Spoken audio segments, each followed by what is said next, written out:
Corecast. I'm Marissa Lubeck. The mountainous expanse of the greater Yellowstone ecosystem is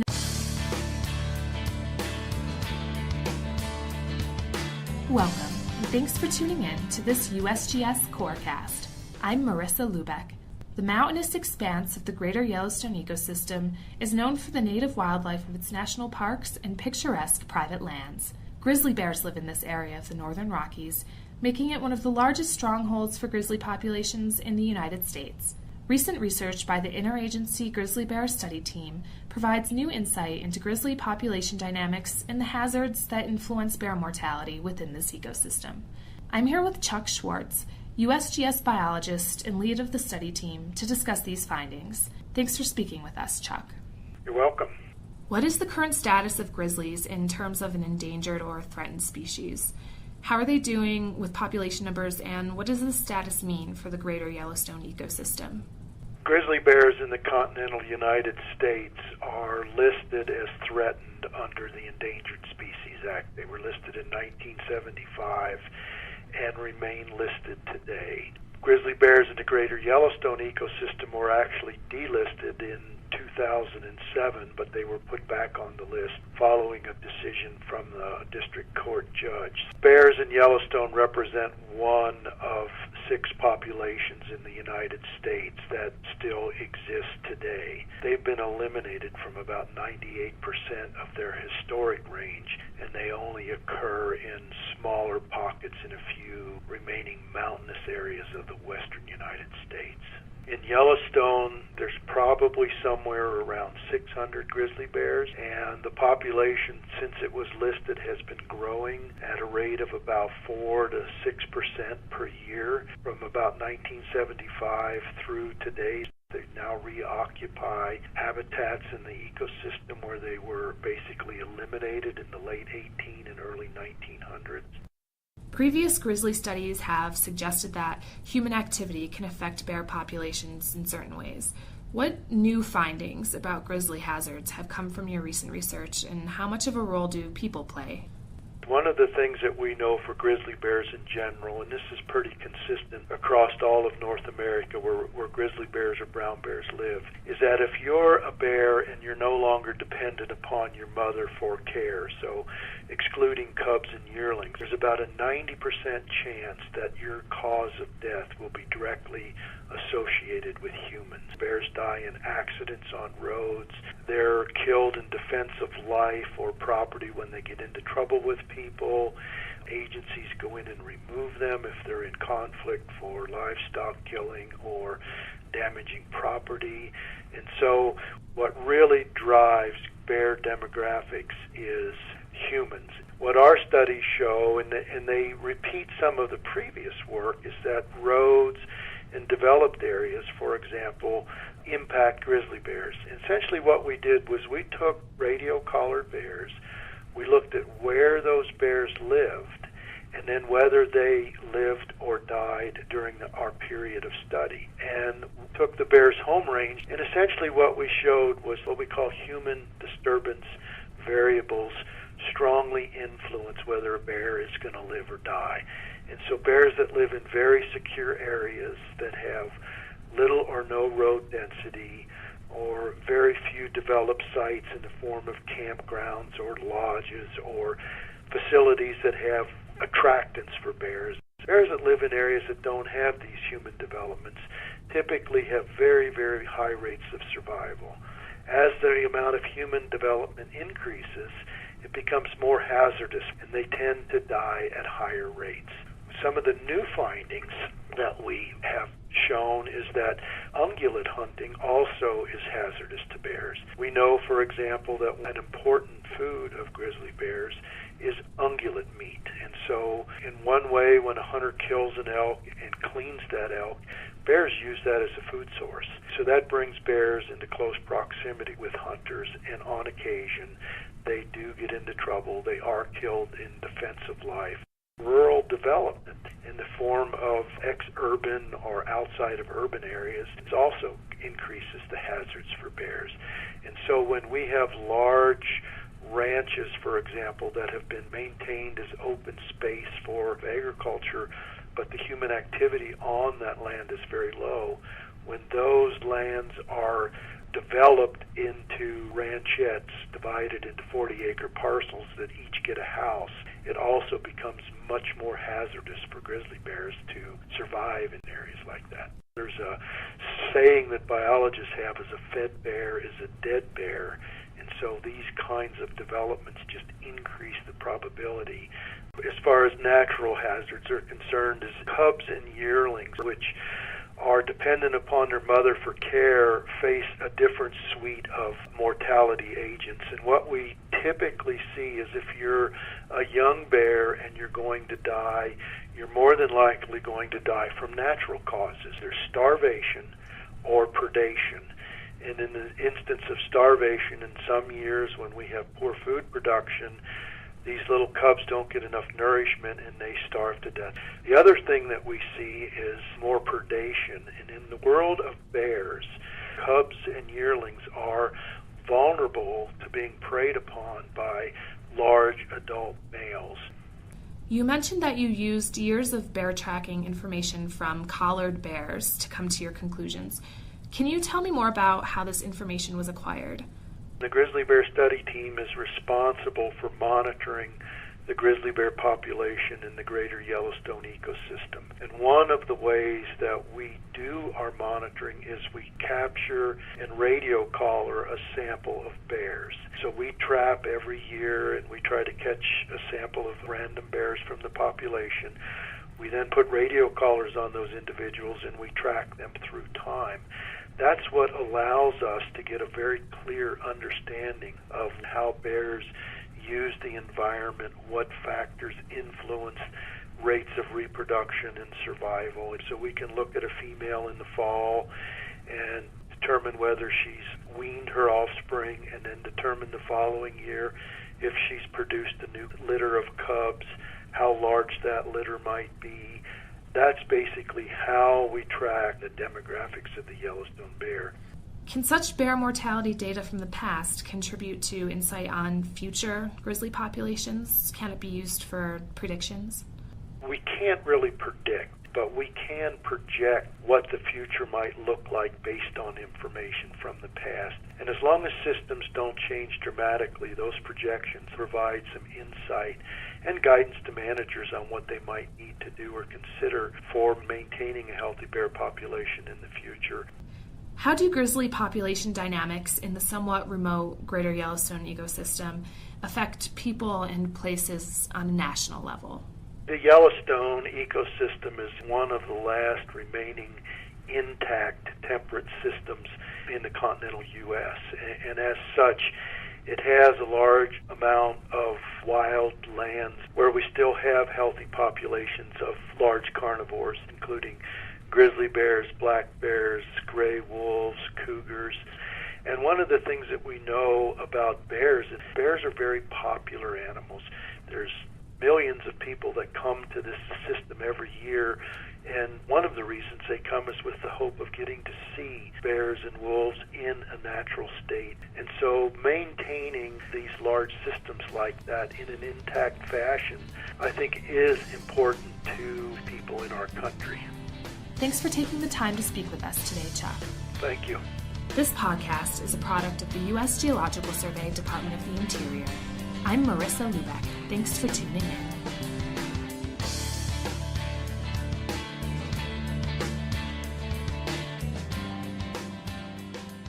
Headwaters is supported by the Glacier National Park Conservancy. How many animals have you walked by and never noticed? How many species live around you that you've never even heard of? Most people are kind of excited that they had no idea another thing existed. And I think it's like yet one more mystery. One of these unknown species is a rarely seen creature that most people here have never heard of. They live behind waterfalls and can travel up to 90 miles an hour. Yeah, it's fun because they're really dark and you just think it's a bat or something. So we started calling them black lightning. To have a chance at seeing them, most of the time you'll need to leave the trail, bushwhack for hours with alders swatting you in the face and mosquitoes trying to bite you as sweat drips down your face. Then those same alders lend a hand as the terrain turns steep, and you use them to pull yourself up precipitous slopes. Then the shrubs fade away, and you're clambering up a steep field of loose rock, feeling them shifting as you step, and hoping they stay put. Oh, and by the way, it's 4 o'clock in the morning, so it's pitch black. Finally, you reach the base of a waterfall, where the rocks are slick underfoot and it's loud from the pounding water and cold and damp from the ever-present mist. And this is where you find them. Black swifts.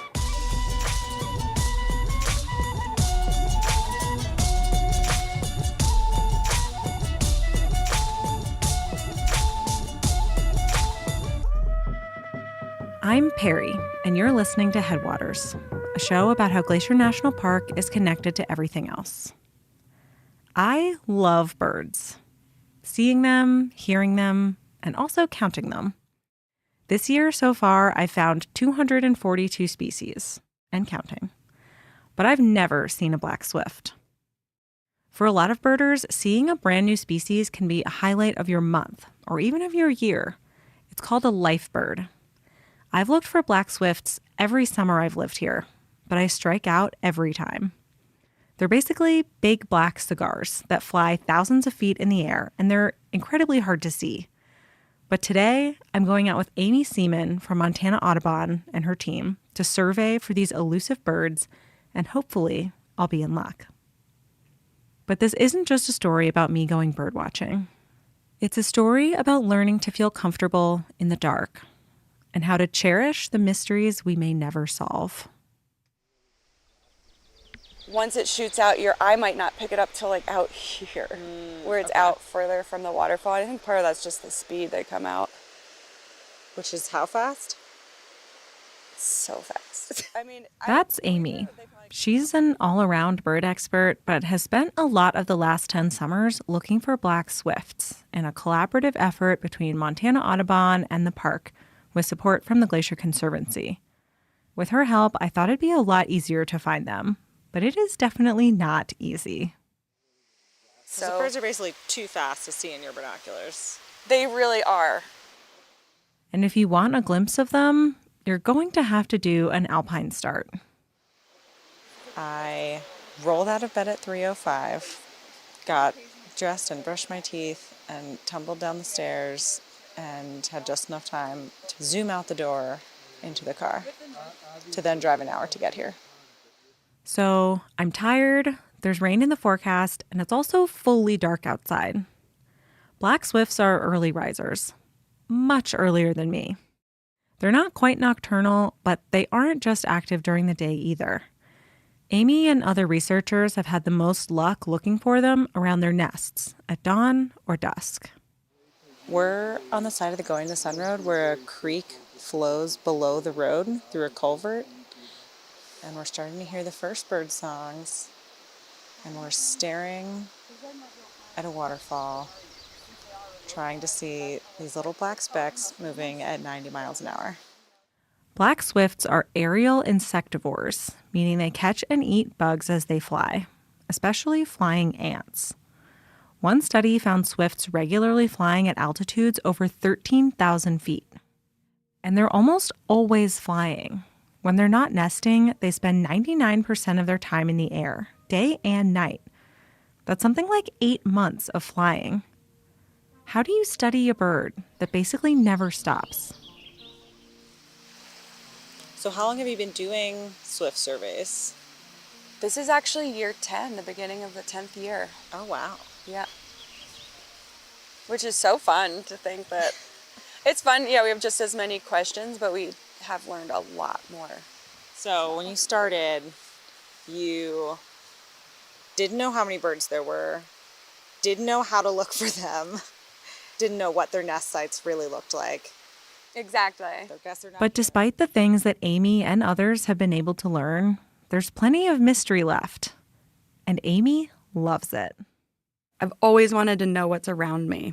That was a lifetime goal of like, when I'm a kid and I want to grow up, I want to say, hey, I'm on a hike and what is this thing that I'm walking near or pretty flower that I'm looking at? Then you're like, wait, there is stuff we don't know. So it was this whole full circle of like, you're a black swift explorer. I can't believe there's a bird that we found the 6th nest of in the state. That's incredible. That's a wild sentence, and it's so fun. And you're like, wait, we didn't know where they wintered till 2012? Scientists have learned about many birds' migrations through banding programs that started in the early 1900s. But it wasn't until 2012 that we started to learn where swifts migrate. Using tiny geolocators, researchers in Colorado discovered that they were wintering in the lowland forests of Brazil. But where exactly our swifts from Montana go is still a question. But we do know that they're declining. A 2016 report compiled by Partners in Flight estimated dramatic declines since 1970. Climate change, pesticides, and habitat disturbance are all pressuring these birds. So much about them, especially Glacier's population, is unknown. And I'll never forget my first year at Sperry Chalet meeting a person who had hiked here for decades and had never heard of this bird, and he could name every plant on the side of the trail. Wow. So he's like, well, what are you guys here for? And we're like, oh, actually these birds right up in this waterfall that you can look at from the chalet and we've seen for years. And then he was just floored. And Amy's been working to study swifts and spread the word about them for the last 10 years. There's enough sites now to start monitoring to a number of birds. Because, of course, at some point, funders want to know, conservationists want to know, like, well, what's the number? Are we running out? Are they declining? Are they not? Personally, I'll just be happy if I get a little glimpse of just one.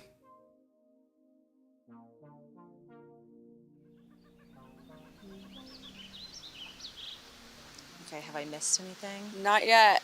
Just staring. I'm standing with Amy and her team, all of us staring intently at the waterfall coming out from under Going to the Sun Road. I'm bundled up, but the cold, damp air is still somehow seeping in. It's 5:25 now. I've still seen no swifts, although it's seeming less absurd that I might be able to see that now that it's a little lighter, but it hasn't happened yet. We do call them the swifting hour. There's like a certain light that starts to settle in the morning or night, and you're like, okay, I can feel the activity now. So Maybe Amy could feel it, but I was not at her level. So I'm just looking at the waterfall in my binoculars, and we talked for like 2 hours yesterday about how you can find the nests and what to look for, and this kind of nook or crevice or the whitewash from their poops out of the nest, and they made it all seem very straightforward. And I am befuddled. Needless to say, seeing a swift, even with Amy's help, was not going to be as simple as I'd hoped. But compared to most of their sites, which involve not just a drive, but hiking miles off trail to get to, this is a breeze. So is this like the cruisiest survey spot you guys have? yes. I was saying I've never rolled up and I was like, I'm going to wear Crocs just because I can this morning. It was enough of a challenge for me to get up at 3 a.m, and I'm grateful we did not have to backpack here or bushwhack for hours up a mountain. So I like to say swifting's not for the faint of heart. You would be right. Also, because you get so excited sometimes, I'm like, oh, I'm going to have a heart attack because of my excitement level. I can't say that I was at heart attack levels of excitement, but some booms of thunder did start to get my heart going. Okay, status update. It's 5:59 a.m. It's thundering quite a bit. Seeing some lightning off to the north. Still have seen no swifts. Don't know if this is looking promising. Shoot. I might just put my rain jacket on.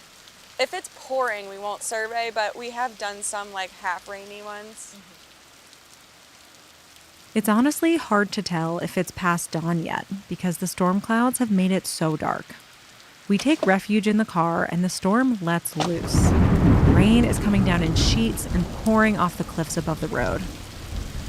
In a way, the wet weather is appropriate. Black swifts nest behind waterfalls, peeking out through the mist with their big dark eyes.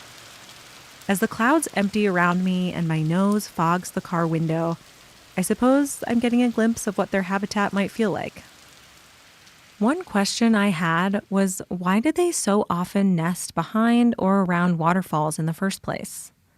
There isn't conclusive evidence, but experts think it serves a few purposes.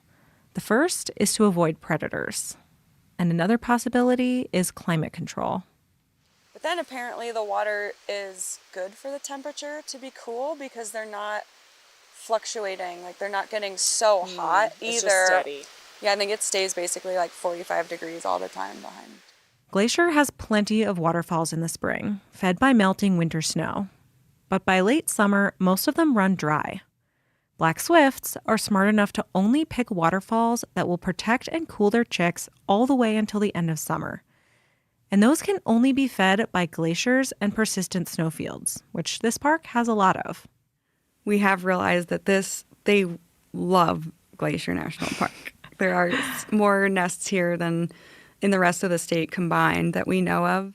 But as temperatures warm with climate change, the sources of these waterfalls, those glaciers and snowfields, are declining. Because I guess you could see the swifts as a bit of a canary in the coal mine. And as you say, like, the waterfalls are where they are. They can't move up in elevation. But also they feed on insects. And so as insects decline, like, that's even more invisible. Yeah, and I think you totally nailed it, because part of the interest in studying black swifts isn't just that they do have a unique place that we just didn't know about them, but they totally share a decline with other aerial insectivores. And the jury's kind of out on exactly what issues are happening. This is one of the biggest motivations for their studies in Glacier, trying to figure out what the population is like and how worried they need to be. And it also helps us know, like, oh, maybe we don't need to hit the panic button either right away. Like, there is a lot of great habitat in Montana, and it could be that we have a lot more of these birds than we thought. But all of Amy's work can still only go so far. We can also learn only what we can learn in Montana.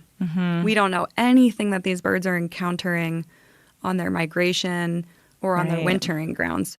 And even with 10 years of data from Glacier and efforts in Colorado and Idaho, we still know remarkably little about these birds compared with almost every other species I might see on a morning walk. It makes me wonder what else I'm missing. If a tree falls in the forest and you don't hear it, right? Like, what happens? And then so it's like if a black swift disappears from a waterfall, but we never know they were ever at the waterfall, to me, there's something really interesting that's lost in that.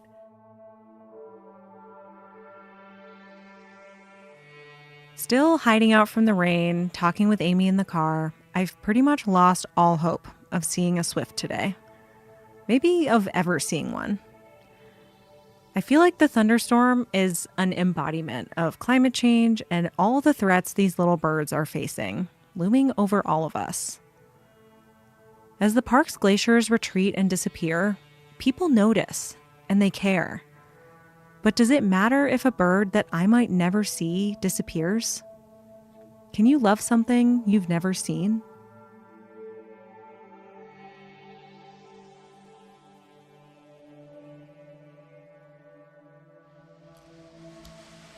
All right, it's 6:38 now.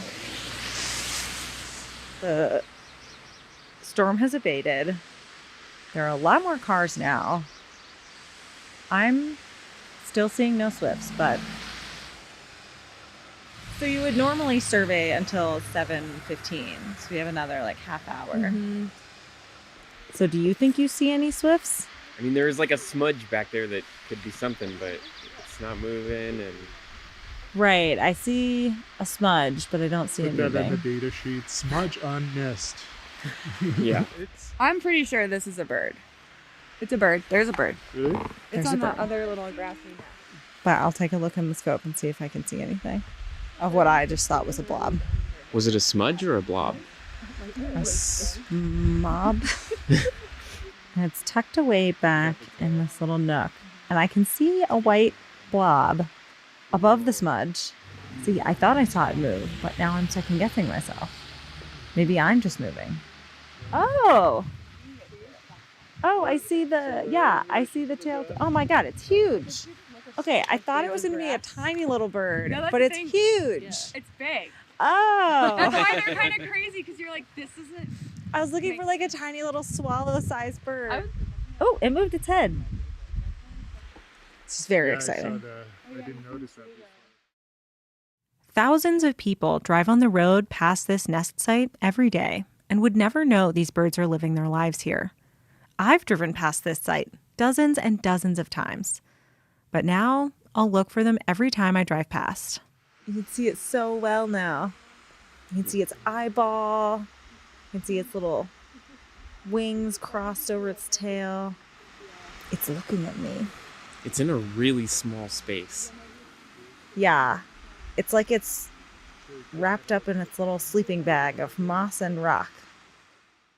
That black swift, perched underneath a waterfall, peering back at me from its damp ledge, felt like a glimpse into a whole part of Glacier that usually hides out of sight. It has black, shiny wings and black feathers, and I can see a little tiny bit of white on kind of the front of its face and a big black eyeball kind of looking at me. So it's like a little bit of light, but mostly dark, which was also our experience in this survey. They do a lot of things in the dark, and mostly we can't really see them during the day. And most of their lives are in the dark, but we're learning a little bit more each year and each survey. In all these years, what do you think you've learned from black swifts?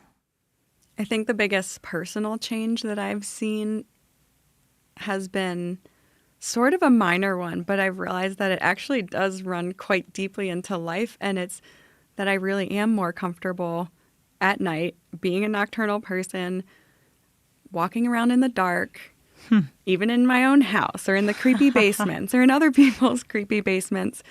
I think it's really impacted my comfort level with, you know, trusting yourself and all your intuitions and when fear is real and when it's not real. And I think people really do have so much more than we let on to stuff, because I've gone to things like in the night and then gone back to the place and like noticed that I'm walking right by the same exact rock or something. And I'm like, I mean, I tried to go the same direction, but my body has some kind of memory. Like, I'm like, how did myself take myself to this exact place? Honestly, just operating more comfortably with less light has been a very liberating feeling. I don't know if we learn it as fear as from movies or what it is when you're little and you do have that fear of the dark thing. And well, it's very primal. I mean, we spend so much time trying to light up the darkness, whether it's our car headlights or our, you know, turning the lights on in our houses or even leaving our porch lights on all night. It's just oddly satisfying. And you're like, this just makes life easier when you take off a layer of worrying. I like that, though. It's not like you go out there and try to make the dark more light. You can just become more comfortable in the dark. Yeah, absolutely. One thing you said earlier was like, these birds love Glacier so much. And I don't know, it kind of got me thinking, like, does Glacier love these birds back? And it was like, I think that there's so much effort going into studying them. It kind of makes me maybe say yes now. I think so. I think Glacier and the Conservancy has supported the effort seriously over the years. And to me, that's just really cool, because it means these birds are impacting a greater landscape, but they need Glacier to nest and survive and reproduce, to keep having black swifts. And then I think the community of people love it, because when people are here, they're totally enjoying nature, and then hopefully passing that down. I mean, as Montana Audubon, too, we are advocates for conservation, and it really does take knowing and caring about something to advocate for, especially if it's a policy decision that will impact climate change or something like that. You do have to know the birds. I guess I'm still not sure if you can truly love something you don't know. But now I've seen a black swift, and I think we bonded. And I know I don't want to lose them. How does it feel? They're still there, and that really makes me happy. Actually, to your question of how does it make you feel when you see them again after 10 years, I don't know why, but I still get so excited. And I do love them. When we were lucky enough to see that nest today, you get that small little bit of just ultra excitement that they're still there, and just knowing that they're there, even though you don't see them all the time. It's just like, gosh, this whole life's happening and we have no idea. And that brought a lot of joy. Yeah. We've learned a lot about these birds, but can we ever know very much, or will they always kind of be a mystery to us? That type of thing is so interesting to me, and I think just because we can't exist in their habitat comfortably for much longer than a few hours, I think there is definitely going to always be the part that is just too dark for us to see.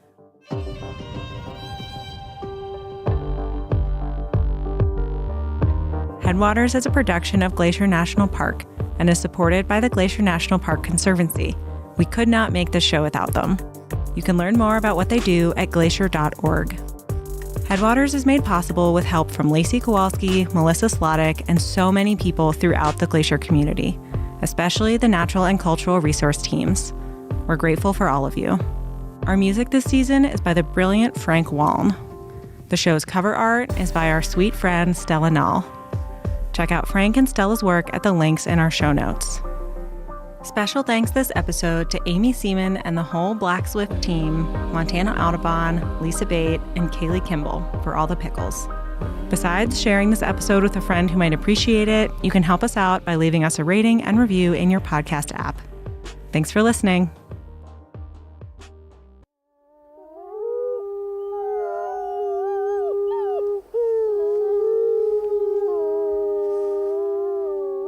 From Yellowstone National Park, this is what we do. I'm Brett Rayburn. And I'm Miles Barger. So I have a quick question for you before we get started on this week's episode. Have you ever hiked with a llama before? I have not hiked with a llama before. Is that because you don't want to, or is that because you've never had the opportunity? I think it would be awesome. I've never had the opportunity. I've definitely seen them around at other parks, but I've always wanted a trail goat. You know, that's a thing. Some people hike with trail goats. Yeah. So wait, hold on. So what? All right, explain this really quickly before. No, I've seen people in like national forests. They'll have, you usually need at least two because they're herd animals, and they can carry up to like 50 pounds each. So you can use them as kind of mini pack animals, but you don't have to put them on a string, and they just gather at night. Anyway, what a chick magnet that would be. That'd be a conversation starter right there.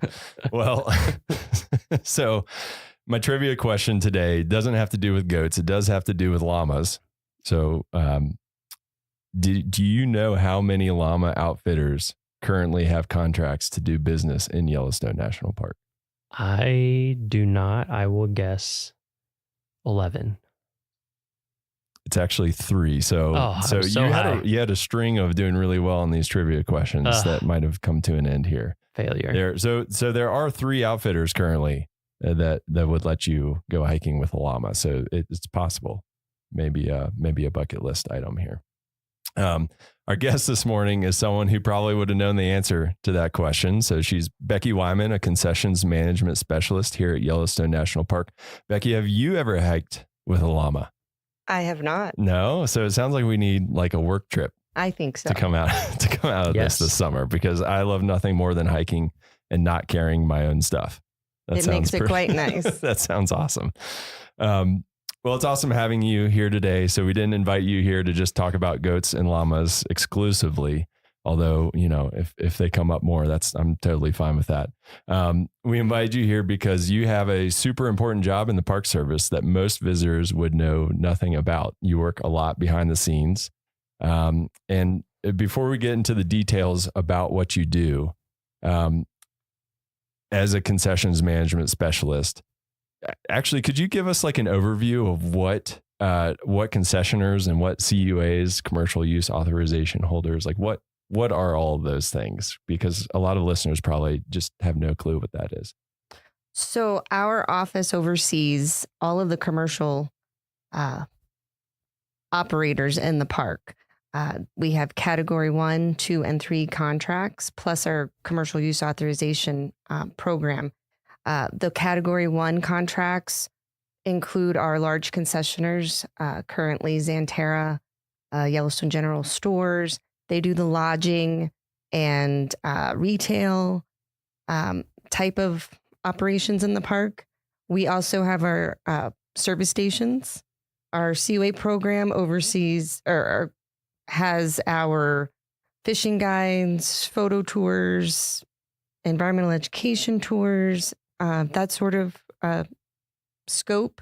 And then we have our category 2 and 3 contracts, which include our over snow operators in winter. We have a bear spray rental. We have stock outfitters that do day and overnight trips in the park. Llamas. That include our llamas, as well as a ski camp in winter that is located at Canyon.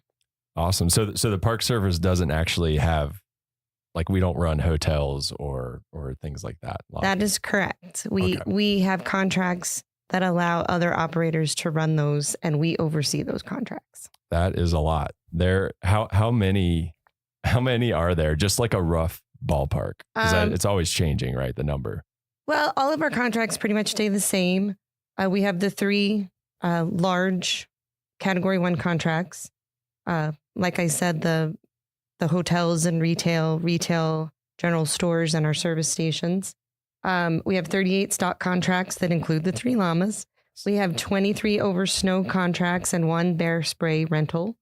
And then I believe the number of CUAs exceeds 400.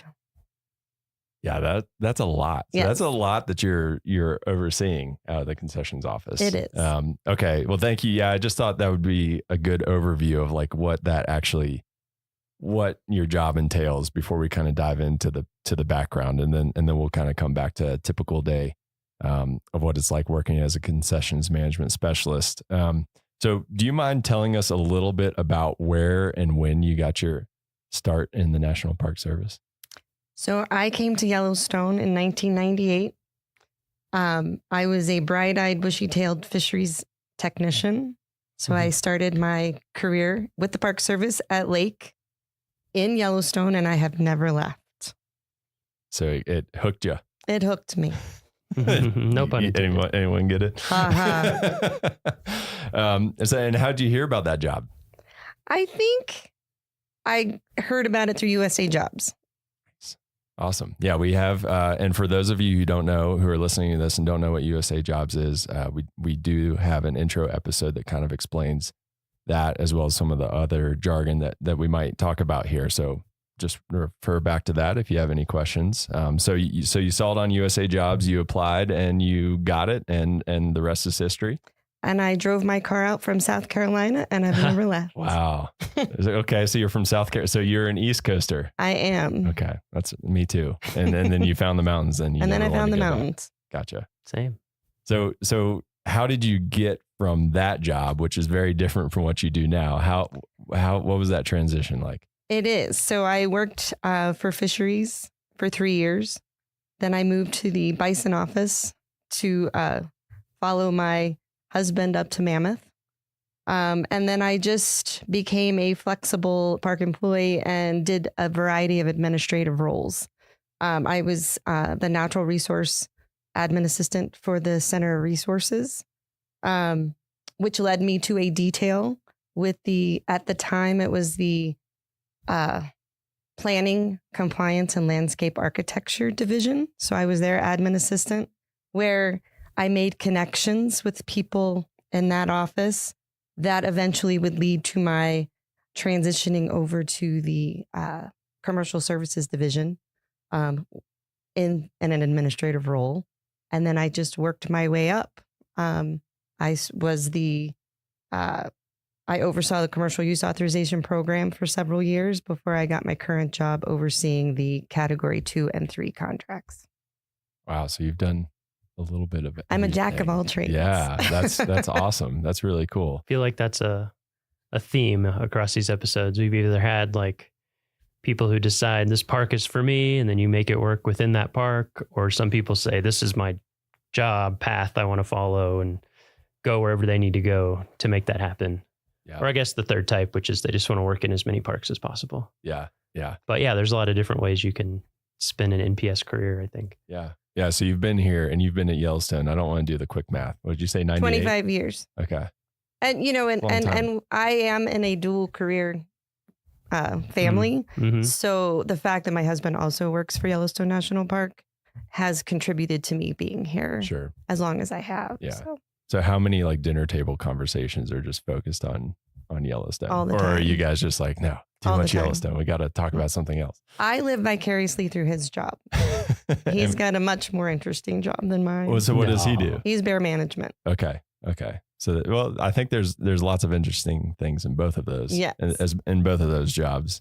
So what does a typical day in your job look like? Is there a typical day? Yeah. Typically I'm in the office on the computer, answering phone calls and emails.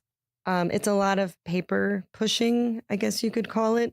But part of that is just communicating with our concessioners.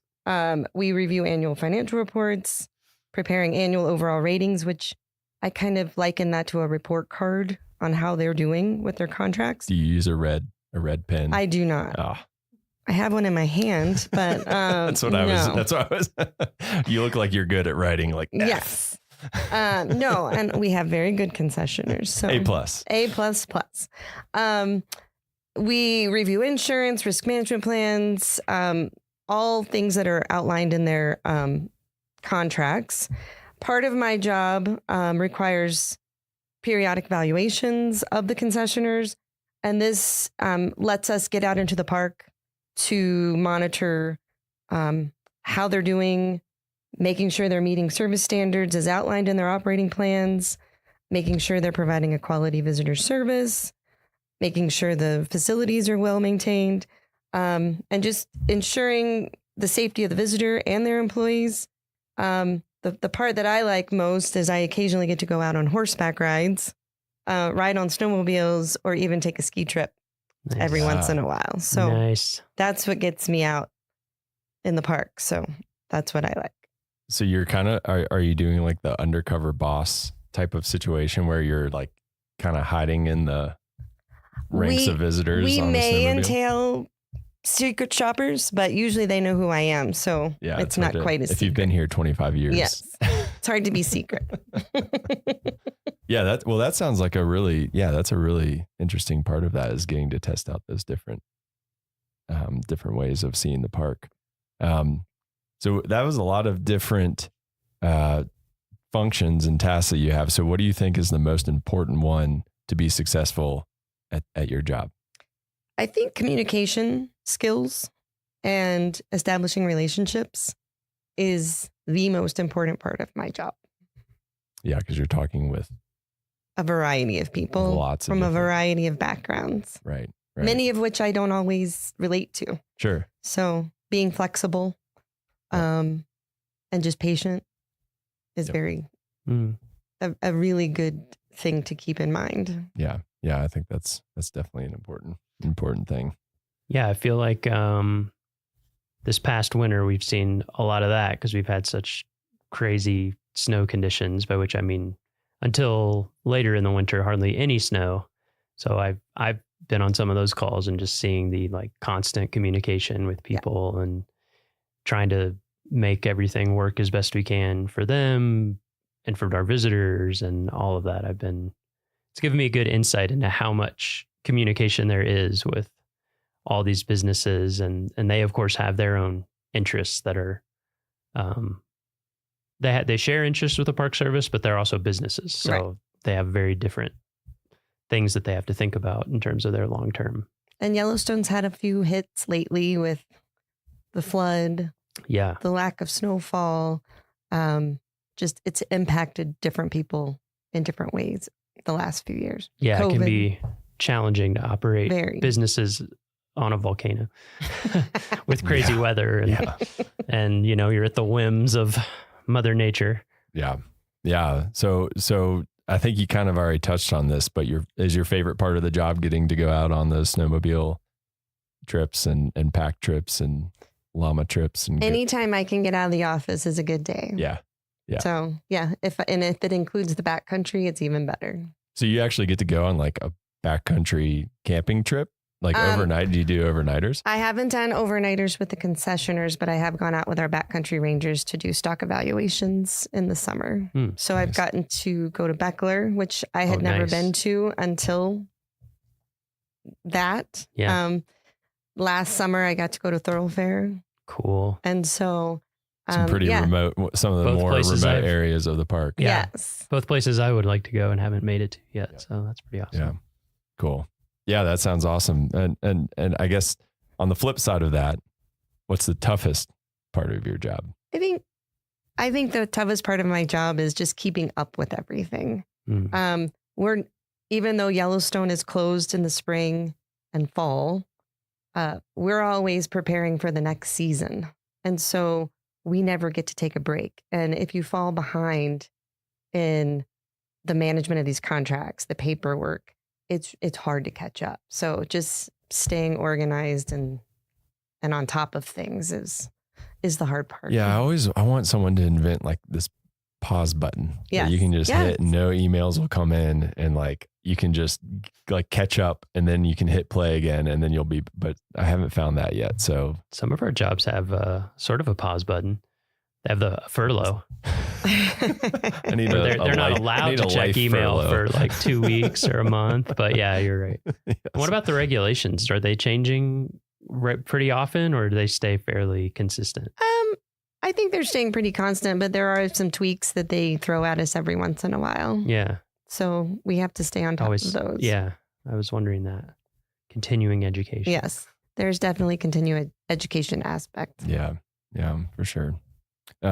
So even with those difficulties of just a lot of work coming at you, you've obviously done what you could to stay in the National Park Service and in Yellowstone National Park specifically. So why the National Park Service?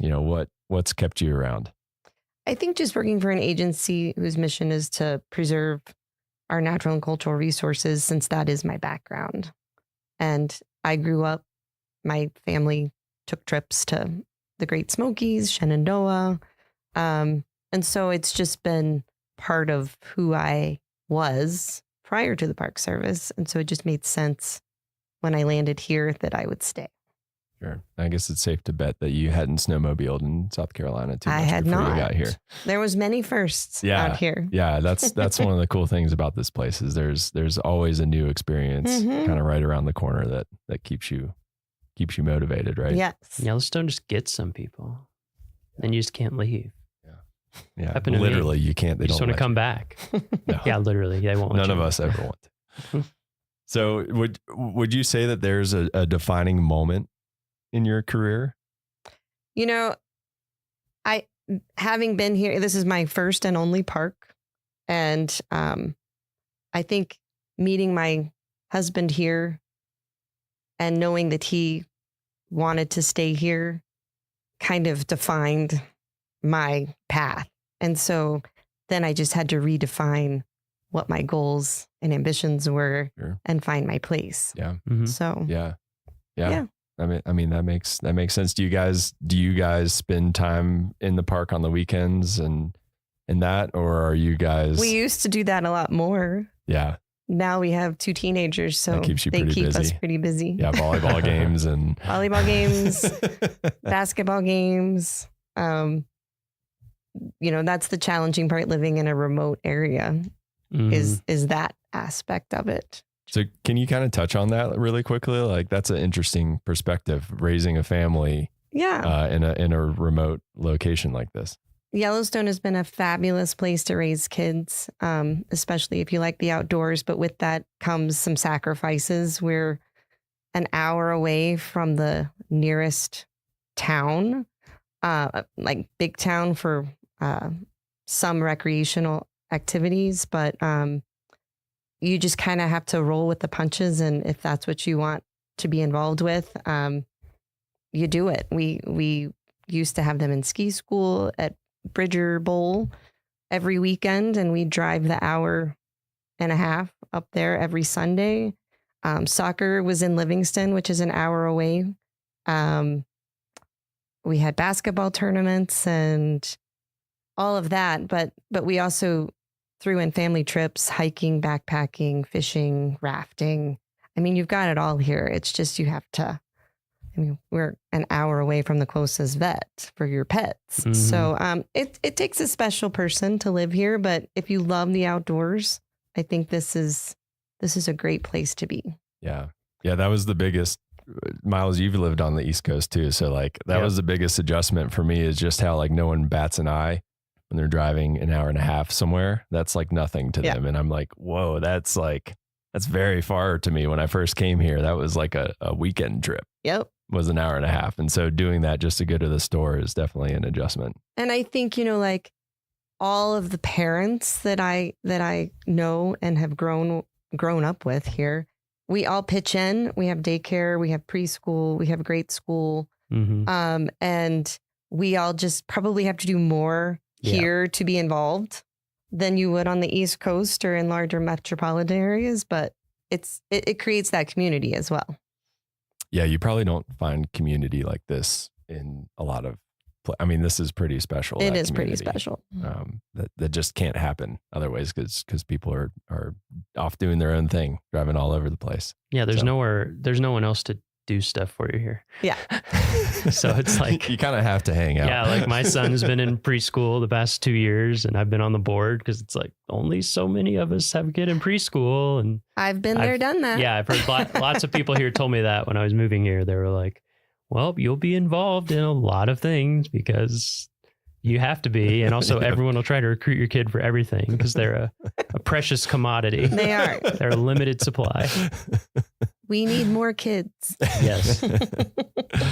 Yeah, no. So getting back to your job. So the Park Service mission is to, like you alluded to, preserve the natural and cultural resources for the enjoyment, education, and inspiration for this and future generations, those kids we were talking about. So with that in mind, how does your job contribute to that mission? Well, I keep going back to when I was first interviewed for my administrative assistant position in the commercial services office, and Mary Murphy, who was a longtime employee of the park, made a comment that stuck with me. And she said, our division touches everybody's vacation. It impacts their experience. And so coming in, that's kind of motivated me to make sure that what I'm doing with our partners are contributing to that experience. Yeah, for sure. I mean, if someone has a bad experience, that they associate that with Yellowstone National Park and the National Park Service potentially. And then also we work with our interpretive division to help educate our guides to be better educators for their clients that they take through the park. So it's a group effort. Yeah. Yeah. I mean, something I've thought about a lot. I don't know how to quantify it, but I would guess that all of our concessioners spend more, certainly like longer term hours with visitors than any National Park Service employee. Absolutely. Because I feel like most people, if they interact with a National Park Service employee, it's going to be as a visitor at a visitor center desk, maybe for like a few minutes because we are busy and there's lines and people have questions. Or maybe they get to go on a ranger-led walk or talk. I mean, that's a small percentage, but even those maybe are going to be 30 minutes, 45 minutes, whereas concessioners, it can be all day or multiple days. It can be a really close relationship that people form. So I think about that a lot. I think in every park that I've worked at, that's been the case, that those really quality hours are often with a concessioner. So they're like a huge... not just an extension of what we do, but they contribute big time to that mission. Yeah, for sure. So for someone who's listening to this and is like, man, that sounds like a cool job. I like a challenge. I like to go snowmobiling every once in a while. What's the series? Do you know your series in USA Jobs? It's an 1101. Okay. So that's what people can look at if they're interested in those, and that's concessions. It's a concessions management specialist. Okay.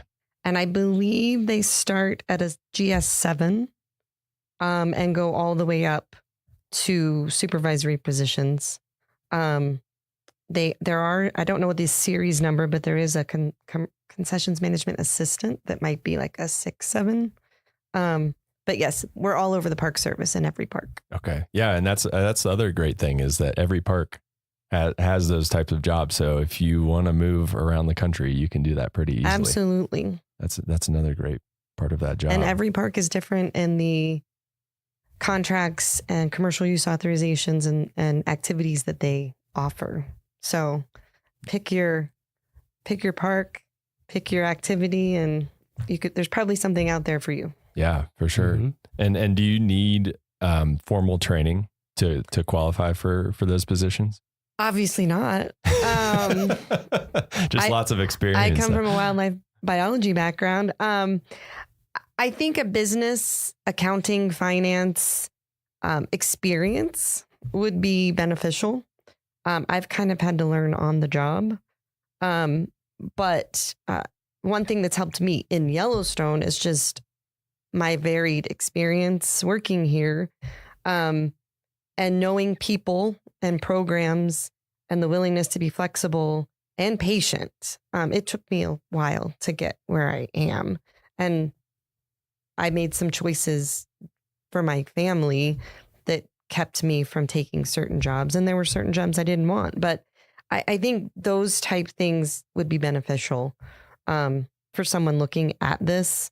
I don't know that you need like an accounting degree, but I definitely think, people that have run small businesses or worked in, we have one of my coworkers worked, in a cell phone company, just having that knowledge of other business, having that acumen would be helpful.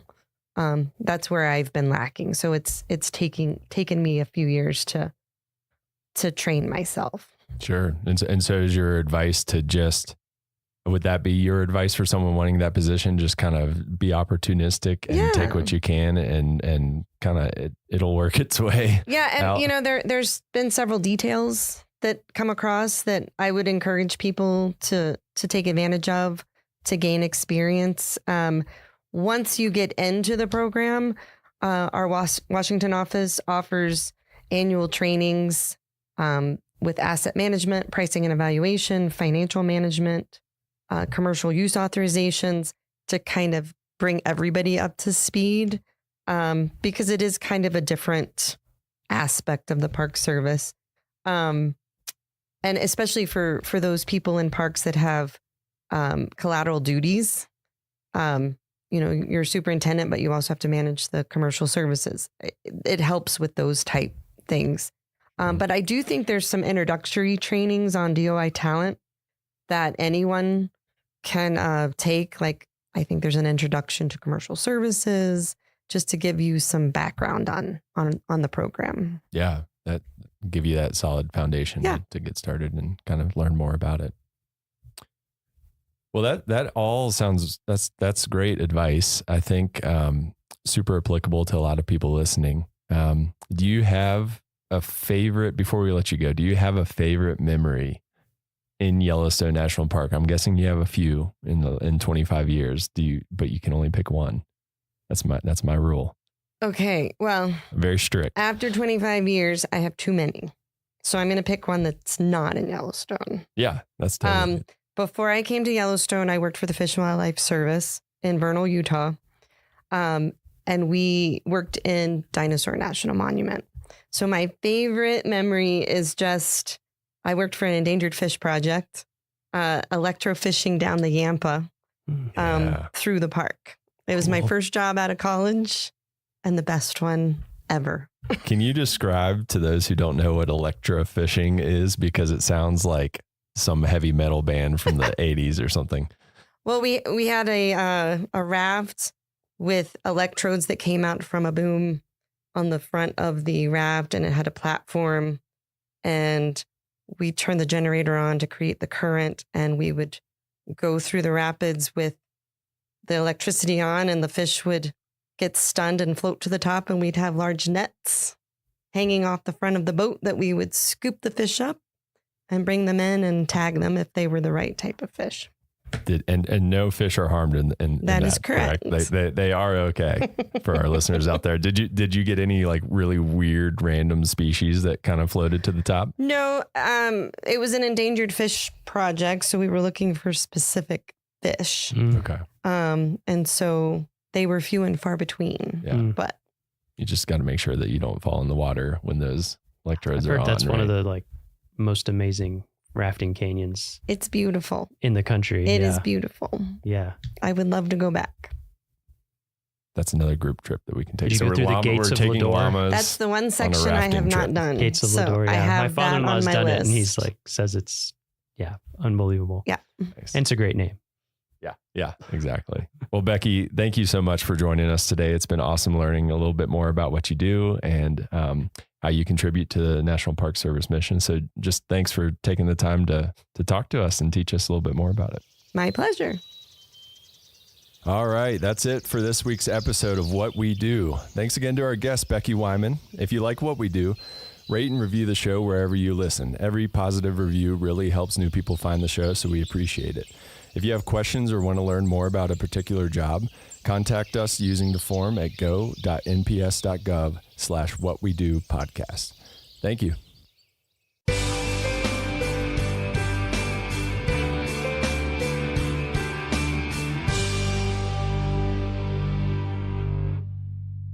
This site high above the lake was once the location of the Going to the Sun chalets.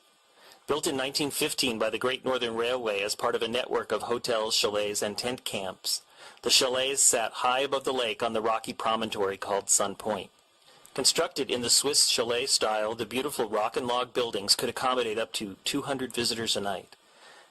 In the days before the construction of the Going to the Sun Road, transportation in the park was an adventure. Visitors arrived at the Going to the Sun chalets by boat or horse.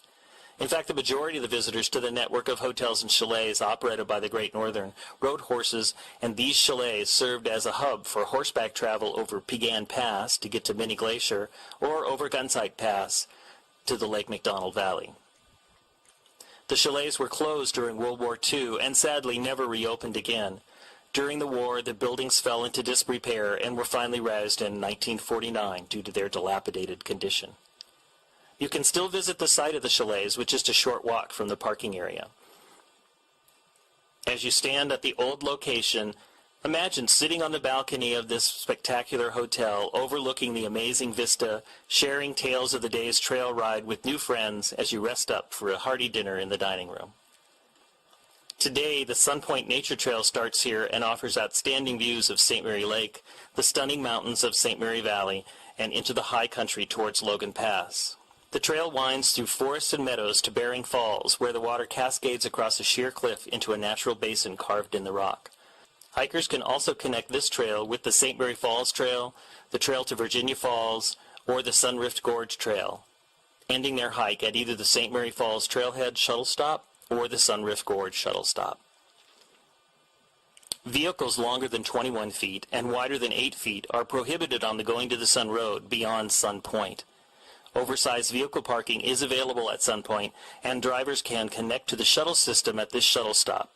In addition, a picnic area is located here.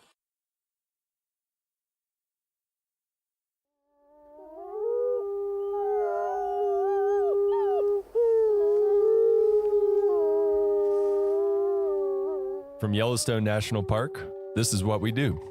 I'm Brett Rayburn. And I'm Jake Frank.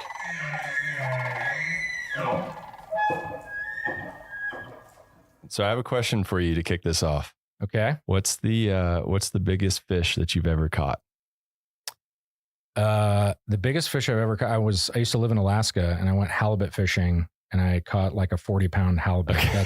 That's the biggest I've ever caught. That's way bigger than I thought you were going to say. I was expecting and that's like a much less impressive size. Well, that's a fairly unimpressive halibut. Okay. So for that species anyway. All right. Well, you've got me beat. Are you big into fishing? No, about the only fishing I do is when I'm fishing through the freezer for frozen cod that I get from the store. So that's about as much as I do. Before you cook it, do you like hold it out way in front of you and have someone take a picture so it looks bigger?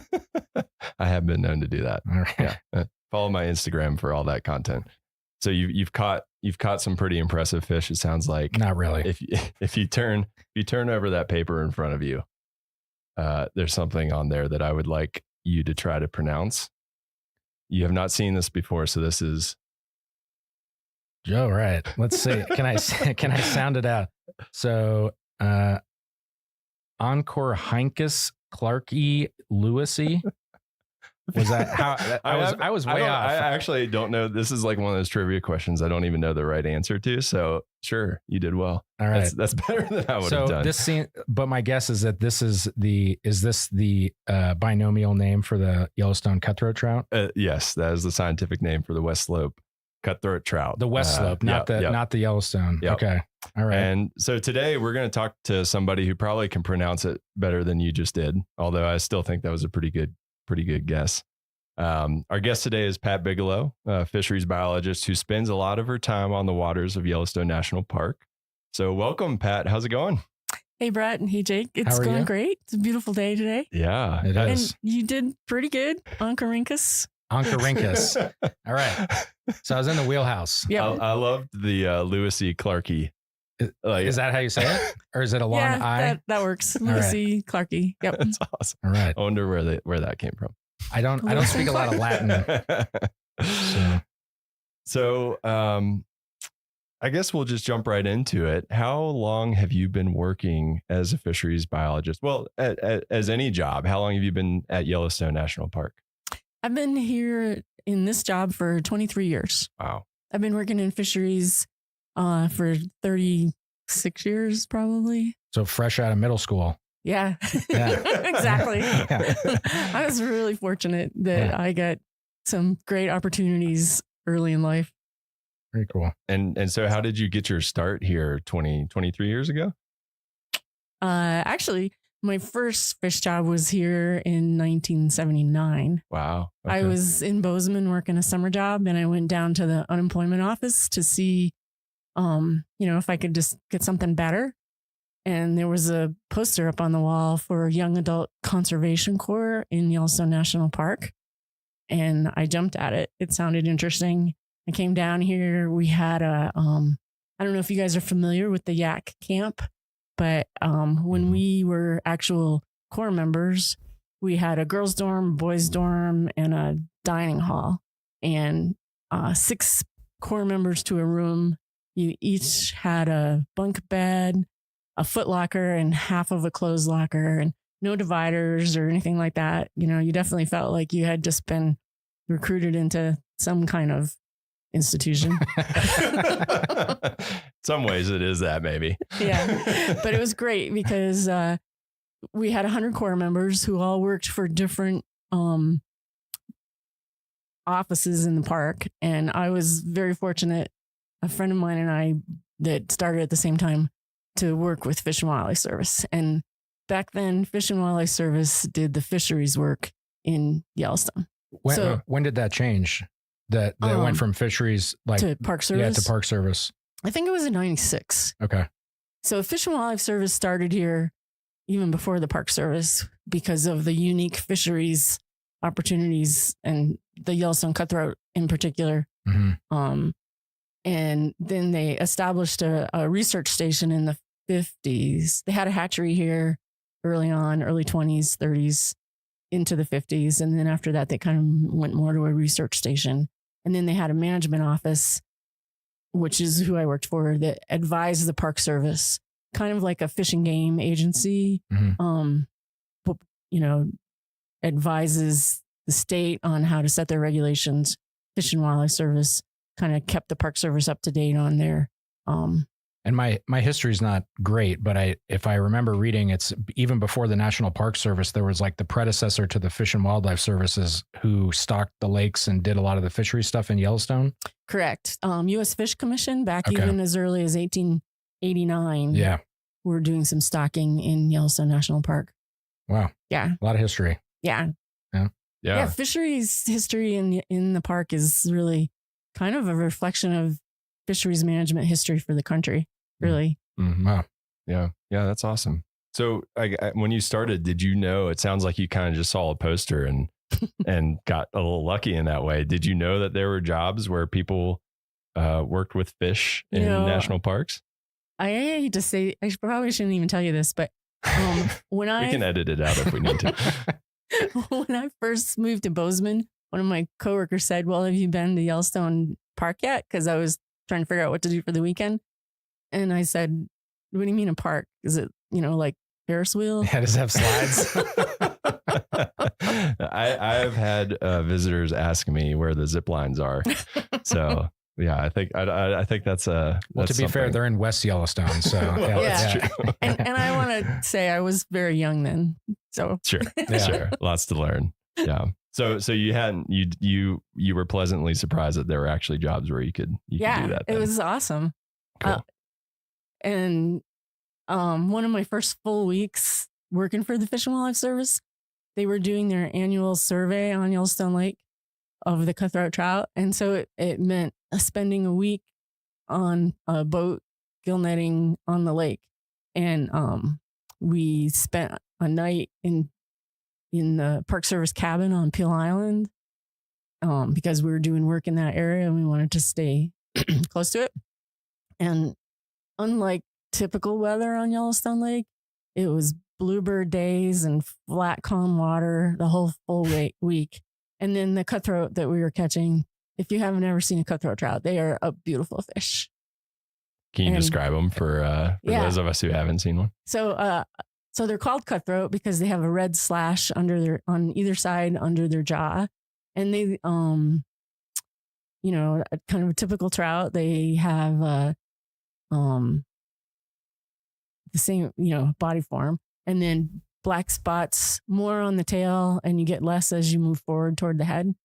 But they can get really brightly colored. They tend to be olive, yellowy, brown, and they can, especially during spawning season, they can get these brilliant red sides and opercular plates and stuff. They're just beautiful. That's cool.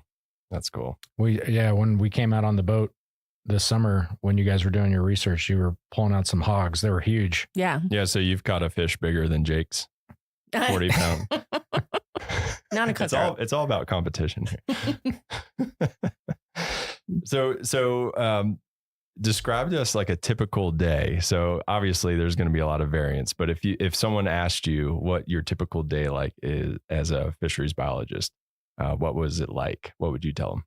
Well, so it does really vary a lot. Obviously in the winter, we're not doing a lot of field work. We are in the office kind of processing everything that happened last year and trying to plan ahead for next year, which includes hiring, which can be a lot of work. Doing a lot of presentations to let people know what we know and where we think we need to go next and all that kind of thing. But the field work in the summer, all my work is on Yellowstone Lake, and it's a beautiful lake. I oversee some contract work on the lake, which is 3 to 4 crews, sometimes 5, of netters to try to depress the lake trout population. Lake trout are an invasive species on Yellowstone Lake, and they'll eat the cutthroat trout. And so we're trying to eliminate them. We're not likely going to eliminate them, but hopefully we're going to suppress them to the point where they're no longer having an impact on the cutthroat trout population.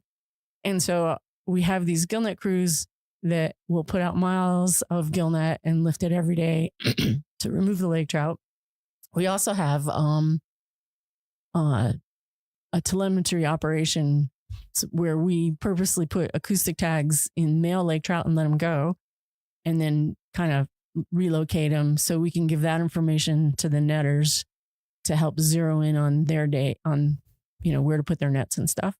And so that term I've heard that I heard it with something else though. It's like invasive species. You can you put a tracker on them and they go to where they betray their friends. This whole idea of like a Judas species. Can you talk a little bit about that? That's that always made me laugh. The idea of Judas fish is you put a tag in them that you can follow, and they take you to where their friends are and betray their friends. And It's not, we kind of know, we pretty much know where all the lake trout habitat is, but they move around a lot. And depending on the time of year and the water temperatures, they'll be at different depths. So a lot of times the Judas fish helps you really zero in on the depths to be fishing at, which also helps you avoid the cutthroat trout if you know exactly what depths the lake trout are at. And so if I'm on a boat where we're doing the tagging, we'll collect lake trout from the netters that are still in really lively condition and do surgery and implant. First, make sure they're males. We don't want to tag the females because they're the ones with the reproductive potential. So we want to make sure we kill all the females, and then implant the tags, make sure the fish recover so that they'll behave normally when we release them and let them go. Or if it's actually tracking the fish, we have 2 hydrophones in the water on either side of the boat, which helps us give a direction to find the fish so we can zero in on their location. And so then you're basically on the lake driving predetermined transects all day until you pick up a fish, and then you zero on that fish, and then you continue on your way. And for like the listeners who haven't seen Yellowstone Lake or been to it, it's a huge lake. So that's not an easy task. Yeah. It takes us about 4 days to cover the whole lake. Yeah. Wow.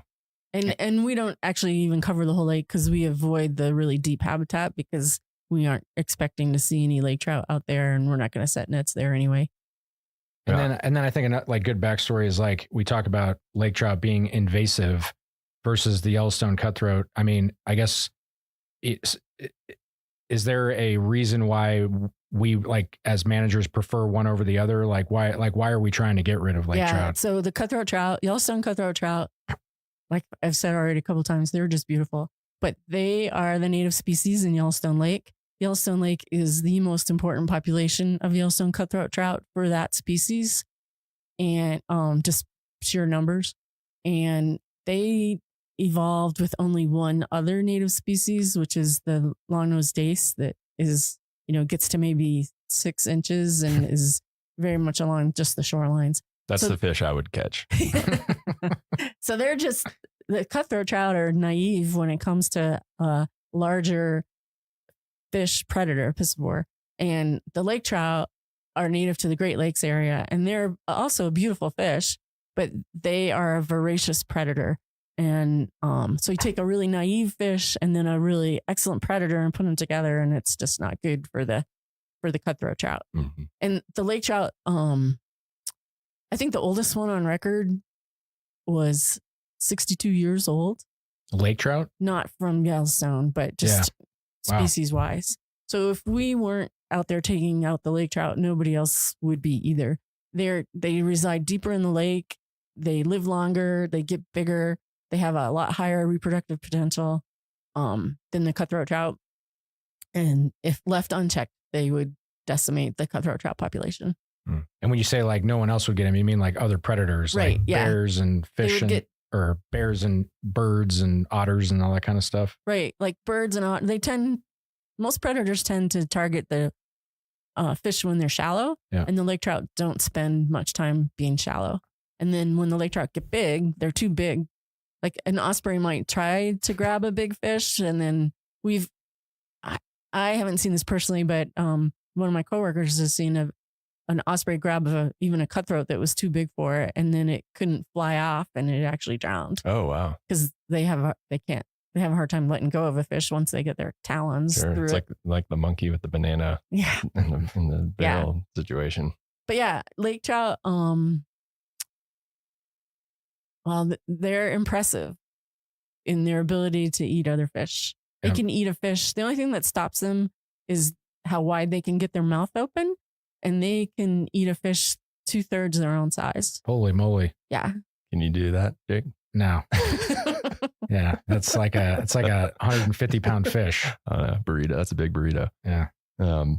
So you obviously know a lot about fish, and so that's an important skill to have as a fisheries biologist. What aside from that, or maybe not even aside from that, what do you think is the most important skill for someone who thinks that that's a really cool job and might be interested in applying for jobs like that?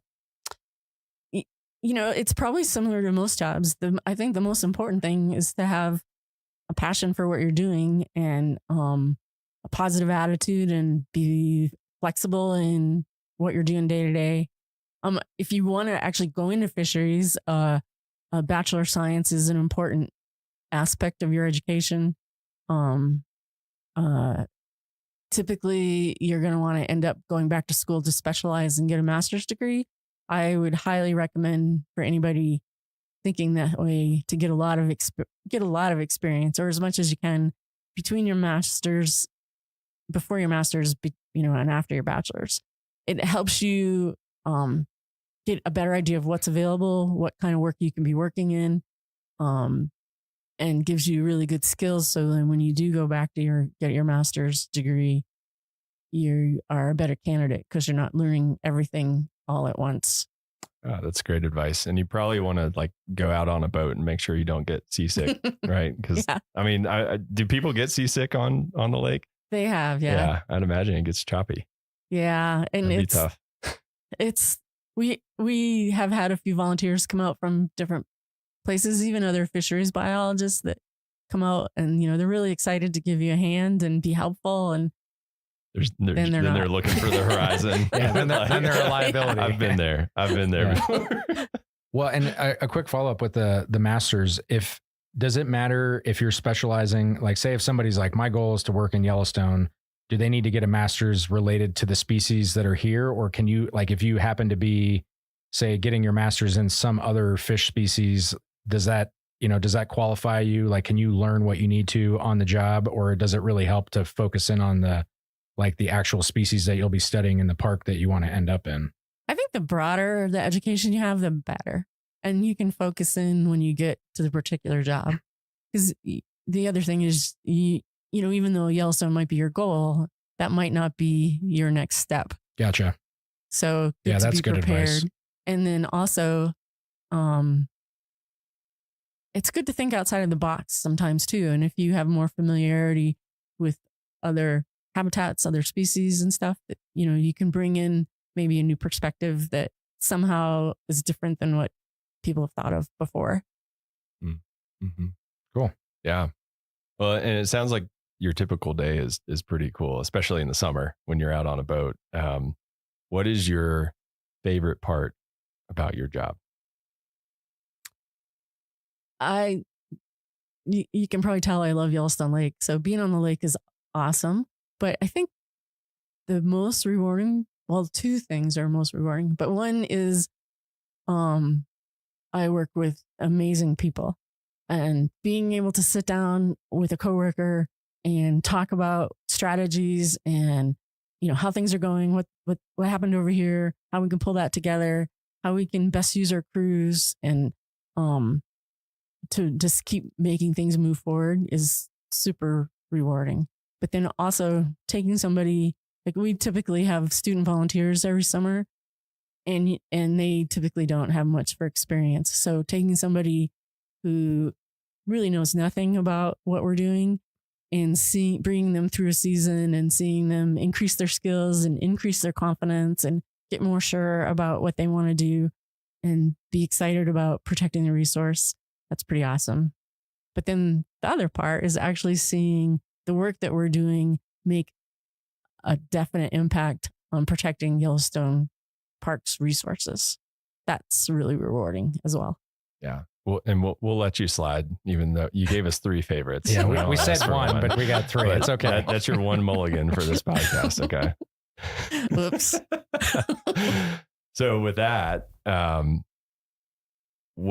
this is the hard question. What is the toughest part about your job? That's a really good question too. You can get frustrated with the inability to do things as quick as you want because you have to go through proper procedures to make sure, just because I think something's really good to do doesn't mean it is. So there's a lot of checks and balances that you have to go through. Surprisingly. Red tape? Yeah. And then, so that can be really frustrating. And then also supervision can be really challenging. It's important to be able to work well with people, and not just work well with them, but communication is such an important aspect of all parts of life. And even though everybody communicates every day, it just amazes me that we all have so much more to learn on how to communicate better. So if I have an employee, for instance, how to get the best, how to help them be their best and get the best out of them can be really challenging, especially if for some reason they shouldn't have taken the job and don't really want to be there. Yeah. And you mentioned earlier that you're doing hiring right now. How many people are a part of your operation? So in the fisheries program, we have Todd Cole's our leader. Brian Ertel and I are both full fish biologists that have been here quite a long time. Andy Pachani is a new streams biologist who's doing great work. And then right now we have 2 student biologists. They're in the Pathways program, Cody Vendor and Drew McDonald. And each of us hires, with the exception of Todd, but each of us that are in the biologist series hire 2 technicians and 1 intern for the summer. So you guys are a big operation. Mm-hmm. Yeah. And then on top of that, we have the contract crew that does a lot of the suppression netting, not all of it, but most of it. And they will have up to 20 people. Yeah. And there's a lot of time, effort, and money that go into the fisheries program. Yeah. Yep. And Cody and I work on the lake mostly. Brian Ertel and Andy cover streams outside of the Yellowstone Lake area. Is that kind of how you divide it up? It's like the lake. They're the ones that get seasick. And then everything else. Is that how you divide your guys' work, is the lake and then everything that's not Yellowstone Lake? That's kind of the dividing line. Yeah. And Brian focuses more on Yellowstone cutthroat, where Andy focuses a little bit more on the West Slope cutthroat. But since they're both doing river stream work, they work together a lot. Gotcha. So you talked a little bit about kind of the tougher parts of the job. So what is it about the Park Service that keeps you here and brought you here and keeps you here, I guess? Well, just the protection of the natural resources, keeping the environment as intact as possible, and just the ecosystem function and all that. Those are all great buzzwords, but it's the beauty of everything working together that really draws you in, and it makes you really enjoy it. Yeah. And some of our listeners might not be super familiar with the National Park Service mission. We all had to get it tattooed on us when we took the jobs, and Jake's is on his lower back, I think, right? Is it still there? I can neither confirm nor deny. but essentially, the mission is preserving the natural and cultural resources, like you said, for the enjoyment, education, and inspiration of this and future generations. So, and you've touched on this, but how does your job contribute to this mission? It seems like a pretty direct and easy to see thing. Yeah, we're spending a lot of time and effort suppressing the lake trout population so that the cutthroat trout population in Yellowstone Lake can thrive. And because that's the major population for that species of fish, it helps that whole species thrive. And it's a beautiful fish. Did I say that already? Yeah. You can say that one twice. That's okay. And then what I've learned here, not being a big fisherman or person who fishes, I don't know what the non-gendered version of that is, but people love to fish. It's like crazy how many people are here in the summer. So it's like, and the whole idea of being the homeland of the Yellowstone cutthroat trout. I mean, it's like, this is like the world's largest population of that fish, right? Mm-hmm. So people come here to catch that. And it seems like,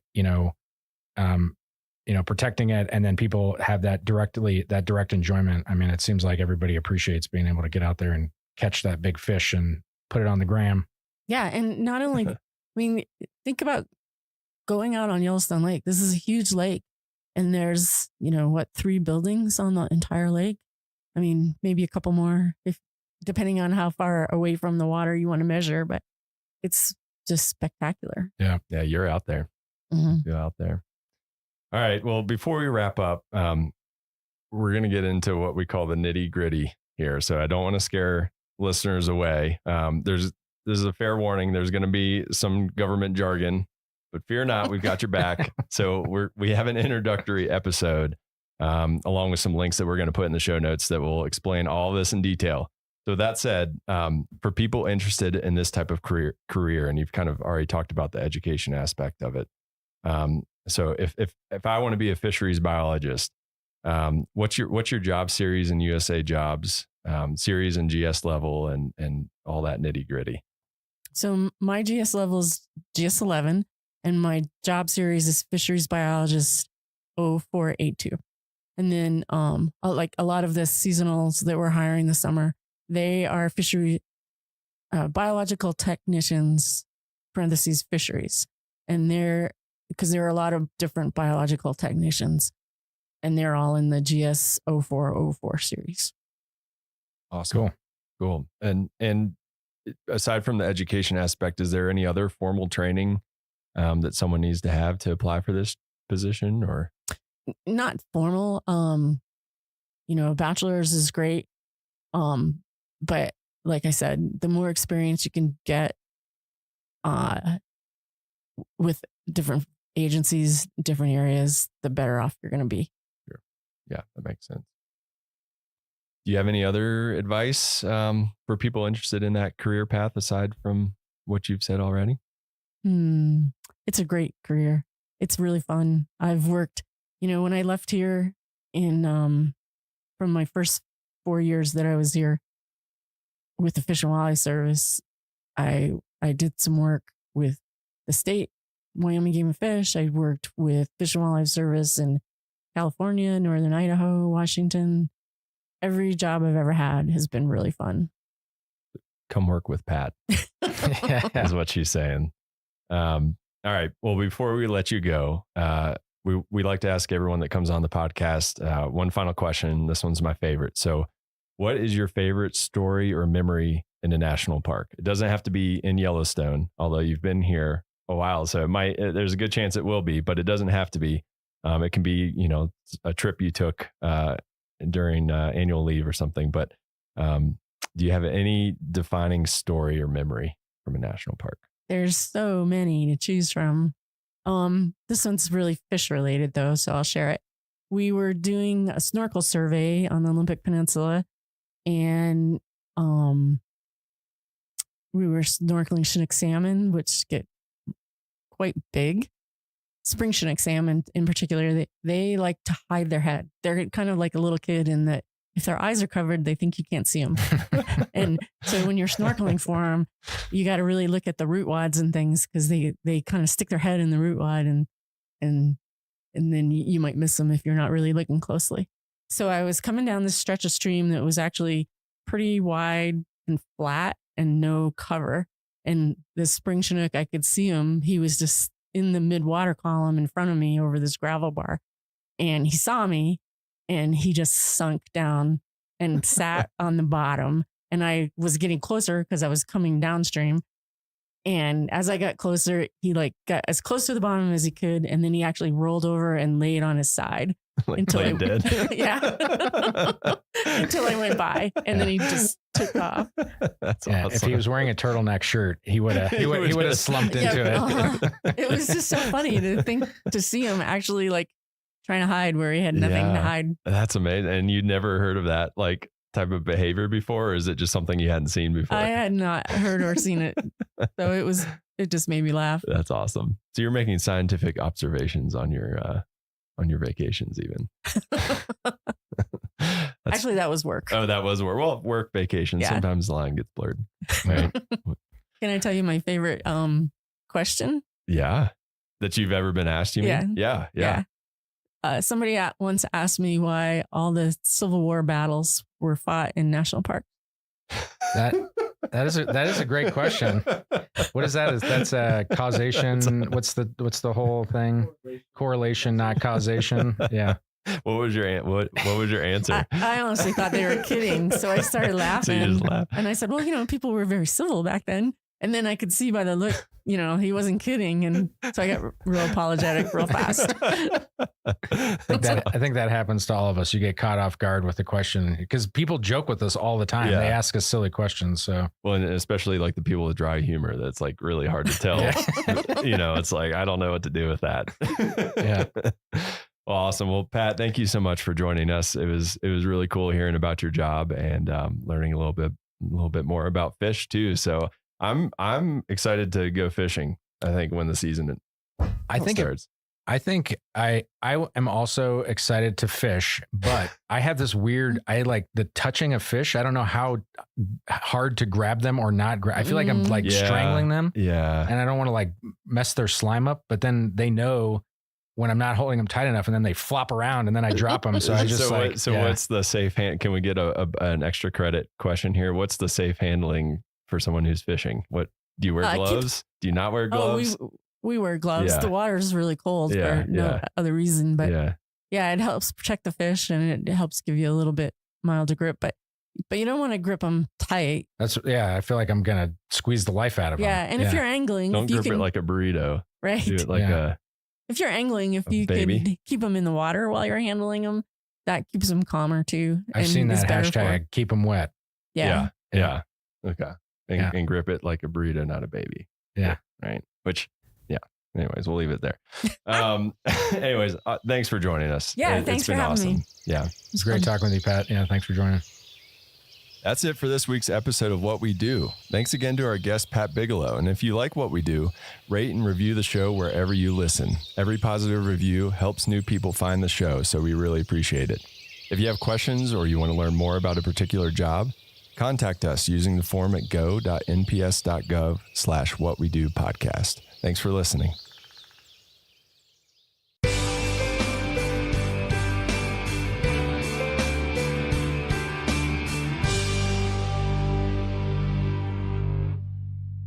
Located at a prominent bend on the Going to the Sun Road, the Sai Bend shuttle stop marks the transition point between higher elevation subalpine vegetation and the forests of the east side. Mount Sai towers over the area with Going to the Sun Mountain to the right and Cataract and Piegan Mountains to the left. Two popular day hikes depart from this location, Piegan Pass and Sai Pass. A portion of the trail over Piegan Pass to Mini Glacier is visible from the road. This long, 12.8-mile but rewarding hike passes through many ecological communities and has fantastic panoramic views, including spectacular mountain summits, Piegan Glacier, and Morning Eagle Falls. The 10.3-mile Sai Pass Trail climbs through wildflower-carpeted Preston Park to the rugged saddle of Sai Pass, with views across the St. Mary Valley as well as peaks south along the Continental Divide. The descent into the valley of Bering Creek begins with views of Sexton Glacier and winds through grassy slopes and stands of Douglas fir. The trail ends at Sunriff Gorge and another shuttle stop. While hard to appreciate while standing next to the Going to the Sun Road today, this area presented a real challenge to the builders of the road. A massive amount of material was required to bridge the gulch between Piegan and Going to the Sun Mountains and support the road. Far beneath the fill, a 10-foot by 10-foot culvert accented by masonry work and a 16-foot headwall channels Sai Creek under the road.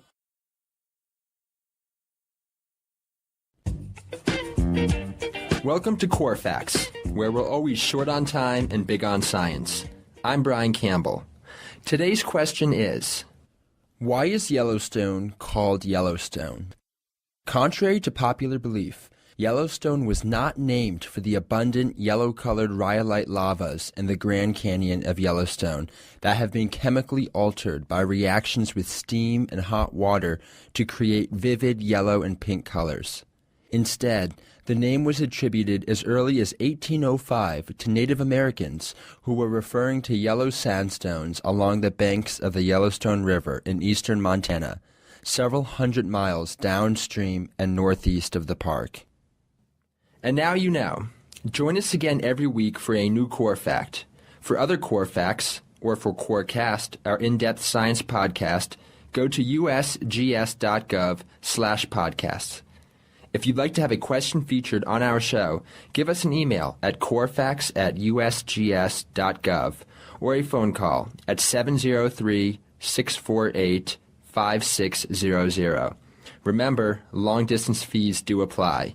Corfax is a product of the U.S. Geological Survey, Department of the Interior.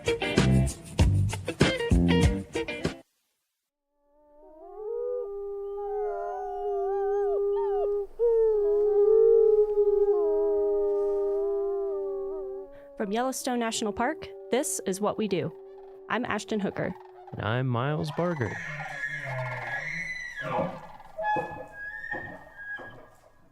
Hey, Miles. Hey, how's it going? Hey, good. How are you? Pretty good. Pretty good. Pretty good. Well, thanks for joining. We are joined today by Brett DeYoung. Hello. Thanks, Brett. Who is the park's supervisory telecommunications specialist here in Yellowstone. So to kind of kick us off with this conversation about telecommunications, cell towers, computers, all the techie stuff that can be a little polarizing here in a park like Yellowstone. People like, remote places without any connectivity. We're going to get into all that, but I have a little trivia for you first. So let's see. We're talking about data. This is a big park, a lot of employees, a lot of computers, a lot of storage. How much storage do you think is supported on Yellowstone's network? You have to take a wild guess. I'll take a wild guess. 100 terabytes. You are actually spot on. Oh. That's amazing. I remember Mark's emails. Good job. So to put that into perspective, I was like, what does 100 terabytes actually mean? Mm-hmm. So correct me if I'm wrong. This was just some brief Googling. So 300,000 digital photos require 1 terabyte. So if you multiply that by 100, that is 30 million photos. That's a ton. That's a lot of photos. That's a ton of data and storage. Or 1 hour of 8K footage. Just kidding. Yeah. That's probably 8K not too 3D. far off. Yeah. But anyway, to get into this topic more, we have Brett DeYoung. Thanks for joining us, Brett. How are you doing? I'm doing good. Good. So starting us off, where did you get your start in the National Park Service? I started volunteering with the National Park Service. I came to Yellowstone right after graduating from Purdue, and I worked for the concessioner, and I worked with the rangers at Old Faithful doing search and rescue and a number of other different things.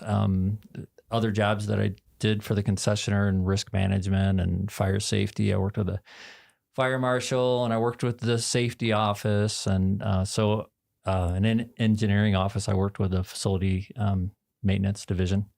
So I knew most everybody pretty well after the 16 years that I'd worked for the concessioner. And then one day I got a call from someone, and I applied for a job, and I walked across the street. And I asked them where the cafeteria was, because at the concessioner, they fed us every day. And they told me I had to bring my own lunch. Oh, man. So I'm still working through that. Yeah, you're still learning how to, feed yourself every day. Is when I came over. Did you, why did you first come out and start volunteering? Were you just an outdoors person before that, or? Yeah, I came out here like most people do because they want to experience the outdoors and they want to live in it, and they want to, rather than taking a vacation, they want to walk out the door and do it on their time off. And so, I was just drawn to that. And it was a really close-knit community down at Old Faithful. Mm-hmm. And we ended up working winters and summers seasonally. And, we all worked closely with the rangers. So it was just nice to spend time and broaden our sphere. So. Mm-hmm. And what was it? Was there something about Yellowstone that drew you here, or was it just kind of, you just happened to Not come out much, here? really. Yeah. No. It was, I was graduating from college in 1989 at Purdue, and it was during a recession at the time, and I was gung-ho to start paying off student loans, and I had a friend that kept saying, I love, I've been working summers in Yellowstone, and you should come out. And I said, okay, let's come out for a summer. And I think you hear that story a lot. Yep. People get hooked. Got hooked. So, yeah. And my wife came out eventually, not long after that, and we just made a home of it. Cool. It's such a big park, and there's so many opportunities. You can move all over the place laterally, and there's a lot to do here. That's that's a benefit of a great big park. So as a supervisory telecommunications specialist, do you have a typical day on the job? Is there even such a thing? Does it vary by season? What does that look like for you? Most days are typical. When you get into a supervisory position, you don't get out in the park as much. So there's a lot of office time, which is, can be the downside. The upside is that you work with you have a staff and they become your team, and that's fun too. And you kind of live through them in a lot of ways. But a typical day, we support Yellowstone's dispatch center, which is an 8-position dispatch center. It's FCC licensed. And it's an alarm monitoring center. It's a very busy center, as you all know. And it also supports the communities of Gardner and Corwin Springs and Silvergate and Cook City. And but we support all their technology, all their systems, their 911 systems, their CAD systems. That's their dispatch system.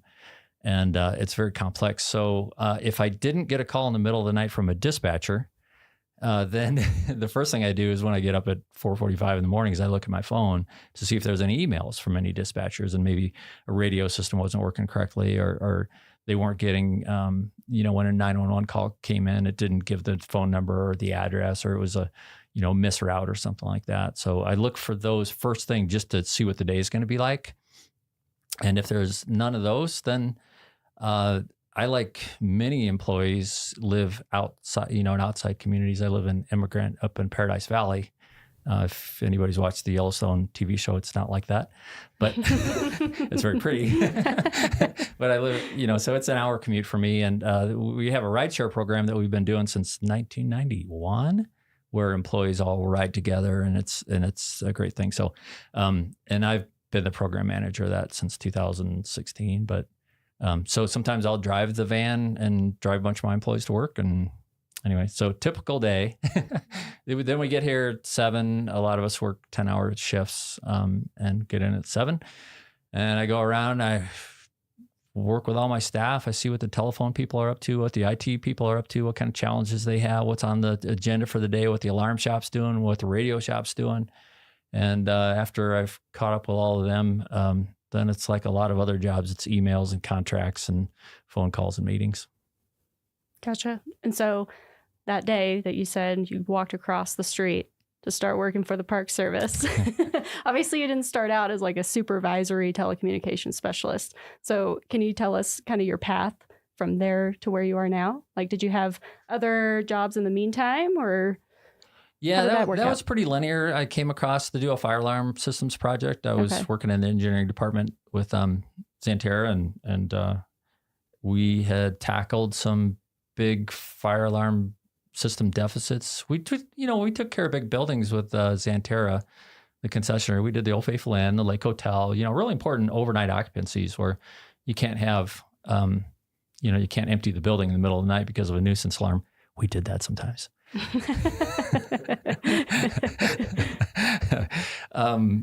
So we got things kind of under wraps over there, and then there were some deficits over here, and they wanted me to tackle that. So that's the job I got hired for.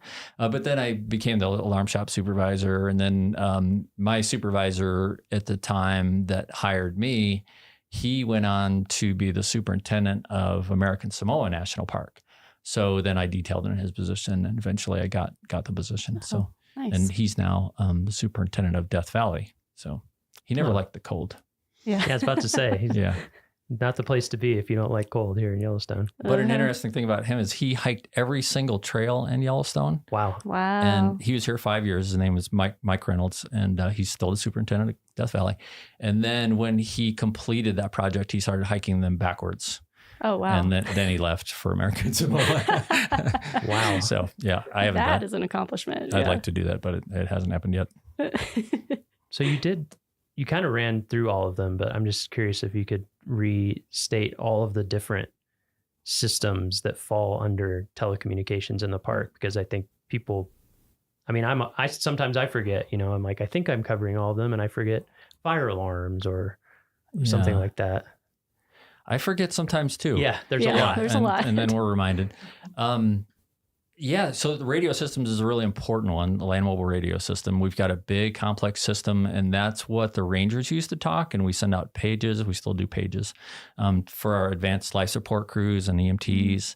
Law enforcement. There's resource protection people that are doing bear jams and animal jams and things like that. And it's just safety, too, for people working in the backcountry so they can communicate. So radio is a really important thing. We have telephones. We've got about 500 landlines and 180, 190 cell phone lines. So we manage all those contracts and all that hardware for that and the network that it takes to push it out there. The IT department, which is, we've got a very complex network to get it out there. As you know, the chief information officer came out here one time from the Department of the Interior. He said the last mile is Mammoth.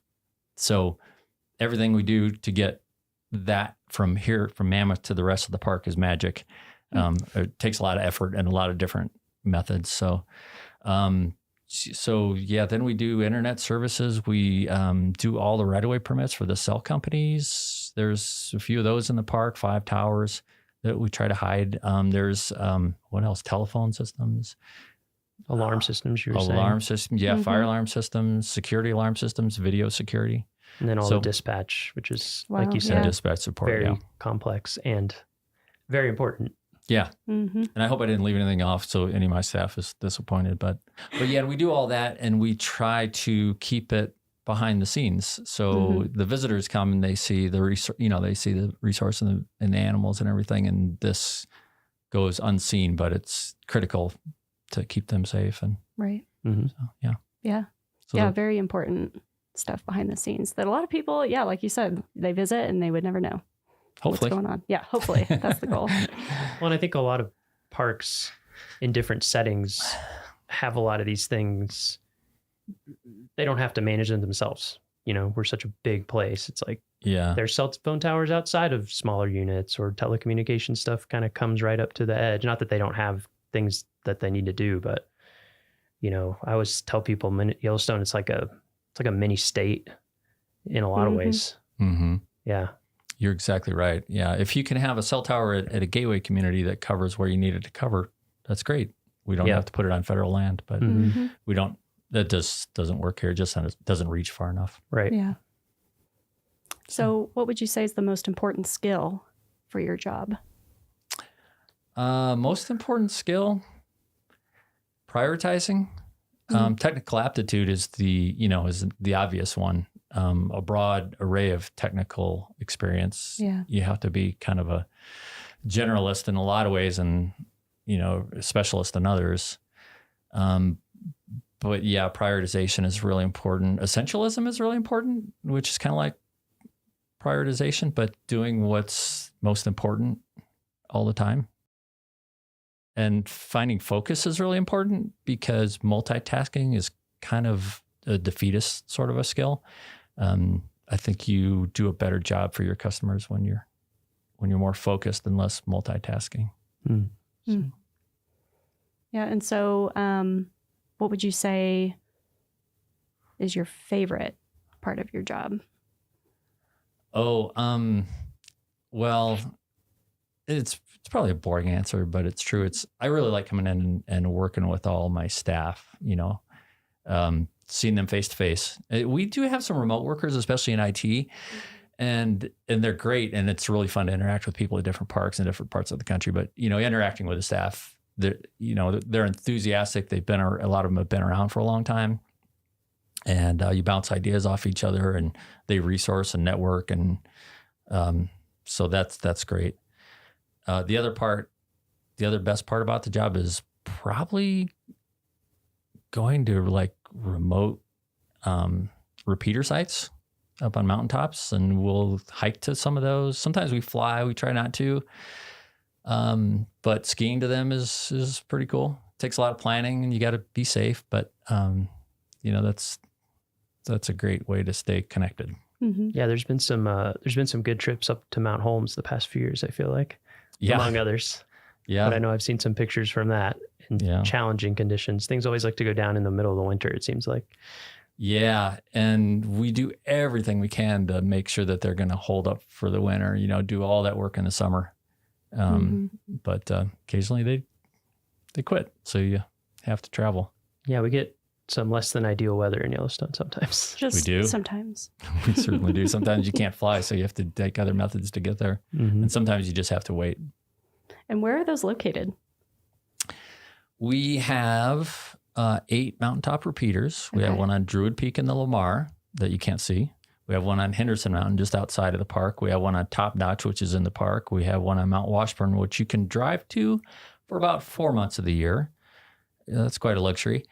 We have one just outside of the park on Survey Peak, in right on the edge of Grand Teton National Park in the Jebediah Smith Wilderness area, which is funny. You have to land the helicopter right on the park side because that's recommended wilderness, and Jebediah is actual wilderness, so no helicopters.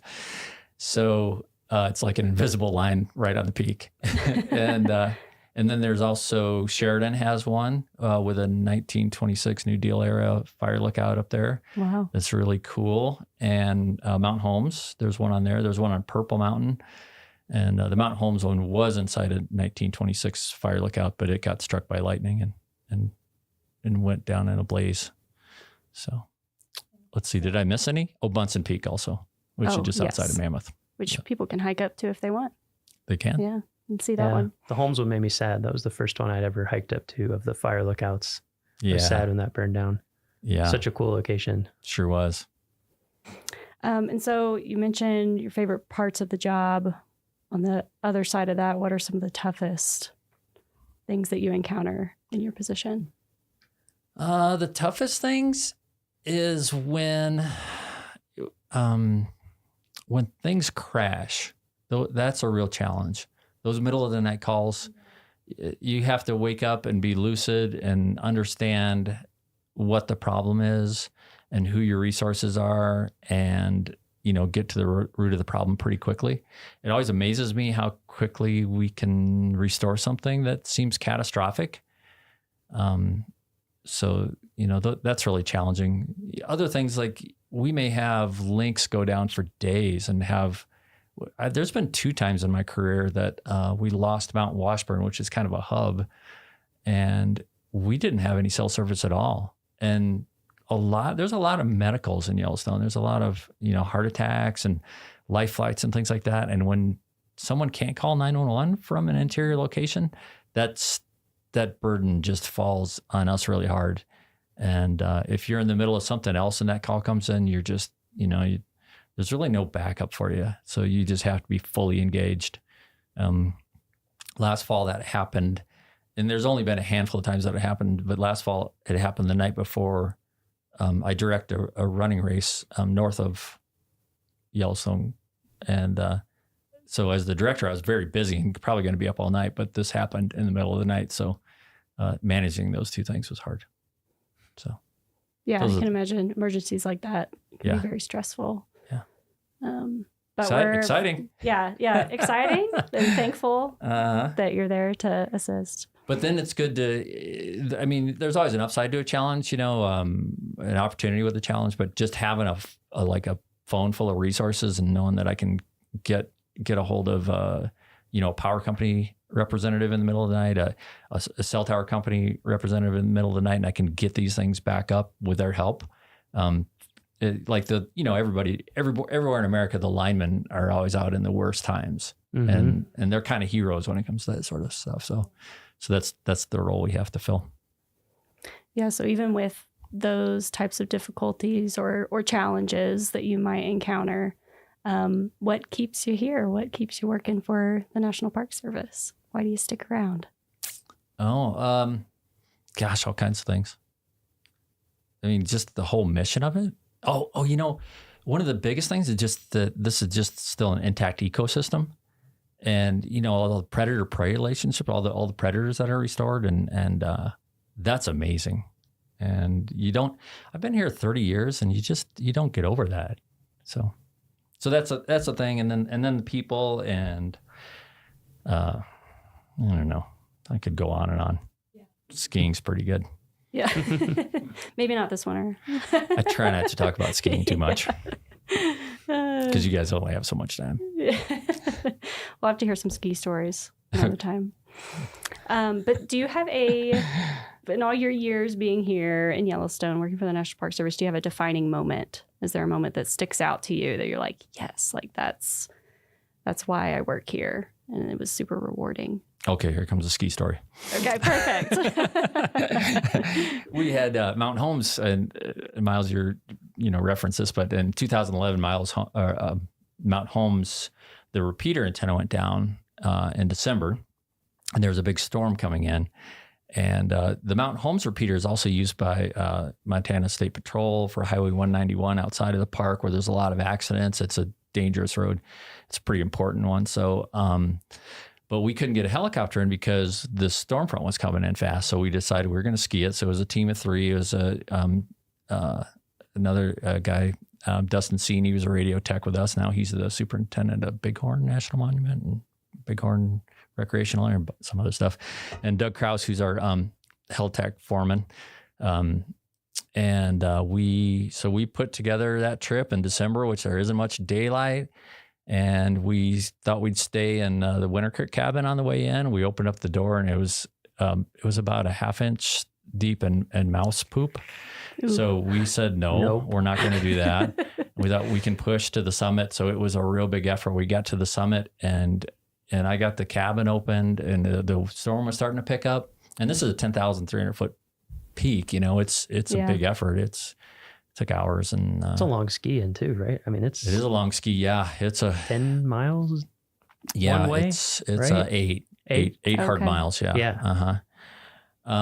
So yeah, we got the cabin opened up. We got a temporary antenna installed, testing it out, and then we got that door closed. And the storm came in and just blew so hard all night. It just rattled that fire lookout all night. And but that was pretty neat. We were testing the radio from inside, and we were talking to Montana Highway Patrol on this really remote site. And next morning, ski out was nice. Oh, that's super cool. So that was good. Yeah. Good trip. Yeah. I don't know if that was a defining moment. But that's one of the good ones. Yeah. Definitely memorable, it sounds like. Yeah. Yeah. Yeah.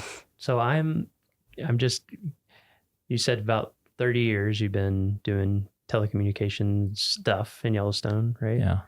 I feel like, of course, all fields change over time, but I feel like telecom's maybe the fastest changing field in the past 30 years, I would venture. So what's it been like to see?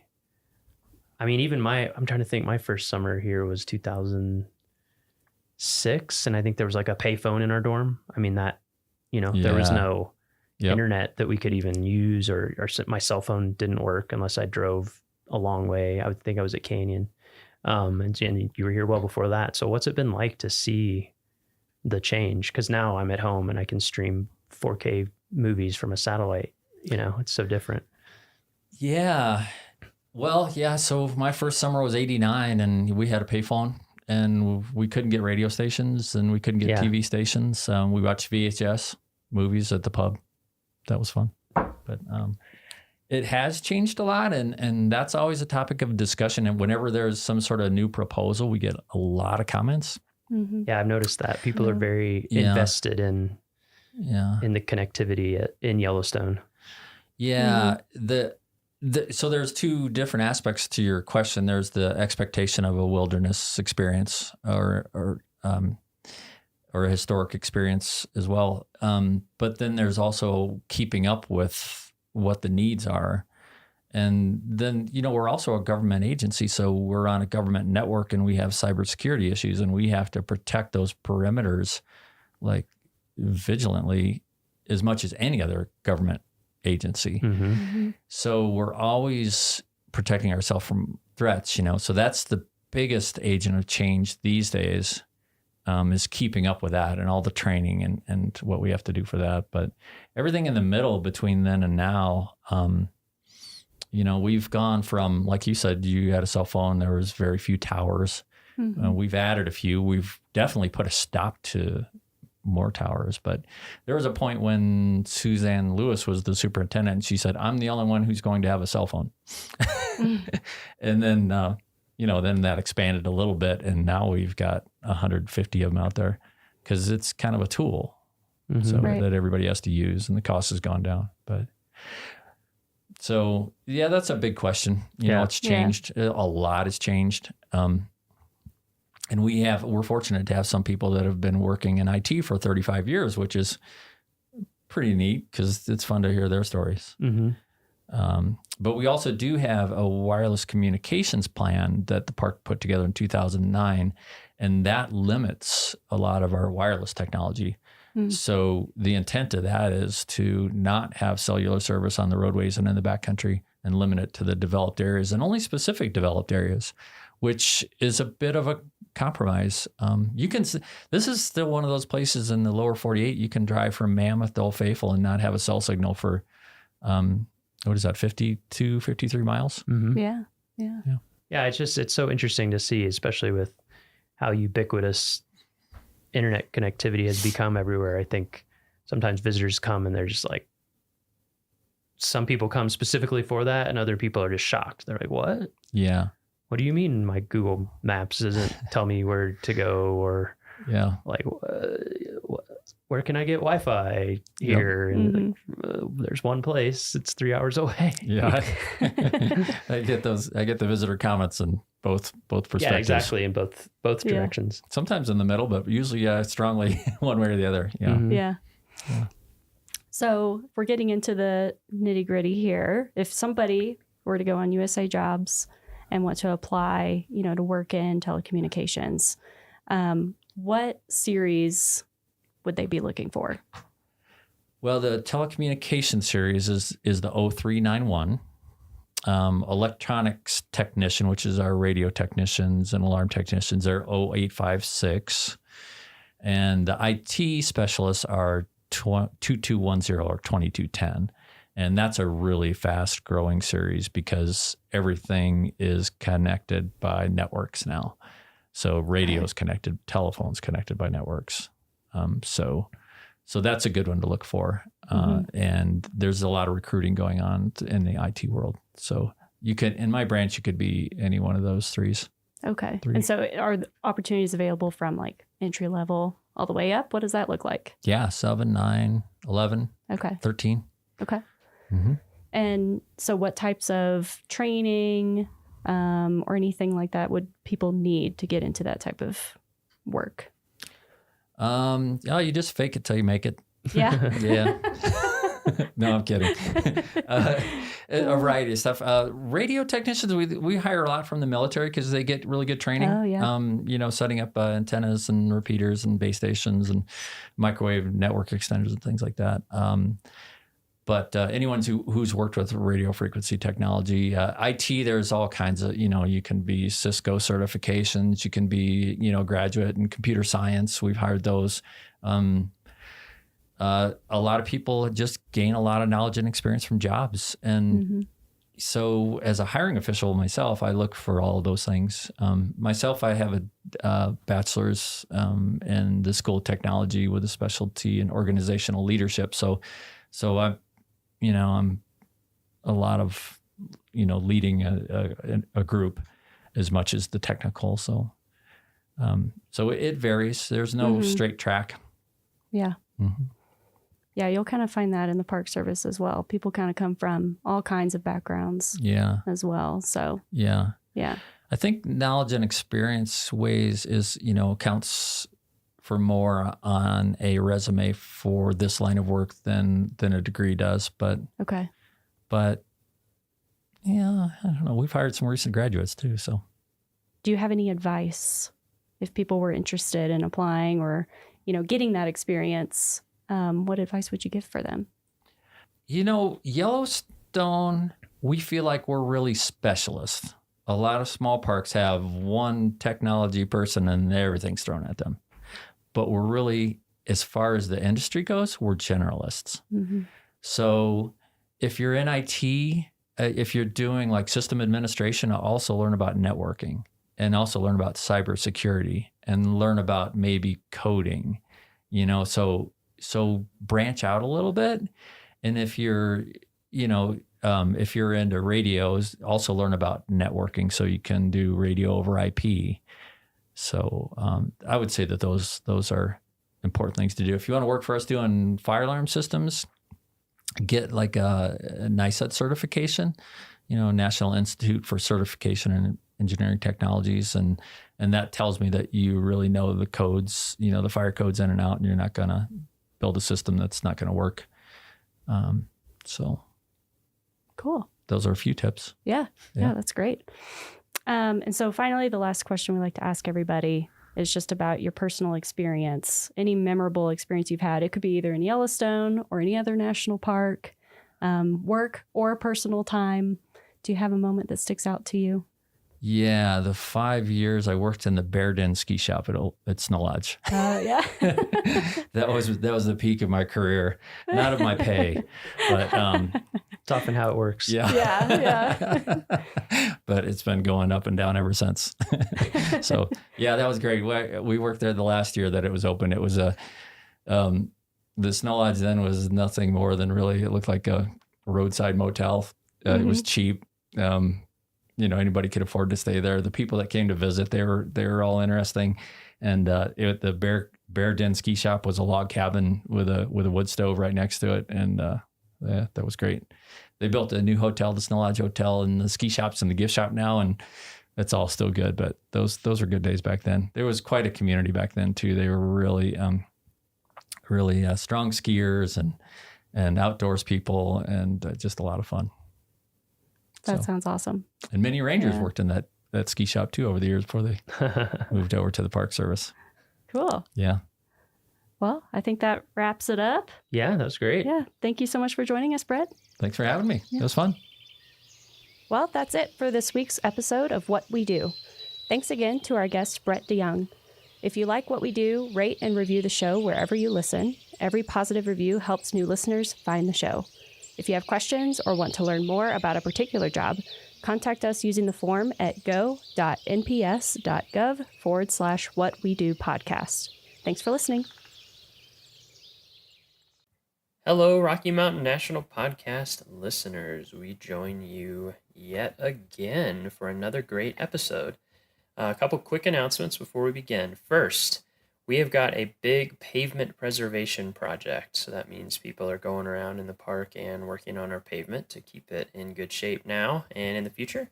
That's going on in the park and is going to be creating delays and closures over the next couple of weeks. Areas impacted are changing daily, so it's not just one area for the whole time. It's changing every day and are too complicated to cover in detail here, but you can get the full details on our website. Point your browser to nps.gov/ROMO. That's ROMO, nps.gov/ROMO. Look for alerts at the top of the page, and then find the alert related to pavement preservation and click more. That will take you to a news release that has the full details and a big old list to help you plan your trip. Second, monsoon season has been in full effect recently, with heavy thunderstorms rolling in nearly every afternoon. As always, please check the weather before your visit. Plan any hikes so that you are below tree line and away from dangerous areas before storms are set to arrive, and never leave the safety of a building or your car if thunderstorms are present. Stay safe out there. We know that thunderstorms are a common thing, and so it's easy to get complacent, but when you're here up in the high country and on the edge of rocky areas, people have been struck by lightning and even killed by lightning in Rocky, so please take it seriously. And now for our episode. This week we are joining Kyle Patterson, Rocky's Public Affairs Officer, to talk about what in the heck a Public Affairs Officer does, the importance of sharing Rocky's amazing news and messages with the news and with you, and current issues at the park, and also what you can do to help us keep Rocky beautiful now and in the future. It was a super fun episode. Kyle's really fun to talk to, and I'm sure that you're going to learn a lot of neat things and hopefully enjoy yourself. So here we go. Enjoy the show.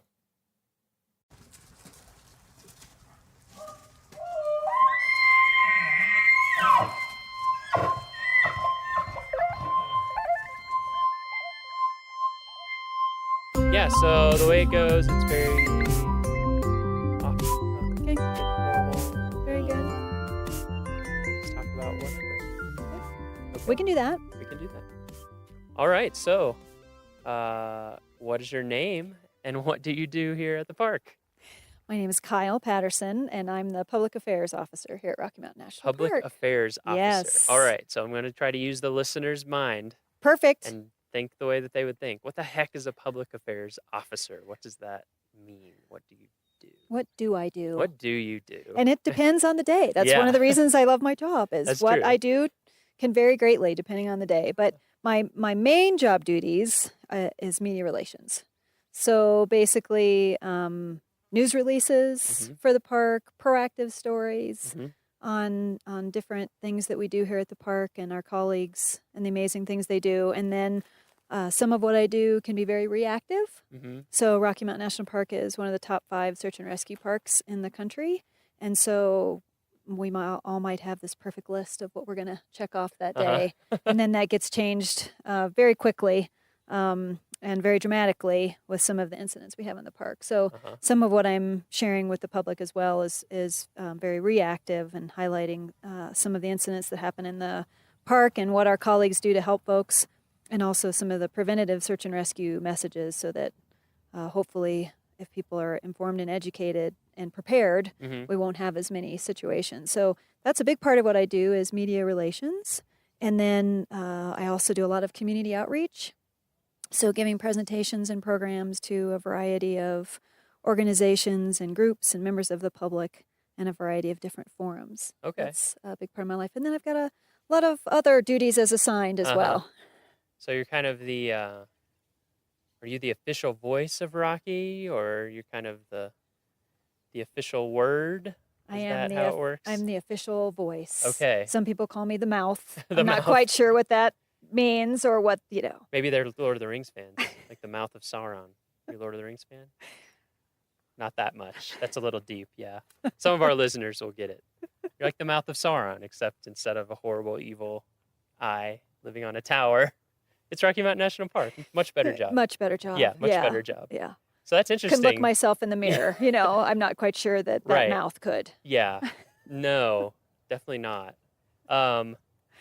That's interesting. So the proactive versus reactive. Right. Yeah. So the reactive stuff is probably what people can imagine most easily. Like,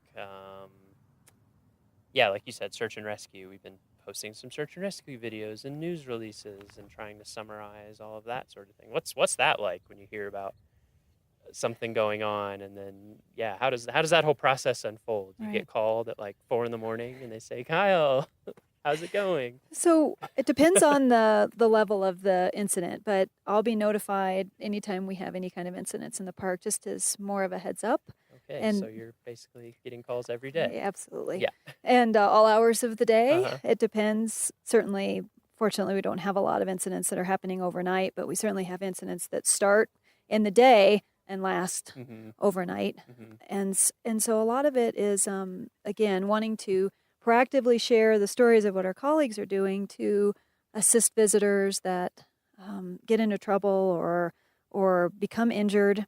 We have tragedies that happen in the park as well. So trying to share the story in a kind way as well is really important. Yeah, that protects people's privacy and protects all sorts of things involved. Yeah, that must be challenging. It is challenging, and since our incidents vary so much depending upon what people are doing and where they are, some of our search and rescue incidents, in fact, most of them are, people doing the right things, being prepared, and just, having a horrible thing happen to them somewhere in the park. And so usually it's not egregious that people are doing something and then things happen. Yep. And there's objective risks there out here. There are, and that's there's part of why people come. there are a lot of risks, and falls are the number one injury in Rocky, and they're the number one cause for fatalities in Rocky. Well, when you work and live in a place called Rocky Mountain National Park, rocks are not very forgiving. No. And I think also just through the years you realize how fragile we are as human beings when things happen. Doesn't take much. It doesn't take much. Doesn't even take that far of a fall. No, it really doesn't. And so, certainly being try to be very professional and kind when sharing the story, and also knowing that this is a person that this has happened to, who have family and friends who, again, whether it's a tragedy, which fortunately we don't have very, very many when you think of the level of visitation Right, we that's have in true. the park. Yeah, as a percentage, yeah. It's a percentage, it's really low. But then also just being mindful of some of the severe injuries we've had in the park and incidents we've had in the park as well. And so certainly those stories get a lot of attention. And we also have a lot of stories that we share with members of the public that aren't necessarily kind of those dramatic search and rescue incidents that people are just as interested in. So that's my favorite part of my job, is to be able to help tell those stories and help our colleagues tell those stories. Because even though I'm the spokesperson and the voice of the park, we've got a lot of amazing people, as you know, that work here that are very articulate, that do amazing things. I mean, and that's so pretty much the genesis of this podcast idea is just, being around park staff. You're just kind of like, wow, they're just interesting people anyway, and their jobs are so interesting. And I think that's what can be challenging just from the perspective of people even working here. It's hard for even us who work here to keep track of and recognize all the cool things that people are doing, because there's so much going on. Like, how many permanent employees do we have? There is so much going on. We have about 160 permanent year round, and then seasonal, and then we have about 210 seasonal rangers. So it's a big workforce. It is, and we're pretty spread out. I mean, there's a lot of stuff going on at headquarters, but even there, people are out in the park. I hear about stuff all the time. I'm like, oh wow, I didn't hear about that. Right. So that sounds like the most fun part to me. I mean, the reactive thing that you're talking about, where you're reporting on incidents, kind of breaking news that people want to know about, is obviously very important and can take a lot of time. But yeah, that's neat thinking about it from like finding stories that are going on and finding ways to highlight them. And finding stories too, I feel like a lot of times you find stories that do that, but also educate at the same time. Right. Educate visitors. Could you talk a little bit about that part? You bet. So, just the voices that we talk about too, and why it's great that we're having an opportunity to hear different voices through the podcasts, and just the experience level and passion that so many of our colleagues have. I love to be able to share those stories. And so it's great that we're using podcasts as another avenue to do that. That's my biggest regret, I think, at the end of each day, is not having enough time to be able to, this is a cool story, I want to highlight this. This is a great story, I want to highlight this. And or trying to grab staff to help share those stories. But that's not their primary mission of their particular position. Right. So they're like, I'd love to talk about it, but I've got to go tackle non-native species, or I have to go deal with, an elk in an exclosure. I have to, and so part of Can I it get is 3 just, hours of your time? And they're like, no, I don't have it. I would love to tell you my story. I don't have time to tell you my story. So if we especially in summer. Absolutely. So if we can help gather some of that for people to tell the story, that's great. And we'll never have enough time to share the stories. And I mean, as I just sit here now and just think about all of our different divisions and all of our different work units and all of the different tasks that people have, it's mind blowing. I mean, we're basically a city. We are. Yeah. I don't know if people realize. I was talking to, we had a class of designers, like graphic design, but also industrial design, which is interesting, who were here for a week. And I recorded with them like last Friday, I think it was. And that was one of the questions they had for me earlier. I just sat and talked with them, was like, what are all the different things people do here at the park? And it was hard for me to even remember, honestly. I would go through a big list, like, oh, we have interpretation, and then we have education, which is separate because it's curriculum based. And then we have law enforcement commissioned people, and then we have backcountry people and backcountry crews. But then I started thinking, I was like, wait, we have researchers, like, in all these different fields, and people managing elk, and people managing sheep and plants, and managing grants, and everything down to like sanitation and janitorial, which is so important. And I think people don't even think about it. And we'll talk about that more in a little bit. Yeah, actually, we could talk about it now. I mean, I think we have some challenges that are emerging at Rocky, so we can talk about some of those too. But definitely we basically are a city. We are. I mean, there's very few things that we don't do. Right. There's a few just because we have Estes Park and Grand Lake. Right. So we're not like like when I worked in Denali or something, where it's Right. literally like you are your own services, Right. period. Right. But we're pretty close. We are. And we're really fortunate here that we have the amenities, Yeah. like the lodging and the restaurants and all of that Yes. is in our surrounding communities. So that's one less thing that we have to be looking Yeah. at as far as just an infrastructure And you, aspect. that's a good, you spend a lot of time working with gateway communities, right? I Could you do. talk about that? I do. We're really fortunate at Rocky to have great relationships with our surrounding communities. Mhm. And Grand Lake on our west side, Estes Park on our east side. And those partnerships are really, really vital to Rocky Mountain National Park. It's very much a symbiotic relationship. It has to be. In both kind of the tourism promotional aspect of both of those communities, as well as the town management of both of those. So we work closely with both the town management and the staff that help run the towns, and then also the tourism outlets of both of those areas as well, just to continue to make sure that, one of the common goals that we both have is to continue to make the visitor experience of our mutual visitors. Oftentimes they call them guests. We call them visitors.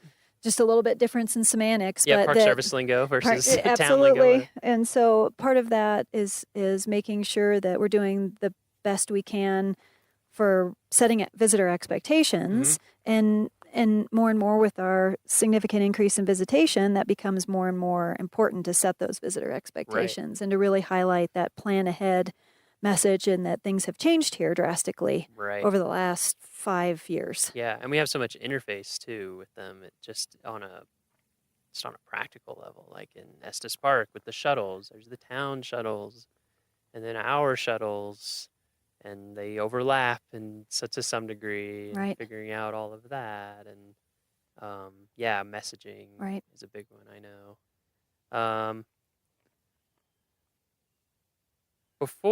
So we'll talk about some of the challenges facing Rocky. We'll talk about that. Before we do that, how did you become a public affairs officer? How did that happen? How did you get to, because it's so interesting talking to, I feel like everyone we've talked to, and I'm sure it will continue. It's just like, how did we end up in these roles? A lot of times we don't even know until we think about it. But yeah, how did you get into public affairs? Absolutely. You look back and say, this is exactly what I knew I wanted to do when I graduated.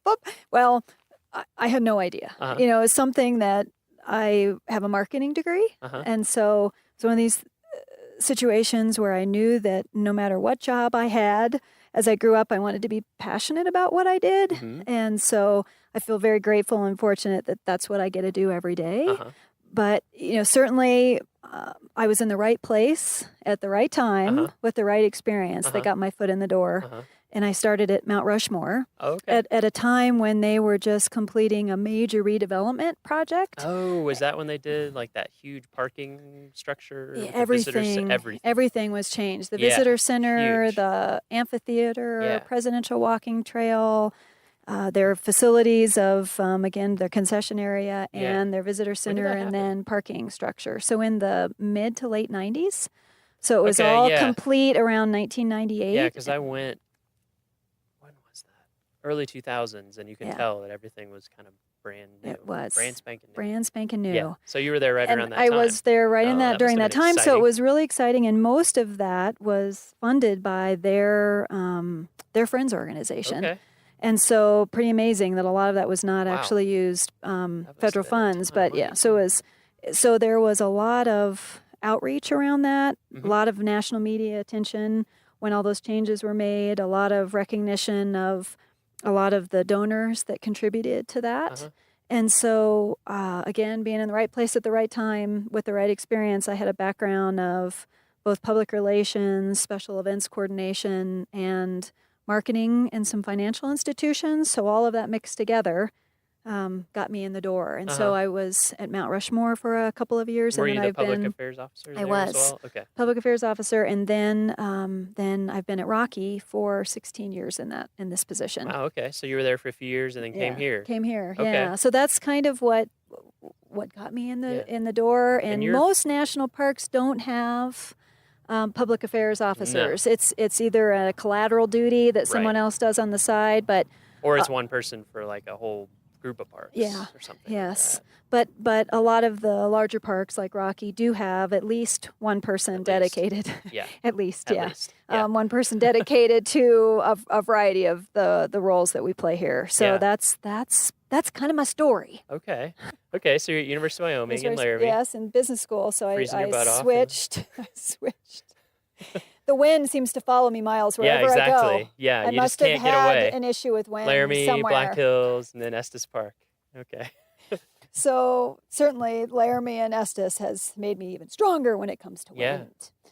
But certainly it was still in the business school, and then I went into marketing and seemed like a better match. Yep, better fit. And I think also then what do you do with a marketing degree? Sure. Because there's some of So the many things you could possibilities do, are yeah. limitless. Yeah. And so again, that's when I was like, if I promote or highlight something, I want it to be something that I can feel really good about Yeah. promoting and highlighting. Mhm. And so again, that's why I feel really Yeah. grateful because I'm so passionate about Mhm. the National Park Service mission as a whole. Right.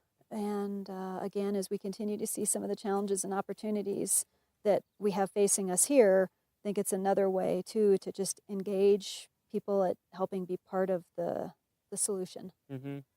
Yeah, I feel the same way with my job, doing design and communication. It's great to be able to do something that you believe in and Yeah. has a purpose behind it that you can really get behind. And Right. I remember one of my one of my coworkers at Harper's Ferry Center who is a designer.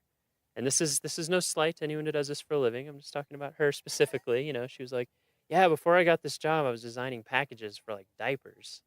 And now I'm doing design for National Park Service brochures. It's a different feeling." And Yeah. she was like, "That worked better for me." I was like, "Yeah, I can see that." Right. Absolutely. Same here. So did you get a degree in graphic design? Is that what did you know you were going to be a graphic designer? No, I did my Is anybody asking Miles these questions? No, but it's good. I'm glad. It's good. More back and forth. No, that's a good question. I was just like pretty much I didn't do any hiking stuff or outdoor stuff growing up. I just stayed inside and read books and played piano.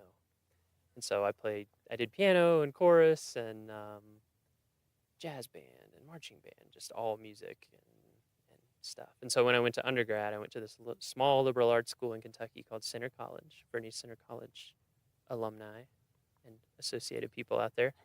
And my undergrad was in music composition and English. Okay. Double major. Very good. And then I started working in national parks between my junior and senior year. I don't remember how was it? Oh yeah, it was through. Do you know Colette Dagelberg? A lot of people know her. She works at Yellowstone. Anyway, Okay. her husband had this site called Coolworks, and it was like you could look for seasonal jobs. And the internet, the internet was getting into its own at that time. And I don't remember how, but somehow I was just like, wait, I can get a job in Yellowstone making minimum wage as opposed to going home for the summer making minimum wage. Okay, sign me up. Yeah, so I went out there and got hooked and started doing internships. And eventually, after a few years, I was like, everyone around me seems to have a degree related to what they're doing. Maybe I should too. And then I got a master's degree in environmental studies from University of Oregon. But I did like cartography and design. So graphic design is kind of what I ended up falling into. Okay. I definitely feel like it's very related to the music and literature and all that. Yeah. It's just like, how do you create balance? How do you create the right amount of tension? How do you make things exciting? How do you make things fit, and work well? And also communicating. You're communicating something. In the Right. case of literature and music, it's a lot more esoteric and Right. artistic, I guess you would say. And in this case, we're usually communicating specific information. Mhm. But it's very similar. It's Yeah. like, how can I arrange these elements to make the clearest and most engaging communication possible? Right. So I totally kind of fell into it as well. I went to get that degree and started making maps. Took GIS classes. Right. And then someone was like, "Oh, you're pretty good at this. You should see about this cartography lab, see if they are hiring any students." And so I did, and they weren't hiring me because I already was TAing 16 hours a Okay. week, and you could only work 20 hours a week Gotcha. if you're a full-time student. But I got an internship working on Atlas of Yellowstone, which is like Neat. a 250 page, I think, or somewhere around there, atlas of everything about Yellowstone, like everything. Actually, it'd be great if we had one about Rocky too. And I'd worked at Yellowstone for a couple of years. and done a ton of hiking and backpacking. So I knew the park fairly Right. well for Right. 2 years. And so, yeah, it all just kind of came together. And then when I was there, a cartography job at Harper's Ferry Center opened up because somebody had retired. And it was the first time they'd hired someone for that job in like 17 years. Wow. And I just So happened, right I just place, happened to right get it. time, Exactly. right experience. Yeah. For me, people ask me about it. Like, how do I do that? And what's the path? And I'm like, I can't tell you. Yeah. But I feel like it's being, just like you're saying, you're like, does this feel right or not? Yeah. And then exploring what does feel right and putting yourself into it like all the way. Right. And being really passionate about it. But anyway, that's kind of how it happened. Kind of a weird, I think that's, almost everyone. Right. Everyone so far that we've talked to, and I would guess almost everyone we talked to, will probably not have too straightforward of a story. I know. At least involved in national parks. And I think that's part of it because we do get asked that question a lot. How Yeah. were you so fortunate to work at a national park? Yeah, we wonder every day. Yeah, and I think and for those that are also saying I would like to do that same thing. Sometimes it's hard because there isn't hard to- necessarily, yeah. and that's hard, especially for is. those that really want a position with the Park Service. There isn't necessarily if you do this, this, and this, then you will become this or become this, and so And there's sometimes often- that's tough. But then I think also the breadth of experience also hopefully adds to just life experiences in think so, general too. for all of us. Oh yeah, If we were to definitely. look back and say that is not at all the path I was, I think it's pretty rare for I do people to too. know exactly. I mean, you hear that. It You hear happens, of for people sure, saying, in the parks. when It I was in happens. 4th grade, I knew I wanted to be a teacher. Yeah. Or when I was this, I knew that I wanted to and they do follow this, through. and they follow through. But Yeah, I think for most people, we're very fluid creatures. especially in the Park Service, you Yeah. kind of have to be. And I don't know. It hasn't come up yet too much on the podcast. Maybe it will at a certain time, but I don't know too if people know the lifestyle things involved Mhm. sometimes. Like Lindsay Lewis, we were talking to in an earlier episode, or actually it'll be a later episode. Talking to Lindsay Lewis in a later episode, our volunteer coordinator, and just moving around all the time. And I did the same thing. And the amount of mobility that's almost required and the kind of places you have to live. And if Right. it's your thing, then it's great. Right. But for a lot of people, it's not their thing. Right. It can be really challenging. Right. Especially in terms of like relationships Right. and family and trying to find a job. Right. Or, and all those kinds of issues. Yeah. Many So- times it's romanticized. And depending upon what stage you are in your life, you might be more able to do that. But then there Yeah. also becomes other times where you have relationships that you're separated from Right. because of it. And Oh, then yeah. it's not so romantic anymore. There's so many different arrangements people have to figure. I mean, Yeah. I know people who for years it's like, oh, I work at this park and my spouse works at this park, and we see each other just every now and then on the weekends, or like not even every weekend, or like at Grand Canyon, I know multiple people who they have a house in Flagstaff, but they live up in the park during the week. So it's just like, yeah, we see each other on the weekends, and people do what they have to do to make it work. Yeah. So Yeah. there's multiple angles to it. Maybe we'll have a lifestyle episode. There you go. Yeah, like a home and garden episode and just talk about all that stuff, because I think it would be really interesting to people. Yeah. We are going to, towards the end of the season, talk to seasonal employees. Good. Just about their season Great. and beginning, middle, end, wrapping up, and what the experience was like for them. That's a and great idea. How it's impacted them and that kind of thing. So we'll probably hear more of that stuff. Yeah. then. So you've been here 16 years, Yes. right, at Rocky Mountain National Park? Yeah, That's 16 a good. years like this past week. Oh wow! I Happy know. anniversary. Thank you. Thank you very much. So I'm not quite sure how 16 years happened that fast, Oh, Miles. How's that possible? I'm still young. I'm 32, but I'm just starting. I mean, I definitely am perceiving this thing that everyone talks about. That is a cliche, but is so true. Which Yeah. is like time goes faster and faster. Oh, What's yeah. up with that? Yeah. And it's like how many years is it? What? One of my favorites is, the days are long, but the years are short. Yes. And I think That is so I true. think that is like the first time I heard that, I'm That like, is so that true. is it in a nutshell And especially in a soundbite. position like yours, I think, because things just, just like a couple weeks ago, we had 5 incidents in a day. Yeah. And so it's Yeah. just, it can seem to go on a really long time, but then afterwards, Yeah. it's just like, what happened? Exactly. What happened to that day? And we have so many stories and incidents in the park that we don't even have a chance to do news releases on know. them too. I I know. think that sometimes the public is like, oh, you had a string of them and then you haven't had any since. Right. Just No. for instance, this week we had another day like that, but none of us had a chance to Right. put a news release Exactly. together. But we had 3 major incidents at Wild Basin on the 4th of July. A Yeah. broken hip on Broken one hip. trail and a broken leg on the other trail. We didn't send out a news release about it. So when people ask me, is there something going on in Always. Rocky? I say, I'm sure there is. It's just a Yep. matter of whether we know about it yet or Yep. not. It's almost 250,000 acres. It's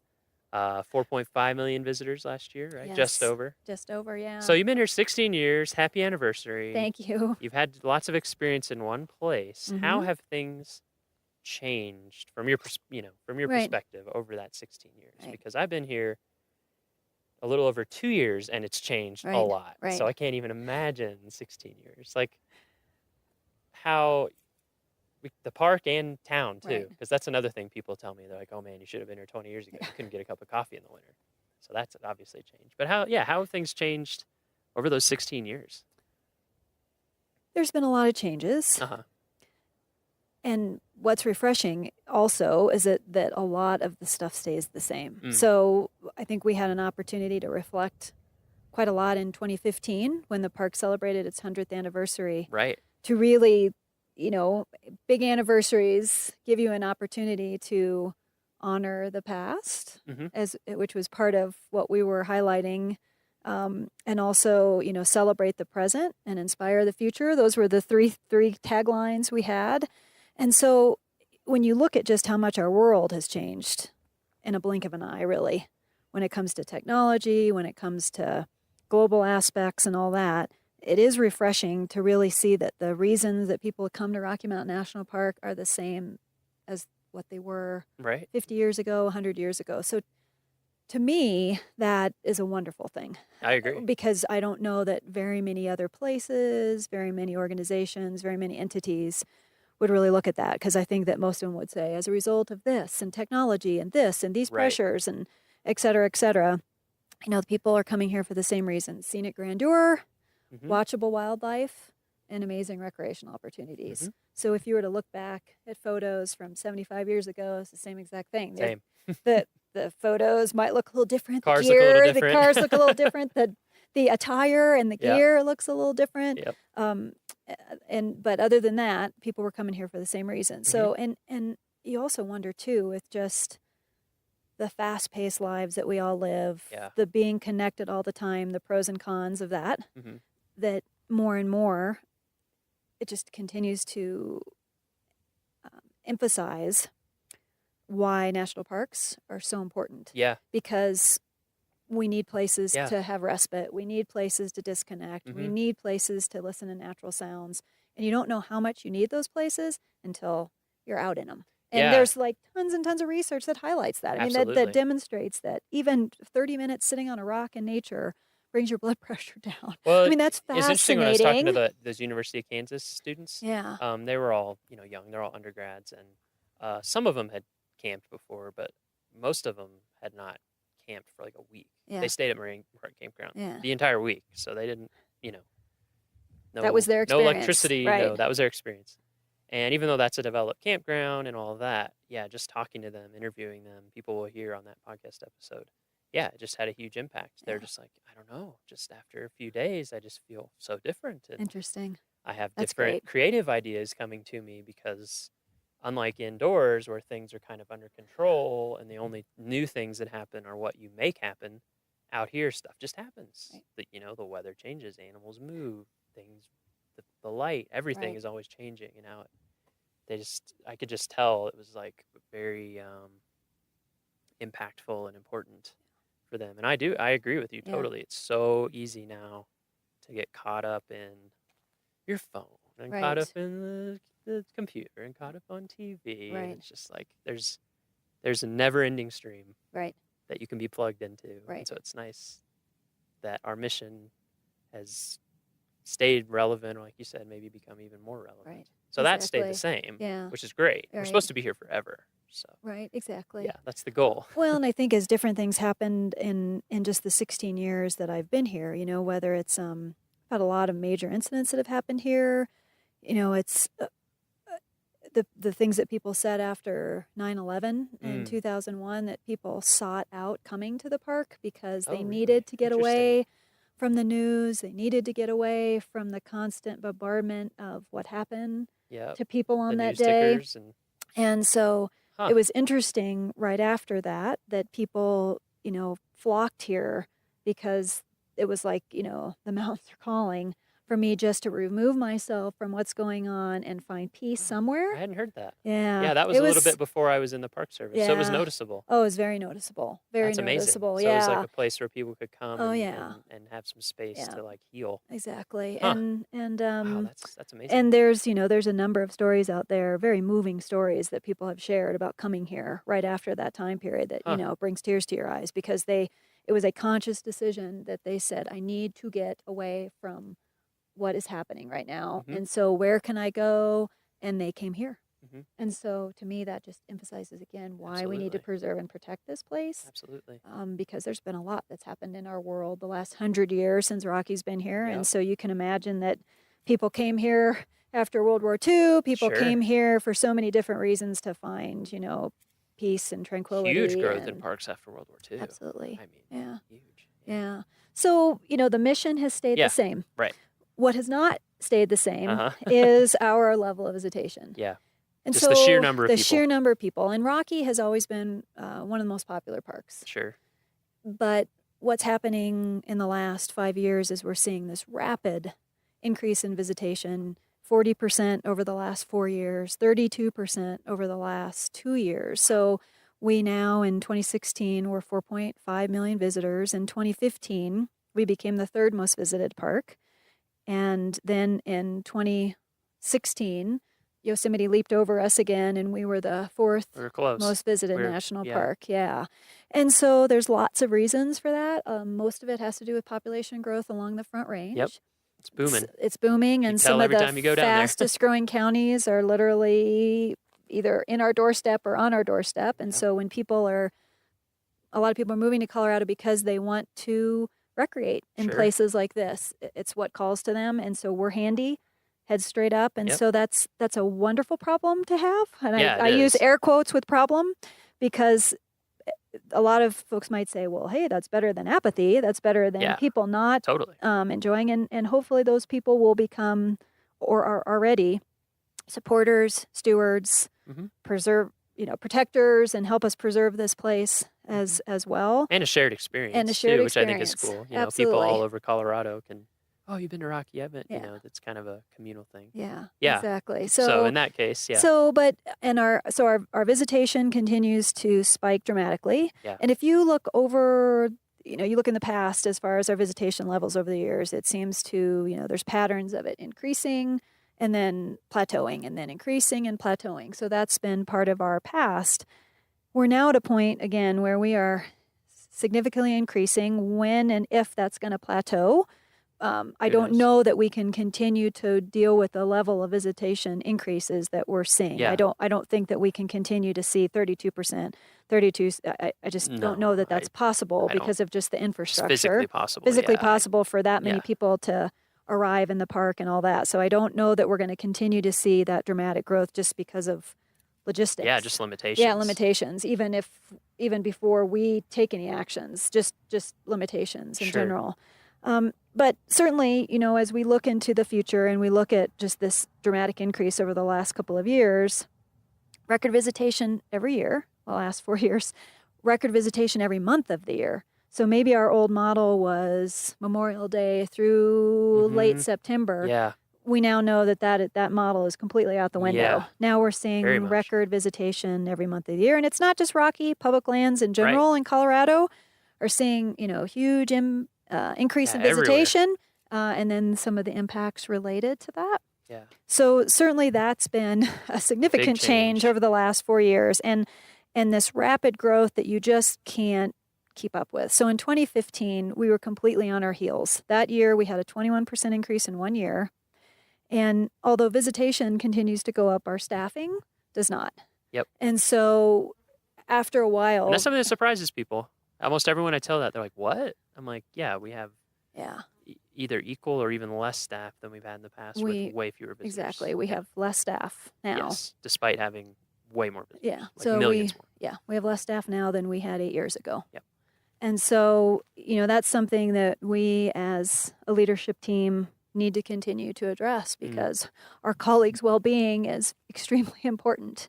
And we need to make sure that we're keeping that in mind. And so as we continue to, deal with some of the challenges and steps we're taking now, we're looking at 4 areas. That visitor and staff safety is extremely important to us. Resource protection. So that resource, when we say resource in Park Service, we mean like the park at every level. Absolutely. So the physical part, the view sheds, the quality of the night skies, the quality of the soundscape, the cultural and historical landscape. That's all. When we say resource, we mean all of that. Right. Okay. So resource protection. And then just, wildlife habitat, everything is everything. kind of surrounded into that. Yes. Everything involved. And then visitor experience. Yep. So what kind of experience are visitors having with this level of visitation? And then operational capacity. Like truly what can our infrastructure take? Whether it's restroom facilities in Bear Lake, whether it's our trail system, whether it's our roads, all of our infrastructure. What can our infrastructure, operational capacity take with this level of visitation? Right. And so those are the kind of 4 overarching areas that we started moving forward in 2016,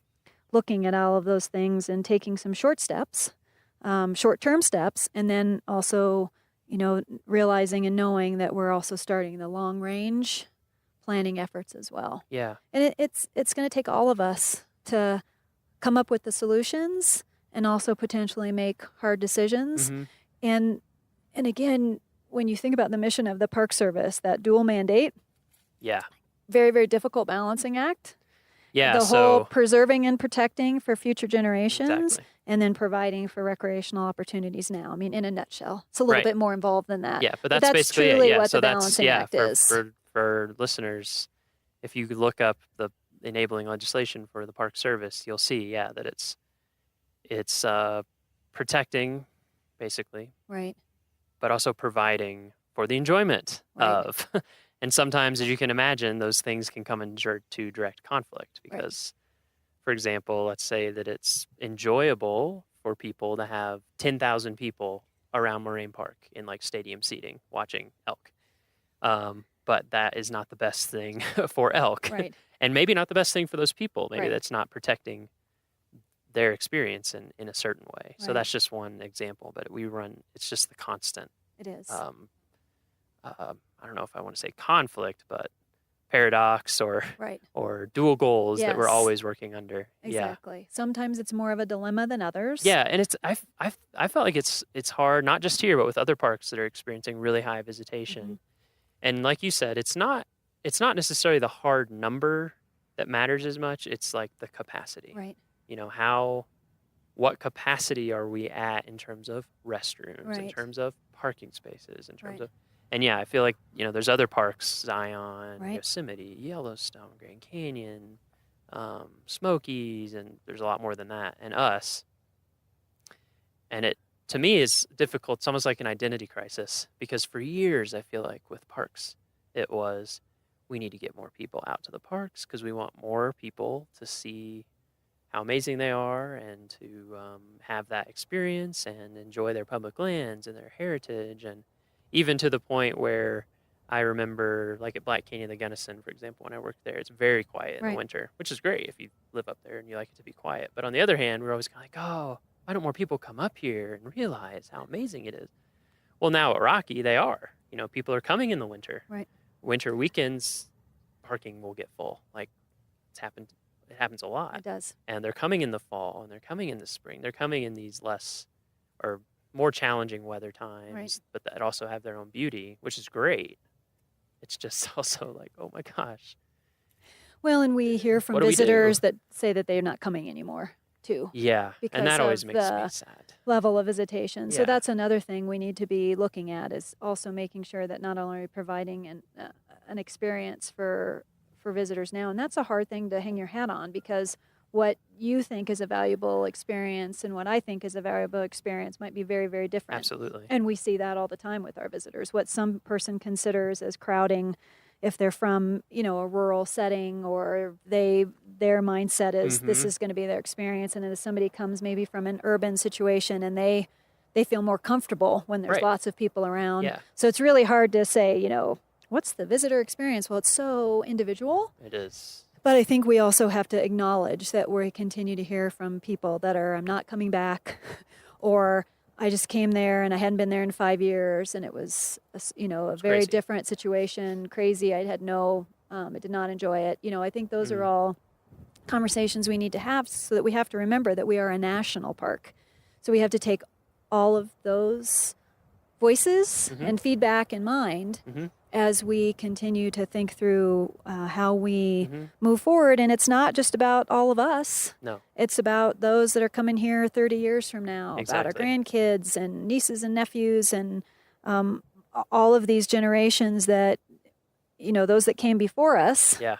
We would have been pretty ticked off at them if they wouldn't have taken care of this place. And so we also need to take ownership as a country, as a community, as a however you want to say it. We also have to take that ownership to say, how are we leaving this for folks that are going to come 30 years from now? And the decisions that we make now are going to make a significant difference in that. And so that's a big part of what we're needing to address. So on our end, on the park end, we have all sorts of stuff going on right now to look at, just trying to get baselines basically of what visitation is, what are the patterns, what do people want out of their experience, what are they looking for, kind of collecting data, correct? Right. And then we're using that data to begin well-informed, to basically inform our discussion internally and then with the public, to just say, this is what's happening, these are the facts on the ground, these are the pros and cons, and what do we want to try to do in the future to figure it out. And for me, I think it's a little scary because we don't know the answer, but it's also exciting because we don't know the answer, and we're trying to figure it out with people. Right.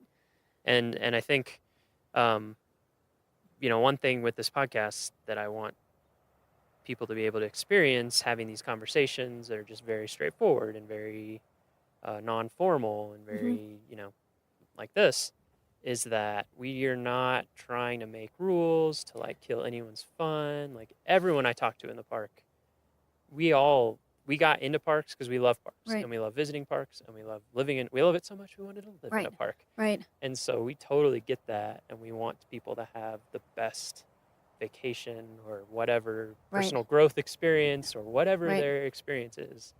So, but the reason we do have regulations is because that protects side. Right. We're trying to protect it, like you said, for future generations forever. Right. So what are some of the key things with this growing visitation that we are asking visitors to be aware of and to do that can help us? Right. Help us help them. Help me help you. Exactly. So there are a variety of things. And one is just continuing to do things like this, where we engage and connect with visitors to help us come up with some of the solutions, to hear their voice and informing each other as well. So we took short-term action the last couple of years because we had to. As I mentioned, we were completely on our heels in 2015, saw the ramifications of that, not only on the resource, but on visitors and staff. And so because of just the crowding. So we started putting restrictions in place along the Bear Lake Road Corridor, Wild Basin, and Alpine Visitor Center, which are our three main congested areas, starting in 2016. And there was not some magical time on the clock on Saturday that we said, okay, every Saturday at 10:18, it's meant to be very fluid, and we're moving forward with those restrictions this year. I think people need to understand that it's safety based. Right. It's safety based. For example, I mean, if there's just miles of cars in every direction and something happens, let's say it was someone you're hiking with, and we need to get an ambulance up there, we can't get an ambulance up there because it's so crowded. And so that was part of it, right? We just were saying this is becoming unsafe. Right. There are lots of parts of it. So that is one of the main reasons. And we had examples in past years where we literally could not get emergency vehicles down in areas or to areas because of the sheer congestion along the roads and the way people had parked that we could not get, and it absolutely impacted our response time. Yep. And so that's a big part of why we made these decisions. And places like Wild Basin Road, which is a dirt, narrow road that leads down to the Wild Basin trailhead. Yep. Got to use pullouts to pass people a lot of the time. All it takes is, a couple of people parking because they can't find a legitimate parking space, so they park somewhere, and now the back of their vehicle is out in the middle of the road, and they leave their vehicle, head in to go hike, and then, just trying to get around and maneuver around those vehicles, again, in emergency vehicles. Or just other visitors. visitors. It's a consideration for everyone else. Yeah, and if we had to evacuate an area because of fires, that's also, a concern as well, because you have all of these people that are kind of down a narrow dirt road. So these are all things we have to keep in mind. And then just the resources. So once parking areas filled up, once legitimate parking spots filled up, we were seeing that, unfortunately, visitors were parking on the resource in places that you would not have thought was even possible. Right. And so we were seeing significant resource damage and impacts as a result of that. And vegetation, like that. yeah. Where and, the sides of the road start looking like baseball fields or something, they're just dirt. Exactly. So then there goes the whole aspect that we are required to provide as far as resource protection, that native vegetation, other aspects of just what happens to wildlife when you have that many people in an area. So again, we took steps with that in mind, and then just truly what our facilities could stand. So when there's that many people in that area, even if we had a custodian cleaning the bathroom every 30 minutes, the condition of our facilities were very, very poor just because of the volume of people that were there. Yep. So for all of these reasons and many more, we started restricting vehicle access. So when parking areas fill and the congestion warrants along the roads starting to become an unsafe situation, then we start putting restrictions in place. Last summer, that was June through September, every weekend is when it usually happened. And the same thing has been happening this year as well, and it's actually moved into some weekdays. Really? As well, Wow. just because of our level of visitation. Yeah. Same, because we've been setting some new records, right? Same challenges of Alpine Visitor Center. Yeah. So, we got two roads that now, with Old Fall River Road Old Fall open River for Road the empties season. into the So you Alpine got Visitor Center two parking lot. roads that empty, and all it takes is a couple people wanting to turn into that visitor center from Trail Ridge Road, and you soon have backups for miles as a result of that. So those are all things that we're trying to tackle best we can, but you have to kind of intensively manage those areas too. And in 2016, we actually had less complaints because we took those steps in. In fact, we had a lot of people that reached out to us and said, finally, really, if you plan ahead, you can get into these areas. So it helped. So it helped. And I think also we saw a lot of belligerence amongst visitors. And so that, with putting those restrictions in place, that helped ease some of that just belligerence helps keep you out of crowding. a situation that you can't win. Right. Like if you're driving around looking for parking and it isn't there, you're just going to get frustrated. Yeah. And right. I can understand that for sure. So a lot of it is helping us better inform the visitor. Yeah. So a lot of that too is, again, really trying to convey the plan ahead message. So many of our visitors are return visitors. They come here year after year, or maybe they haven't been here for 5 years. Their experience is very different than the way they remember it 5 years ago. We also have a lot of visitors that are coming up here for the first time. They jump in their car on a Saturday at noon, and then their world is rocked when they get up here and realize that our entrance station lines are long and there's no parking. So a lot of what we've been trying to do for the last 3 years is really doing as much as we can to encourage people to plan ahead. We realize that there's going to be visitors that don't do any planning ahead, and they're extremely spontaneous, and I envy that. I wish I was that spontaneous. But really, other parks, I believe, other parks have put in their catch lines, do not be spontaneous when coming to a national park, particularly May through October. Yep, not a busy one, yep. Yeah. And so I think that that's a lot of, if people do truly plan ahead, look at some of the tips that we have on our website and got it on the homepage. On the right homepage, it really, really does make a difference. And we realize that people are listening, so we always did that hike early. Well, no surprise, we knew this was going to happen, that people are now coming here earlier, and so that means our parking lots are going to fill up earlier. So I know that some parks say come prior to 7 or after 6 p.m. That might be part of our future here Because we at have Rocky. been saying 10 to 3, Yeah, right? yeah. But it's well, shifting. It is, but we say, that 10 to 3 is that crunch time. So the earlier people come or the later people come outside of that 10 to 3, they'll have more success and they'll have a more pleasant experience. Yeah. And we continue to see this huge influx on weekends. Yep. So if people could even just tweak their schedule and come on a weekday, Yep. even in July, Yep. In the weekday, summer, it helps a little bit. And But weekends, in the fall, it's huge. Yeah, I mean, huge. I get that it's hard for people in the Right. fall because Right. kids are in school and blah, Right. blah, and all of that.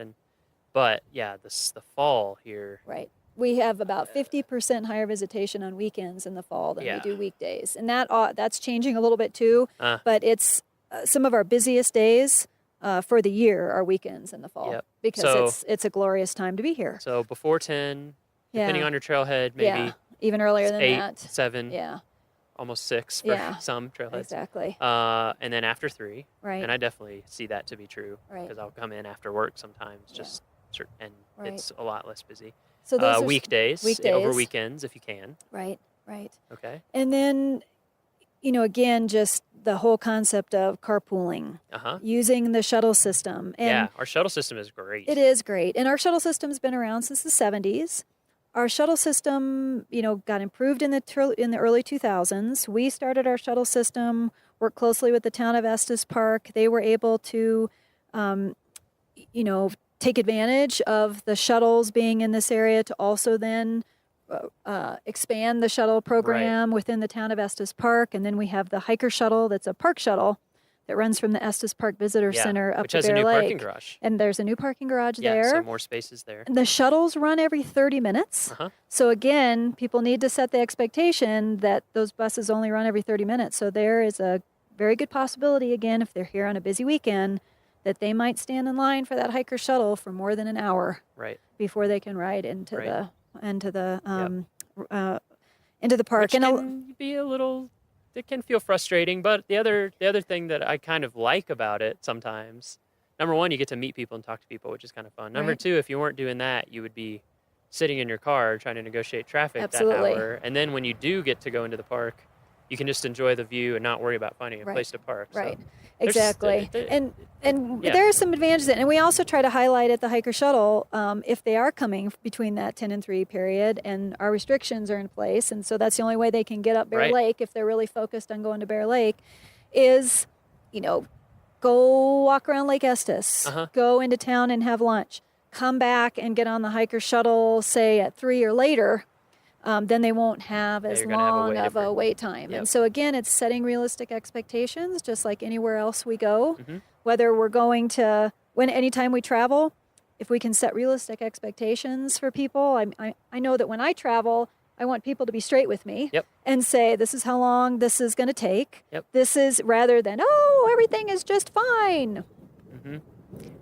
There was a big thing of lightning that came down over Nice. Prospect Mountain. Pretty close.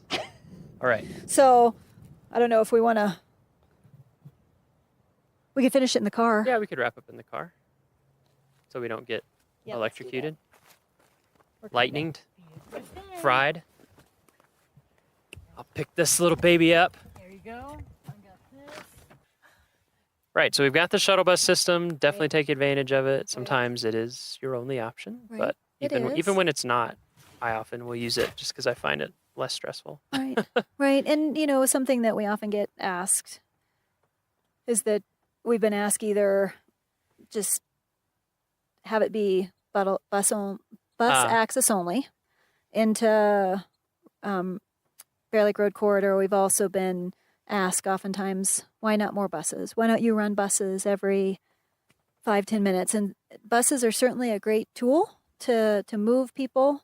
But as soon as you start using buses, then your capacity changes greatly. So the trailheads and the parking areas were the former capacity to these areas. But if you continue to increase shuttle access to areas, then you just surge oftentimes users into the area. And we've learned from our colleagues in other national parks like Zion that buses, also provide challenges. Where even with the frequency of buses that they're running, they still have pretty significant wait times as a result of it. So shuttles are a great tool to use, but they're not the only tool that we can use here at Rocky. And they also, cost money. So funds that we would be using towards shuttle buses is very limited as far as our entrance fees.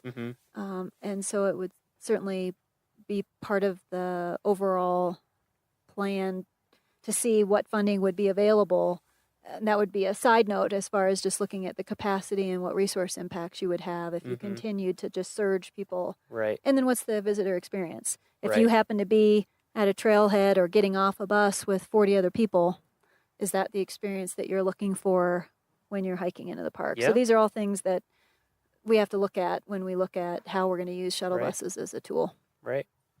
So before 10, after 3, use shuttle buses as a tool. Any other things that tips we can give people to help have the best visit possible? The whole concept of hike early, hike late is really key. And if people do decide to hike late, they really need to be dialed into the weather forecast. Yep.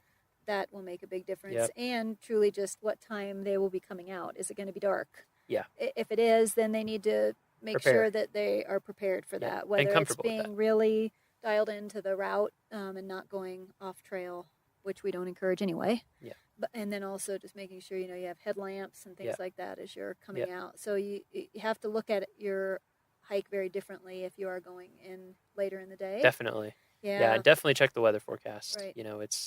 It's our typical pattern here to have afternoon thunderstorms every afternoon. We're not always in that pattern, but a lot of times we are. We just ducked inside because of that very pattern, because lightning started. So, yeah, that's definitely one thing to think about, because especially a lot of our hikes go above tree line. You don't want to be above tree line if there is lightning anywhere around. So watch that really carefully. But as long as you do watch the forecast, hiking in the evening is great a lot of the time, especially when this light's long in the summer. Okay, so that's a good tip. Hike early, hike late. And then the other thing, again, as you're planning ahead and thinking about your destination, is that 80% of our visitors come in through the east side of the park, 20% from the west side. 80%, wow. Yeah, so and which would make sense when you think Sure, about populations. the populations and Denver International Airport and elsewhere.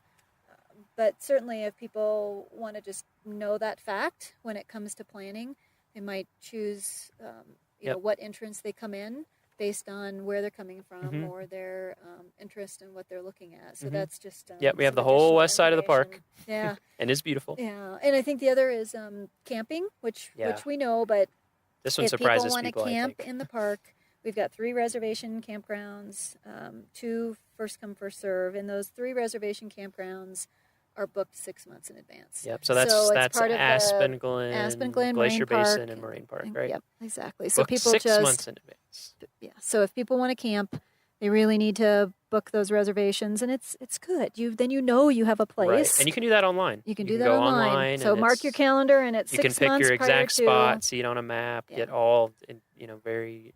But yeah, plan way ahead. And that's pretty typical, not only for Rocky, but most other public lands and federal lands in this area. Especially in this area. Yeah. And first come, first serve, certainly if people want to roll the dice and hope that they can get one of those first come, first serves, Timber Creek Campground on the west side is the campground that fills up last.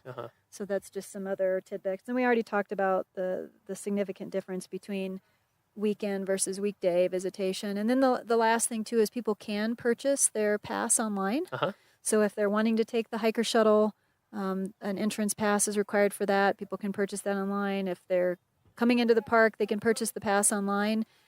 It doesn't speed up your time in the actual line. So some people are like, well, if I do this online, do I have to be in the entrance station lines? Yes, For you now, do. You do. Yep. You do. But the big thing to remember is just that it should shorten your transaction time. Yes, so most definitely. Rather than handing the person in the one of our colleagues in the booth your credit card, going through that whole thing, you just basically can show on your smartphone that you've purchased the pass. And then they'll say, here's your brochure, here's your newspaper. So You're it good to go. does speed up the transaction time at the booth. So that would make a difference. The more and more people that use that, then the quicker the lines And will for people go. who want to do that, if you go to our webpage, just search Rocky Mountain National Park. It'll come up. It's on the front page, fees and passes, and you can go right there. It'll take you straight to a form. You can fill it out all online. Yes. Works well. Yes, works very well. So that's just another tool Great. that people can use. Awesome. Anything else that we should cover? I think because I have one final question, and then we'll be done. Very good. I think the other thing that we could spend a lot more time on, that maybe we can talk about at a future time, but the plea to continue to ask visitors to help us protect this resource. Yes. And we have seen, this increase in visitation, and I think a big part of what we talk about is that most of our visitors are here for all the right reasons. They love this place. They want to protect this place. They have this amazing sense of place when they come here that they want to protect it. We are seeing, though, more and more behavior that we're really concerned about, that we're seeing increase. Now, it's probably the same percentage of visitors, but now when you're at 4.5 million, that same percentage of visitors is going to have more impact. What kind of behavior? So we're seeing, a number of behaviors that either are tied to people not knowing or not caring. And so what we'll all just have to continue to work on as best we can is the behavior that people just don't know about. It's the first time that they've been to a national park. Yep, all sorts of new stuff. All sorts of new stuff, continuing to highlight that these are special places. We want to keep them special places. National parks are not meant to be all things for all people. They're not multi-use places like some of our colleagues in other areas. We have a lot of that land in the United States. We do. That's just not what national parks. Right. So U.S. That's not why we were created. U.S. Forest Service. They have amazing places where they are multi-use, where BLM people too. can do a variety of more activities than they can in national parks. So we do have those places. And we have a lot of Forest Service land in Colorado. We do. Like 13 million acres, something like that. It's unbelievable. Yeah. We have a lot. And so I think, continuing to highlight that national parks are special places. And some of the behavior that we've seen increase, we talked a little bit about before, as far as just parking challenges, that when we have crowding and when people don't have parking spaces, we continue to see people be extremely creative with where they're parking in the park, whether it's on, native vegetation, whether it's on the tundra, whether it's blocking other cars in, whether it's, in ditches and near water streams and rivers. And so that's a concern for us. And, again, really trying to highlight that, even though somebody might consider this, well, it's just grass, it's not just grass. It's native vegetation. All it takes is one car. And, we are in a very unique habitat that stuff doesn't grow here that quickly. No. And so ripping it out with tires, et cetera, or putting hot cars on top of grass also can present a whole nother set of challenges when it comes to like catching on fire. In the summer. Yes. Yep, I've definitely heard of fires started that way. Yeah. Yep. And so parking in established, developed parking areas, we need to continue to just get as much help as we can from the public on that. Speaking of fires, we're seeing in the last couple of years extreme concern for park staff, and that we've seen a huge increase in the amount of illegal campfires in Rocky Mountain National Park. And so that not only concerns us, but it obviously concerns our communities that surround us. If a fire was to escape from an illegal campfire, which has happened in Rocky Mountain National Park, it will drastically change all of our lives in a matter of 30 seconds. Yep. It happened in 2012 with the Fern Lake fire. That fire started with an illegal campfire in the Forest Canyon area in October. Extremely dry time for us. November was the driest November on record. And that fire cost over $6 million to fight, and a big part of Estes Park was evacuated from that, and again from an illegal campfire. So that's So when you're in Rocky, if you are not in a campground or picnic area with an established fire ring, you're not allowed to have a fire. right. We It's a always simple rule to have remember. restrictions in place in Rocky for fires, and so we understand for sure that a lot of people, when they're camping or whatever, they like to have a fire, and that is totally fine. And there's lots of places you can do that. Rocky's just not one of them. Exactly. So if that's really important for your backpacking trip or whatever, find areas where that is managed and allowed for. Right. Here right. it is not. We've had protect other people and protect yourself and protect the park. We've had people illegally starting fires on the tundra, right by trailheads, and talk about a fragile ecosystem that does not recover. Yeah, we talked about that with Cynthia. Great. Yes. So certainly that's a big thing, and a lot of that group is those that don't care. So that's another way to address that is continuing to do patrols, and we're really fortunate, Rocky, because we've got so many sets of eyes and ears out there. Yes, and visitors, a pro to our level of visitation, and boy, do we hear as soon as people start smelling smoke, seeing smoke. They'll take pictures of it. They'll take pictures of people that are in the area. It's amazing the things that people do to help us try to prevent that. So and another thing we can plug, another thing people can do that will lay this out specifically for you is the Rocky Pledge, which we've worked on together. It's on our website. If you go to the homepage, you'll find it, or if you go to go.nps.gov/Rocky Pledge, and it has a couple 6 bullet points, I believe, items of like the main things you can do to help us protect the park. And you can go there, look at the pledge, read through it. You can say it out loud with the group, say it to yourself, snap a photo in the park of you pledging, and share it with your friends and family. Because we're trying to get the message out there, and in a positive way, that this is your national park. It's all of our national parks, and so we're just to take care of it, to take pride in it, just like you take pride in your own home or your own community is maybe a better metaphor. Yeah. Right. Somebody once said, which I love, is like, act like you own this place. And really, that's truly what we need. We need everybody's help with. We talked about some of our challenges with staffing before, and so we can't be everywhere. We'd love to be, but we can't. And so it really takes all of us to continue to say, how can I get involved by doing the Rocky Pledge, or educating and informing this group that I'm talking to, or my friends that are coming over for dinner, or how can I engage with other visitors if I'm in the park in a professional, kind way to highlight some of the let's all do this together. Yeah. Because really, like you said, a lot of people, they literally don't know. Right. The other thing we're seeing is a big challenge is the increase of dogs on trails, and it's a huge concern to us, and it's probably the number one complaint we get from other visitors is the number of dogs that are on trails. And so again, we have signs everywhere. So usually it's people that don't care. With dogs, rarely is it, oh, I didn't know. Right. Because you're literally walking right past a sign. Like every trailhead. And then we have visitors that say, I told these people no dogs on the trail, and they're like, yeah, I know.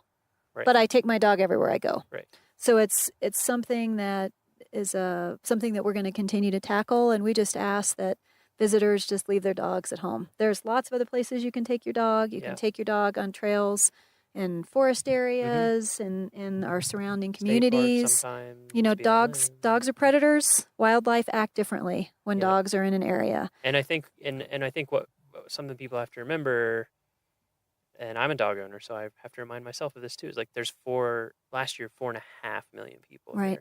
So even if maybe you're in the middle of national forest by yourself, there's hardly anyone around and a few pets, and it's not a big deal. But you can imagine here, if even 10% of people brought a pet, how with the wildlife and other visitors, a lot of people are uncomfortable around dogs, and there's just so many people in one spot that, it poses lots of issues. Yeah, dogs can be, again, predators. They impact wildlife behavior. They can also be prey. We've had situations here in the park where small dogs have been preyed on by coyotes, bobcats, raptors. And so we have mountain lions. You probably won't hear about that if your dog is right. So certainly that, and then also just honoring that other visitors should have an opportunity to recreate in a place where there's not dogs on the trails. We've had people bit by dogs on the trails, and so again, continuing to try to step back from being a beloved pet owner, which we all understand, for sure, and realizing that there are just some places that pets should not go.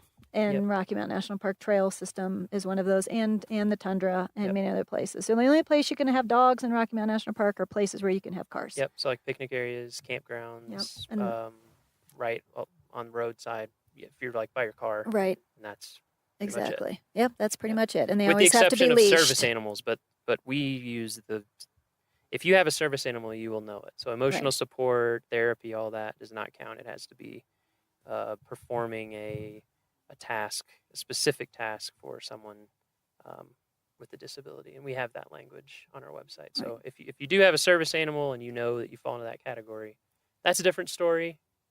But that is most people that's not what it is. So. Right. And then a couple of other things is just we're continuing to see social trails increase significantly. So we just continue to ask people to stay on established trails. So a social trail, for folks who don't know, is basically when, someone walks up a way and then someone sees their footsteps and follows, and then before you know it, you get a trail worn in. And I think people may not realize how much work goes into building a good trail and what's involved, but it is very specific in terms of dealing with erosion from footsteps, from rain, from wind, all of that. We try to build trails to minimize the amount of erosion. Social trails don't follow any of that, and so they can really end up being harmful. Right. Yes. Significant resource impacts so from stay social on trails. established.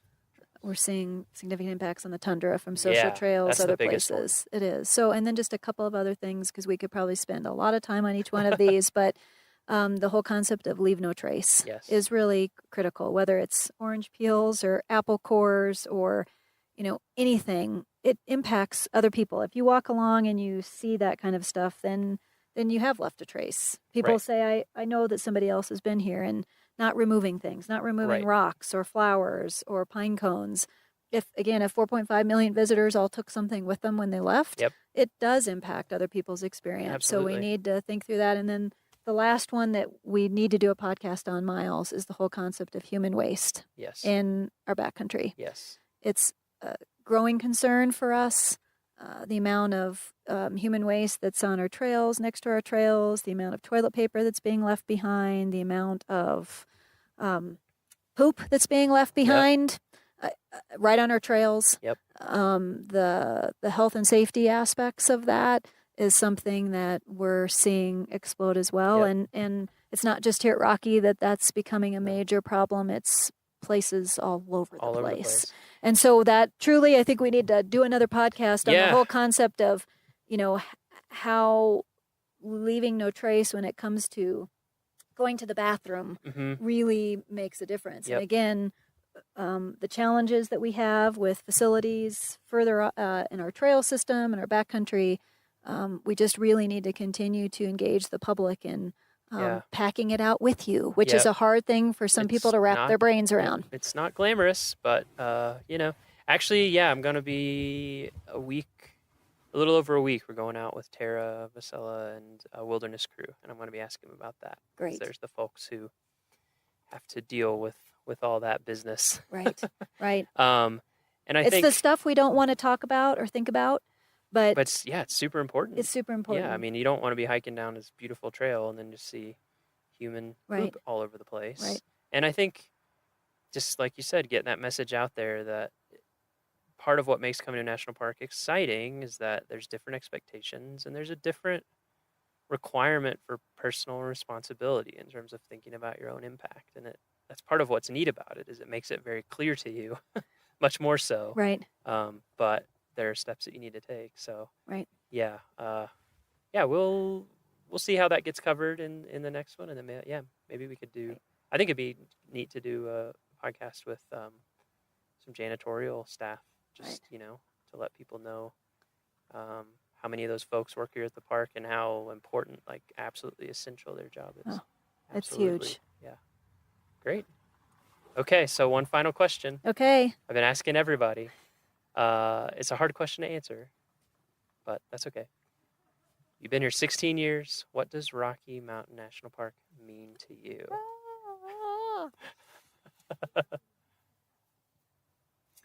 Rocky Mountain National Park epitomizes to me what the mountains are all about. I mean, if you were anywhere in this world and you closed your eyes and said, what what are mountains all about? Mm. What is that habitat all about? And people love the mountains. It's what calls a lot of people, or people are scared when they think about mountains. But you think about all of the things that we have, wildflowers, the diversity of wildlife we have, the mountain streams and rivers that truly are the headwaters to life, all the way down that path. And so to me, Rocky Mountain National Park is all of those things. And that's another reason why people should get out and experience it responsibly.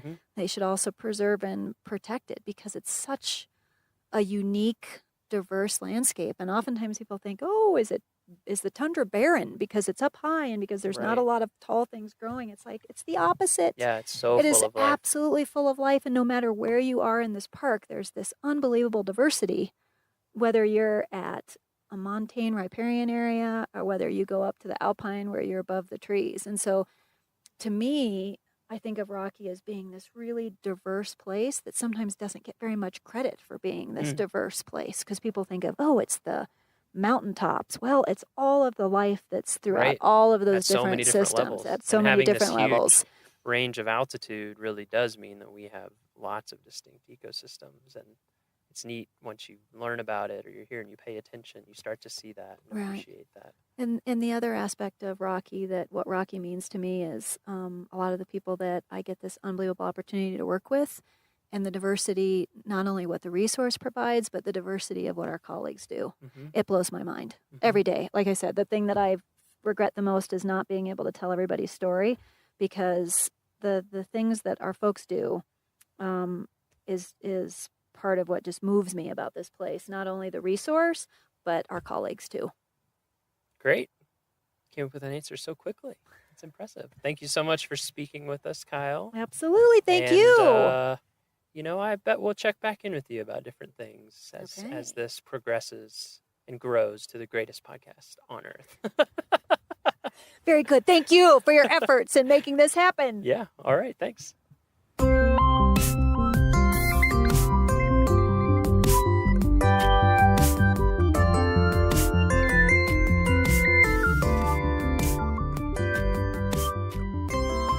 And that's our show. Thank you so much for listening this week. Our next episode will be released, as always, in 2 weeks. That will be Friday, August 11th. For show notes, transcriptions, and to learn more about our show, visit our homepage at go.nps.gov/rmnpod. That is go.nps.gov/rmnpod. The Rocky Mountain National Podcast is a product of Rocky Mountain National Park, one of 417 units of the National Park Service that preserve America's heritage for all, forever. Thank you. We hope your next 2 weeks are awesome, and we will see you next time.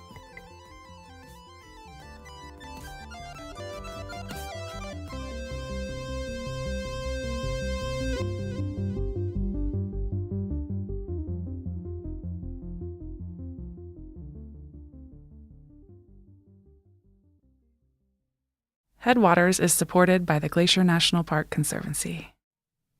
My parents met working at a camera store, so we always had a lot of camera gear around the house. But when I was 13, my parents gave me my very first DSLR with a big chunky frame and a zoom lens. I had a tiny point-and-shoot camera before that, but I was convinced something that could fit in my pocket would not be enough camera for our family vacation to Rocky Mountain National Park in Colorado. The Rockies were unlike anything I'd ever seen growing up in the Midwest. And armed with my new camera, I took pictures of everything. The view from every scenic pullout, every wildflower, photogenic cloud, or notably large pine cone. But one picture from that trip that stands out in my memory is a photo I took of a moose. The first moose I'd ever seen, neck deep in a lake, holding its massive antlers above the water as it swam from one side to the other. It was gone within a few minutes, and my photo, looking back on it, wasn't all that impressive. But I think about that moose often as one of the first experiences I had with a wild animal, at least one bigger than a squirrel. It kickstarted a fascination I still have with the natural world and an appreciation of the power that photography has to capture moments like this. wild animals in the wild. It's no wonder that cameras are one of the most common accessories you see around Glacier today. They are the lens, pun intended, through which many of us see and remember national parks. But cameras are also increasingly being used by scientists to study the same animals us visitors feel lucky to see, especially remote cameras, which trigger when they sense movement. These camera traps, as they're called, can reveal glimpses into a side of Glacier that we can never see. How wildlife behave when there are no people around. We are in the car. Where are we going? We're driving up the road out of East Glacier that heads towards Two Medicine, looking for a camera. And what's the camera looking for? The camera is looking for moose. Largest member of the deer family, very charismatic, big noses. I feel like charismatic is debatable. I love moose. I think a lot of people love moose, and a lot of people think moose are one of the uglier creatures. What? How could you think moose are ugly? I'm not saying I think that, but I've heard people say that. Gangly? Yeah? Yes. Weird Ugly? little dewlap thing, dangling. It's charming! Some say charming. You're listening to Headwaters, a show about how Glacier National Park is connected to everything else. I'm Michael.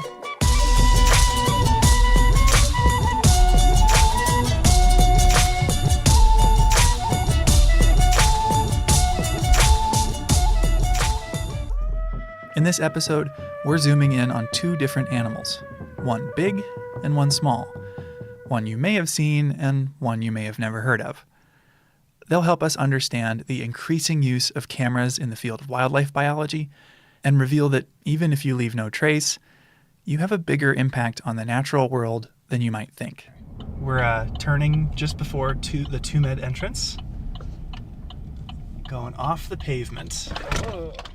Perry and I went out for a day to check on a wildlife camera with Landon McGee.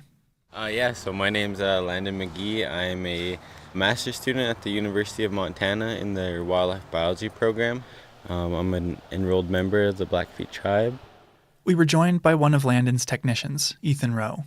The two of them are working for Blackfeet Nation Fish and Wildlife, leading a moose study on the Blackfeet Reservation and the eastern portion of Glacier National Park. You know, they love kind of wet areas.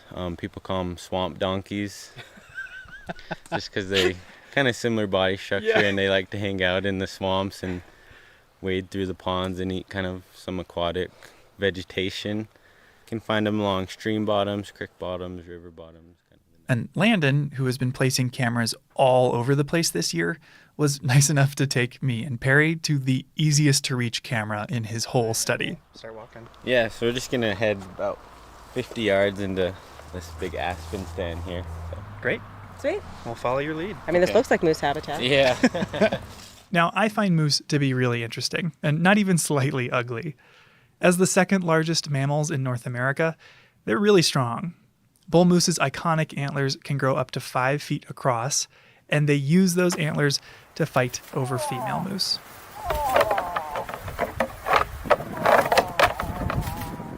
Which is a great excuse to remind folks to stay 25 yards away from moose and other non-predator wildlife in the park. Like any other animal, give them their distance, just let them do what they need to. It's, the added stress of people trying to get up close just puts more stress on them that they don't really need.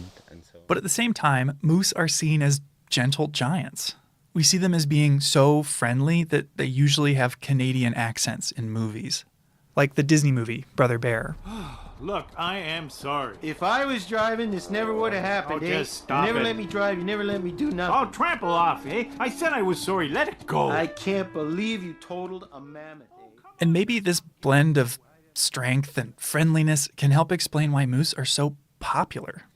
We ran a People's Choice Awards contest on Glacier's Instagram a few years ago, and moose were voted the most popular animal in the park, beating mountain goats and grizzly bears. But despite all their charisma and their massive size, we don't actually know much of anything about how they're doing as a species around Glacier. We really didn't know what their status of the moose population was on the reservation, and then the park hasn't done any kind of moose study, I think somewhere close to 60 years. So they really didn't know anything about their moose population currently either, and so Blackfeet had listed it kind of as a species of interest. And yeah, I guess snowballed into this project. I checked. There haven't been any moose studies in the park in 60 years. But Landon's changing that. His study is measuring the moose population on the Blackfeet Reservation and much of the east side of Glacier. And to do that, he placed cameras like the one we're at today throughout his study area. And all of the cameras were placed at random. Sitting down and trying to pick, 100 camera locations of where, would be good spots, it would be very time consuming and hard to do. And of course, it introduces a lot of bias. And so having this truly random sampling allows you to get into places you thought you'd never go your whole life. I know there's been a few that I've been to, both summers so far. And so we're visiting this easy-to-reach camera to make sure it's still working. Landon's technician, Ethan, walked us through the checkup. So when we're arming the camera, we like to put it waist high. So it would just sit like somewhere right here. Better view down there. On a moose. Yeah. So right now we're doing a revisit. So we're just checking up on the camera. Just if the camera was still functional, if we changed the memory card at all, and if we did, the idea of it. The downside of randomly distributing your cameras, though, is that while some are 50 yards off the road and easy to hike to while holding a microphone, others require miles of bushwhacking through areas with no trails. Honestly, it sounds a little heinous, but that hasn't deterred Ethan. The hikes are a big plus of it, Are you sure? So I really enjoy the hike sometimes, even though I like to complain along the way. I think when I'm done with it, I really tell Landon, really appreciate it out here. With these randomly placed cameras set far enough apart to avoid double counting the same moose during a certain time frame, Landon can run all the data through a computer model to estimate how many moose live here. And the data isn't just a bunch of ones and zeros. It's pictures, which for Landon has been fun to look through, but a lot of work. With, dozens of cameras out at a time, like how many pictures do you capture over the course of a summer? Last year we did 100 cameras, and I think with all those we had just a little over 2 million photos. 2 million? Yeah. Thinking about that, these cameras are set to both motion detection, so anything that walks by, grass blowing, anything will set it off.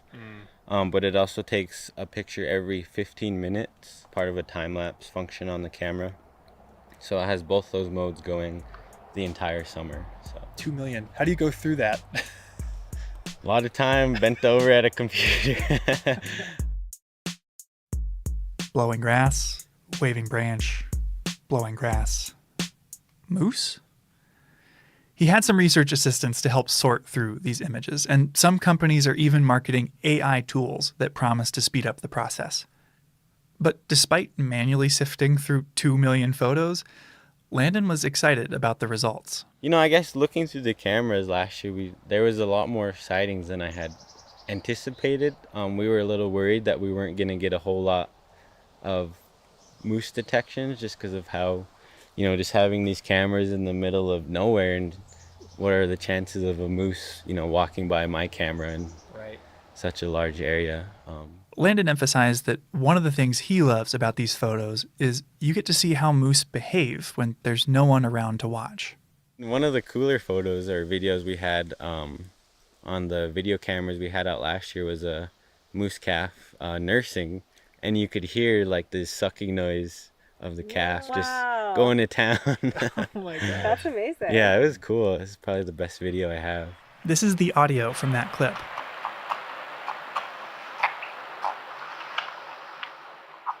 To paint the picture, the calf is mostly hidden by thimbleberry bushes as it reaches up to its mom. An adult female moose can easily be 6 feet tall and weigh 1,000 pounds, while a newborn calf weighs as much as a small dog, like a corgi. And just getting, that first-hand view into, what their life looks like when nobody's out here.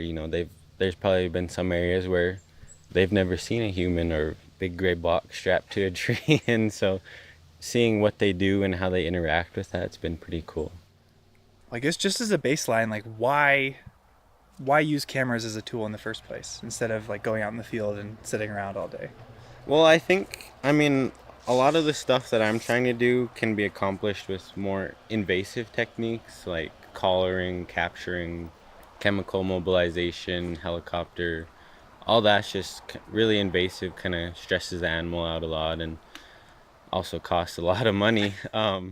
As with so many things, the biggest factor is cost. There are a lot of species deserving of study and relatively little money to go around. So you have to have a good reason to get a wildlife study funded. For Landon's, it's the fact that moose hunting funds a lot of conservation work on the Blackfeet Reservation. Blackfeet Nation Fish and Game, along with Montana Fish, Wildlife, and Parks, issue a small amount of moose tags every year. Permits to hunt a moose on tribal, state, or federal land, but to be clear, not in Glacier National Park.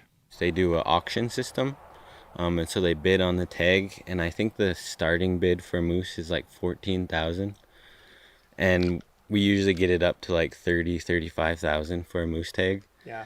So, I mean, that's a huge source of revenue for the department. By better understanding the number of moose on the Blackfeet Reservation, Fish and Game can issue an appropriate number of tags without fear of harming moose populations as a whole. And on top of that, we'll also get insight into the moose in Glacier, which speaks to one of the appealing traits of camera traps. They're pretty cheap. High-quality cameras are getting less expensive every year, and the only expense beyond that is the time it takes to install and remove them. Landon, Ethan, and their small team can realistically study a huge area. You know, moose don't know political boundaries, so, you know, you're going to have moose that are going back and forth, and whether you're going to get them on the reservation during your time sampling is going to be difficult to predict, and so having cameras in the park kind of allows you to understand that transboundary movement. Yeah. Landon's work stands to help Glacier and the Blackfeet Nation manage moose. But his study is still underway, so there's no population estimate for him to report just yet. People always tell me that, you know, how many moose are out there? Let me get back to you in a couple of years. Give me 2 years, I'll let you know. We'll have to stay tuned to see what Landon learns down the road. But you don't have to wait to see the results of a camera study. You just have to look to another animal.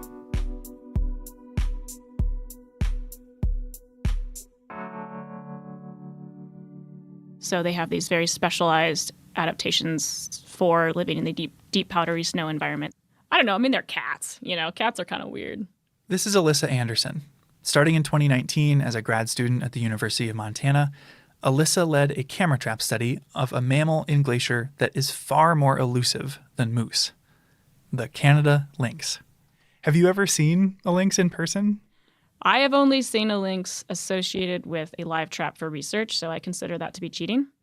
I did work for one winter trapping for research. You like walk up to the trap, and they just like I had one lynx that literally I think it was singing death metal to me.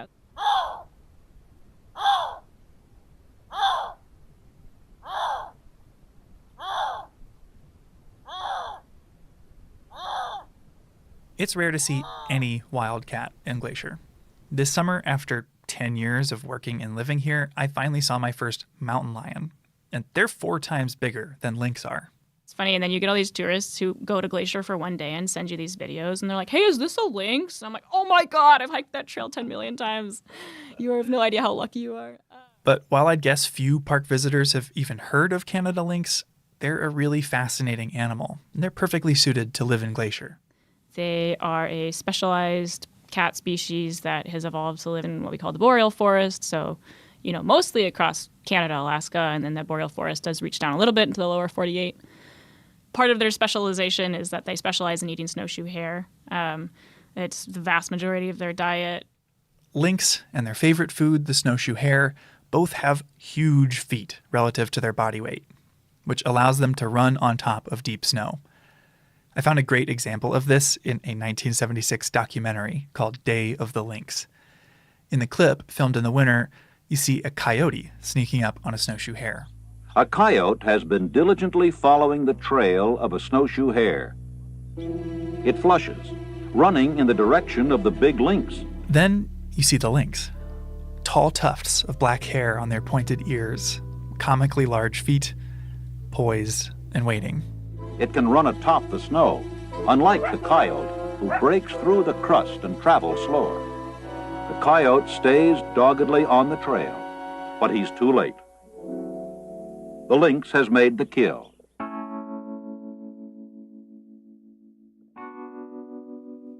Glacier has seen less and less snow over the years since the park was established. The park gets 30 fewer days each year of freezing temperatures compared to 1980, the equivalent of a month that used to be freezing cold that now isn't. So for lynx, this cold-adapted animal, climate change is a huge concern, big enough that they were listed under the Endangered Species Act. Their threatened status encourages groups like our very own Glacier National Park Conservancy to fund lynx research, like Alyssa's. The main facet was what we call an occupancy survey. So where are we detecting them? What kind of areas are occupied by lynx? Landon is studying moose by counting them, since he's doing a population estimate. In contrast, Alyssa's study wasn't designed to count lynx, but to figure out where they live and where they don't. And she focused her cameras on park trails. Like a lot of carnivores have been found to use human trails. You'll have a higher probability of detecting by putting cameras on trails. They can get anywhere much faster on trail. Yeah, and so having cameras on trail means that you can put cameras out without using any kind of bait or lure, and still have, decent probability of detecting carnivore species or these like more rare elusive species. Landon's randomly placed cameras make sense for his population estimate and works well in part because moose are 6 feet tall. Lynx, on the other hand, are just 2 feet tall and would disappear in a lot of Glacier's brush. Focusing on trails is a great way to spot lynx. It works great for Alyssa's occupancy study and helps her avoid most of the bushwhacking that Landon has to do. But she still used a lot of cameras. So we used 305 cameras for the lynx occupancy study, 4 cameras per cell across the whole park, basically. And searching through these images, it wasn't just lynx she got pictures of. I think my favorite was porcupine. I think we got, 13 porcupine. Wow. Which is the same number that we got bobcat. We got hardly any bobcat, and more porcupine than I expected. Porcupines are another poorly understood animal in Glacier. Ever since the 80s, they've been an increasingly rare sight, and nobody's really sure why. Data from Alyssa's lynx-focused work could contribute to separate research on porcupines or other species in the park. So we also have this big trove of data on every other species of wildlife that happens to use trails in Glacier, which is a really cool and powerful part of cameras, I think. But of course, she also saw a lot of lynx. In total, they captured 404 images of lynx, and the cats showed up on 25% of the cameras she put out throughout the park. Many images were simply lynx walking by, but others were more unique. We did get one set of photos of a lynx walking by with 3 little kittens running around in front of her with their little tails sticking up and just looking cute. So that was cool. We got one photo of what looks like to be a juvenile snowshoe hare of the year running in front of the camera being chased by a lynx, which was super crazy. Really lucky. Oh, and I'm sure they run out of frames. You never know what happened. Yeah, I don't know who, but they were very close, like within 2 feet of each other. So I have a feeling that young one didn't make it. And this study in Glacier adds to a larger body of research in northwest Montana. The audio of a lynx vocalizing that we shared earlier came from a monitoring project looking for rare carnivores in the Swan Valley south of Glacier. It was shared with us by the Southwest Crown Collaborative and Swan Valley Connections. Knowing where lynx live now allows us to notice when and how they're impacted by climate change and other stressors. And that'll help the park manage for their success. And these photos have also been exciting for park visitors and employees because they're a window into the hidden lives of our wildlife. We got a handful of wolverine, I think maybe 12 or something, and that's always fun. You never see so many of these animals, or very rarely, and it's just a really cool way to just, see what all is around you and using the same trails that you're using. It's sort of funny. There were a couple times when you'd just going through the photos, blah, blah, blah, blah, blah, and organizing and be like a grizzly bear. Or even once, I think, a lynx, within minutes of a human. Really? Like on the exact same spot. You're like, wow, I wonder how that worked out. Yeah. The Day of the Lynx, during what we call the Day of the Lynx. But Alyssa's research also revealed another, more surprising conclusion. Yeah, so basically more or less half of the park, the east side of the park, stayed closed to the public in 2020. Because of the timing of Alyssa's study, 2019 through 2021, her work overlapped with the arrival of COVID-19. And because of the pandemic in the summer of 2020, half of Alyssa's study area was closed to the public. As a precaution to limit the spread of COVID, the Blackfeet Reservation shut down, and the park, who shares a boundary with the reservation, closed its eastern entrances to support that precaution. Areas west of the Continental Divide remained open, but eastern entrances like St. Mary, Many Glacier, and Two Medicine were closed. This posed a roadblock for Alyssa's research, but there was an agreement that allowed for limited administrative use, so long as nobody stopped on the reservation, even for gas. And Alyssa's research made the cut. So we were very fortunate and grateful to be able to continue our work on the east side during the summer of 2020, and it did provide a really unique opportunity, sort of more of an experimental design. It was a perfect setup for an experiment she never could have arranged otherwise. 1 year of data with wildlife and people, and 1 year with wildlife and no people. We had cameras out in the same exact location during the same time period, different years, but June 15th till August 15th or whatever in 2020, and also in a year when the park was open to the public and there were thousands of people and hundreds of people every single day walking in front of those locations. Mm-hmm. So we were able to compare wildlife activity and presence and detection in those two different scenarios. Right away, comparing the open and closed years revealed a pattern. For the most part, most of the findings were that when there's fewer people around, the animals were being detected more frequently or at more different places. I think some of the ones that were strongest were elk and coyote. Coyotes were seen way more often when there weren't people around. Coyote kind of surprised me, honestly, because, they're kind of a generalist species and they can, get used to stuff. And I mean, you see pictures in some communities where they're riding the subway. Yeah, right. So you'd think they'd be more kind of comfortable. Yeah, that kind of surprised me that they had such a strong negative reaction to increased human use. That same trend was observed in a lot of animals, including lynx, moose, bighorn sheep, and black bears. Although it wasn't true of every species. Foxes were the opposite. The probability of detecting a red fox was higher in the summer with people on trail. So, one theory could be we found more foxes because we were finding fewer coyotes, and coyotes are dominant over foxes. And so that's, an explanation. I think that's super interesting. This is something I feel like I and a lot of folks have an anecdotal understanding of. It feels like deer like to be around people, whereas you're encouraged to make noise on trail so you won't run into a bear, as bears generally don't want to be around us. But when that personal experience becomes a statistically significant research conclusion, it made me reconsider the impact I have on this place. It's tempting for me to imagine if you're following all the principles of leave no trace, hiking up to Avalanche Lake, you're not disturbing anything. The park is kind of behaving as it would be if you weren't there. And your paper seems to imply that that's not true. Even if you don't hit an animal with your car, or you're not hunting an animal, or you're not throwing rocks at an animal, or your dog's not chasing an animal, simply by existing on the landscape and walking on trails, we do have an influence on wildlife activity patterns and space use simply just by being there. This hits at the core of the Park Service's mission, to preserve and protect the natural world here while also providing for the enjoyment of visitors. Two goals that seem to be in tension with one another, a dual mandate at odds with itself. So it's a really interesting conundrum. I think you were saying sort of the dual mandate of the park, right? I'm certainly not going to advocate for closing the park forever to people. I think that's insane.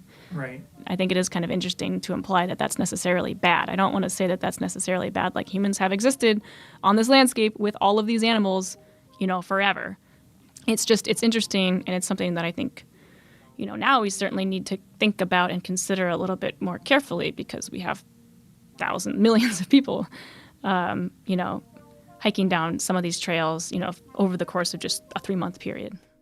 I've talked for years with visitors and colleagues about this tension in the NPS mission. But I'd always pictured it applying to large-scale management decisions, like wanting to build a new parking lot. It felt like something I could avoid on a personal level by doing the right thing, which, in hindsight, feels a little naive. I like working here because I felt like my work can have a positive impact. But Alyssa's study left me wondering if the best thing I could do for lynx and moose is leave. But at the same time, the reason I care about wildlife is because of experiences I've had in nature. Experiences in national parks, like that mediocre photo I took of the first moose I'd ever seen. And it's unlikely so many people from around the world would care about this remote corner of northwest Montana if they'd never been here, if they'd never had the chance to connect with it on a personal level, to go hiking in the mountains, to see wildlife in the wild, forming memories that'll last a lifetime. Finally, the only way for Glacier to responsibly manage animals like moose and lynx is to understand them, which takes research. Sending passionate, curious people out into the park to learn more. Yeah, that was my first camera I did by myself, I guess it's just the bird leaving the nest. People like Ethan, the wildlife tech working with Landon on the moose study.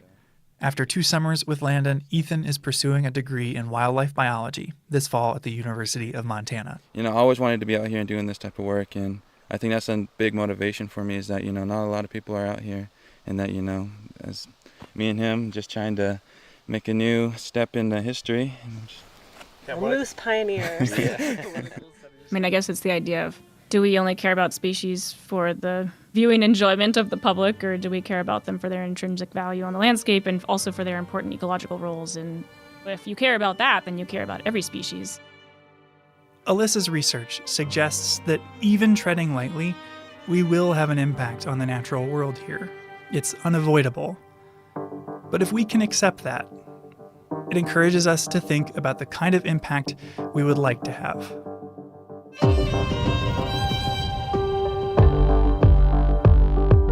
Headwaters is a production of Glacier National Park and is supported by the Glacier National Park Conservancy. We could not make this show without them. You can learn more about what they do at glacier.org. Headwaters is made possible with help from Lacey Kowalski, Melissa Slottick, and so many people throughout the Glacier community, especially the natural and cultural resource teams.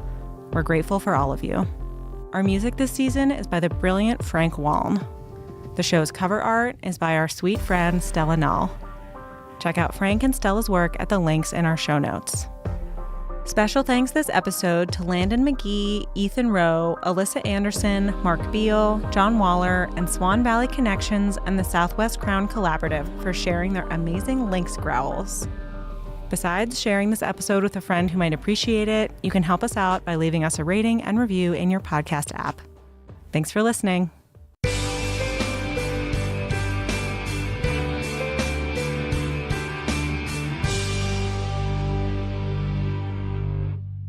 This series of waterfalls delights early season visitors to the park as they drive right by, and for westbound travelers, sometimes right through its spray.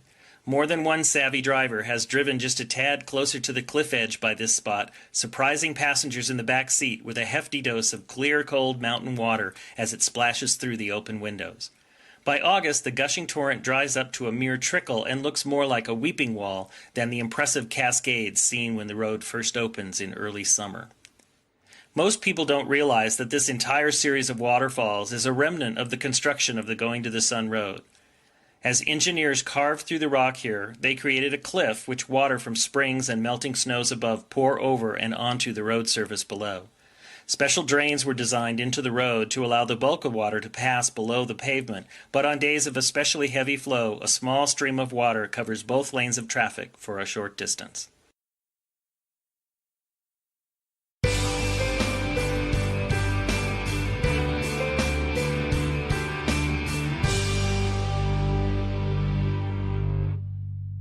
Nestled among the hemlocks and cedars on the northeast shore of Lake McDonald is one of the smaller and more intimate of Glacier's campgrounds, Sprague Creek.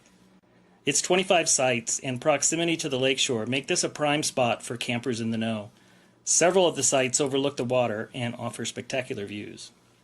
Due to its small size and the narrow loop road, trailers and other towed units are not allowed, making this the ideal spot for tent campers. Its proximity to the Going to the Sun road might allow for more noise during the day than other campgrounds, but nighttime traffic is minimal. A picnic area next to the campground provides day use access for those just passing through. It's a great place to stop, enjoy a snack, and play on the lakeshore as well. Directly across the lake from the campground is Howe Ridge. In August of 2003, Howe Ridge was the scene of one of the most spectacular fires in Glacier's history. Pushed by high winds, the fire raced up the lakeshore in a matter of hours and threatened to continue on up the valley. Firefighters used a procedure called a burnout to stop the fire at the base of Stanton Mountain. And a burnout is pretty much just what it sounds like. A controlled fire is purposely set in a specific location to burn out all the potential fuel for an advancing fire. The burnout on Stanton Mountain took place at night and offered an amazing view from the lakeshore just below the campground. You can still see the dead trees across the lake today, and if you look closely, the strip of dead trees going up the mountain that contained the fire and stopped its spread up the valley. Glacier's new free shuttle system stops here also, so leave the car at the campsite and hop on the shuttle to enjoy an evening program at Lake McDonald Lodge, dinner at the restaurant, or a car-free day in the park. Yellowstone is famous for huge explosive volcanic eruptions. There's really nothing brewing right now. The magma chamber is mostly solid, but there have been quite a few hydrothermal eruptions and small explosions in both Biscuit Basin and Norris Geyser Basin as water in the hydrothermal system flashes to steam. Curious new blue water pool formed in Norris Geyser Basin in late 2024 to early 2025 via a series of small explosions that threw out rock and excavated a small crater. This sort of activity is nothing new, as thermal features are commonly activating and going quiet across Yellowstone National Park. But it's a great reminder about how dynamic the system is, and also how important it is to have monitoring instruments in place. During the month of February 2026, the University of Utah seismograph stations, which monitors and operates the Yellowstone seismic network, located 74 earthquakes.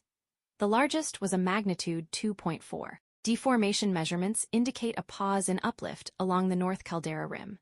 Steamboat Geyser had one water eruption on February 27th, and nearby Aquinas Geyser, quiet since 2020, erupted about 40 times during the month. Yellowstone volcanoes remains at normal background levels of activity. Headwaters is supported by the Glacier National Park Conservancy. My name is Elise Bowman, Sergeant, Troop K, 9th Cavalry. Today the sun come up, and it come up strong, burning through the treetops, and it lit up the world around me. And I saw the trail ahead of me, and I'm riding like we always do.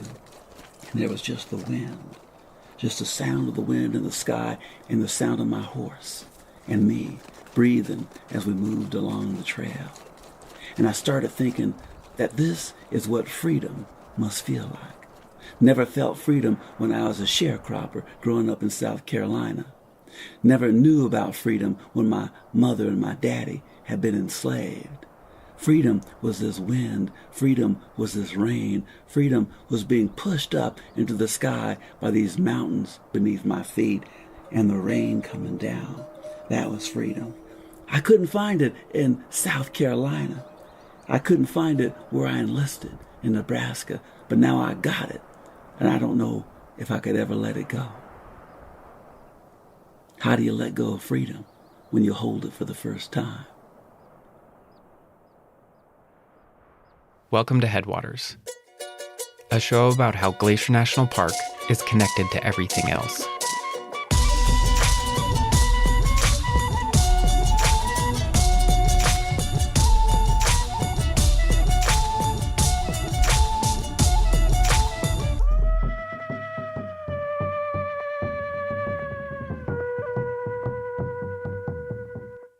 We're calling this season Becoming. It's not a complete history, but a series of stories about how Glacier National Park became what it is today. Landscape and history are inseparable. No history can be understood apart from the place in which it happens. And like landscapes, histories can erode. Stories can disintegrate or be buried under the sediment of those that follow. This episode is about a story that has been poorly preserved and deeply buried. Why that happened and why it matters. It is the story of the first Black park rangers and how so much of their history has been overlaid by the grains of 1,000 others. Perry, this episode is about the Buffalo Soldiers here in Glacier. Yes. Get us started. So when I think of the Buffalo Soldiers, I think of our Park Service uniforms. You guys all have one, right? In my closet. Of course, it's pretty iconic and not very breathable, but the gray shirt, green pants and sweater, and then the big flat hat. Well, did you know that those are based on the hats worn by the Buffalo Soldiers? No. And just to spell that out, Buffalo Soldiers were regiments of African American soldiers in the Army. Right, and they were essentially the first park rangers in the years before the Park Service was formed. And we still wear their hats. Huh, I didn't know that. So give us the background. How did these Black regiments of Army soldiers come about? Well, basically segregation. After the Civil War, the Army created regiments for Black soldiers to serve in, and they had to be separate from the ones that white soldiers served in. But still, I suppose they were led by white officers, right? Yeah, although there is a famous exception, Charles B. Young. He was a West Point grad who was acting superintendent of Sequoia National Park in 1903, and he's the first Black superintendent of a park. So they're soldiers in the Army, but they're working in the national parks because the National Park Service, it doesn't exist yet. Right. And so there are national parks, Yellowstone, Sequoia, Yosemite, Glacier. But there are no park rangers yet. And that doesn't happen until 1916 when the NPS is formed. So, what were they doing in parks at the time?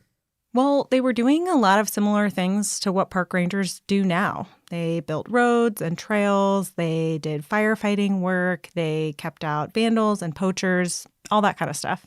But outside of those park ranger duties, I'm sure they had other missions, right? Right. But back in those early days, this is post-Civil War, the racial climate back east isn't great. So for the most part, they were sent on assignments out west.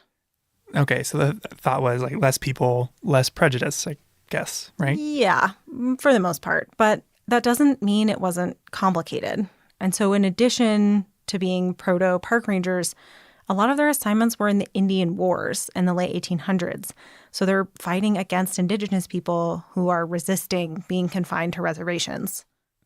So, there's just a lot more to this story than meets the eye. Right. They also did peacetime and exploratory missions too, including spending some time here in Glacier. Really? Yeah, they were here in 1910 fighting fires during the Big Burn, and they were also part of a couple early expeditions before this was even a park, including the Ahern expedition.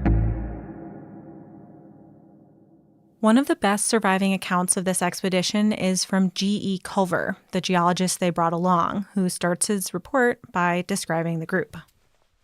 The party consisted of 2 mountaineers, 2 prospectors, 2 Indian guides, a squad of soldiers black as ebony, and the rider. All were mounted and well armed. 30 days' rations were carried. So Culver, this guy is your main source for this story. He was the team's scientist, and he kept a record of the trip that you're looking at. Yeah, he recorded kind of the broad strokes of the adventure, but it's 2 pages of adventure and 15 pages of geology. But through his writing and his sketches of the mountains, you can start to reconstruct where they went and why. I had an actor read some excerpts from the report. The object of the expedition was to find, if possible, a pass over the main range, farther north than any then known, to map the course of the streams and the principal Indian trails. So roughly, they went up the east side trying to find a pass over the mountains. They tried many glacier with no luck and then kept trying further north. I'm not surprised they had trouble finding a pass. The mountains here, they're glacially carved, they're famously steep. Yeah. So this expedition of about 15 people travels several hundred miles across the park and in a big loop around northwest Montana over 57 days. Yeah, I don't think I've ever backpacked more than maybe a couple nights at a time. Yeah, me neither. So while it would have been quite an adventure to retrace their whole journey, I decided to just follow their footsteps where they crossed the Continental Divide, probably the most challenging day of their trip. And today, it's called Ahern Pass.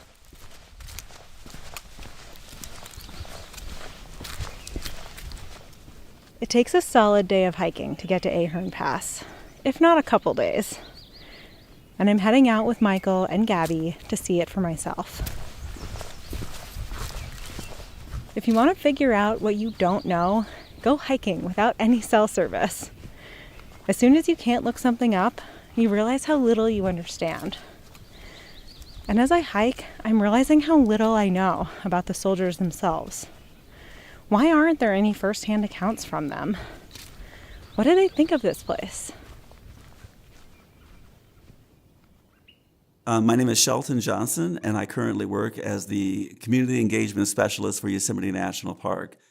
Shelton is one of the most renowned and respected rangers in the Park Service.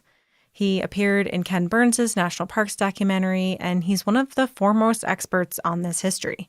He's studied, portrayed, and written about buffalo soldiers for decades, including the first-person narrative that began this story, which was a clip from his podcast series, A Buffalo Soldier Speaks.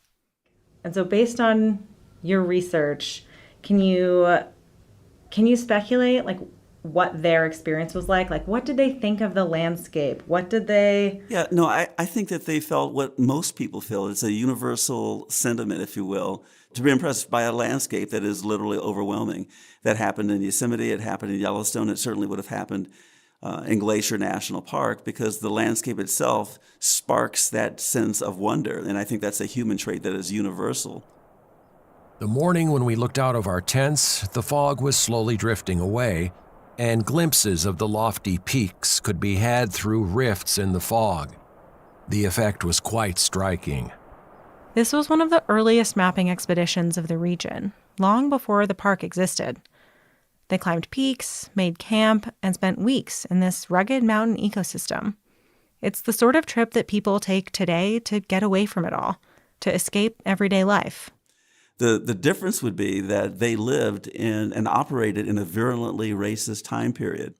When you're part of an expedition, there's a certain level of interdependence and respect that has to be there in order for it to function properly, in order for everyone to benefit from that association. If you've ever been camping or backpacking with a group, you can understand this sort of teamwork. You figure out who carries what, who sets up the tent, who cooks the food. A few ducks, grouse, and ptarmigan paid our cookhouse a visit, as did numerous fine trout. Of large game, we secured 1 bighorn and 16 mountain goats. The young of the latter are very fine eating. The old bucks taste of musk. So, and as you get to know people, you see beyond, to a great degree, ethnicity, you see beyond gender, but be that as it may, they were still, quote unquote, colored soldiers of that time. America's prejudices followed them everywhere, even into the wilderness. If you did something that was done very well, you did that in spite of your race. If you failed at a task, you failed at that task because of your race. But race was always part of that dynamic. You were viewed fully through the lens of race and through the lens of class. And there wasn't an escape from it at any point. At one point, the group reached a dead end, a high-walled mountain basin, where they met a group of Stoney Indians, also called the Nakota people. Ahern loaned their chief his rifle, and the chief gave them directions. And this wasn't the first time they'd encountered indigenous people on the expedition. By one account, they shared a third of their rations along the way with Blackfeet people. But elsewhere, regiments of buffalo soldiers had been fighting wars against tribal nations, most famously in the Southwest, fighting the Apache.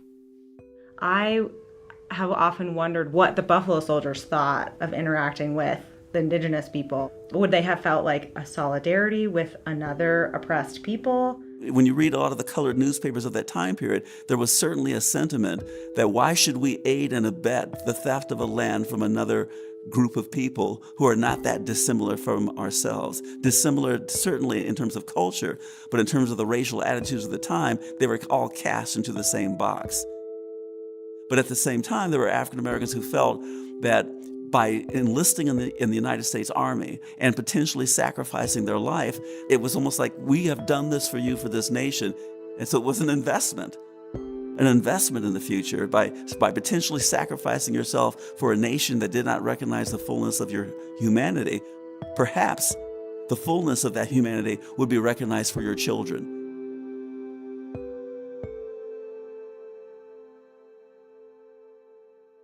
While this expedition was a peaceful one, it was still dangerous. Following the advice of the Stoney Indians, the party set out to climb the Rocky Mountain Pass ahead of them, Ahern Pass. Here's Lieutenant Ahern's report from that day. August 22nd.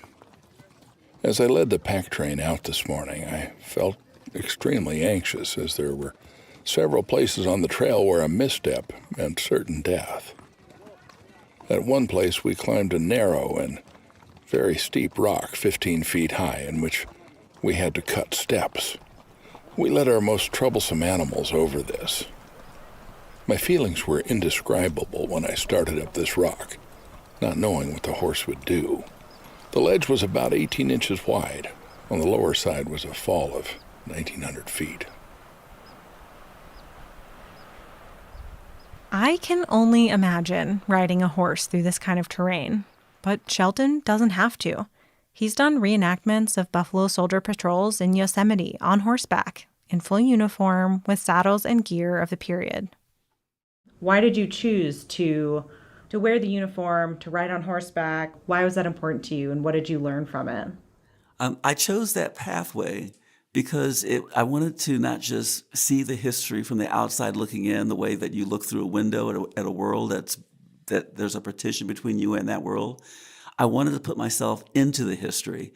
And the best way to do that would be to do what they did and to wear the uniform that they wore, to ride a saddle that they might have ridden.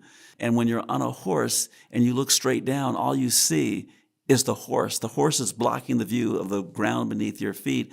And when you're 12 feet above the ground and you look over, you just see an abyss if you're going on a trail along a canyon wall. You can talk about it, but it's better if you live it. And if you live it, then you really feel it. And if you feel it, then it's you. You've become the past that you're interpreting. And that's what I wanted. That's why I did that. And it did deepen my experience, and it did deepen my perception of this entire history. To deepen my experience and perception of this history, I have to live it. I wanted to go to Ahern Pass. The Indians called us Buffalo Boy. Buffalo Boy. Buffalo Boy.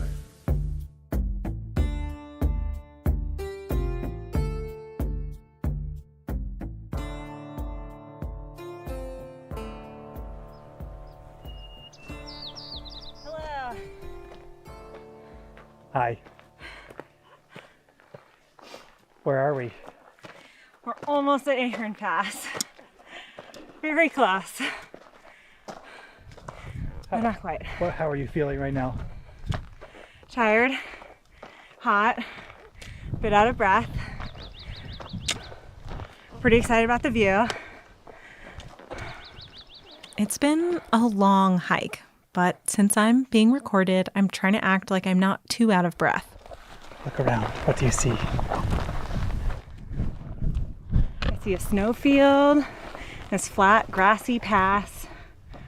Sheep! There's like, oh my God, there's like a dozen of them. Are those little baby sheeps? I love them. We finally made it to Ahern Pass. The mountains on either side are towering and impenetrable, but the pass itself is a low point between them.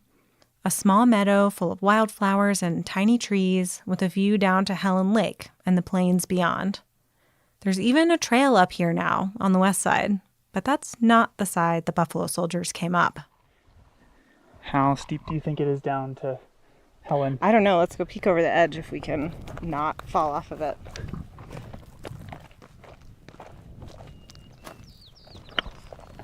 their route basically a cliff. Ooh, this is very steep. Ah! Michael! Don't go so close to the edge. Oh my god. Oh! I know. No way. I'm flabbergasted at trying to take horses up here. This is absurd. That's a lot steeper than I expected. Yes. I thought there would be these sort of grassy green slopes with bare grass, and that can be tough to traverse. And there was maybe one rock ledge that they had to climb over or something, and that's what they cut steps into. But this is just a vertical cliff.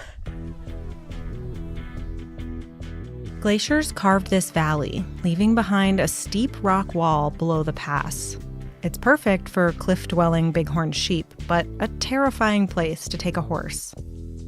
The slope rises sharply from the lake, turning into a network of ledges covered in crumbling rock that clatters loose at the slightest nudge. Ahern Glacier looms to the north, and the landscape feels alive, the geology an active force. We're looking down at Helen Lake, and I see Elizabeth Lake in the distance. And I mean, Ahern Pass is 2,000 feet above the lake at its foot, and the summit wall on either side of the pass was estimated to be at least 1,500 feet more. The entire force had worked 2 days in making a trail from the foot of the talus slope to the summit of the pass. The ascent is very steep and was made with difficulty. I did not imagine it would look like this. Well, knowing that they had horses and stuff, I definitely imagined it to be a bit more gradual. Yeah. Like, if I looked at this, like, could I get down this or up this? I'd be like, I don't know if I really want to do that. I would definitely need a helmet. I don't know that this is the most hopeful way to get across. No, I'd be like, maybe let's try Canada instead. How about Logan Pass? It definitely gives me a newfound respect for what they were doing here and their skill to navigate in a place like this.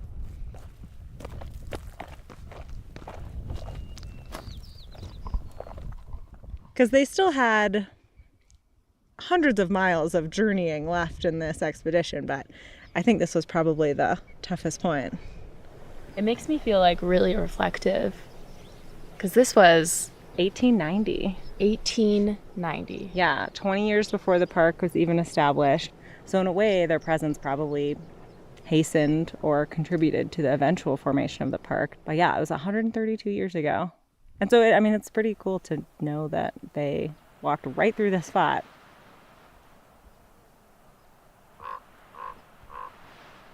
Visiting Ahern Pass was the first time I felt close to this story that so far I'd only read about. Retracing their steps feels like another way of reaching out, in the same way that Shelton has tried to understand the Buffalo Soldiers by writing and performing from their perspective. But around here, I notice these rocks got a tendency to remember everything that's ever happened to them. This place got a tendency to remember everything that has ever happened to it. Nothing. It's easy to think of the backcountry here as a place where, you go to get away from people. But I don't know, it's been really cool to think about all the people that have been here before me and all the stories that this landscape contains. And we call that an echo. We call that something over your shoulder that makes you pull back and look quick to see if you can catch it. But nothing that ever comes through this place is ever forgotten. And you ain't got to lie down in a bedroll for too many nights before you realize that it's all being remembered and it's all being held on. In a way, it feels less lonely to be out here when you think of all the other people who've come here before me. So I'm wondering this. Will this place remember me? Will it remember my shadow cast on the earth? Will it remember the sound of my horse as it moved through that canyon? Will that be remembered?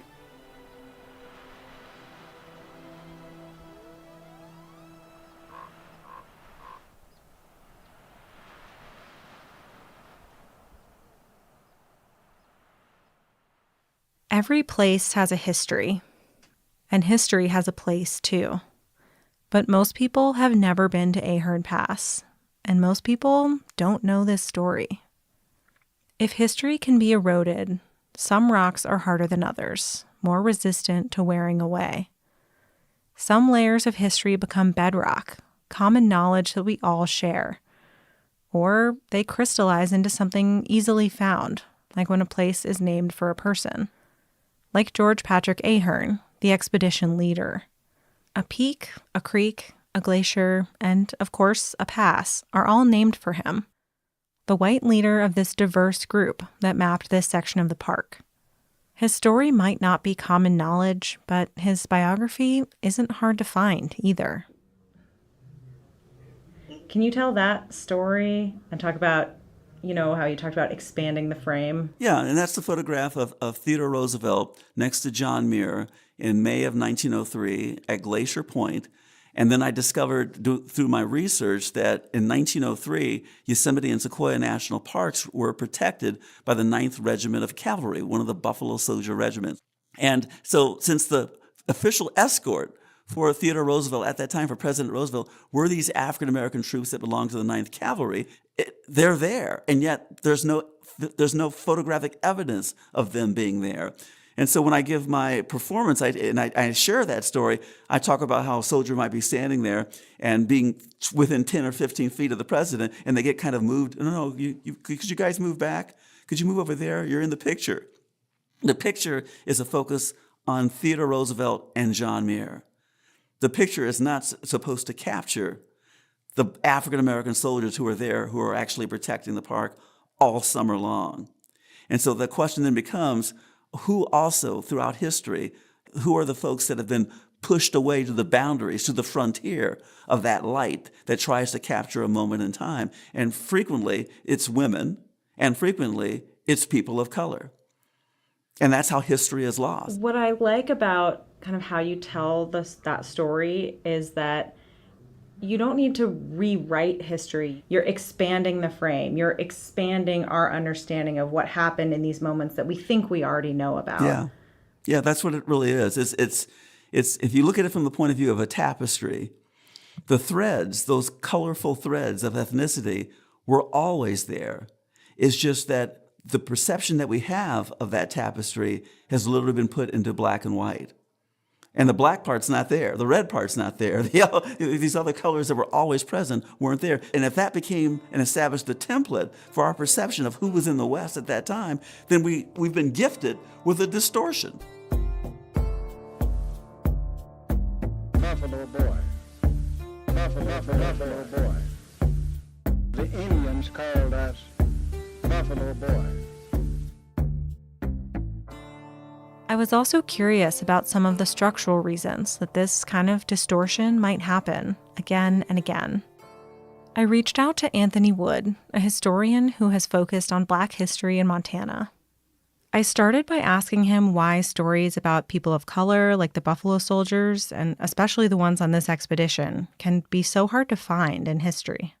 Because that's one of the things I've been wondering about with the Buffalo Soldiers is we don't really have many of those primary sources. So it's like, what existed in the first place and what is preserved over time or not? So in this particular case, I'm fairly confident in saying there is a high likelihood that everyone involved was probably literate. There are obviously a handful of Black soldiers from these divisions that were very eloquent writers and more so excellent storytellers. But those are stories that certainly were existing. The primary sources, the letters of this is what we did today, even if they were short, certainly existed at one point, probably on a fairly large scale. So then what affects whether those are preserved over time or not, like whether we have those today? Right. Well, there's the very practical matter of whether or not families, a lot of working class, people did not keep papers in the same way that wealthier or upper class people did. But it's also probably something else. I think that by the time you get into the 20th century, the narratives, the stories that have been taken up and carried about what types of people went out and, quote unquote, conquered the tameable wilderness and so on. And the role that soldiers often played in this is a very racialized one, and it's predominantly the figure of a white, hyper masculine, man who's going out and is that mountain man. That mountain man. And so you're kind of saying that, like, if people had these letters, maybe they were their parents or their grandparents from when they were in the Buffalo Soldiers out in the West, that wouldn't seem like it would fit into the narrative. It wouldn't seem like something important that maybe they should preserve, that it wasn't part of that history. Right. Yeah. So one way that some histories erode away is when the keepers of those stories don't recognize their importance. Sometimes because the stories don't fit into the dominant narrative. Anthony has studied the Black community of historic Helena, Montana, but since there are so few firsthand accounts from early Black Montanans, he's often looked to other sources, like Black-owned newspapers. In my case, I spent a lot of time working with and relying on the 3 Black newspapers in town, 2 of which were incredibly useful, but they also gave a window into a type of social history, the everyday lives, which I'm also really fascinated with, that just does not exist anywhere else outside of one person's perspective in, maybe a journal or a diary. And that's these sections of the paper that are like the community notes, or they sometimes in the Butte newspaper, they call them the dope book, where they just do funny, sometimes serious, sometimes just newsy briefs. This person went hiking today, they caught this many fish, or, this person went over and had, lunch in Helena. But these Black newspapers were only in print for a limited amount of time. 1 year, 8 months in 1894, 1 year in 1902, and then from 1906 to 1912. Wow. And very limited. It narrows my scope to what I study, certainly. So for all the rest of those years, outside the handful that those Black newspapers operated, often the sources you end up with are from white writers, white journalists, white expedition leaders. That if you were to read them and try and reconstruct what life looks like for a daily Black Montanan, those sources just simply can't speak to it. The topography of the source world, it's not neutral. It has real and perceptible biases to it. Anthony uses landscape as a way to explain these aspects of studying history, especially the ideas of sedimentation and erosion. Landscape is the dominant metaphor for the study of race in the United States. We say the racial landscape, and it's just an assumed metaphor. So how does that fit for you into the historical record? How do you apply those terms? So the way I apply the idea of erosion and sedimentation is to focus on the way that stories are told or not told. A story that is, left aside and not told, we can think about it as being eroded. It sets us into certain ways of thinking about the past and about thinking about what really matters, who really belongs, who's really at home in this place. Is this something that exists because it fits the pattern, or it fits the channel where the water is flowing most easily? Every time we tell our national story, some things are being added, while others are being forgotten. Covered over by stories fresher in our memories, ones we choose to tell instead. Erosion can take place in multiple speeds and durations. It can be fast and enormous, like a flood that just rips everything out, and you get, the scablands of eastern Washington. Or it can be slow and glacial, and it can just take a very long time, and you can have just an imperceptible change over such a generation or more. Like a story that's not told, that's not passed on and slowly forgotten. Yeah. And the way I'm experiencing this landscape right now is both as something that is in the past and changing in the present. And the way that it is changing in the present is because of the past. When I looked out from Ahern Pass, I saw U-shaped valleys carved by glaciers during the last ice age. But the glaciers followed those paths because rivers and streams already flowed there. Today, the glaciers are gone, but Ahern Creek flows down the valley those glaciers left behind. Everything in geology, and I'd argue in history, is shaped by what came before. It's happening in the moment that you're studying it. It's happening, in the 1890s. then it happens again. It's like the sands are always shifting. Yeah, and so how do you study that? I'm a geologist, so Yes. I love that. I'm glad that, I wondered if that was why. And I love thinking about geology this way, too. It's like people think about geology as something that happened in the past, but it's still happening all the time. Exactly.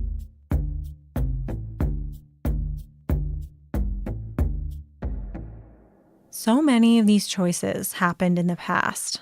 What sources or places that people and institutions choose to preserve, which stories are told or not told. So, what are the consequences of forgetting them?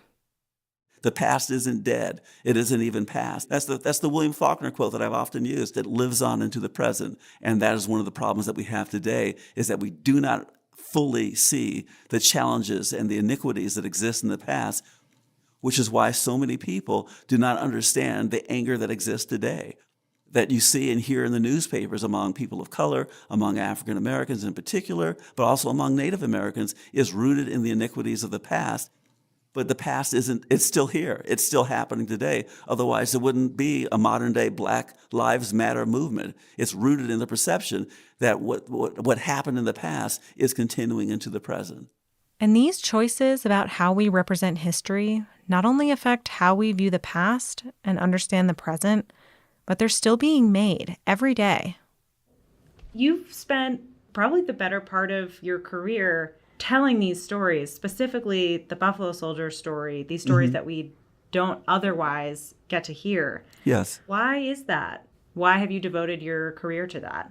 Well, because of the cultural perception that is literally held by African Americans today. African Americans in general feel that, national parks, that's not something that we do. That's something white folks do. We don't do that. And they have that perception because of what we just talked about, because they've not read in a history book about the role of African Americans in the Trans-Mississippi West, going all the way back to Lewis and Clark. I mean, that is our Odyssey. That's our Homer and that's our Virgil. It starts out with Lewis and Clark in 1803. The fact that there was a person of color that was part of that expedition, specifically an enslaved person, Clark's manservant, who became invaluable to the success of that expedition. That's something that should be shared in every classroom and every school in the United States, because then all children would grow up with this vision that is inclusive rather than a vision that is exclusive. It matters who tells the story. This is the question of representation, but it's also a question of history. This is Dr. Carolyn Finney. I call myself a storyteller, in part because I stand at the intersection of the arts, education, and lived experience to talk about issues of race, place, belonging, the environment, justice, all the good stuff, and a few things that are hard. I wanted to talk to one more person to bring this story into the present day. For 8 years, Carolyn served on the National Park System Advisory Board, and she's the author of the book Black Faces, White Spaces. There's a quote in her book that says, "The power of representation lies in its ability to shape today's reality through the reality of the past." Dr. Finney explained that if you exclude the histories of certain people from national parks, then you're less likely to see those people in national parks. And so I can't talk about the past without talking about the present. There could be 100 reasons for reasons why the Buffalo Soldier story took so long to come to light. Yeah. Yeah. Part of it is going to be Jim Crow. Part of it is going to be we're living in a country where, and I'm only talking about Black folks here, that Black folks weren't seen as fully human, until sometime in the last 50 years, but not just Black people. All kinds of people from all walks of life have been challenged in terms of their skin color, their gender, where they live, how much money they have in their pockets, their religious beliefs. I mean, we're still doing that today, and that's going to matter. So when I look at the history of Buffalo Soldiers or any group of people and wonder why it's taken this long for them to get there, I understand, the first question I ask is, well, who was doing the telling? Mm-hmm. Representation is important. If you leave a whole lot of stuff out, then I'm only getting part of the story. Mm-hmm.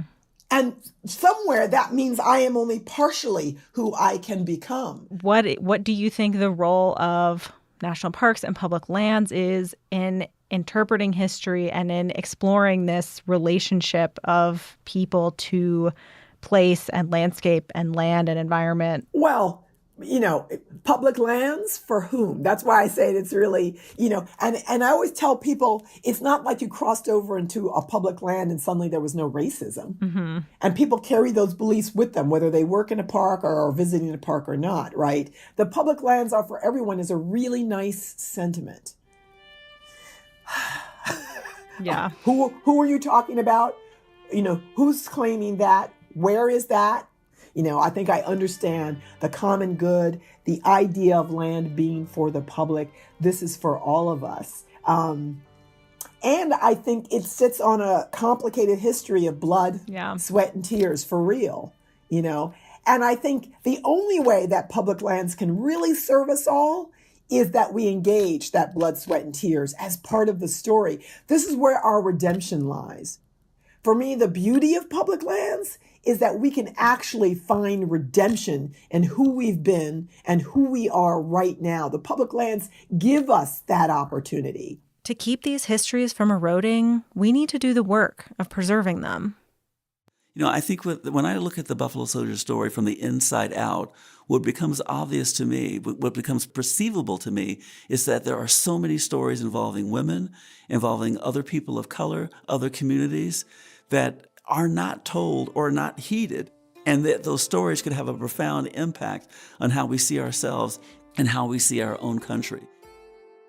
I think in parks like this, the history is often left out of the landscape. A big, beautiful park like Glacier that people think of for the mountains and the rivers and the bears, all of those things are part of the story, and so are people, and so are the history. Yes. Yeah. All those stories need to be told because we are not the America we think we are. We're still on the road to becoming the nation that we think we already are. We're not there yet. And people who feel that we are there yet do not understand the fullness of our history. That in and of itself should make us recognize and revere the idea of public lands so much more, not avoid the telling of that history because it's not a pretty telling. That should make it cost people something for us to be able to call a piece of land public. And we as the public have a responsibility and an accountability to that idea of public lands. That's the conversation I want to have around public lands. And that is what's powerful about telling these stories. It makes American history, reveals American history to be much deeper than we give it credit for being. And anything that results in a deepening of light, a deepening of sound, a deepening of color, results in a clearer vision of who we are as human beings, who we are as Americans.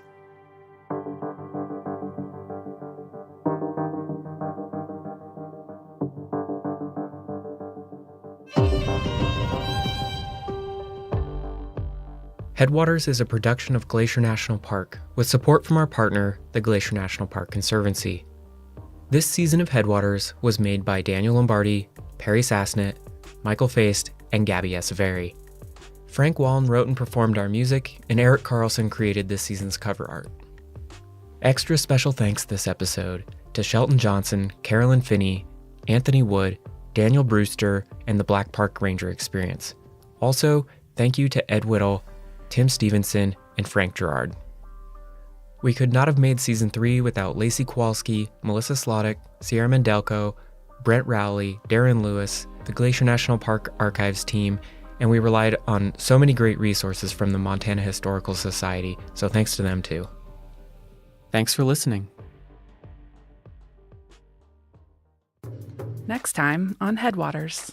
The history of homesteading and allotment in northwest Montana. Everybody thinks it's so simple, but it gets so complicated. There were strong personalities, and they disagreed about a lot of stuff, but in the winter, you get along. To William Howard Taft, June 1910.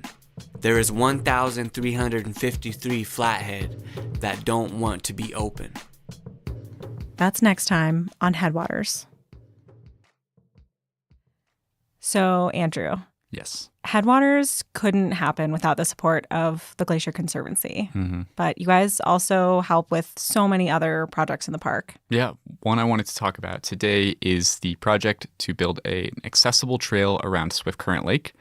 Swift Current Lake is right in front of the Many Glacier Hotel. It's probably one of the most popular trails in the Many Glacier Valley. Hiked it many times. Yeah, it's really beautiful. And we're working on a long-term partnership over the next few years with the MCC, the Montana Conservation Corps, to make a wheelchair accessible trail all the way around so that people with mobility impairments can enjoy that lake and that beautiful area just like the rest of us.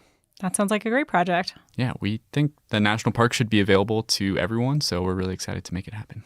And if people want to learn more, how can they do that? They should visit our website, and they can find us at glacier.org.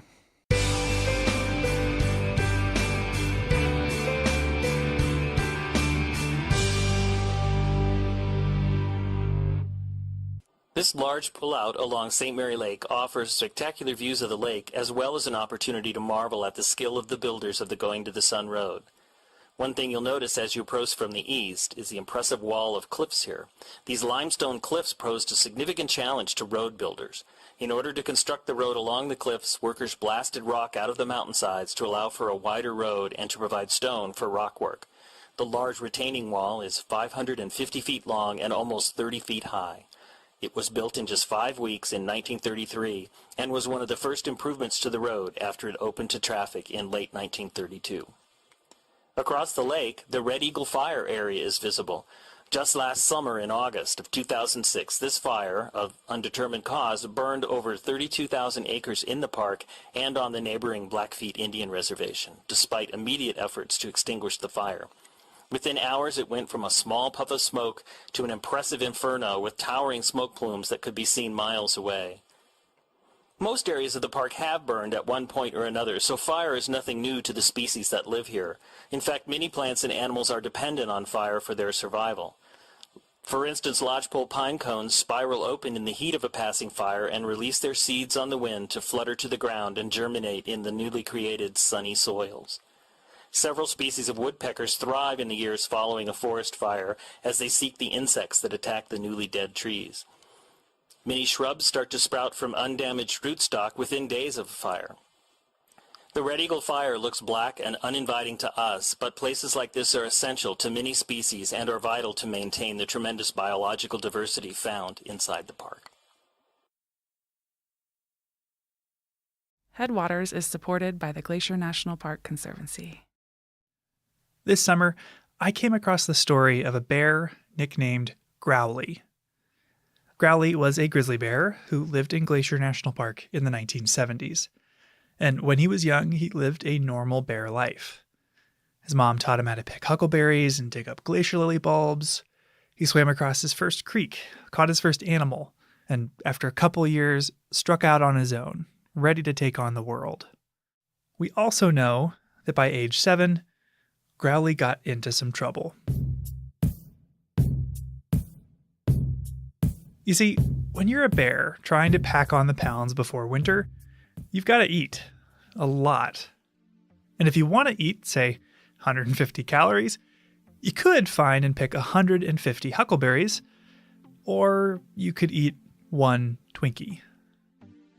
Bear management records from 50 years ago are light on the details, so we don't know exactly what Growly did, but we do know he was labeled a, quote, problem bear, a term often used to describe bears who associate people with food.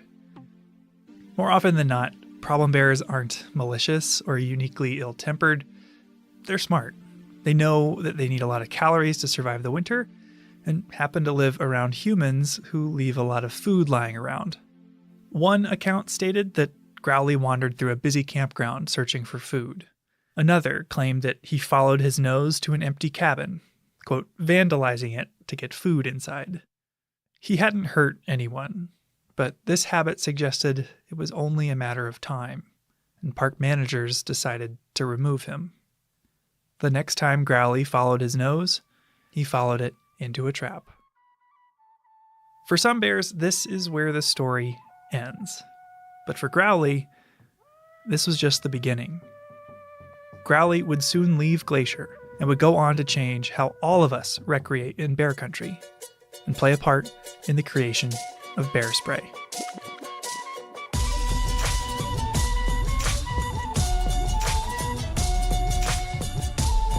So this is what helped save our lives. I'm gonna spray you.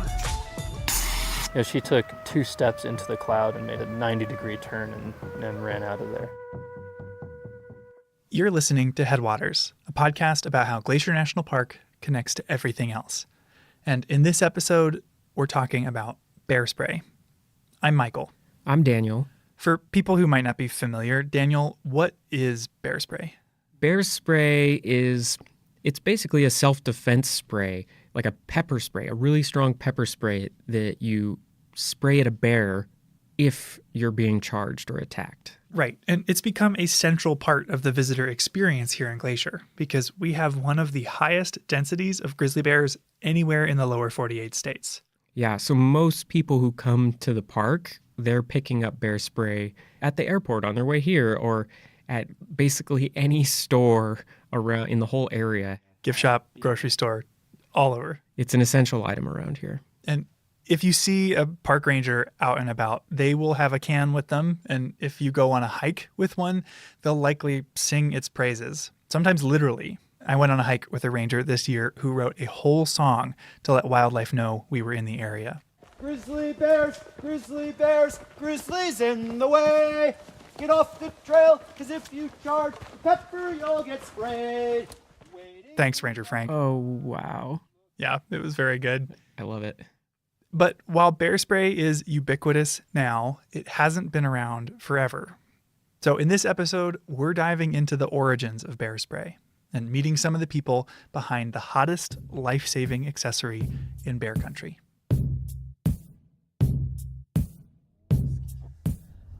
I think it's this red-roofed building. My first question for you then, Michael, is what actually is bear spray? What is it made of, and how do they make it? Right, how do they make this stuff? And that was my first question too, and it turns out we don't have to go far to find the answer because a lot of bear spray is made locally, right outside of Glacier. Where are we at?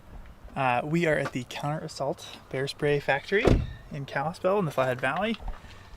Hello, I'm Michael. I'm looking for Randy. It's me. Nice to meet you, Randy. Thanks for having us. Come on in. Luckily for us, Randy Hunt, head of operations with the brand Counter Assault, invited us for a tour. And you manufacture everything right Yes. here in-house? Yeah, everything. So we bring our pepper oil in from, it's brought from the other side of the United States, actually grown in India, and is brought here, and we mix the pepper oil here into different solvents so that it's If you're wondering how to use bear spray, you should check out our St. Mary episode from our first season. There will be a link in the show notes for this episode. But with Randy, I got to learn what goes in the can. And the central ingredient, unsurprisingly, is pepper oil. And you said the pepper oil, you get it from the East Coast or other side of the country, and it's grown in India. That's one thing I didn't really grasp, was you're getting it from actual, is it cayenne peppers? Or they're a heat chili.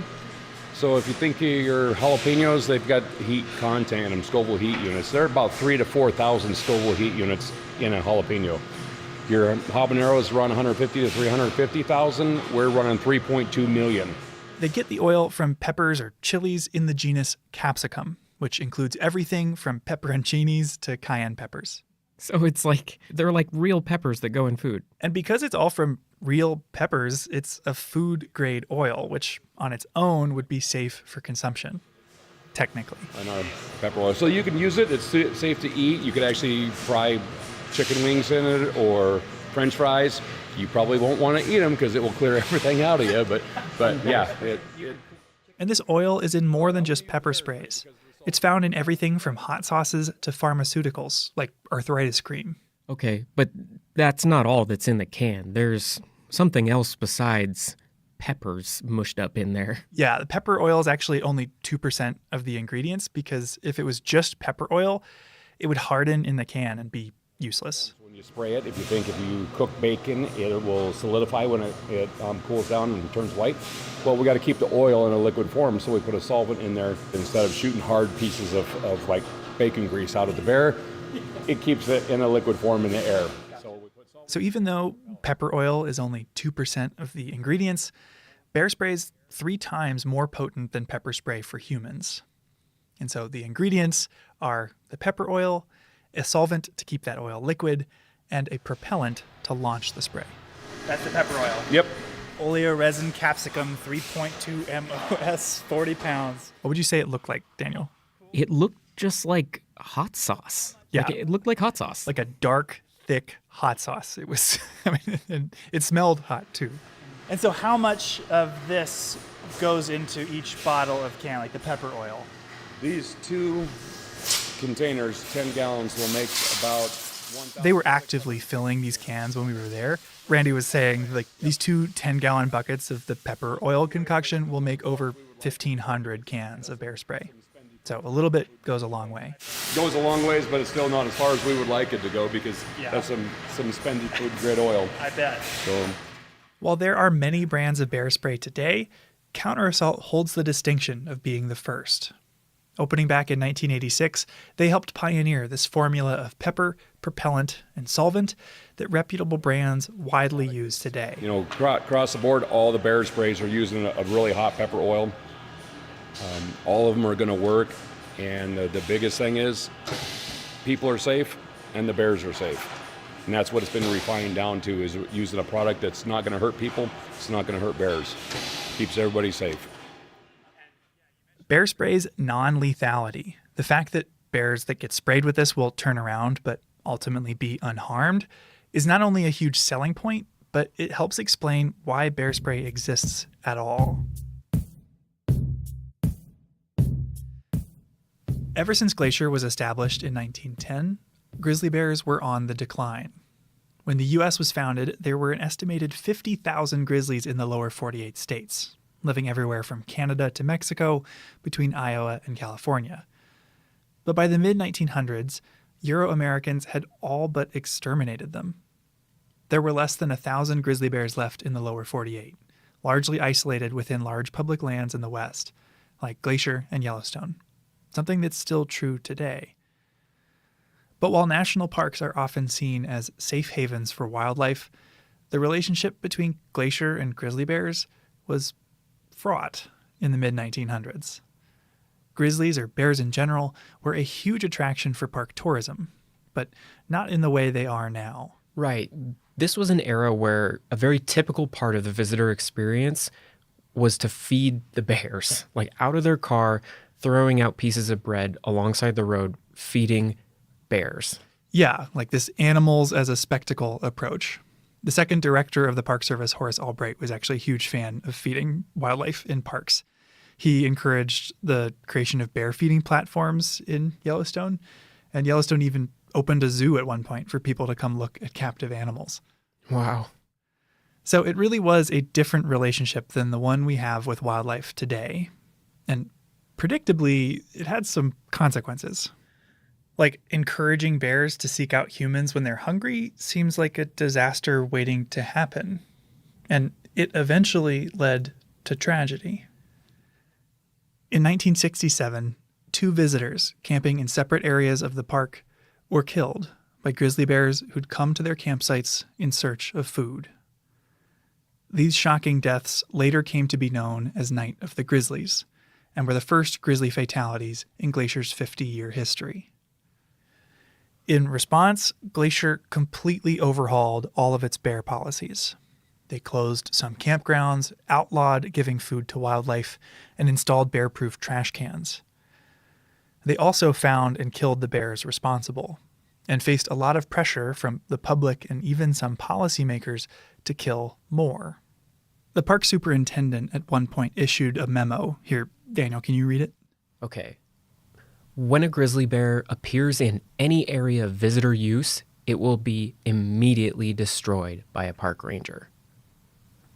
Wow, that is a pretty aggressive stance for a park to take against bears. Yeah, it was pretty intense. The park is taking a very aggressive stance to kill bears in order to keep people safe. Mm-hmm. But as a species, at this time, they're actually becoming very threatened in the 1960s and 70s. Right. As Glacier's dealing with these events, grizzlies are identified as an endangered species by the federal government. which demands a broad recovery effort.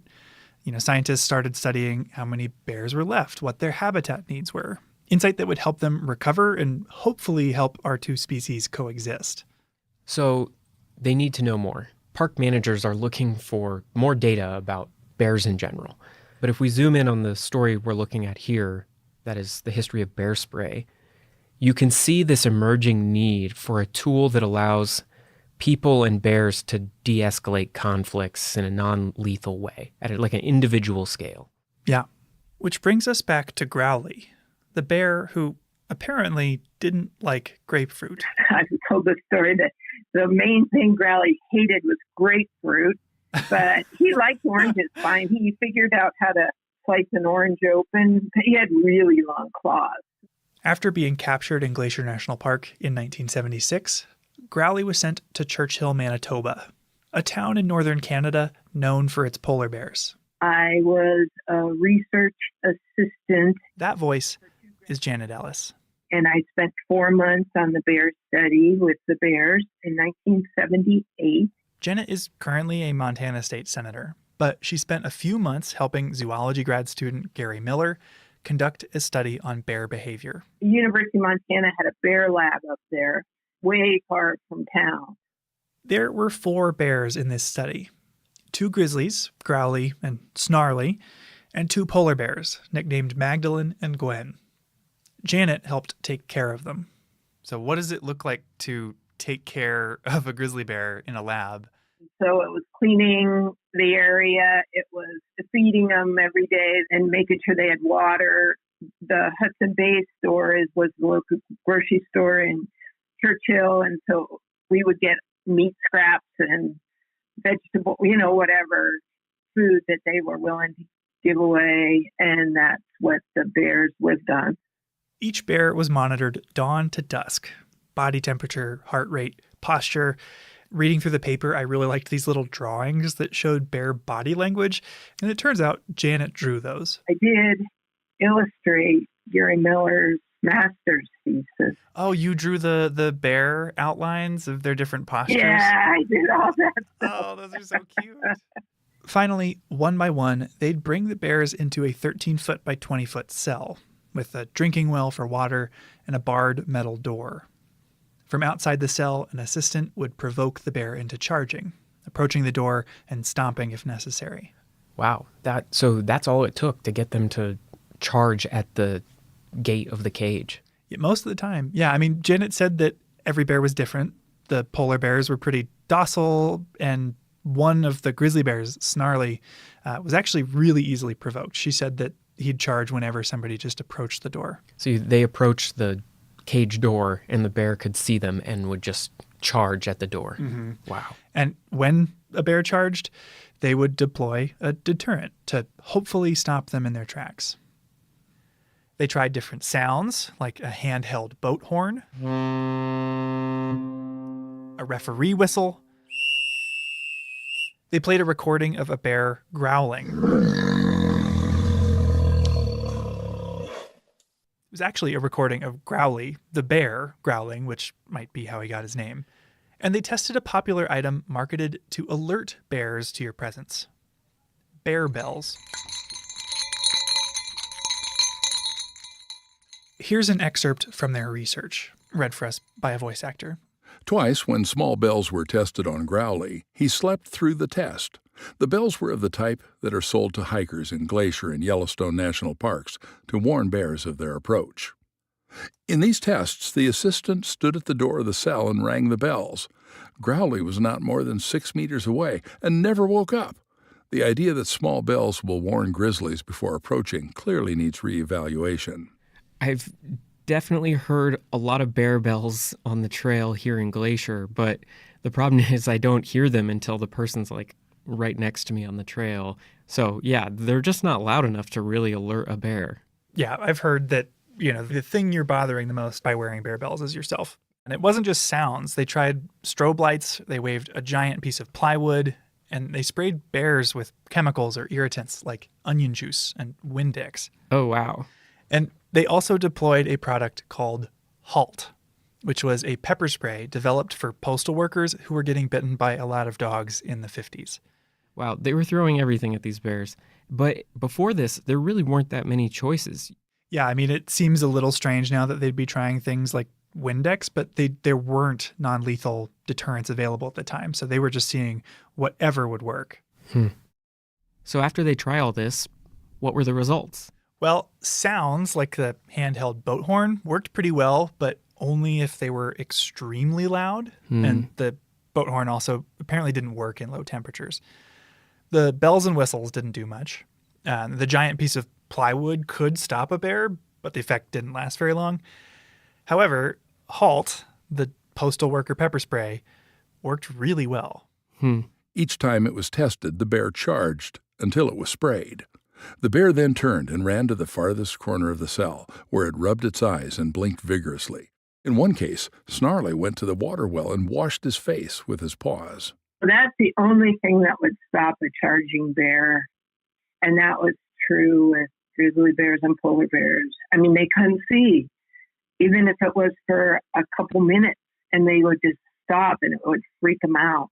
And so, yes, it was the only thing, because we had, like I mentioned, boat horns and the bells and all kinds of things. So it was a precursor. Thanks to Growly, Snarly, Magdalene, and Gwen, who endured around 20 tests each, the paper that came out of this study concluded with this line. The results of Halt dog repellent in the laboratory indicate that effective repellents can be developed.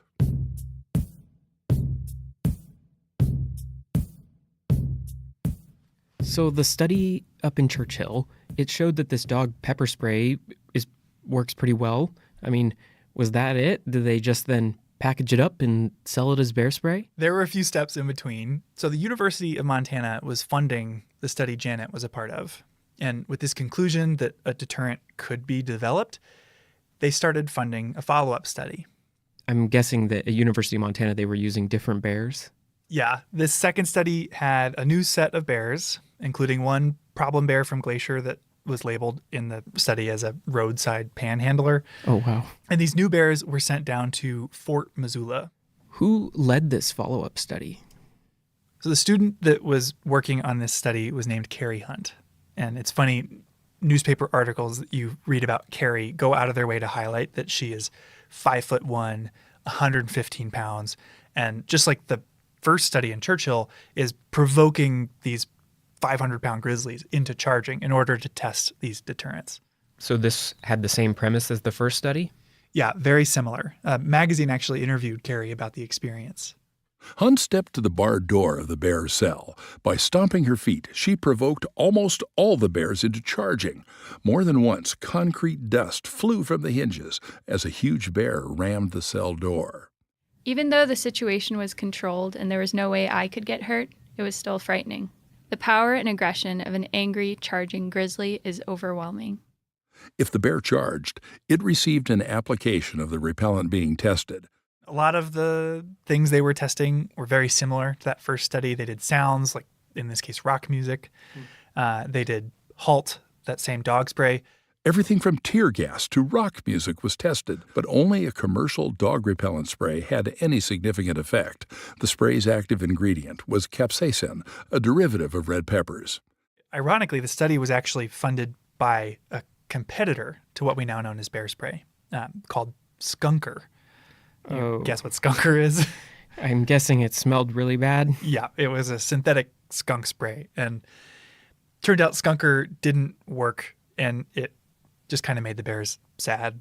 But I'm not surprised. They didn't leave the area. But Halt, once again, did work. The only problem was that's not how people have bear encounters in the wild. Sure.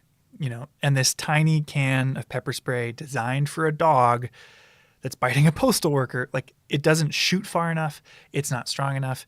And so Carrie highlighted that, you know, this is a really promising thing to follow up on, but it would need some refining. It needs some iterating to turn it into an effective bear deterrent for public use. So now there's two studies that are both showing that some kind of pepper spray is probably going to work pretty well to stop a charging bear. Yeah. but to work in the real world, it needs some modifications. Right. And this result started to trickle out into like local Montanans that either were connected to the university in some way and found its way to a guy named Bill Pounds. After hearing Carey's results, he reached out and offered to help refine it. And eventually that collaboration turned into Counter-Result. Over the years, it's been refined. It's got different propellants. It's got different concentrations of the pepper. The IGB. One of the big things that they worked on was the delivery method, how the spray would leave the can. Yeah, you mentioned the spray. That was one thing I realized I hadn't mentioned because like some of the earlier brands were shooting 6 feet in like a pencil-thin stream, like Wasp Killer. Right. So that stream, you're not going to hit a bear from 30 feet away in the eyes, especially when you're in a panic yourself. I mean, I don't care who you are. You're going to be in a panic when a bear is charging that shit. They wanted that shotgun pattern, as it's called, a fog pattern. Okay, so this is part of the process we saw. They're taking a canister full of the ingredients and they're putting like a spray nozzle on the top of it that shoots the bear spray out into a fog or a cone. Yeah, exactly. And through testing and conversations with bear biologists, they refined that fog into a spray that would last 7 seconds and shoot 30 feet. That fog is going to get in the sinuses. It's going to get in the eyes. They're going to inhale. It's going to get in all the mucous membranes, the lungs. That's what changes their senses, and they just stop. It's a shock to their system like it is ours. So you don't have that. There were some obstacles along the way before bear spray was widely adopted. There were fraudsters making weak knockoffs and some serious misunderstandings, like thinking you used it like bug spray, or that it was a spice rub you could buy at the grocery store. When I first heard about bear pepper spray, I rushed right down to Albertsons to see if that store stocked it. But alas, though I looked among the spices, the cooking oils, and even in the meat department, I found no bear pepper spray. That was from a newspaper article back in 1999. So it took a lot of education and messaging to get people to understand and carry bear spray. But what really got people on board was its track record. It was working. He and his family were in the sights of 3 bears recently, managed to get away. This is a newscast from Larry King where he's interviewing a guy who had to use bear spray here in Glacier. Sounds like Jack was lucky. What happened, Jack? What happened to you and the bears?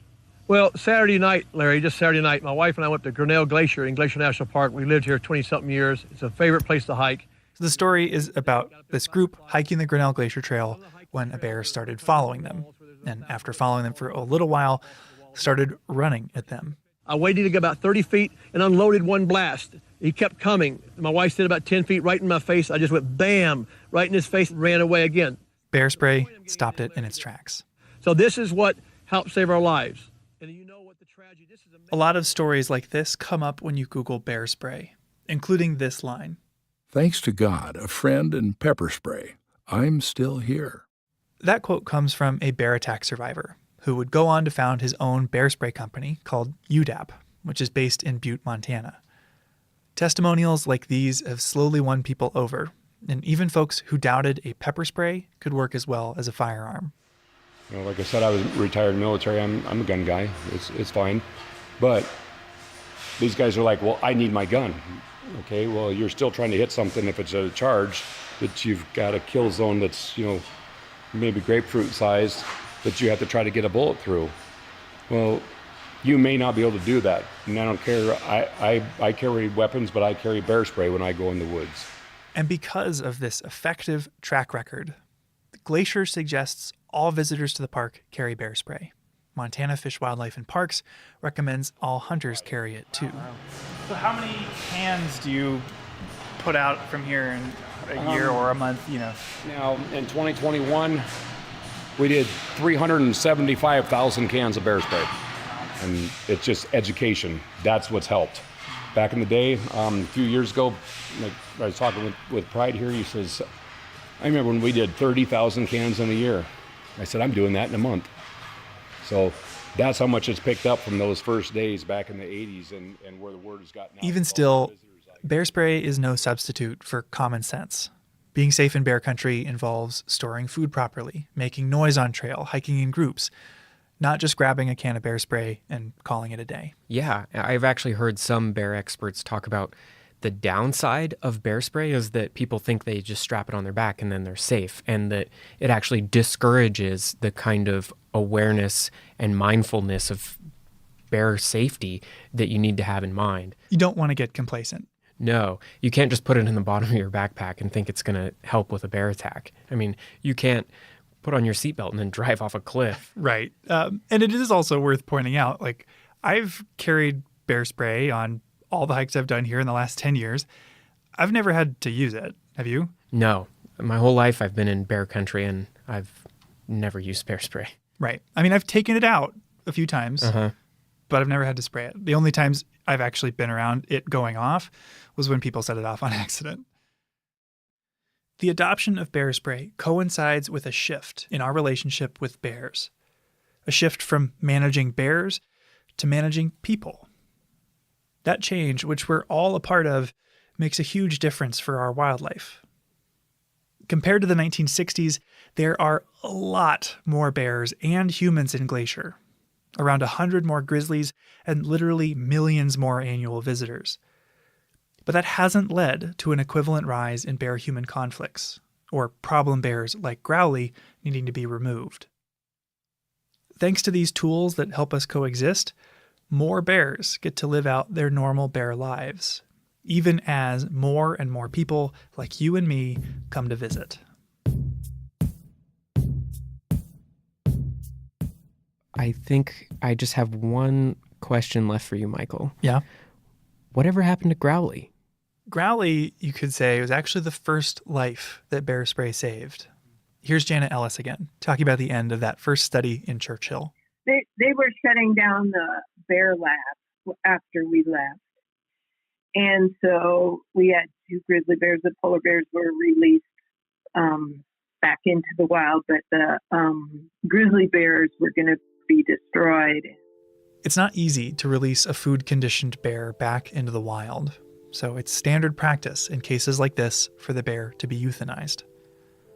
But after taking care of Growly for months, Janet had taken a liking to him. We could play tug-of-war with him where his forearms were gigantic and so couldn't fit through the bars really very far, just a little bit. But he would put his hand out of the cage and you could grab his claws. He'd pull and you'd give up because he was going to win. And then she fed Growly, gave him water, got him exercise. Apparently, he really liked playing with these giant tires they had lying around. Just pounce on him, and he could pick them up in his mouth and shake them like a rag. I mean, he was so strong. So when it seemed like Growly was going to be euthanized, she started writing letters to friends and family. Well, I wrote various relatives to see if they had any ideas. And it was my dad, it was an attorney in Columbus, Ohio, that talked. There was a city councilman, I think, that was in his law firm. And then he knew somebody else who was head of Parks and Recreation. And they knew Jack Hanna. You know, it was that sort of thing. Through her dad's network, Janet reached Jack Hanna, the director of the Columbus Zoo, and coincidentally, the guy you heard Larry King interviewing earlier, because years later, he used bear spray on the Grinnell Glacier Trail. Anyway, they asked Jack, if we can raise enough money to feed Growly for a year, would you take him? And he said yes. So they raised enough money, I know, for him to be fed for a year and then also to pay for the transport down. The only problem was Janet had to take him there herself. Growly wouldn't fit on a plane, and there wasn't even a road out of Churchill. So you have to get on a train. We had a big culvert trap. Have you seen? Well, you know it. Yeah, the giant metal cylinders. But this was for polar bears, so it was really big. And then we rented a 3/4 ton pickup and drove from there. After a 30-hour train ride, Janet loaded Growly's culvert trap, this big metal cylinder, into the bed of a pickup truck and drove another 25 hours to the Columbus Zoo. Apparently, Growly was pretty cooperative. He was in a culvert trap with in the back. I could see him when I was driving. He was looking forward, and, that's where the grate was, so he could watch. And he hadn't been outside in 2 years at least. So he was really interested in what was going on. But he didn't really rock the truck. Like anyone on a road trip, Growly needed food and water along the way. Janet could slip him food through the grate, but she had to get help with water. But when you stopped at a gas station, you did need to water him. When I had to water my bear, in the pickup to explain why you needed a hose at a gas station. That's the thing that's most entertaining. But ultimately, Growly was a great road trip companion, and the drive went off without a hitch. So after a few days of travel, Growly was introduced to his new home at the zoo. They had trees and, boulders, and he wanted a day bed. He just rearranged the whole thing, and they had to put wire around the trees so he wouldn't destroy them. Yeah, he had his own opinion on redecorating his new home. I grew up in Columbus and spent a lot of time as a kid at the Columbus Zoo. So there's a real chance Growly was the first bear I ever met. And I might have run into Janet there too. My son, he's 28 now, but he remembers Growly because we would go to every time we went to Columbus, we would go to the Columbus Zoo. Grizzly bears are formidable neighbors, not to be taken lightly. And in the 20th century, their future was uncertain. Some Americans argued they should be destroyed entirely, that our two species could not coexist. But tools like bear spray have proven that wrong.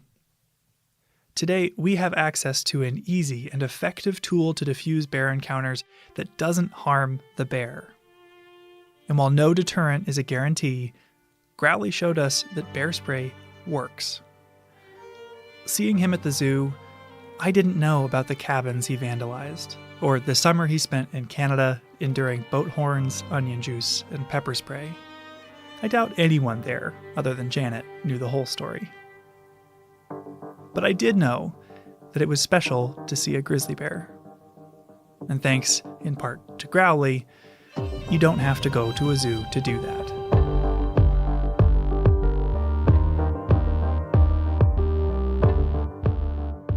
That's our show.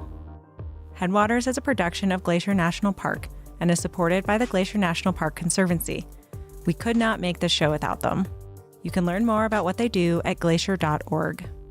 Headwaters is made possible with help from Lacey Kowalski, Melissa Slottick, and so many people throughout the Glacier community, especially the natural and cultural resource teams.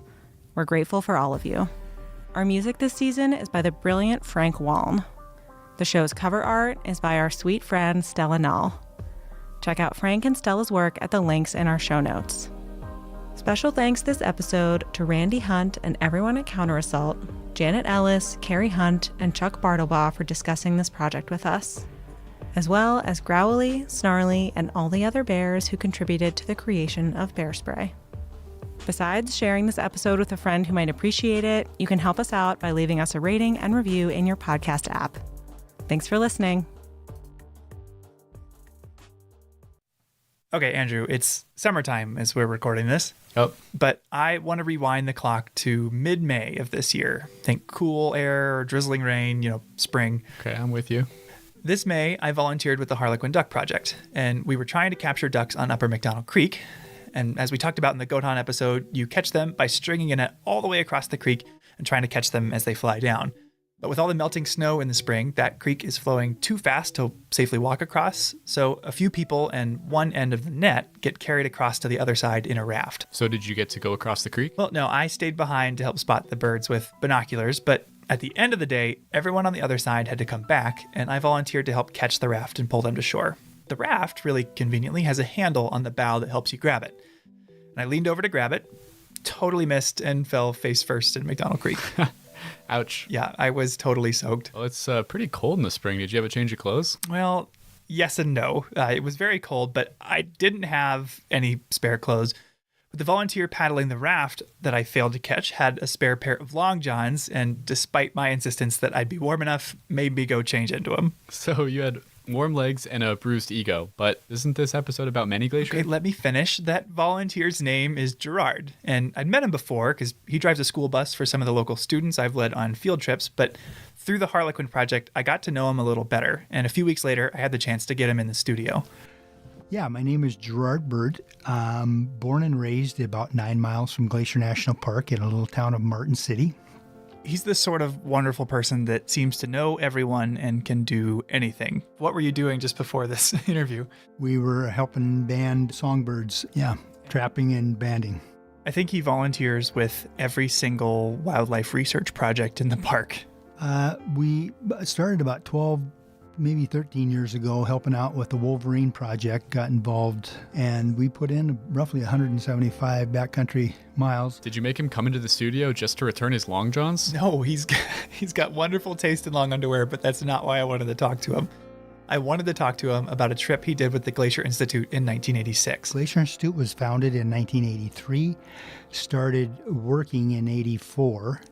I came on board in 85. I'm a school bus contractor. They were looking for someone to transport students around the park, specifically up over Logan Pass. Wait, so what is the Glacier Institute?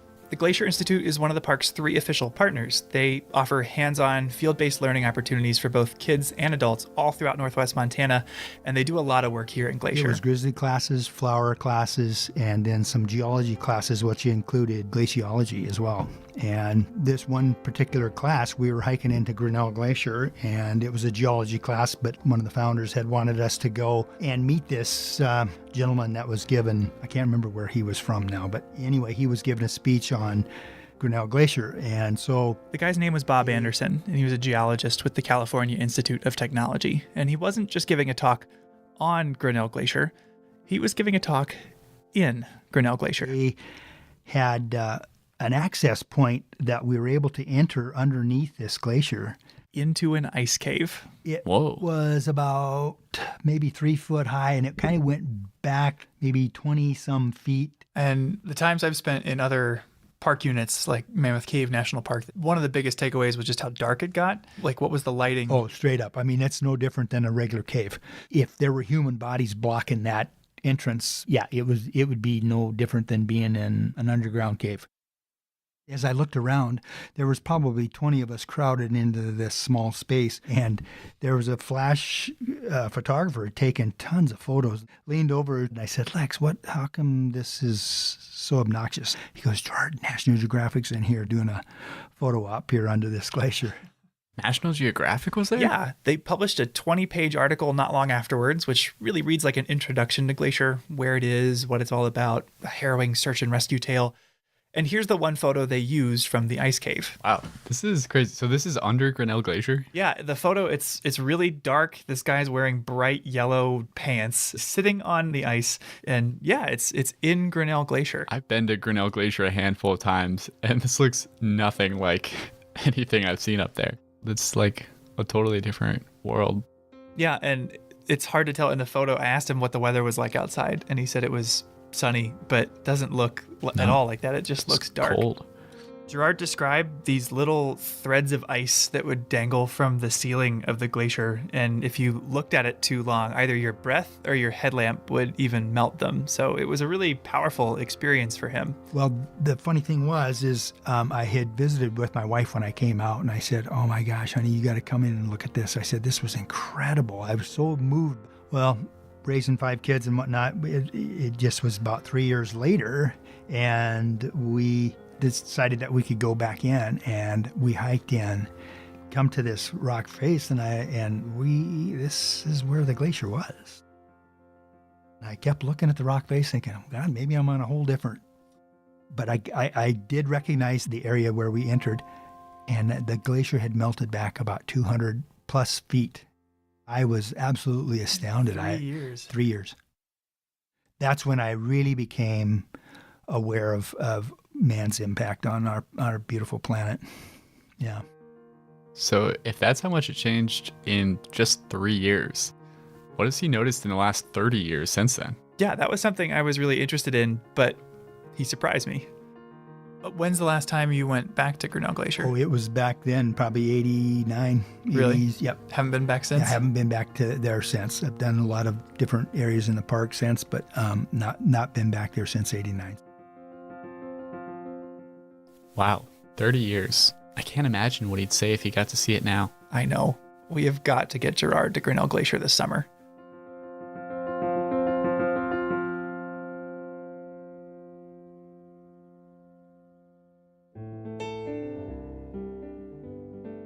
Welcome to Headwaters, a Glacier National Park podcast, brought to you by the Glacier National Park Conservancy and produced on the traditional lands of many Native American tribes, including the Blackfeet, Kootenai, Salish, and Kalispel people. We're calling this season The Confluence, as we look at the ways that nature, culture, the present, and the past all come together here. I'm Michael.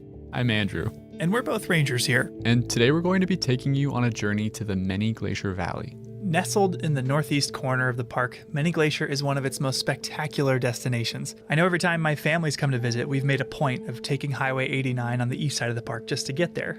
Typically, the road is open from mid-May to late October, but the high elevation trails have a much shorter season because they're only reliably clear of snow in August. According to longtime Many Glacier Ranger Bob Adams, there are two trails in particular that people come here to see. Today, that would be the Grinnell Glacier Trail, and that would be the Iceberg Lake Trail, which is... This area is popular, like really, really popular. But there are lots of people, roughly 600 or more a day.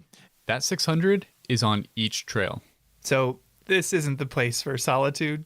Not exactly. And to make it even more extreme, Bob sometimes has to close one of those trails for bear activity.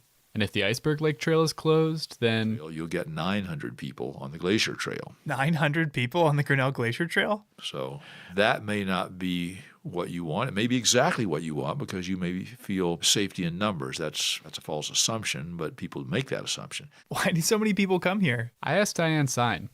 She's a ranger, and she spent more than 40 summers in Many Glacier. It not only has the actual glaciers that are still hanging in there, just barely. Then we also have the historic hotel. We have, in my opinion, the best hiking trails in the park. So if you just wanted one location that sums up all that's excellent about Glacier National Park, it's Many Glacier. And yes, this is a commercial for Many Glacier. And she's not totally joking about the commercial thing. The marketing of Many Glacier and of the Glacier National Park region as a whole is a really important part of the park's history. What do you mean by that? Well, in the early days of Glacier National Park, a lot of the infrastructure was built by the Great Northern Railway. And the railway executives wanted this place to look like the Swiss Alps. Yeah, there's definitely Swiss architecture noticeable, not just at the Many Glacier Hotel, but the Lake McDonald Lodge too. But why Swiss? That's actually a pretty interesting story. To learn more about it, I decided to join Diane Sine, the ranger you heard a minute ago, on a tour of the Many Glacier Hotel. Well, I'm jealous. Luckily for you and our listeners, these tours are offered during the summer at the Many Glacier Hotel and Lake McDonald Lodge. You can find the schedule in your ranger-led activities guide, which you'll receive at the park entrance station.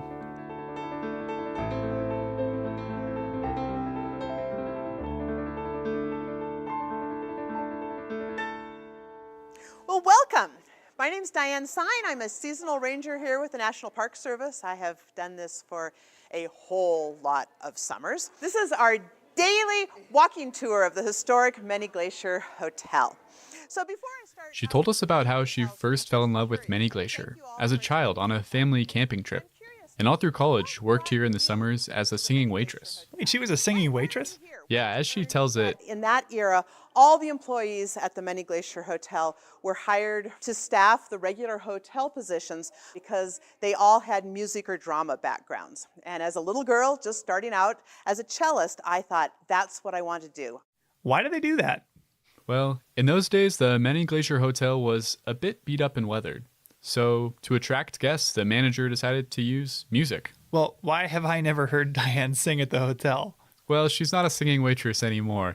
After those summers singing and waiting tables, something changed deep inside of her. After having worked here for 4 years for the hotel, my life was warped. I was hooked on this place, and I figured out how to become a park ranger. And once Many Glacier wormed its way into her life, it never left. Along the way, I met my husband, who was another ranger here. We got married at Lake Josephine, had our wedding reception here at the dining room of the Many Glacier Hotel. My stepdaughter met her husband here as well, and the tradition has continued. So, Many Glacier. But this is all a bit of a digression because although this place is important to Diane, the Many Glacier Hotel is considered to have national significance. It has value to the American story as a place that ties us to the past, not only the past with visitor experiences, but the past with the early development and advertising of national parks. Diane told us about the construction of the building in the winter of 1914.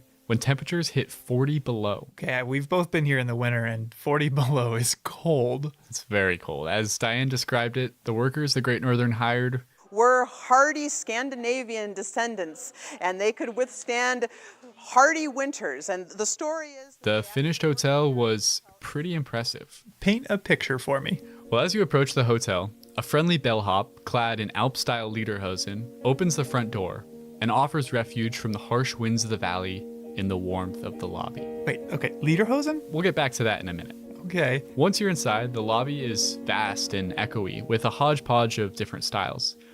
A massive copper fireplace anchors one end, while the other opens up to an elegant spiral staircase. Naturally, your gaze will be drawn up as your eyes trace the giant Douglas fir beams towards the ceiling.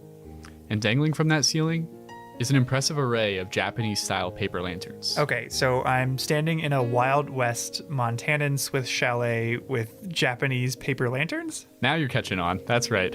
But even though there's a lot going on, the thing that really pulled me in was those giant Douglas fir beams. And according to Diane, this was their intended effect. The idea behind the design of both this Many Glacier Hotel and the Glacier Park Lodge at East Glacier, they were originally referred to as big tree lodges. The idea is that you can be down here in the lobby and you can actually feel like you're in the forest with the trees rising above you. That makes a lot of sense having stood in them, but you still have not addressed the lederhosen thing. Okay. Well, part of it is actually an accident of history. In 1914, as construction was just about to begin for the Many Glacier Hotel, World War I cut off Americans from some of their favorite European vacation destinations.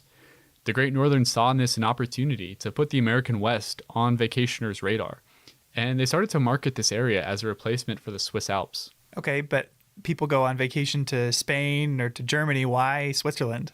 Well, as Diane tells it, Louis Hill, who at the time was the president of the Great Northern Railway, just really liked Swiss architecture. He had a home outside St. Paul where his family would go for winter getaways and ice skating parties, and that home was designed as a Swiss chalet.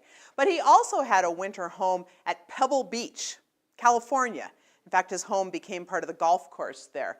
The design for his Pebble Beach home was also Swiss architecture. So the guy just had a thing for Swiss chalets.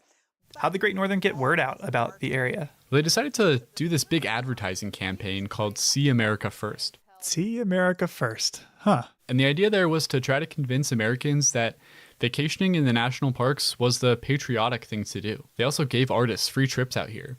And as you can imagine, once those artists saw this place, they took the idea of See America First and just ran with it. One of these artists was the writer Mary Roberts Rinehart. She was a very well-known writer of the time. She went on to write a couple of books about her experiences in Glacier Park. She said, "I have traveled a great deal of Europe. The Alps have never held this lure for me. Perhaps it is because these mountains are my own in my own country." So that was her idea. Be a patriotic American, see America first, come to the Switzerland of North America, come to the Many Glacier Hotel.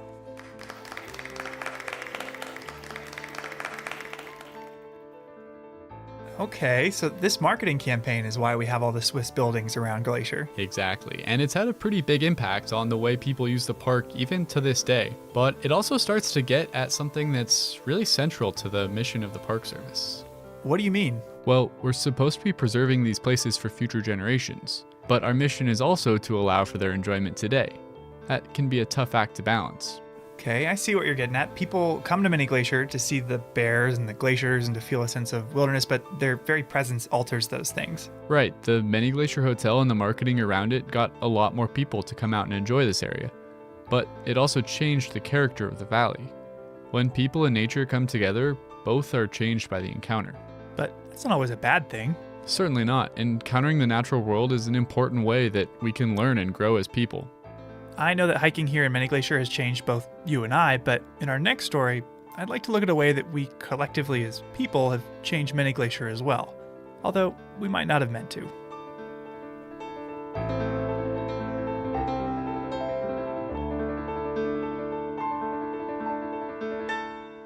So, you know how we've been talking about doing a hike in Many Glacier? Yeah? Well, I just talked to Lisa McKeon. She's a physical scientist with the USGS. She invited us to go up to Grinnell Glacier with her next week. Oh my gosh, we've got to bring Gerard. I thought you might say that, so I asked Lisa about it, and it turns out that they actually already even know each other from some projects he's volunteered on, and he's welcome to join us too. Of course they know each other. Well, I've got to call him. Yeah, let's get him on the phone. Each episode, we seem to cover at least one thing that, like this podcast, wouldn't be possible without the support of the Glacier National Park Conservancy. With the help of some friends over there, we got the number of Executive Director Doug Mitchell and decided to call him up out of the blue to ask about these projects. For this episode, we wanted to ask about the restoration work done on the Many Glacier Hotel.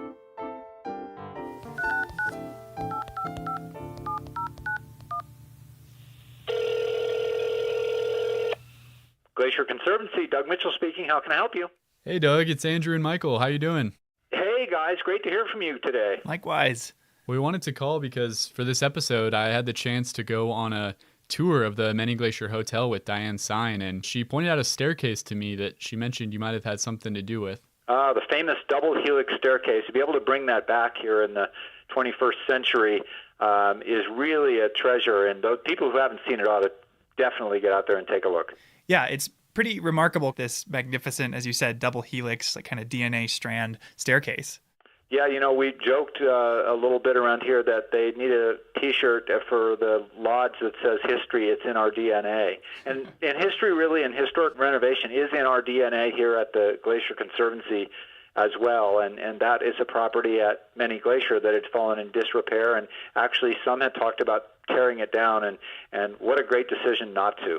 Absolutely. Has the Conservancy had a chance to be involved in any other historic preservation projects in the park? We really have spent a lot of time and focus on that because really our future is part of celebrating our past. There's a lot of different kind of places that we've been able to help, like the Wheeler Cabin and the Sperry Chalet, of course, and the Walton Ranger Station. And those kinds of historic preservation projects are ones that we've been very proud to be involved in over the years and really, we think, add to the fabric of this great tapestry that makes up Glacier National Park.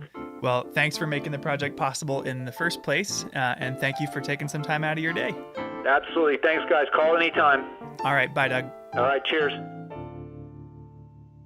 Before the break, I found out that I had a chance to get Gerard back to Grinnell Glacier for the first time in 30 years. So I called him. Naturally, Gerard's a busy guy, so I didn't get a hold of him the first or second time I called. Hey, Michael, Gerard here. Yeah, I haven't forgot about you. I had you on my list. But after playing voicemail phone tag, I reached him and invited him to join us. Well, we're going on Tuesday with Lisa McKeon, so you're certainly welcome to tag along on that if you want. I would love to. I'll have to look at my calendar to see what's on there, but that would be a wonderful invite. Thank you. The next day, he shot me an email. He could make it. So we had everybody meet at park headquarters and wasted no time getting going. Because if you're headed to Many Glacier, you should plan on an early start. Whether you're looking for a parking space or a campsite, everything fills up early. Like, really early. And on top of that, it's not especially close. It's the farthest main entrance from the airport, and from the west entrance alone, it takes about 2.5 hours whether you go into the Sun Road to St. Mary or Highway 2 under the south end of the park. But we found a spot and set off on one of the crown jewels of Glacier's trail system.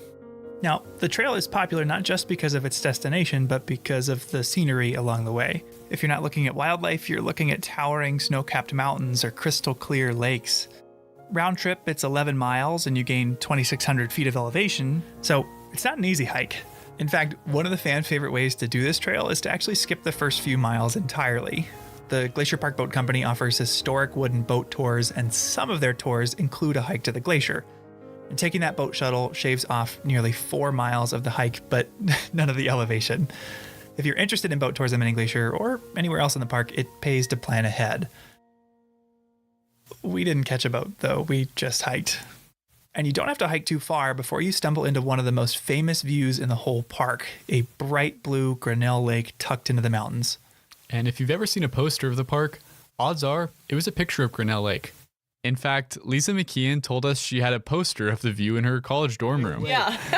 I've been up this trail so many times, I never thought about that. Oh, good. But, the classic Grinnell view. Good right story. Here. Yeah. When I worked for a different agency in a different state, that same poster was on the wall in the office next to me. And I had a funny experience with this view as well. When I got hired, I was in college and I was so excited about it. I'd never been here before. And so I Google image search Glacier National Park, downloaded some cool pictures for my phone background. And I didn't ever really look up where it was, but I was hiking up here for the first time and I'm like, oh my God, this is the view from my phone. Yeah. I took my own photo from that spot and I still have it as my That's still your background? Yeah. This whole time? Good story. So, That's great. I was like, oh, this is it. This is why I came here. And it is so easy to get swept away by the beauty of this trail, by the wildflowers, by the wildlife, whether it's mountain goats or bighorn sheep. But the entire time I was distracted, wondering how Gerard was going to react once we finally saw the glacier. And the trail does a really good job at building that anticipation because you can't really see it until the very end. But after a few hours and a few thousand feet, we made it. We crested that final hill and were able to look down at Grinnell Glacier. And it was the first time any of us had seen it that year, but for Gerard, it was the first time seeing it since the 80s. All right, Gerard, what's the big reaction to this big view? That's our producer, Daniel. There was just more snow and ice here. Right here, there was no snow. Gerard's a guy who always has something clever to say. I had never seen him at a loss for words, but he stood there for a minute, stock still, staring out at the ice in disbelief. Holy cow.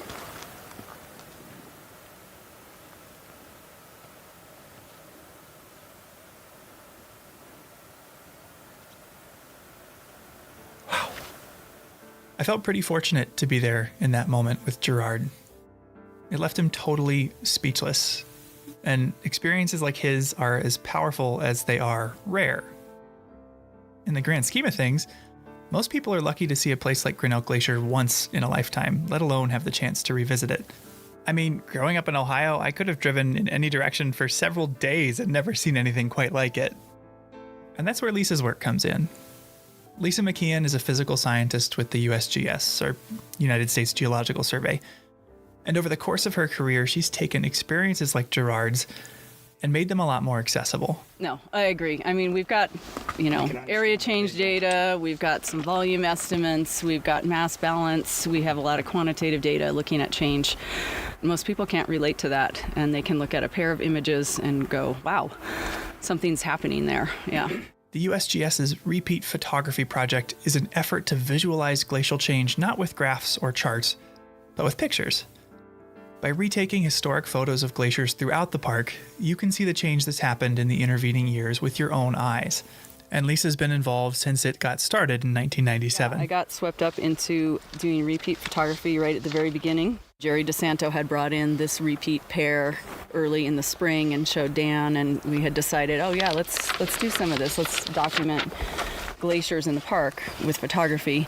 And then later that summer, Vice President Al Gore decided to come out and have a little event here at the glacier. And he was talking about climate change. Like right then at 1997, the media came out and we had taken a few repeat photos and they couldn't get enough of them. It was some of the first really visual evidence that people could relate to with this idea of climate change. It struck a chord as soon as you started. Because they're so easy to... Yeah, they answer themselves. Yeah. You don't really need any text, nothing. It's just... And it's not... A picture really is worth 1,000 words. Because I could read through statistics about how Boulder Glacier's area today is 35,298 square meters when it used to be 829,577 square meters. Or I could show you a picture.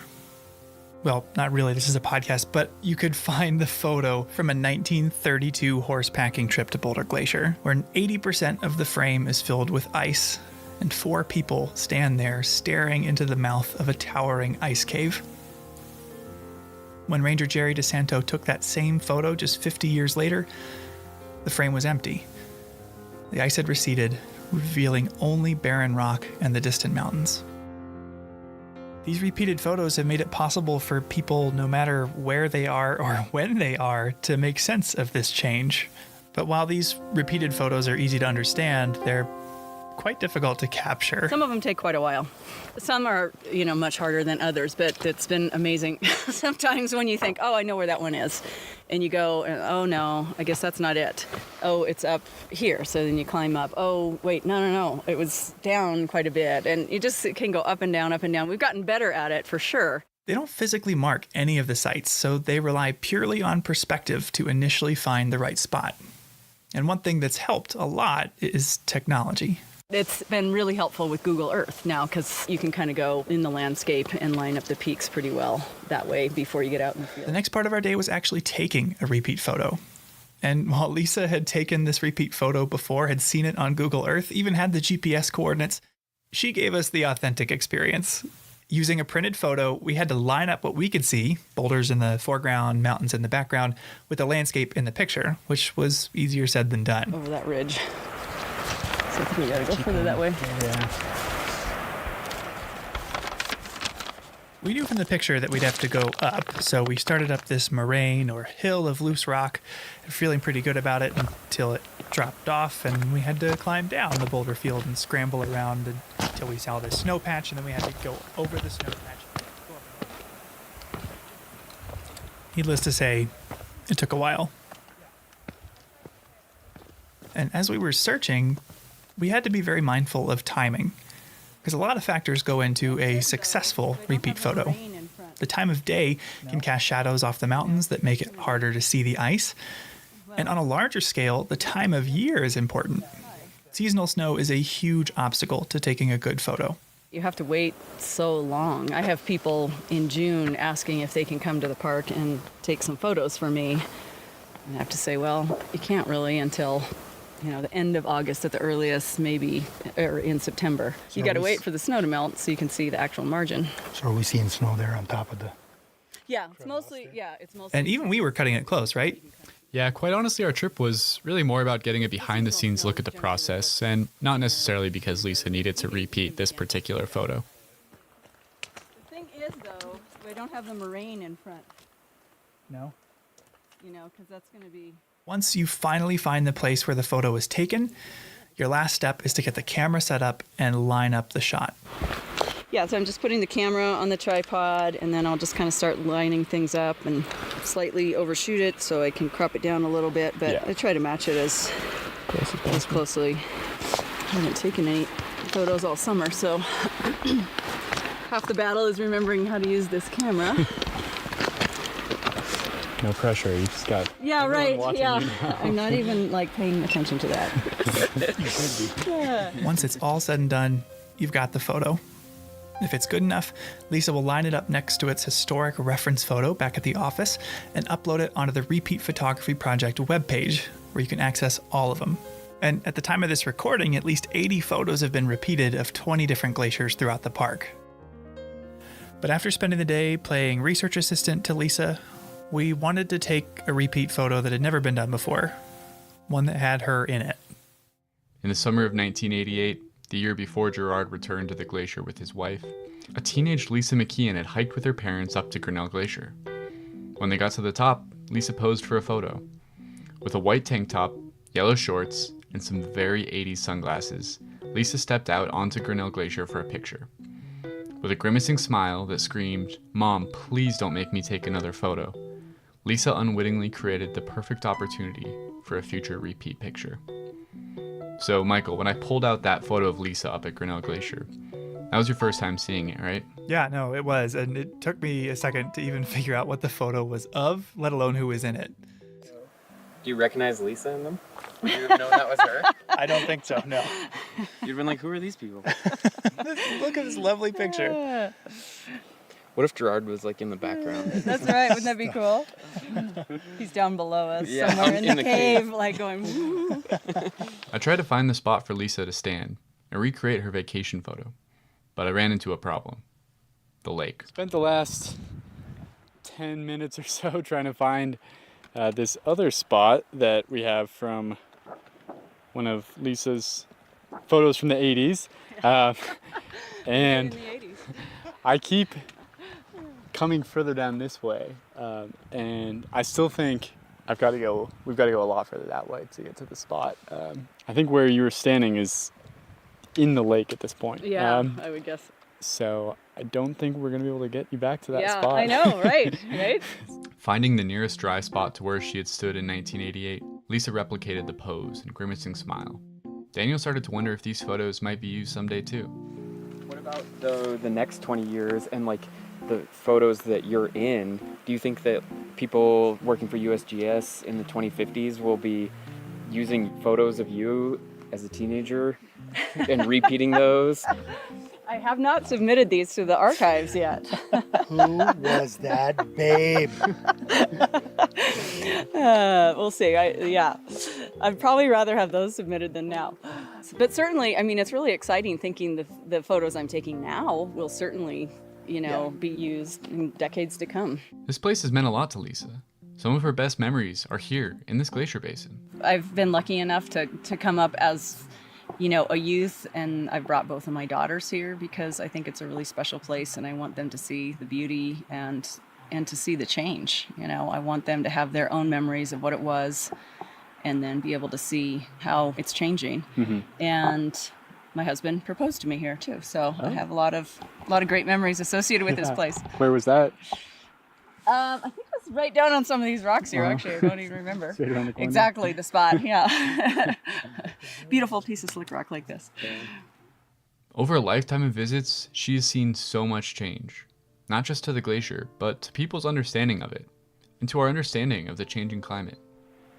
Well, our glaciers are going. They're on a track to disappear now, but I think what we've done is helping the world understand the connection between climate change and what's happening on the landscape. Mm-hmm. Yeah, a little piece of that. This happens to be a really visible piece, but there's so many other ways that climate change is impacting this park that are not as visible as a glacier melting away. They get people thinking about climate change, and I love that maybe it begs the question of, wow, what else is happening in this park? And there's scientists out there figuring that out, and there's people maybe looking a little more closely for it in their own experiences here. It made me wonder, when did Gerard learn that the changes he'd seen up here were part of a wider, global phenomenon? Yeah, that's something I was wondering too. And I asked him, were you aware of climate change when you made that trip up to Grinnell? I was aware that something was taking place because of humanity or how we were living. Because when I come back that 3 years, I was like astounded. I was just so impressed that we could get underneath a glacier at that time. And I told my wife, I said, oh, honey, we got to go back in. I got to show you this. This was the coolest experience. And so I wasn't really aware of it at that time. It was 3 years later. So it sounds like you noticed that something was going on just from your experience here. But later, did you read in the paper or hear on the news about climate change science and realize, oh, that's what I saw at Grinnell Glacier? Yeah, then the pieces started fitting the puzzle, and I was like, wow, yeah, I witnessed something there that was pretty profound and didn't know it at the time. With all the good memories from this place, but also all the evidence of melting, I wanted to ask Lisa how she felt about Grinnell Glacier on the whole. Does she have a good or bad feeling from this place? Yeah, I think what you described, bittersweet, is exactly what it is, because it's always a stunningly beautiful place, but the glacier's shrinking. And I mean, that's one of the main comments I get back from the repeat photos is people feel loss. But when I asked Lisa if she still had hope, she perked up a bit. I do have hope. Yeah. I mean, like I said, I don't have hope that these glaciers are going to last here, but I'm hopeful that climate change is not going to be the end all for this planet. Before we left, Lisa wanted to walk up to the glacier itself, to let us see what was happening to it with our own eyes, hear it with our own ears. As we approached, the sound of melting water rushing off the glacier turned into a roar. I had to shout just for Lisa to hear my question. Lisa, Where's all this water coming from? It's coming from the glacier, every bit of it. It's melting off the glacier. It's quite a torrent today. It's a hot day in the Glacier Basin, and things are cranking. As we stepped onto the glacier, we reflected on what made this change so meaningful. The Earth has always been changing, and glaciers have advanced and retreated many times. But something about this felt different.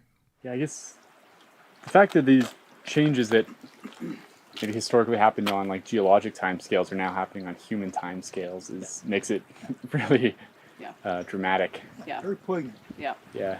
And I think that's where the repeat photography comes into play. That's very visual. You can see that. You don't need to be one political party or the other, old or young. You can see that in the blink of an eye right there. I think for me, I feel part of this change. There's something major going on. That's climate change. And, you know, ice melts when it gets warm. And we're part of that equation. I'm part of this. But I also feel like part of the solution to not necessarily changing the trajectory for these glaciers, but in a larger sense, this brings awareness. It's pretty stark.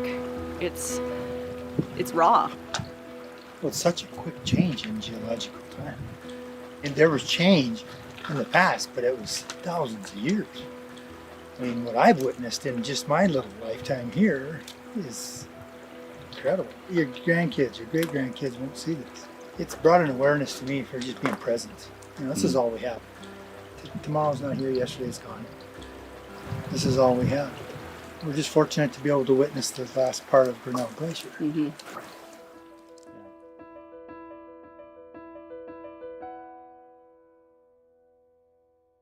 That's our show. If you're interested in learning more about the USGS Repeat Photography Project, climate change, or interested in getting to Grinnell Glacier yourself, we put links in the show notes for more info. Thanks for listening. Headwaters is a production of Glacier National Park, with support from the Glacier National Park Conservancy. The show was written and recorded on traditional native lands. Andrew Smith and Michael Feist produced, edited, and hosted the show. Ben Cosgrove wrote and performed our music. Alex Stilson provided tech support. Quinn Feller designed our art. Renata Harrison researched the show. And narrated the credits. Lacey Kowalski was always there for us. And Daniel Lombardi and Bill Hayden were the executive directors. Support for this show comes from the Glacier National Park Conservancy. The Conservancy works to preserve and protect the park for future generations. We couldn't do it without them, and they couldn't do it without support from thousands of generous donors. If you want to learn more about how to support this podcast or other awesome Conservancy projects, please go to their website at glacier.org. Of course, you can always help support the show by sharing it with everyone you know, your friends, your family, your dog, and also leave us a review online. Special thanks this episode to Gerard Bird, Diane Sine, Bob Adams, and Lisa McKeon.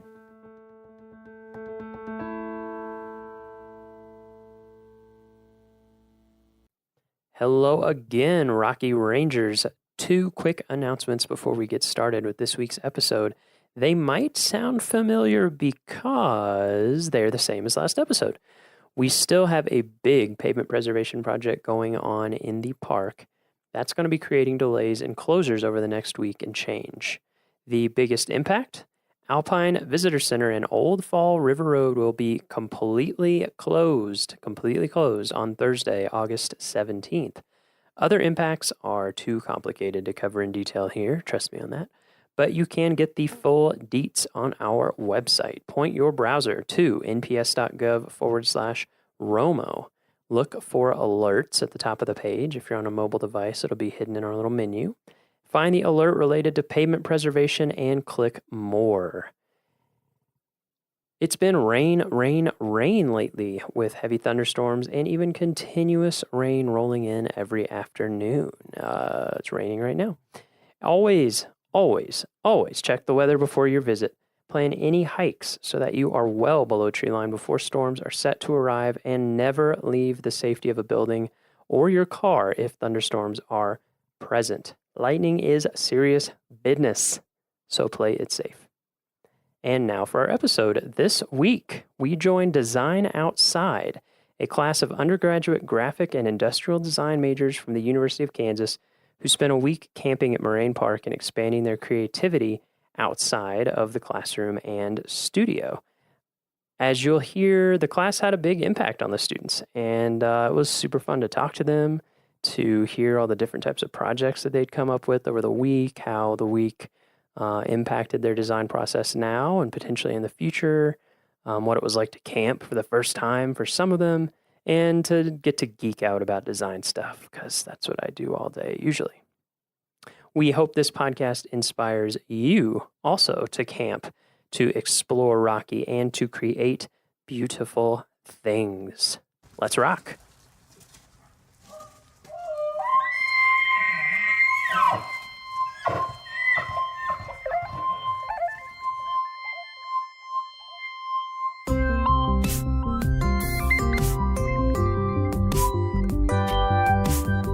How's it going?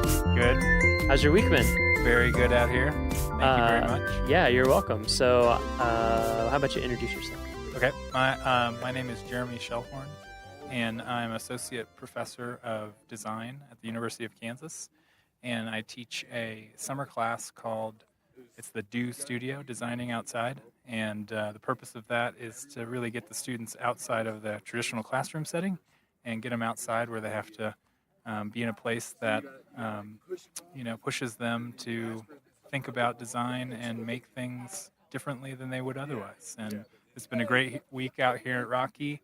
The weather's been great, but it's just a good time to get them out of their comfort zone and have to deal with things like climate and elevation and not being able to run into studio every 5 minutes to print stuff out. Yeah, so great. Yeah. This is year 2, right? This is year 2, yeah, second annual. Yeah. So I was certainly a little bit better at preparation. And yeah. How did this feel this year compared to last year? It was very good. I think I had a good mix. These students got to do a couple hikes to kind of get acclimated. Oh, we nice. went to Emerald Lake the first day. Yeah. We had a lot of flatlanders, so they had to get used to the elevation. Very smart for our listeners. Very smart move. Yeah. Start easy. Started easy. So you went up to Emerald Lake and did you do like sketching and stuff, or was it? Yeah. What was kind of involved? So we got up there and just got acclimated to hiking in the elevation, and then just kind of had a sketch time. Yeah. And it was hot out, so we did have a couple brave souls that did maybe get into the water. Ooh. And then very quickly got back out of the water and resumed sketching. Never will you feel more alive. Yeah. And that's awesome. So that was a great kind of first day to get acclimated. And then the next day we went to Mills Lake. Kind of the prototypical, gave them the story about, one of the proponents of getting, Rocky up as a park, Enos Mills, and he was actually a Kansan. That's right. From Lynn County, Kansas. Yeah. And so I gave him a little bit of story about how he ended up here. And so we went and visited the lake of his namesake. That's great. And then a couple of us that were up to a little more adventure kept on going to Black Lake. Okay, yeah, that's a good hike. And there was a little bit of snow. Yeah, you were saying that earlier this week. Like, how much snow? There was quite a few spots where we were crawling up and then maybe sliding down. Yeah, okay, so a lot of snow. Yeah, a lot of snow. And I guess that was like late June. Yeah. Late June. That's pretty. Yeah, that's pretty typical. Yeah, it was gorgeous, and one of the nice things about going Black Lake. past, Mills Lake was, it's fantastic to see that site, but if you're able to go maybe just a little bit farther, you beat a little bit of the crowds. That was kind of Mills Lake was kind of like my first introduction. So I came here for the first time, I guess 3 years ago, to make their brochure map. So everybody who uses a map in the park. I came here to make that, and I stayed afterwards and did a backpacking trip.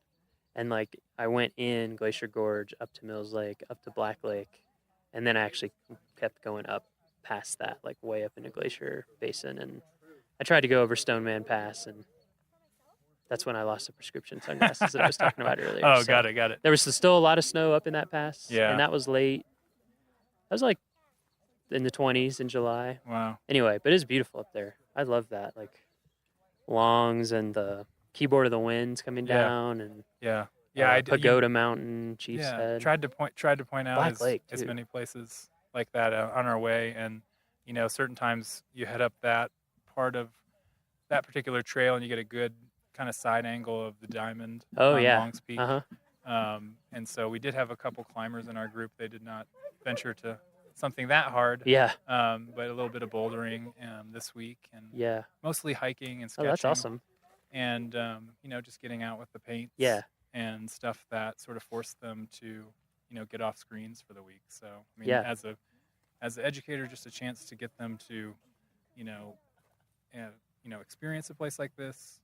Force them to have maybe some parameters they don't always have. And force them to be a little bit more creative about how they're going to create. What we're looking at now is sort of a show. We're in Moraine Park Campground, and my students have put up a show, a little art and design show, and invited some of the camp guests here, and we're just hanging out and sort of looking at what they did this week. Yeah, we're going to walk around and play Pass the Mic. Cool. We're just going to get to play like Duck, Duck, Goose, kind of. Awesome. We'll do that in a little bit. Well, I think it's great.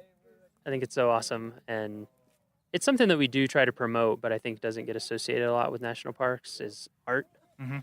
And art has always been so essential. Like part of the reason why Yellowstone was even set aside is that Moran went into the wilderness and hauled all the stuff and painted it and interpreted it so other people could see it and be like, wow, that's incredible. And a painter and it's inspired so much art too that isn't even about national parks necessarily. Like that's great that you made the connection with Enos Mills. And Albert Bierstadt. The lake named incredibly after him famous here. Same kind of deal. If you didn't have a photographer to send out, you had paints and drawing. And I think for these kids, they know how to use those tools, but this really sort of forces them to do it. And camping all week too. It kind of gets you in a different headspace. Especially after the first couple, like after the first 2 or 3 days when you're like really in it, you're really embracing the new shower routine or lack thereof. A couple cold showers, mornings and a couple solar showers that maybe we didn't set out in the sun long enough. But you tried. That's good. You're preparing for our solar future. It's smart. Rather important in the sun. Should we walk around and play tag? Absolutely. Let's do it. Let's just walk around. Okay. We can just drag the mic cables. It doesn't matter. Fantastic. They're strong. Let's talk to these. We have a couple junior rangers that are. Oh, new junior rangers. Oh, all 3 of them right here? Yeah, wow. All 3 of our junior rangers. What a treat. Well, they said it was 9 and up for the activities, so. Yeah. There's no age limit. It's actually, I think, a growing in popularity. We'll probably have to pass the mic around a little. They're pretty specific to where they're held. All right, we have our 3 junior rangers. Yep, we're here. Whenever people want to talk, we can just pass the mic around. Tell us your name. My name is Alex. And Alex, where are you from? I'm from the University of Kansas. University of Kansas. Everyone, but from Kansas. From Kansas? Yep. Where in Kansas, in case we have Kansas listeners? Just outside of Kansas City. Okay. In a suburb of Kansas City, so nice. Yeah, why don't we go down the line? I'm Gracie. I'm from Lawrence, Kansas. I also attend the University of Kansas. And then my name's Dagny. I live in Denver, but I go to the University of Kansas. Oh, nice. Interesting. Maybe I'll ask you more about that. 2 of us study industrial design, and then 1 of us graphics design. So nice. How did you enjoy the Junior Ranger program? It was amazing. I learned a lot, actually, from it. That's some great. Really great activities. Yeah.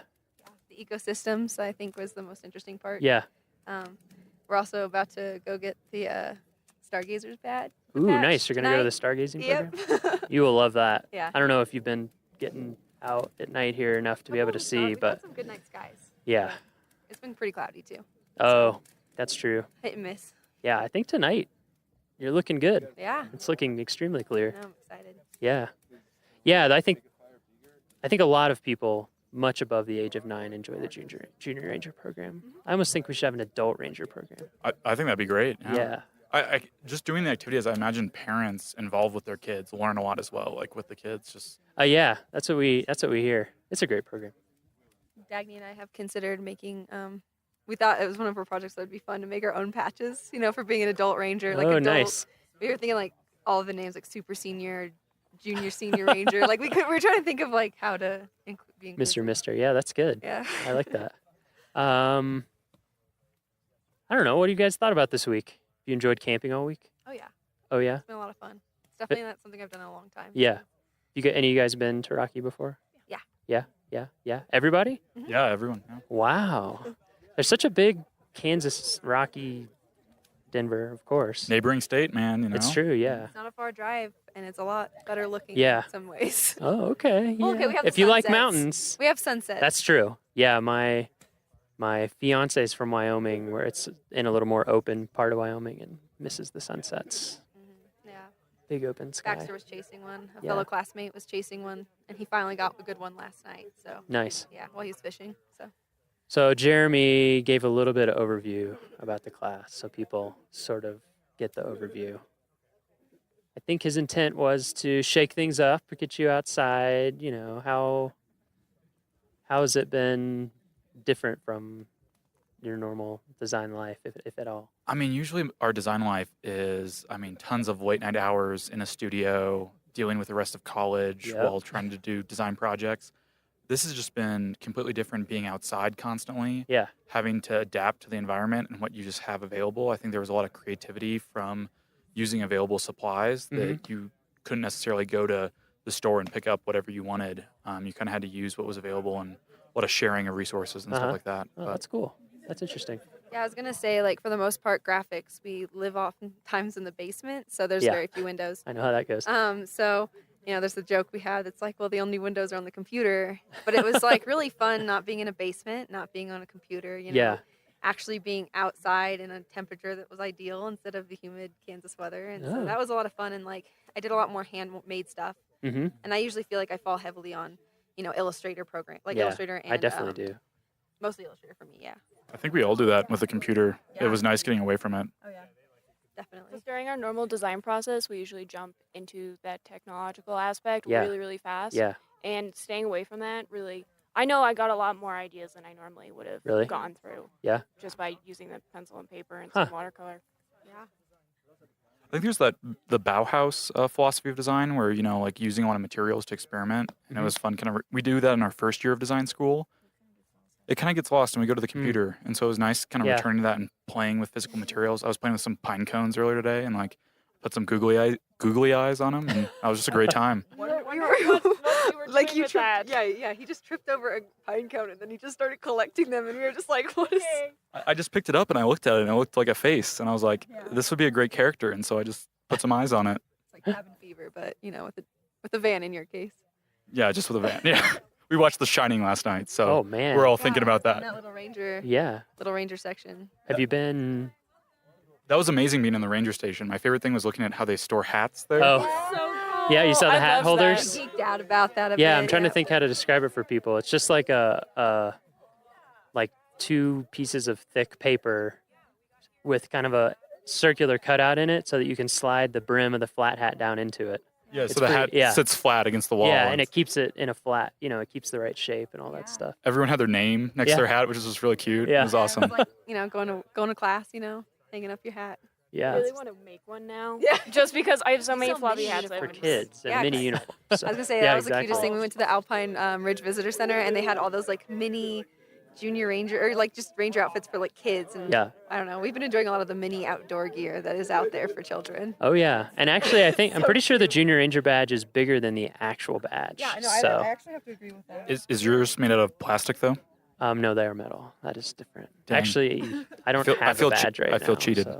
Because I'm also often in the office and on Illustrator and in Photoshop and in InDesign, and I find the same thing. Even being here, sometimes it's hard to remember to get just like sketch stuff. Yeah. And it's also can be so much more time saving, I think, too, to just get stuff out. You know what I mean?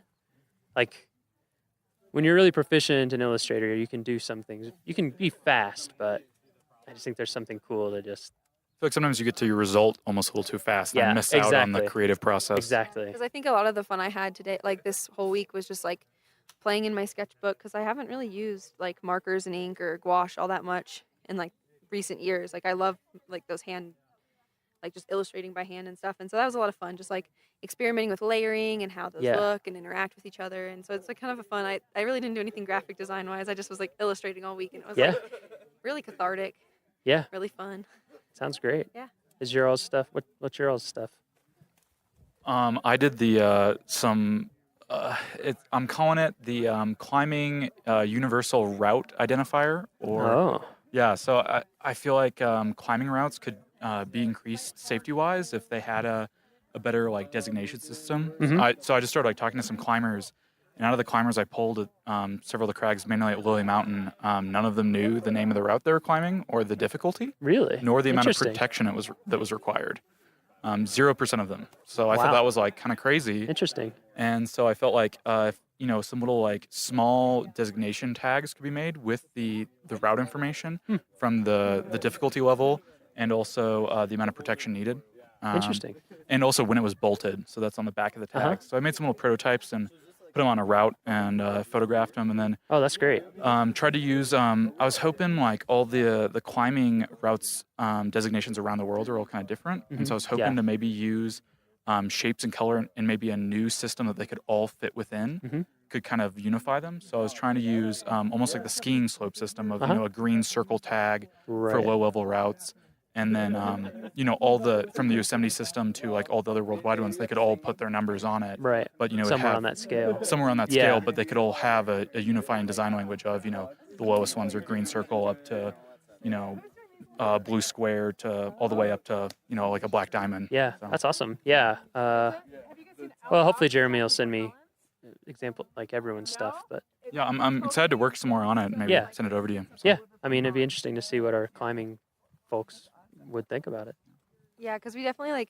I remember just speaking with Alex like real quick on his that like one thing that was really cool too was the idea. Sorry, I was getting That's okay.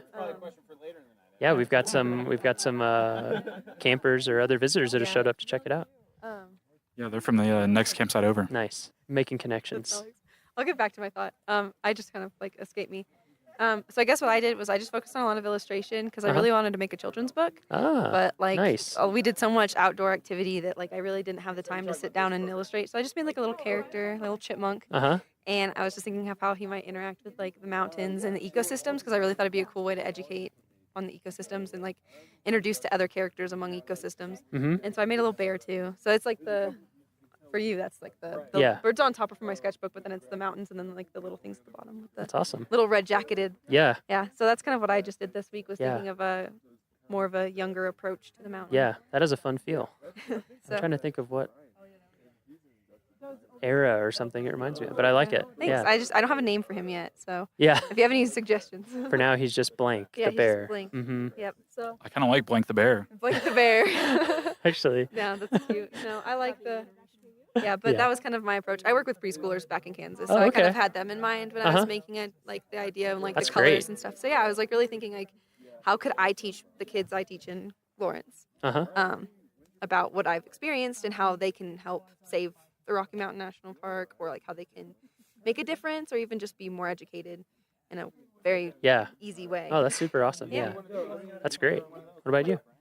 So I focus specifically on some hiking shoes for people hiking Oh. specifically within the Rocky Mountain National Park. Uh-huh. Because as a child, I did a lot of hiking, but my footwear wasn't adequate enough, so it really made me really dislike hiking, dislike backpacking. Yeah, sure. Until I was able to find the shoes that actually worked for me Yeah. and for my environment. And I notice a lot of people on the trails are wearing like these athletic shoes, which Yeah. don't really translate well into this environment, especially when you're encountering snow and rocks and water and dust and dirt and everything.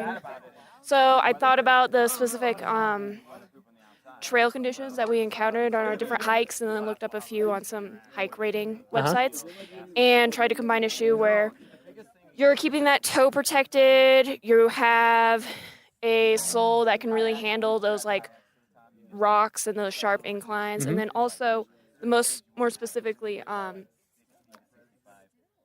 finding a way so that way people can casually go through those areas with those snowbanks and still be safe and not be sliding down. So I know that most snow protection is kind of goes over the whole shoe and you take it completely on and off, and thinking maybe of a thing where you can flip it so it starts out on the outside of your shoe and you can flip it down and goes on the bottom side of your shoe.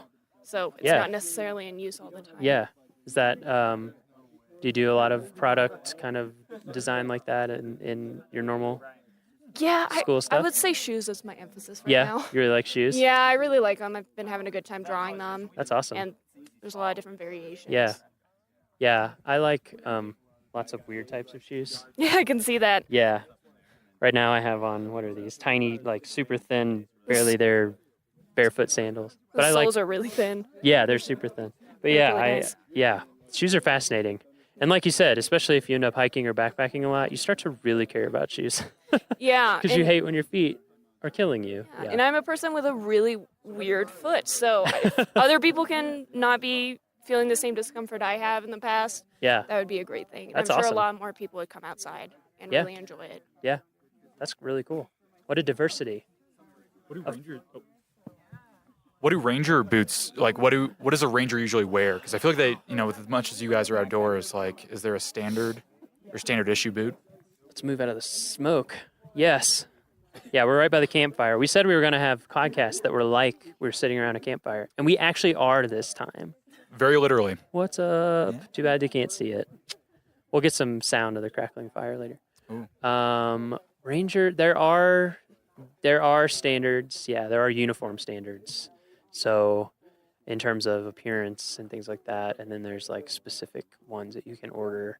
And then people who are out in the back country or, like climbing rangers or there's more choice about what works for you. So, I mean, nobody's going to want to let you go out with something like totally inadequate, but most people are just like, these are the type of boots that work for me, They tend to be brown leather.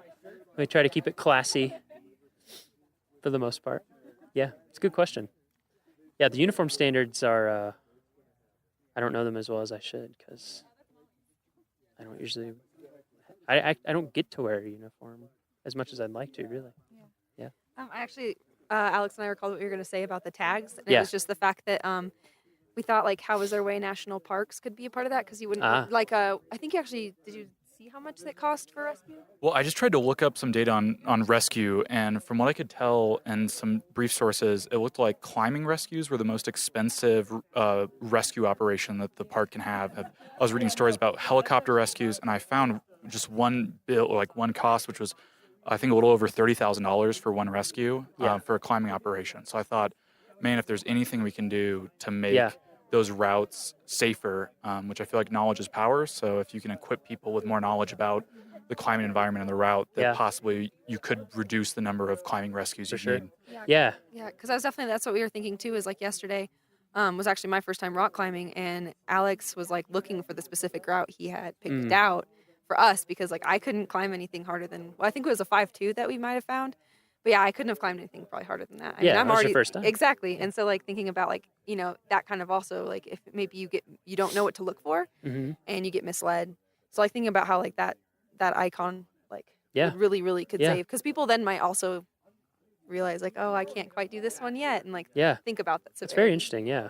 I don't think we found the right route because we were using a guidebook, which I thought I had the most updated guidebook, but I guess we were trying to, climbing routes are designated by, it's the third bolted route from the left side of this rock feature. And I think more bolted routes had gotten added since that guidebook had been published. So it's kind of interesting. It's a very popular climbing place up here. That's interesting. It's cool that you were thinking about that. I just met with one of the climbing rangers today, Everett, and we're going to work with him on a new preventative search and rescue video. PSAR is what we call it in the Park Service, for Longs Peak, for exactly what you're saying. Like, number one, we don't want anyone to get hurt ever, obviously. And then number two, whenever someone needs a rescue, you're putting people's lives at risk. I mean, that's what they do for a living, but still. And then, the cost is incredibly high.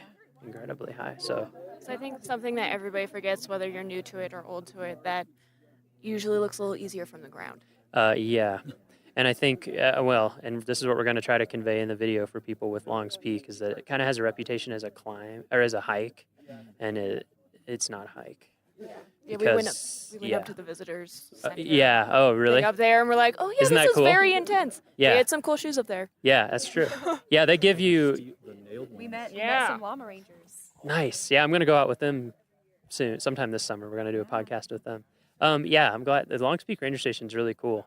It really apparently gives you a feel for it. I haven't climbed yet, but I'm going to a week from next Thursday, because we're going to go up there to start getting some shots, and for me to scope out places where we can get shots, and yeah, just getting that message out there to people of like, take it seriously, because it's a type of thing once you get past the keyhole where if you fall, you'll probably die.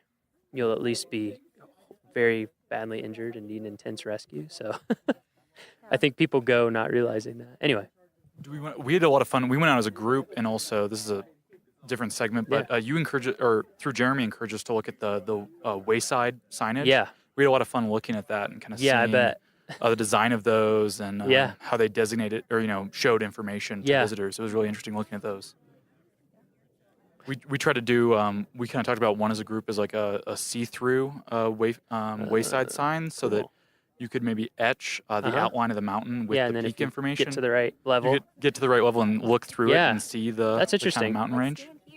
Right. It's like it's a perspective point. Yeah. Because the one thing that we noticed was like you had to look, and compare before you really kind of saw what parts of the mountain were where. But I could, and I always thought like it was kind of evolved from the idea of like maybe an app, but then we realized service is so non-existent up on those mountains. But like, that idea that you could use GPS and like hold it up and kind of like those constellation apps that show you where constellations are, it could show you the peaks, and you could just like tap these little hot spots and it would give you that information. So something. Yeah, as we talked about earlier this week, that's something that I would love to see happen is an app for a park. That'd be amazing. I think. And I've seen some prototypes for a couple parks, and basically the way they work is that when you're at home, when you download it, they say, do you want to download all the content for offline use? Mm-hmm. So that way you can, when you're at your hotel or visitor center, before you get there, you can have it all. And then, there's one like that for the National Mall in DC. Oh, really? Yeah, so you can hold it up and just move around, and it'll show you like where all the museums and monuments and things like that are. Yeah. I like that interactive aspect, because it's almost like virtual reality. Yeah. Augmented reality, where it kind of like transposes something computer generated on top of something real, and I think that's like a really cool interactive way to like learn more information. Yeah, to learn more. Yeah, I think that's we're all any way that we can let people learn more stuff. Oh yeah, I think that's why I like the Junior Ranger program so much, is because it was so informative, and I was kind of like, it was funny going into the station like, oh yeah, we're here for our Junior Ranger badge, and they're like, how old are you? You know what I mean? But I think that like having something like that, just like we're over 9. Yeah, that's all you need to know. Yeah, if it says up, sir, up. We just happen to be up. Exactly. The Junior Ranger program actually ended up leading us around the park a lot. Yeah. And I feel like I got a more fulfilling visit from this time, even though I've been here a lot in the past, being someone from Denver. Yeah. Than I ever had before, just because it's a lot more information and you feel like you have more of a mission. Yeah, because like we were like, oh my gosh, is that a bird in our handbook? And we were like, what bird is this? And we were really into it. And then like Dagny and I had an unfortunate, we had to run back to our campsite because we needed to grab something before dinner. But on our way back, we were lucky enough to run into some bears. So it was like, while we were a little bit late for dinner, we also had this crazy experience where we got to see a mom and her cubs. And so like that was like, and we were just like, we get to put this in our ranger book. I think so excited about it. I think like what you were saying earlier about like being more creative, having more ideas come to you, that kind of thing. It's just, that's exactly like when you're outside all day, basically. Stuff just more stuff happens that is unusual. Oh yeah, your life is much less planned, and so it's like, oh, we were a little late, and then we saw bears. Yeah, because if you'd been a little earlier, you wouldn't have seen them. No, not at all. Because like well, Dagny saw it first, but like last time I was in Estes was August, and I actually stayed at a cabin here, and I feel like I spent so much time, like at the cabin, not really thinking about like how much I wasn't experiencing the outside. Whereas like I've been outside all week, and like counting down the days for a shower and stuff, like you just like, and we've been able to witness like deer walking through our campsite and like just like, And we had a bear spook that spooked a couple campers and stuff like that. So, I mean, it's just been like a fun experience that I couldn't have had if I was in the safety of four walls. There's one right now. Right next to that other. Is that mule deer?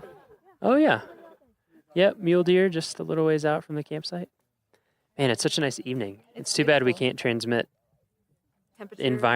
temperature. Would you really wind want to, though? We want you to come here. That's true. We do want you to come I here. hope VR doesn't get that good. Yeah, me neither. No, I don't think so. I don't think it'll ever become like 4D. But I was going to say that, like, I think what's craziest about being here is, like, I'm used to, like, 90-degree, 60% plus humidity. And, like, coming here has been, like, a dream. And I was like, I had to go buy a hat. Like, I was like, I'm going to go back to Kansas, and I am not going to be able to use this hat. Like, Yeah.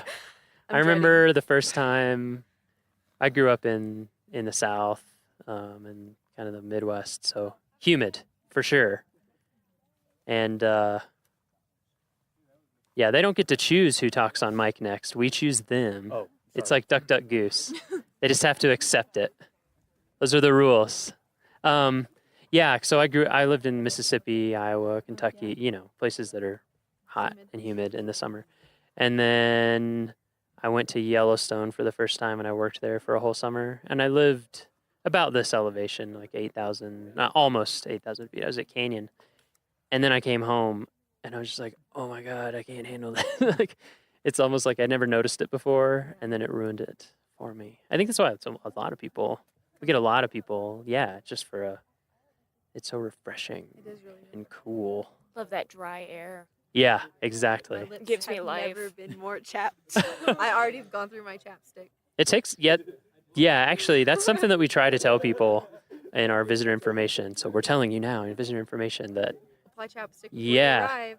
As you drive Vigorously. towards Colorado, the closer you get, the more chapped your lips. Yeah. That's how I can tell when I'm going to get home. Yeah, it takes you a while to get used to it. Who are we going to pick next on mic? Thanks so much for talking to us. Who's next? I'm stepping on my cords. Does anyone want to? Because if not, then you're going to be assigned. Yeah, hop on mic. We'll pass it around.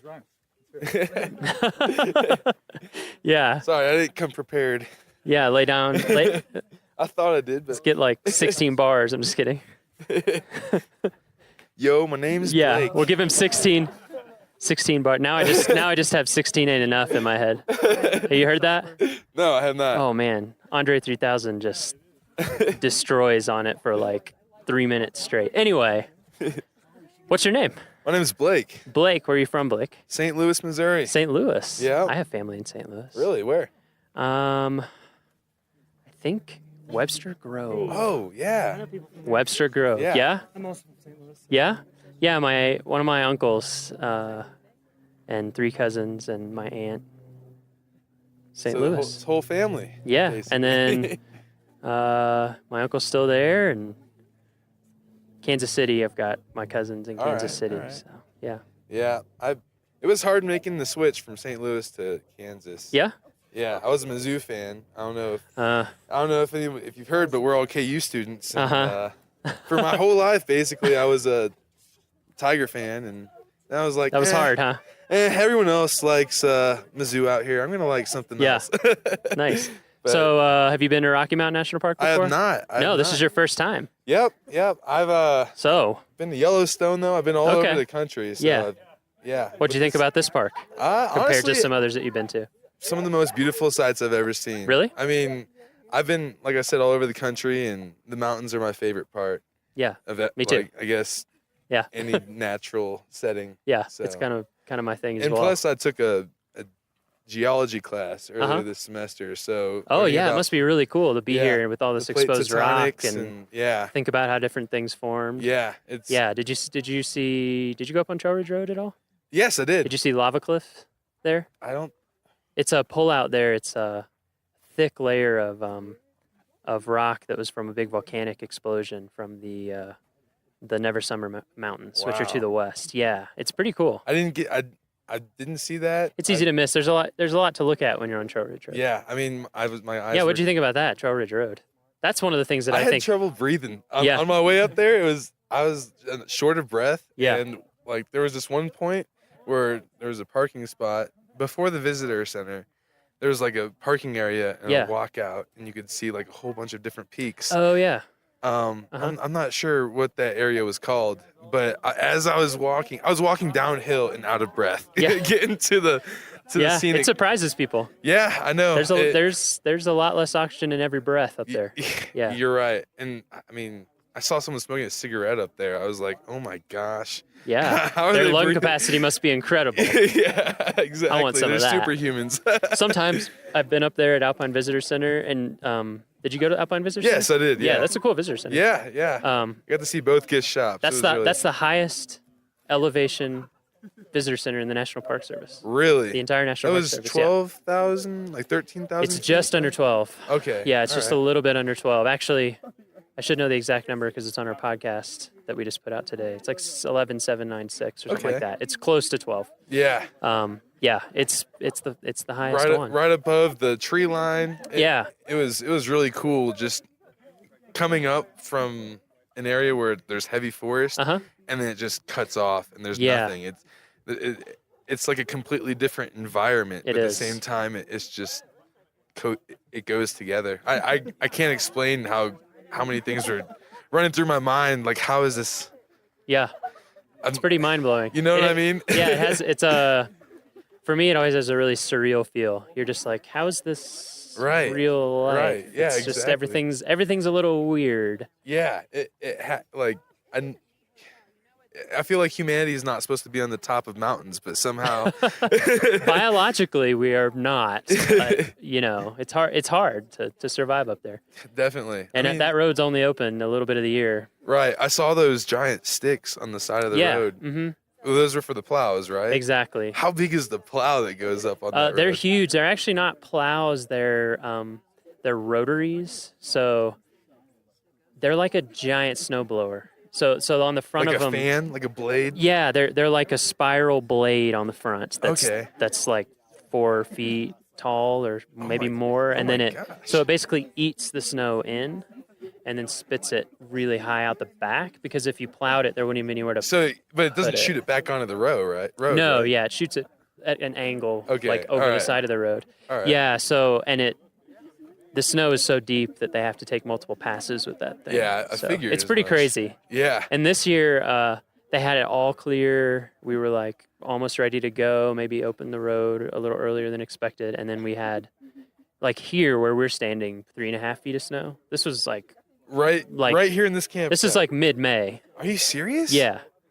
I was gonna ask. Like, I guess snow stays up there until like a couple of weeks from today. Yeah, right? if you'd been here a few weeks ago, there would have been a ton of snow up there. Oh my gosh. It's just that once the sun starts getting really intense and the days get long and it gets clear, the snow melts incredibly fast. But like I went up there. You should go on our Facebook and look. I went up there and took some 360 photos, and it was like May 22nd, and it's I have on a Up huge on top coat. of Trail Ridge Road. Yeah, I have on a huge coat, and the snow is like incredibly deep. Oh my God. Yeah, it's pretty I crazy. still can't imagine the snow in the summer. That blows my mind. Yeah, that's the other thing is the snow sticks around here a really long time. Coming up from St. Louis, it was probably 70 to 80 degrees a day. And then I've been wearing a sweatshirt, doubling up on the sweatpants every night. It's crazy. And it's like, it's July. Yeah, yeah, exactly. So this is about as warm as it gets. Yeah. just about. It's crazy thinking about. I got a chance to go to San Francisco. It was the same thing. Yeah, in the summer, it's chilly. Quite chilly. But as Mark Twain said. So what kind of design do you do? I'm an industrial designer. Okay. It's my senior year. I'm getting ready to enter the real world. Yeah. I don't think I'm very prepared. Well, you are and you aren't. Right. You know, I'm 32. There's definitely a learning curve. Right. It's good though. I mean, because it's a lot of it's the kind of stuff that you can't learn until you do it. You just have to exactly. do it. It all comes with experience. We'll figure it out. Like I never would have thought I would have ended up here in this job. Right. When I was a senior in college, never could I have imagined. I know my passions are going to lead me Yeah, where I want to exactly. go. I've been drawing since first grade. Yeah. So what's it been like being here. So, I mean, normally when you're probably designing on the computer. Yeah. Constantly. Yeah. Like, like all of us do that do design. Coming out into this environment, having no studio, it's a totally different game. Yeah. I mean, granted, I did cheat a little bit. I went to Kind Coffee, and I had an opportunity to sit down and work on my computer for the necessities. But for the most part, I was doing a lot of drawing, sitting right outside of my tent. Yeah. And the environment is just so peaceful, and I mean, you really get an opportunity to hone in on what's going on in your head and what you want to put on the paper. And for me, it's like a new kind of piece and an upgrade in my creativity. That's awesome. So I really love it. And I mean, hopefully there's ways you can find to bring that in the future. Right. Yeah. I mean, it can be challenging, but you're right. But it's testing new things. Yeah. And experiencing things that you otherwise would not have. Yeah. That help you grow. Is your stuff up here? Yeah. Yeah. Let's walk over. Sure. Check it out. Yeah. Oh, nice. This is me. Oh, that's super cool. I was wondering who did that. I made a raincoat, and that's awesome. It doubles as inside of the sleeves come off. They button to the chest portion, and inside of the sleeves you can store rain chaps. Oh, yeah. But it also doubles as insulation. That's pretty awesome, actually. So, yeah, it was just a quick idea I thought of. Usually it takes me longer than a week to create a product, but why do you think it went faster here? Well, actually, good question. It's because I got to experience the environment myself. And I recognized what would be easy, light, and efficient to bring with you on a hiking trail or rock climbing. Because you never...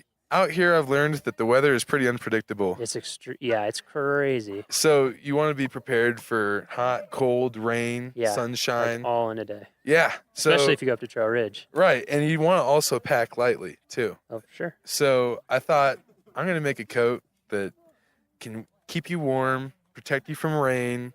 There's a ranger-style cap that actually... Yeah, I see that big wide-brimmed cap. That's actually that's a really cool idea. And it like slides into the hoodie, so it. Oh, whoa! So if you see here, it's like a drawstring. That is super cool. If you've ever seen like one of those wire frisbees that just folds. Yeah. It's kind of like that. So it protects. Yeah. It's like a sunlight. Sure. Yeah, I mean, you need sun protection here as much as rain. Right, exactly. And it goes back and forth. Because I've gotten sunburnt, and I've also been shivering. So it's all part of the experience for me, and it's invigorating. Right, exactly. Yeah, it is interesting. When I'm a big hiker and backpacker, and like, I think you just tend to get interested in gear stuff. Like, I mean, like you definitely to the point where people who aren't into it almost think you're a weirdo. But it's like when you're freezing cold and not thinking very straight and it's you can't see and whatever, like you care about how nice a zipper is, how nice a zipper pull is, things like that. If there's a need for it, there's a market for it. Yeah. And if there's not a market for it, that's an opportunity to make one. Yeah. So what kind of stuff do you normally do in terms of design? Is it all over the place, or do you focus on particular types of products? My specialty is computer-aided design, CAD. So this last semester I created a computer mouse. And it was more of a task mouse. It vibrated, and it like had an LED light on the bottom that would pop up, say blue if it was social media, green if it was a work-related email, or red if it was a text. So when you're designing that in CAD, are you going into like the tiniest detail? Like to what level do you have to go? Basically, from start to finish, I'll decide who I'm going to be designing for. I decided in this case I was going to make something for a person in an office-related environment. So I researched what that person does on a daily basis, what they need, what can make their job easier. So once I figured that out, I did 100 to 200 sketches of just quick product, quick mouses, getting the form right. Then I took those sketches and I brought them into CAD and I made a model, and I made probably 6 or 7 different models until I got my form right. And from there, I moved it into KeyShot, which is a rendering program. Mm-hmm. It's what a lot of car companies do to put their car in an environment like this without bringing the car actually out they here. just render it into the environment. Yeah, Put so your light sources and a few things. Exactly. They choose the angle of the light. It makes it look real, as if you just took a photograph of it. So after that, then I'll put it all together, wrap it up, and put it in Photoshop and whatnot. Yeah. And label my process and clarify my steps along the way. That's super cool. So yeah. So do you think that this trip or anything that you learned or experienced here is going to translate over into your design? And definitely. What this trip has taught me is how important it is to understand what the user needs and experiencing on a personal level what it means to research your audience, I guess. And I actually did it backwards. Well, I guess the right way. I researched my audience by hiking and doing things outside in the national park, which gave me the idea to create a coat. Yeah. So, I mean, it's a natural step I learned that I really think will be valuable for me in the future. That's when awesome. I'm testing out products for other people, and I want to great. understand what's like in their shoes. Yeah. So, I love it. That's great. I'm glad you had a good first visit. Yeah. I mean, we're always here. I'll be back for sure. We're supposed to be here forever. So as long as the United States is a country, which we also hope is forever, we're supposed to be here. So, we'll be here. Yeah. Well, I'm excited to come back and have my next experience here. It was a wonderful time, and thank you for having us. Oh yeah, my pleasure. It was. Yeah, when Jeremy approached me last year about it the first time, he was kind of like, "Do you think we get a campsite?" And because housing is really tight here. Yeah. Like we don't even have enough houses for our own employees, and so it's hard. But he was like, "Oh, well, camp. It'll be great. That's exactly what I want." Right. Because it's going to put people in a different in that environment, in a different headspace, where they're forced to use different tools, where they're forced to like make art despite physical discomfort or whatever. Experience it from a different from a process to shake things up. Yeah, exactly. And I think, I mean, maybe this doesn't happen for everybody, but I definitely relate to what you said and what other people is just like being outside day after day, all day. It takes a few days, but after a few days in, you start to kind of get in a different right. space. Getting used to the altitude definitely. Yeah, and that was definitely probably takes the time. hardest Did you have part. headaches or anything? I didn't have headaches. I had breathing problems on the first day. Yeah. So I had to call That's it not short. uncommon. But after the second and third day, I was 100% ready to go. Yeah. I went climbing yesterday, and I didn't actually get to climb because it started drizzling. But I went up the hill to the climbing spot, and I just felt 100% better than I did Monday. Yeah. So that's good that you recognize that. Some people don't even realize necessarily, and they keep pushing it, and then they feel real bad. Right. Yeah, I get headaches. I don't. I mean, I live here, but when I was first adjusting, it usually takes me a couple weeks to feel like pretty. Right, like you're in a natural environment. and the actual to become some people never become 100% acclimatized, which is interesting. Yeah, quite a few Is it people. like smokers or? No, it's not really understood why. Number one, different people adapt to altitude differently, and number two, this is what makes it confusing, is the same person on different instances will react very differently. So you can have someone who's acclimatized a bunch and never had a problem, and they're in great shape and blah blah, all the things, and then just one trip, they'll just have huge problems. Wow. Or I had a friend. Part of that might be because they're used to the extreme. It could be. One of my friends, I've had multiple friends who are backpackers who are just like in incredible shape, and they even went early and took the time to acclimatize, and they'd had other trips where they were fine, and it just like shut them down. Yeah. Like almost to a dangerous level. I mean, so it's pretty interesting. The crazy thing is I think I hiked 7 miles my first day, and it didn't feel like 7 miles. It was just the fact that I was going uphill the whole time. Yeah. That I think it was almost a mental thing for me. Like, like you need to chill out breathe a little bit more. And it's like a challenge. Yeah, exactly. I don't know. I just wasn't expecting it until Jeremy said it, and I was like, wow. I guess I really do have to let nature figure itself out. For sure. Yeah, So- I think that's one of the things that's kept me loving national parks. I think, and just what we facilitate, the experience that we're trying to let people have, like the experience that you had, which is to have that opportunity to like experience nature as it is without control, with as little control as possible. Right. And just to see that and like you said, learn how to like embrace it, be ready for it, Right. be safe, be smart, and be creative. Be creative. Exactly. Yeah. I think that's a huge part of it for sure. That's Yeah. awesome. This is a great experience, and I really appreciate you having us out here again. Glad to Rock hear it. Chalk Jayhawks. Nice. And I'll hand the mic off. Who else should we give the mic to? We should do one. We should hand it off to something. All right. Somebody. One more. Ryan? Yeah, we're gonna get a group picture. Oh, okay. Group picture. Oh, the smoke. Anyone up on We can get Miles with his stuff. Anybody? Yeah, where should we stand? Oh man. Oh, you've been chosen. You can pass it. You can't call camera shy because it's a microphone. That's true. We thought that would help. All right. I don't know. We're gonna get a group picture first, though. Can we continue the interview during the picture? Yeah, we can do the interview during the picture. Everybody say I mean, cheese. at the worst thing that'll happen is I just have to spend half a second editing it out. So I would never edit you out. I hope you do edit. That's the thing. Just be really boring. We're gonna have all the tall.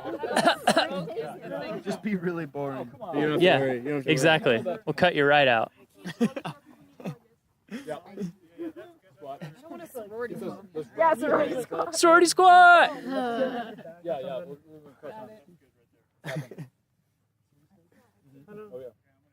I'm just casually holding up mine. Work it, use it. Work it. Say cheese. Where? Oh. Oh. Snag. That's a Leica too, isn't it? You better be. That's a precious, precious child. No, I can't. I just nodded it.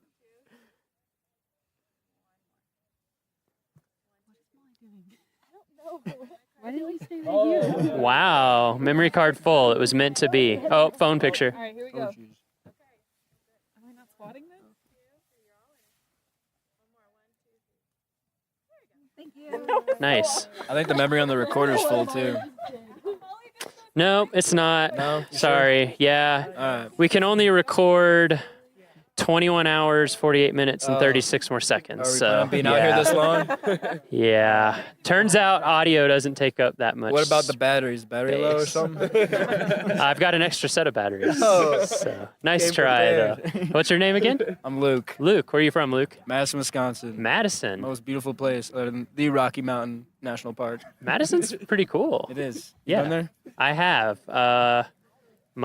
Two of my best friends from college both went to University of Wisconsin I Madison. wish I could have gone there. They liked it. Yeah. Yeah, they liked bet. it there a lot. I think the winter's not as much. No, once you're used to it, it's not too bad. Right. And it makes everywhere else feel. If you're from there. Yeah. Yeah. Yeah, we're just cold. I actually, a lot of the times, wish the winter here were colder, but less windy. Yeah. So the No, winters that's the thing. here, it's surprising here. A lot of times in the winter, it's above freezing. Yeah. But the wind is like brutal. That's what makes like Kansas winters almost worse than Wisconsin. Like Wisconsin would be 10, 15 degrees Yeah, colder, exactly. but like not wind. Yeah, So, I would gladly take like 0 degrees and calm Yep. over like Oh, for sure. 35 and windy. Yeah. Yeah. They get like- that more on the west side of the park. They get the colder, stiller, Yeah. deeper snow, 'cause then you can cross country ski. Yeah, I bet. About 2 years ago, Wisconsin was colder than Mars. Parts of Wisconsin. It's like negative 130 degrees wind chill Ooh. in like the eastern part of the state. Damn, that hurts. Like you go outside, like your eyelashes and Yeah. your nose just like all freeze up.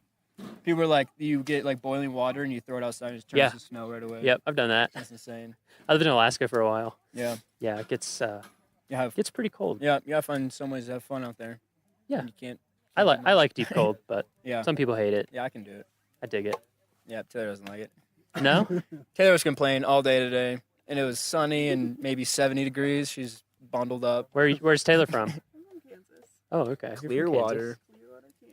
Yeah. She says Wichita. 'Cause she likes to be a city girl. Dang. We're getting real. Getting real. Nice. Have you been to Rocky Mountain National Park before? I have not. No. No. Okay. My mom lives in Golden though, so. Oh, okay. I'm in the area. So you've been around. I've been in Colorado before. You but go to the mountains much when you're in Mhm. Colorado? Yeah. Oh, okay. So you've been up in the mountains, just Yeah. not in Rocky. Skiing. Yeah. How does what do you think? I love it. It's like I didn't know what to expect on this class, but Yeah. I have already like planned a trip to come back like with Really? my friends. Yeah, we went to Door County up in Wisconsin last year. We were camping like on Lake Michigan. Uh-huh. And I was just thinking about like road tripping out here with them. Like That's awesome. there's just endless things to do out here. Oh yeah. Beautiful. Yeah. Do you guys want to be on mic? We'll pass it around. They're just waiting for it. Oh, and what kind of design do you do? I'm in industrial design. Industrial. Another industrial Yes. designer. Yep, and so are these two. Awesome. This is cool. Yeah, handing off the Tay-Tay. We'll just pass it around. Tay-Tay. Is that your legal name? I'm just kidding. What's your name? Taylor. Taylor. Yep. And you're from Kansas. Mhm. Where in Kansas? Clearwater, Kansas. Clearwater, Kansas. Just, we probably have a lot of podcast listeners, we hope, from Kansas. Yeah. So they want to know. They're curious. Do you do industrial design as well? Yes, I do. And have you been to Rocky Mountain National Park before? I actually went on the trip last year. Oh, and I really? liked it so much, I'm taking Oh my it again. gosh. Yep. I'm sorry that I didn't recognize you. How's it been different this year versus last year? I feel like this year the projects are a lot better. Uh-huh. I don't know. I knew I had more like expectations last year. I didn't really know what to do, but I came into it this time Yeah. wanting to do outdoor gear, which is why I came. Nice. And so sleeping in the hammock, I have Uh-huh. lots of ideas Oh, of cool. how to improve that for camping. I bet. So Yeah, it's you been should. helpful. I don't know how many companies you researched, but there's some interesting. There's a big world of hammock campers. Yeah. Yeah, Which- like people get really into it. Yeah. They do some stuff like they design them Oh, with yeah. foot pockets so that you sleep off the bias so that you can lay flat. That's a Oh, big thing with yeah. camping hammocks. And then the other problem, as I'm sure you found out, was staying warm. Yeah. Yeah. Yeah, that's cool. Yeah. That's a neat. Actually, someone I went to college with owns his own hammock camping gear company. Mhm. Yeah. I actually got inspired polar stuff out of Portland. Uh-huh. They have a lot of like casual camping stuff, Mhm. which I kind of want to get into more Yeah. because a lot of the stuff that I found for like camping with hammocks, it's super expensive and like Yes. really specialized. So Yes, that goes for a lot of backpacking and camping gear. yeah, so I'm trying to do like simpler stuff that you can like add into a hammock you already have and like turn it into a tent. That's So, really cool, actually. Yeah. Yeah, I think that's something that I'm not an industrial designer, but just kind of tangentially interested in. Because with backpacking, it can cost so much money Yeah. to get into. And so Yeah. I feel like it can prohibit a lot of people just based on that, and it shouldn't. Yeah. So that's really cool. Yeah, because last year I was like, I've never really been like Yeah. camping, and I was like, I'm nervous. Like, what if everyone else is like has all this high tech stuff, and I have no idea what I'm doing? So Yeah. it's been pretty interesting. Like, Yeah. So do you feel that your camping skills have improved since last year? yeah, I think they have. I mean, you came back, so you must have Yeah, liked it. yeah. Yeah. I tried to sleep in my hammock last year, and I got way too cold and slept in the car. So this year I only slept in the car once Wow, instead that's of like cool. 3 times. So That's cool that you're taking that and making it like your focus. yeah. Yeah. Yeah, I've noticed quite a few people with doing kind of different gear, like footwear, clothing, Yeah. stuff like that. And Yeah. it makes sense because it's your direct experience, right? Yeah. And so for this trip, I want to do that for my senior thesis. So I just kind of focus on patterns, Uh-huh. and I would like take pictures and then create like color palettes from those, Mhm. and then make patterns to use like for the camping gear. Nice. So that's what I focused on this week. We got embers in the Yeah. air. Yeah, we'll look at it in a second. What about pass the mic? getting everybody on the mic. What's up? Hi, how are you? Good. What's your name? My name's Baxter. Baxter? I'm from St. Joe, Missouri. St. Joe. Mhm. Okay, nice. That's where is it? It's about an hour north of Kansas City. Right. Mhm. Okay. Yeah, I lived in Red Oak, Iowa for Okay. quite a while, so we would always drive down through. Okay. Sort of through that area. So you're industrial design as well? Yes, I am. Nice. Mhm. Have you been to Rocky before? No, this is my first time, actually. Really? Have you been in the mountains a lot? I was in the Bitterroot Valley in Oh, Montana yeah. a couple weeks ago. Bitterroot is beautiful. Mhm. It's That's very awesome. cool. So that was your kind of first Yeah, kind big of mountain first trip. Yeah, Yeah. drove up with a couple friends and enjoyed it so much I thought I'd sign up for Yeah. another class. And, Yeah. How's this been? Fantastic. Yeah. Yeah. What do you think about the park? You know, I've never been, but I've just been blown away by the views. Yeah. Yeah. Incredible. And Yeah. I've been just awestruck about all the lakes here. Yeah. And The they're lakes just are amazing. beautiful. And I just didn't imagine how great this place would be. Yeah. So, That's awesome. I mean, it's been a great experience. Took me by surprise the first time I came here too. Yeah. And I've been to a lot of parks, but still, it's just there's something about it. Just like every park, there's something about it. Yeah. What have you been working on this week? I kind of been taking a step back and doing a little bit of photography, but Nice. I kind of focused on an app a Mhm. little bit, a hiking app based on just looking at, the types of people. There's all different types of people come from all over the world here, and it seems like they've been maybe unprepared. I've noticed. I saw a couple people walking up in just like sandals and without water. Yep, And for sure. for safety reasons for park rangers, I thought it'd be nice for people to be educated about their trail that they're Yeah. going on. So the app I've been kind of designing is based on a little bit of an app that's already been out there. It's Mhm. called All Trails, Mhm. but I took a little spin off of it, and I've kind of created just something that's easy to use and shows all the trails around you. Yeah. Do you have? Yeah, it's actually right here. Oh, nice. Just shows a quick picture of the your hike that you're supposed to go on and the rating and all that kind of stuff. With most of the park not having service, I thought it'd be nice to download a map so that Mhm. you know what direction to take and that Sure. kind of stuff. Yeah. I mean, Um, if it's not super data heavy, then Yeah. you could pre-download a bunch of stuff. And then another quick thing I wanted to do was like have a check-in, so that if you like maybe go on a serious hike, you're gone for maybe a day or two, you could check in Mhm. and then check back out, make Mhm. sure people know where you are if you're just by yourself. That's cool. And So if you checked in and if you had like a profile Mhm. page or something, somehow people could see if you had checked back in or not. Yeah. Yeah, that's awesome because that's that's something that we try to impress upon people, Mhm. and I mean it's easy to forget, but just you should letting always some, let somebody know where you especially are. if you're out there by yourself. Yeah, even here, I think like our trails are so nice. Like our trail crew does an amazing job, and they're just beautiful. And there's so many nice bridges, and there's paved roads that it kind of gives people the impression that whatever. But yeah, when you're 5+ miles away, and we have people get hurt not even that far from the trail, just sprain an 'cause- ankle maybe. Yeah, or like you said, they don't bring water Mhm. or just things that are preventable. I think people just don't know. So that's cool that you're trying to just get integrate the people education part Mhm. into it. I also thought I'd maybe integrate like a medical part aspect of it, maybe that just the park rangers could see.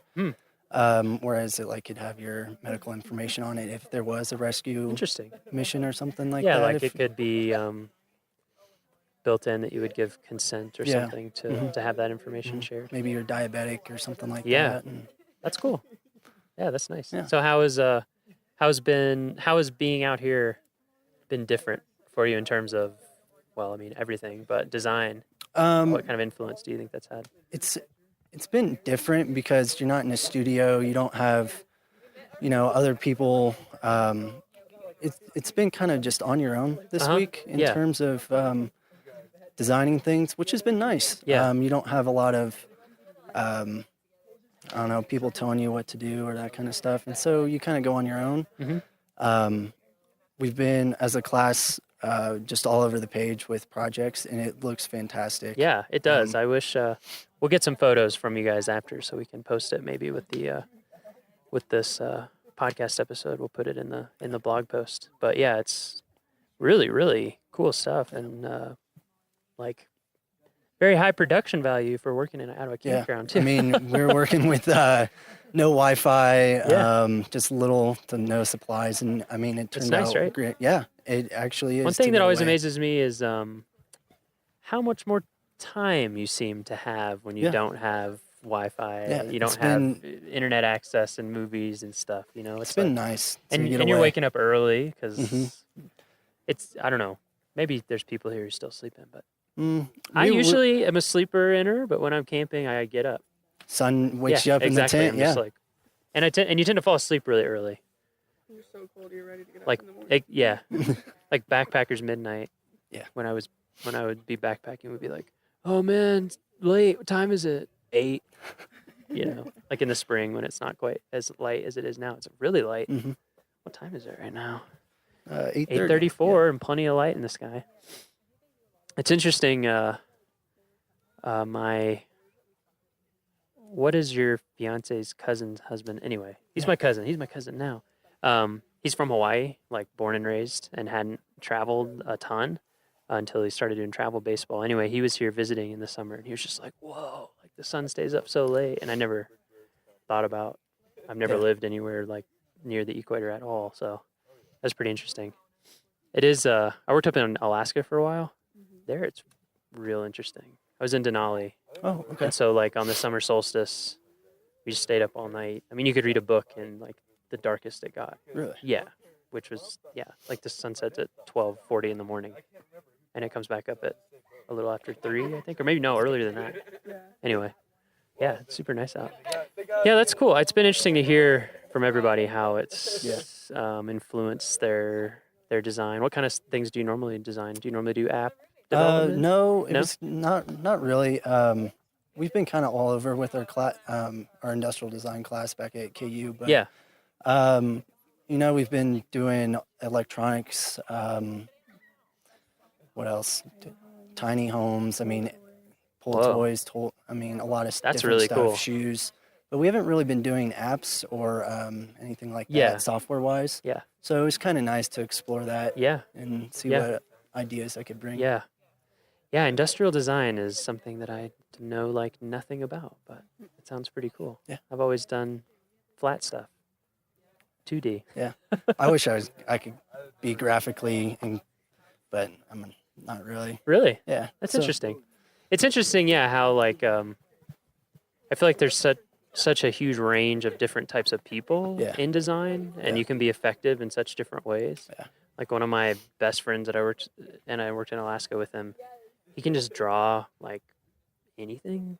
Like he can kind of, he's just He's one of those incredibly visually original, and I'm not like that at all. But I'm really good at like I'm going to come up with a structured newspaper template and like the relationship between all the typography and that kind of super logical stuff, you know, or photography where I can capture it.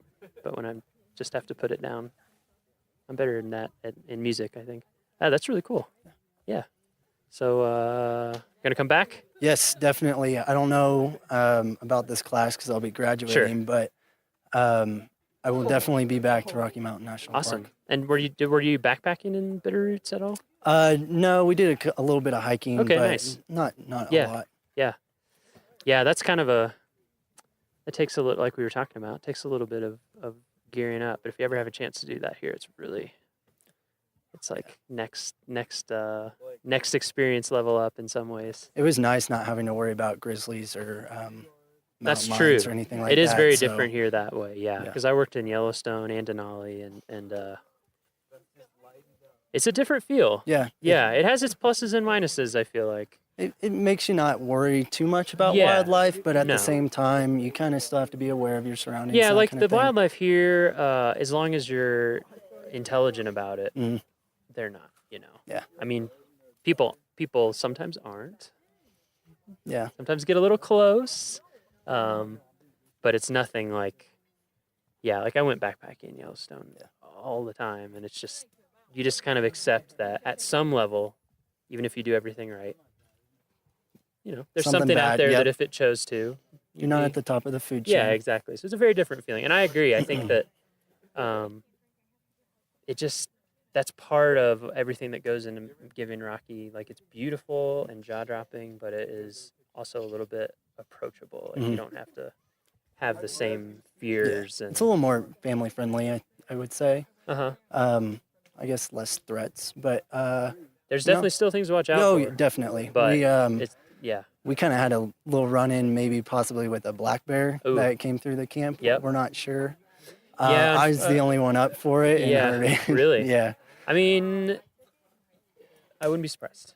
Yeah. Unfortunately, we try really, really hard to get the bear message out about storing your food and doing everything properly. But some people still don't do it, and bears are very smart and very hungry, and so they tend to be around the campgrounds sometimes. But we're putting in more and more of those bear boxes, which I think are helping, because it's just easy, just like put all your stuff in there. So I think we're trying to get a bear box for every campsite eventually. That'd be nice. Yeah, we got there with Aspen Glen. Okay. That's a whole interesting industrial design challenge. Bear cans. Really? I don't know if you've ever looked at. Yeah. So when you're backpacking, obviously there's not bear lockers usually, and so you have to carry something with you the whole time to keep your food in. And if you're in places with trees, if you know how to do it correctly, you can hang your food. Right. Yep. But like in Denali, like There's you're above no- tree line all the time, and so it's literally just like a canister.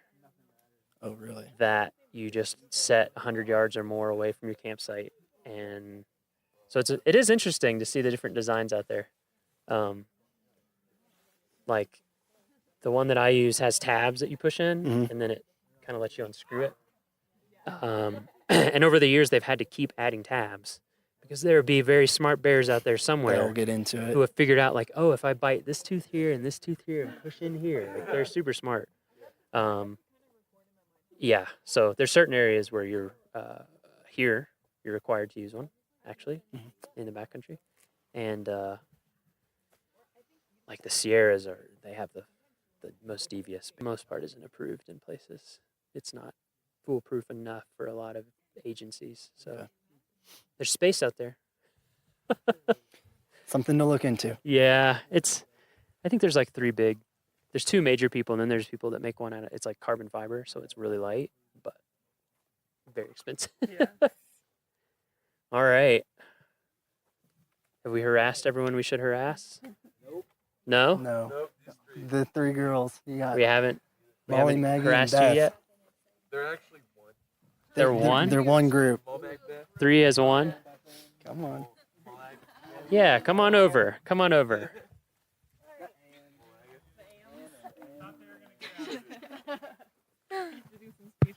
Nice.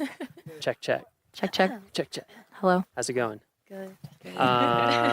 Why don't we introduce? You can start with yourself. Yeah. Okay. What's your name? My name is Molly. Where are you from?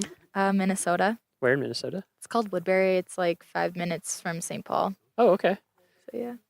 I just figured there'll be podcast listeners who know exactly where that Relate is, to so, Minnesota. yeah, Yes, we're trying Woodbury, home of the Royals. Yeah. What kind of design do you specialize in? Graphic design. Graphic design. Yes. Okay. Me too. Yeah. All these industrial designers. I'm like, I know. that is I super think cool. I don't know anything about it. There's 4 of us here, yeah. Oh, okay, nice. So it's interesting to be around a bunch of ID kids because we really aren't after freshman year. Yeah. What do you think is? I've never interacted with ID. Yeah. They think a lot more 3D than us. Uh-huh. They can see like physical copy a lot better than we can. It's a little hard for us. We see pretty flat. Yeah, I was just things. I was just talking about that actually. Yeah. With Baxter. Oh, yeah. Yeah, like I was like, I'm in the 2D world. Yeah. That's how my brain works. I feel like a lot of their projects too were a lot more like practical and like used where we just made cool things. So Yeah. Yeah, it's I I mean, there's lots of different ways of graphic design. For us in the Park Service, for me, it's like just how to communicate with people well, basically. How do we make something that has that nice balance, you know, of like that kind of nice tension that you always want that makes a good design, but is also really clear. Because that's a big thing for us is that, you know, people are on vacation. There's crazy stuff going on. They're seeing all this crazy, you know. Yeah. and we want to teach them stuff, but we don't want to like Get in the way of throw the book at them. So yeah, kind of learning how to use design to do that, super important. Yeah. How about you? What's your name? My name is Maggie. Where are you from? I'm from Kansas City, Missouri. Oh, nice. Yeah. I have a cousin in Kansas. Two Oh, yeah. cousins in Kansas City. Yeah. Yeah. And you graphic design as well? Yes. Nice. Yeah. Okay, we'll finish introductions and then we'll just Yeah, I'm Beth. I'm from Wichita, Wichita. Kansas. Yes. Okay. Yeah, so we do have a lot of Kansans and some upper Midwest people. Wisconsin, Minnesota. Nice. Yeah. So have any of you guys been to Rocky Mountain before? No, I think this is the first time No? for all of us. Yeah. Yeah. You guys been in mountains before? Yeah. I've been to Colorado and Yeah? other places, just never the park Yeah, before. I went to Vail. Mm-hmm. Okay. I've been to Estes, just never really to the park. Okay. Yeah, so you've seen some mountain stuff. So what do you think? What do you think about Rocky? It's awesome. It's beautiful. Awesome. Yeah? Especially with what we see every day in Lawrence. It's very flat. Yeah. Right, very Geographically different. a huge contrast. So it's nice Mhm. to see everything. And we went hiking a lot, especially the first day, and kind of Elevation change. yeah. We That hits you, right? Yeah, we Yeah. decided the first like 15 minutes Yeah. are the hardest, but once you get to the destination, it's always so worth it. Totally. Yeah, I'm my body's especially stubborn, so for me it's like the first 1 to 2 hours. Yeah. Especially if it's really early. I'm like, Yeah. oh man. But yeah, every time once you get into it, you're like, I'm so glad I'm doing this. Yeah. This just feels so good and engages your mind in a different Yeah. way. Yeah, how is it's been interesting hearing from different people how the camping and hiking and being outside all the time has affected lots of things. But Yes. your design, how is that? What do you think the benefit has been there? How has it been different? I mean, because a lot of people have said and I'm the same way. I'm on the computer all the time. I'm pretty much in, Illustrator and InDesign and Photoshop and Yeah, I think I was going to say, having not as much technology at your fingertips all the time was a huge thing for most of us. It's also just, I think this week, specifically in my project, and I guess in all of ours, we pulled a lot more from the environment around us and stuff that we don't normally see. So if I hadn't have been here, I wouldn't have known what this stuff looked like, and I wouldn't have been inspired to do that kind of thing. So it's just kind of a different environment, helps you pull different ideas and things that you would never normally see. If I was in Kansas, I wouldn't be looking at the same things and making the same things. So That's that was super a cool. big. Yeah, one thing that I don't know, this is my own personal pet theory, but national park visitation has been going up for sure the last few years, at least like at Rocky it has hugely, incredibly. And I think part of it for me, and you guys would know even more because I'm 32, so but I had the internet and stuff for a long time, and like you have to be here. You know what I mean? Like you're saying, like you have to be here and have the experience. It doesn't really translate any other way. It's not really reproducible. Even in pictures, like it's just Exactly. Not the same. Yeah. So it's something that it's cool that we have these places, like experiences that are here set aside specifically for you to be able to like have a genuine experience that you can't have anywhere else. That's cool. Yeah. What about you guys? How did it? Yeah, I think the biggest thing was not being able to rely on outside sources. So having to come up with things that were like personal experiences, things that you are familiar with. And then also for me, a big thing was like not being able to compare what I was doing to other things that have been done. So it's kind of figuring out a way, or I guess it was just not having the ability to go out there and look at what's already been done. So just I hadn't even thought about that, but that is huge because I mean, we all do that. Like when I'm starting a project, I'm just like, oh, I have this feel in mind, and you start looking at references, and then you get lost. You kind of like if you had, you still come up with something original, but like maybe you had some idea before you started looking that now has gotten kind of Yeah. drowned out maybe. And then I think the comparison thing is huge too, because I know for me, like I feel like in everything in life, like you do best when you aren't self-conscious about it. But it's really hard when you have like the world of design and you're like, oh my God, I can't do this. But it's like, well, they're one of the 10 best designers of all time. But at the same time, I thought like it's been a really long time since I've been told make whatever you want. Like there's no like guidelines or prompt or anything. And at first it was like, oh my gosh, like what should I do? I can do anything. And like just this pressure to make something awesome. Because you have the 1 week. Sure. And everyone here is so talented too. And seeing everyone's together, everyone around you is making really amazing stuff. Yeah, so I agree. When I puts looked more at everything. Yeah, there was definitely panic. Like, what do I do? That's cool though. Like that's a good, Yeah. you know, that's a good group dynamic. I think when you have a bunch of people together who are who are good at something, it makes everybody kind of step their game up. Yeah, that's true. Yeah, I love a lot of this stuff. Yeah, we're gonna try to get pictures up so we can put it on the blog. Oh, cool. Good. Yeah. Well, I'm glad that you guys have had a good time and that it's great. been valuable. Absolutely. Do you think there's things from this experience you'll take back with you? Getting smoked. I feel like I'd be more likely to go visit other parks now. That's awesome. Yeah. Yeah. That's really good. I think especially aside from the design and just the camping aspect of being here, none of us have ever camped for an entire week. Yeah. So that was really tough at times, but Right. now, I think the longest I've ever camped is really a night or two. Right. So a weekend. So. Yeah, I think it's 12 that hours. day like 3 to 4 where the game starts to It's right. change. Yeah. Yeah. Because you're like, wait, there's nowhere for me to go. Yeah. I live here. Yeah. But after this, I think I'd be a lot more willing to do stuff for longer periods of That's time. great. Yeah. Yeah, it's it's like a time-based thing, you know. You almost have to you realize, I mean, I've done backpacking trips and you kind of sense this pattern where it's like day 2, day 3, day 4, and as you get deeper into it, you become more and more comfortable. Yeah. It's cool. Get your mind in a different gear. Yeah, but we've also heard a lot of people around camp saying like this is the nicest campsite they've been to, and like how all the facilities are really close and Estes is right there. So it'd be really interesting to even go somewhere more remote. Oh yeah, where we like can't go actually, to Estes for actually, showers. that's a really good point. Yeah. I've talked about this with people before, like those of us who work here. You know, it's very unusual to have a park of this size and type, but then to have a real community right at the doorstep, and then an airport an hour and a half away. Yeah. Because when I worked in Denali, and even there's some stuff compared, but like there's no grocery store. Although I heard that they're building one, but there's no grocery store. So we would drive to Fairbanks. So it's 4.5, 5 hours round trip for groceries. Yeah, and so it's and so you're right. There's a whole realm. Yeah. Also, what I would encourage you to do, there's 417 units in the National Park Service system. Wow. So there's national parks, which I think there's 59 or 60 of now, but then there's a whole bunch of other stuff, and like national monuments. We run a lot of those. Forest Service and BLM run a lot more. There's historic sites. Anytime you have the chance. The job I had before this, I went to all sorts of different parks and made brochures for them.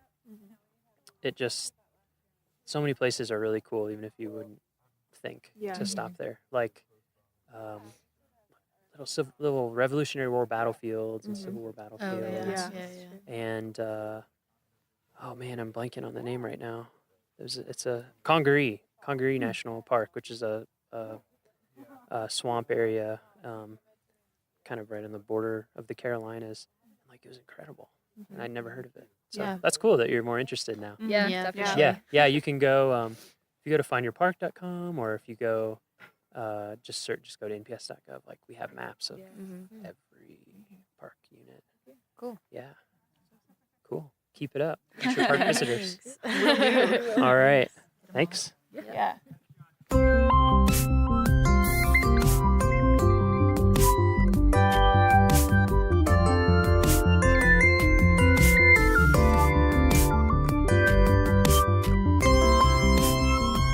All Our next episode will be released on Friday, August 25th. For show notes, transcriptions, and to learn more about our show, visit our homepage at go.nps.gov/RMNpod. That's go.nps.gov/RMNpod. The Rocky Mountain National Podcast is a product of Rocky Mountain National Park, one of 417 units of the National Park Service that preserve America's heritage for all, forever. Bye for now.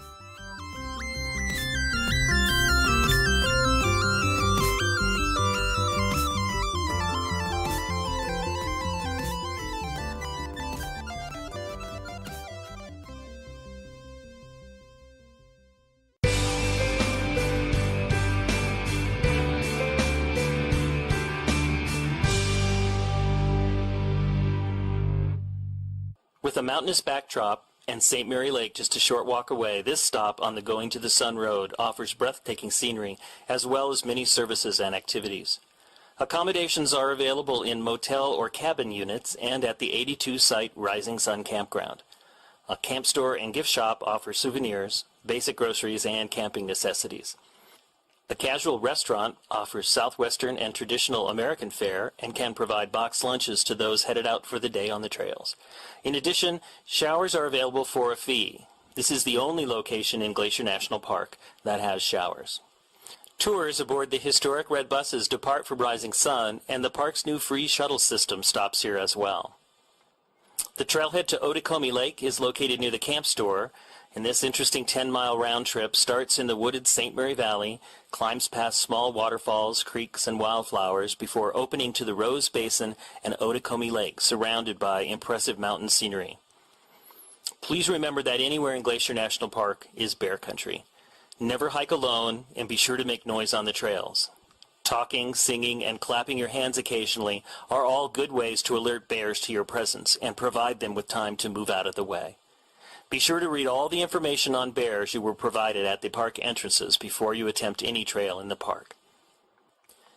Across the Going to the Sun Road, a short walk leads to the shore of St. Mary Lake, where majestic peaks surround the cold, clear water. Glacier Park Boat Company offers tours of St. Mary Lake several times daily and provides a view that most visitors miss. Waterfalls, Sexton Glacier, and Wild Goose Island are all highlights of a trip on the lake. Rangers lead hikes to St. Mary Falls in conjunction with some tours, or you can combine a boat tour up the lake with a hike to Bering, St. Mary, and Virginia Falls and catch the free shuttle from the St. Mary Falls or Sunrift Gorge shuttle stops back to Rising Sun. From the lake's surface, mountains with names like Matotapa, Little Chief, and Dusty Star all speak to the rich influence of Native American culture in the area, and it's easy to see why Native Americans referred to this as the walled-in lake when you see the mountains from the perspective of the lake's surface. Hey, you rockin' Rockyites. Welcome to episode 10 of season 1, which has 10 episodes total, which means, you guessed it, this is sad face, the last episode for this first inaugural season of the Rocky Mountain National Podcast. So, first of all, we want to say thank you so much for tuning in, whether that was one episode or multiple episodes. Hopefully you became a subscriber if you are into it in whatever podcast app you like to use. If not, consider doing that. Some stuff you can do while we're on a hiatus for the winter. We may have some bonus episodes in the winter, but we're going to be on a hiatus overall. Here's some things you can do. If you like the podcast, first of all, if you go to iTunes and give us reviews, that helps us show up higher in search rankings. It helps us spread the news about Rocky and reach more people. So think about that. Another great way is to just tell people that are your friends that you think you might be into our podcast. Just let them know, hey, this is kind of cool. Check it out. Or maybe you'll listen to an episode together. I'm also going to go out on a big limb here and give you my email address so that you can send us any comments, positive, critical, negative, whatever. And more importantly, you can give us ideas for things that you are interested in hearing about for next season. We are going to start on pre-production after a little bit of a break here. So we're going to start thinking about it, planning it out for next season. And, we're open to to any great ideas that you have. So send them my way. My email address is miles_C_Barger. That is B as in boy, AR, G as in girl, ER, miles_C_Barger at nps.gov. Send us your comments, send us your ideas, just send us a hey, thank you from wherever you're from. We enjoy listening. Whatever kind of notes you want to drop, go ahead and send them there, and we will read as many of them as we can.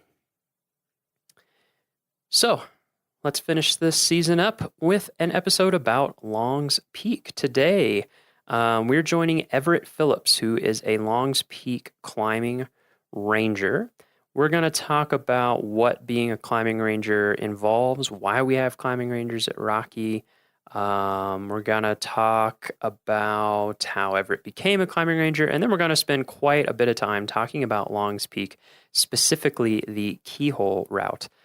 Everett's job this summer and last summer has focused, as you'll hear in the episode, on doing what we call preventative search and rescue, or PSAR, on Long's Peak, specifically the Keyhole route, to help have people have a better time, help keep them safe, and help prevent search and rescues from happening before they ever happen. So, super interesting episode, obviously a huge topic here at the park, and we hope that you find it enjoyable, fascinating, and if you are thinking about climbing Long's Peak, very useful.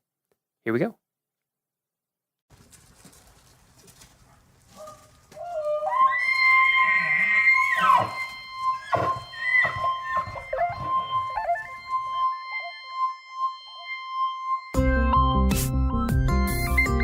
All right, let's get started.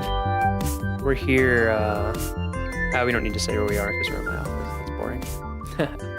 A lot of times we recorded outside, but we're not recording at 13,000 feet. Yeah, being in an office is novel for me, though. That's true. It's exciting to me. All right, we're in a novel environment here in an office in the indoors.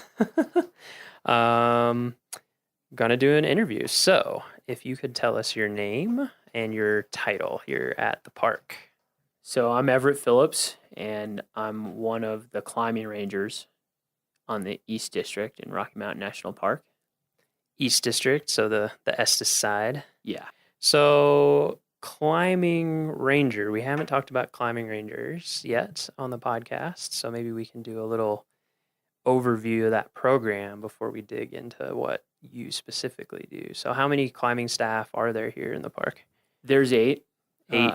2 of us are here year-round, and I'm one of the 6 who are here seasonally, so from May until the end of October in my case. And our role, it's Rocky Mountain National Park, so it's rocky, and we have a lot of spectacular mountain terrain here, and that terrain is inaccessible in part for many visitors and many employees because of its precipitous nature. So we have a visitor use group, mountain climbers, that access that terrain for recreation. And when they get in trouble, or perhaps when they impact the resource, the park has to become involved with that terrain, either to go rescue them or to maybe make regulations. A great example would be if a cliff is closed for nesting raptors, you need some people who could get up there to tell people to leave that terrain or to post signs. Gotcha. So basically we have, as anyone who's been to the park knows, a lot of steep terrain, Right. especially on this side of the park, but on both sides of the park, a lot of steep terrain. And we have people who like to climb it. And so we need people who know what they're doing to get up there and help them out and talk to them, and also to know the community, right? And to know the concerns and to know all those sorts of things. Yeah, that definitely is part of the job. When I first began working with the Park Service, I was on the rescue team in Yosemite, and we were volunteers, and kind of having your fingers on the pulse of the climbing community helps in doing the job. All right, so you're a climbing ranger. What is your position specifically? Well, I was hired 2 years ago, mostly to focus on Long's Peak, and specifically to focus on the Keyhole route, which is probably our most popular mountain climbing adventure in the park. Almost 10,000 people come out here every year just to try Long's Peak, and the climbing route's accessible sort of people with advanced hiking skills, but it's not just hiking, it's mountain climbing. And so the park definitely, at the very least, has a duty to inform people of the hazards that they face going up there. And definitely we do quite a few rescues related to the Keyhole route. So I'm here to talk to people about what they're getting into, be available to answer questions when I'm out on the mountain, and then be where I put myself in a good position to respond for rescues on the upper mountain, especially. Right. So as much as you have a typical day, what does your typical day look like, to paint the picture for listeners? Because it's even to me, someone who works in a park, it's pretty cool. The foundation of my job is having an intimate understanding of the mountain, which requires going up there regularly because conditions change so often, and the experience and the hazards are completely dependent on those conditions. So my bread and butter day is to show up for work sometime before 7 a.m. and get a pack together and go start up from the Longs Peak trailhead towards the summit using the Keyhole route, and be available to talk to people along the way. Sometimes you end up going all the way to the summit because it's a nice day and conditions are in your favor, and you don't get sidetracked by some other project or a rescue or something of that nature, and then maybe descend a different way. Clark's Arrow is another good route that you can do alone as a climbing ranger. But that allows you to do a few things. One is get our safety message across to the visitors who are actually climbing the mountain. The other thing is I can take photos of the route to post on our conditions blog, and that helps people understand whether it's icy or whether the rock's dry, what sort of equipment they might need to bring. That's really what I should be doing at least 2 days a week. Sometimes it's more, sometimes it's less. Sounds all right. Yeah. So I'm sure people out there are thinking, like, what? You get to climb Longs Peak for your job? That's crazy. I know we can get into we will get into the details of why it's also a challenging job. How long have you been climbing? How long have you been a climber? I've been leading rock climbs, placing my own gear and building my own anchors for just over 10 years. 10 years? Yeah. Where are you from originally? I'm from New York, Westchester County, New York. New York. Yeah. Westchester is New York City, kind of? Yeah, it's the bedroom community. Bedroom community? Half an hour to an hour north of New York City on the Hudson. Oh, okay. That area. Was there a climbing community around there when you were growing up? I think in my experience, there's a climbing community just about everywhere. Oh, nice. But the closest rock climbing destination are the Shongunks, or the Gunks, as most people know them. Yep. I haven't been there, but yeah, and I think I've heard that term. That's actually the first place that I roped up and went climbing. The Gunks? Yeah, where the climbs had a name. I was already scrambling around cliffs and stuff in my backyard. I had a few boulders that I could try to summit. Yeah, how did you get into it? Were you always kind of scrambling around as a kid and into stuff like that, or did you have a friend or family member that inspired you, or a movie or what? I did have a friend of mine, his name was Josh Garrison. We were soccer players on the same soccer team, but he got into Outward Bound. He was an instructor there, and he's been involved in outdoor recreation. And I think, to get into climbing that is more adventurous for you, it's helpful to have a partner to hold the other end of the rope. And I think I got recruited to hold the other end of the rope. And I guess in some ways he opened that world to me. So it was fortunate. Thanks to him. Yeah. So he kind of got you started on it.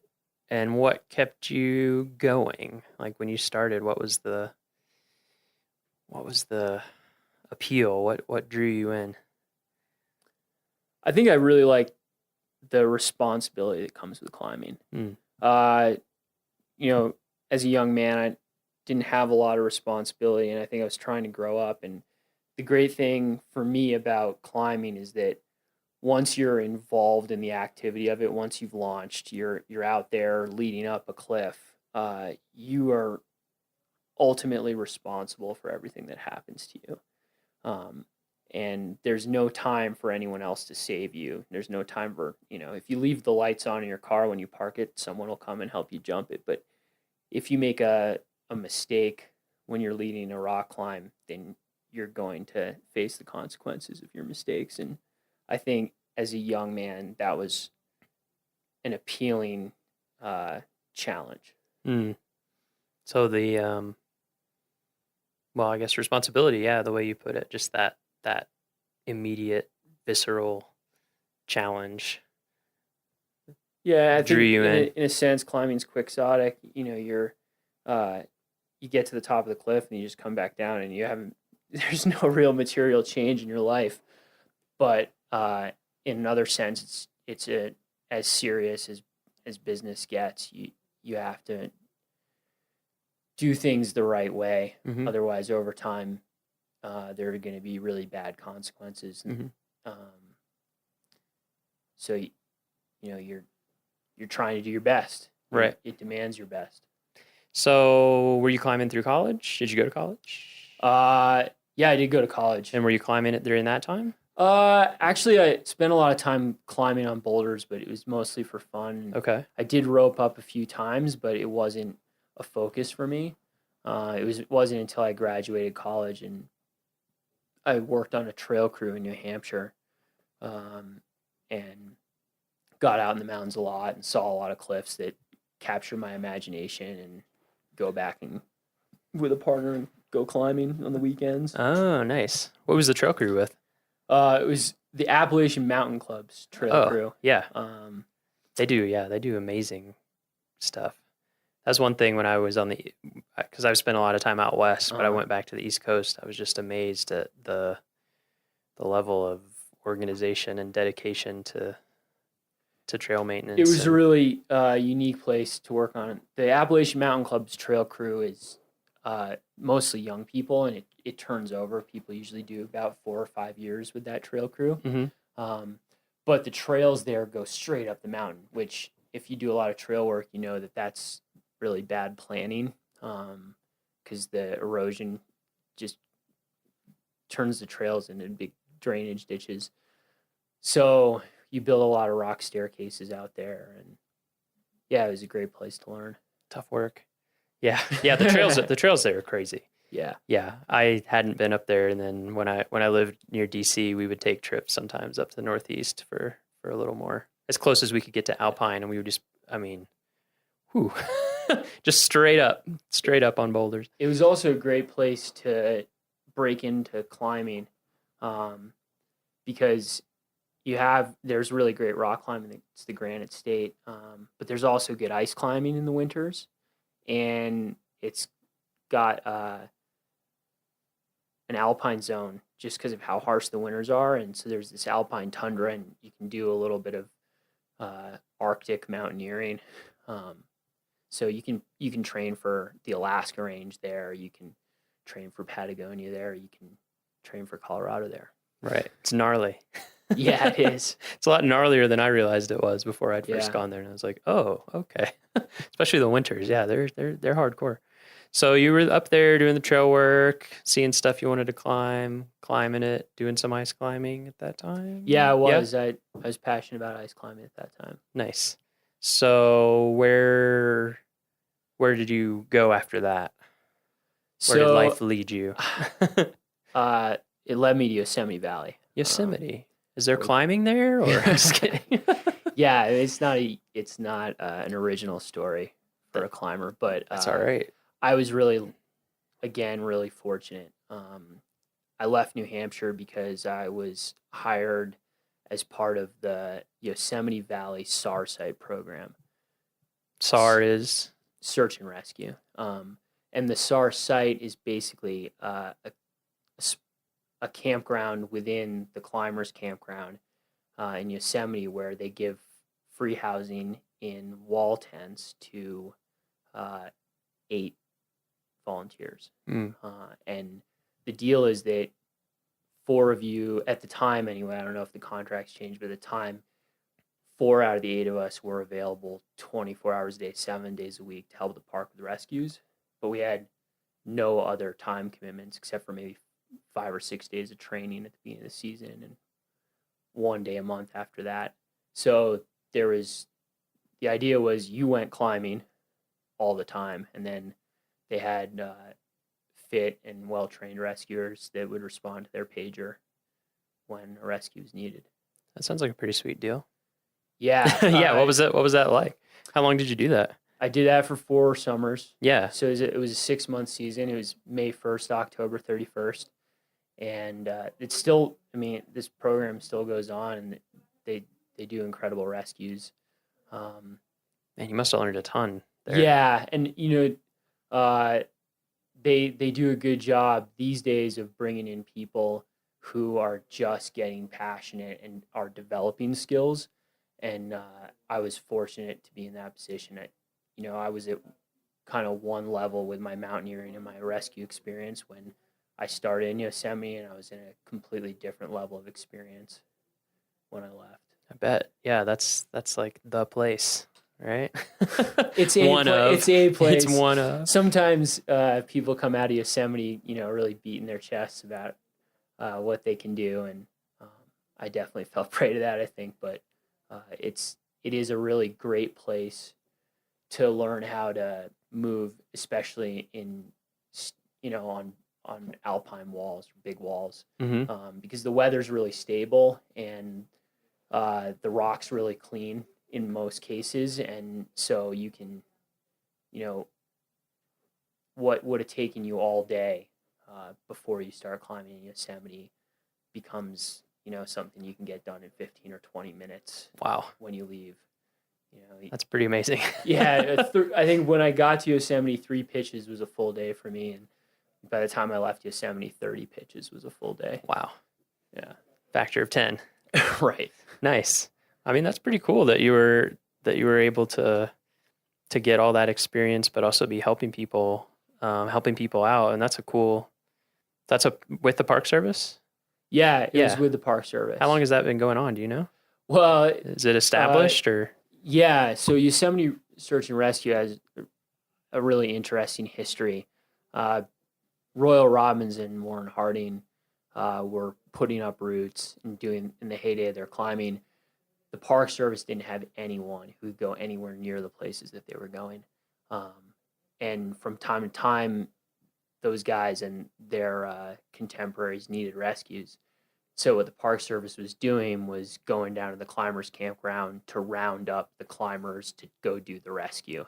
And that makes sense. They're like, so we're not going to do this, but can you guys help us out? Yeah, so the Park Service would provide the logistics, right, and the climbers would do the rescue itself.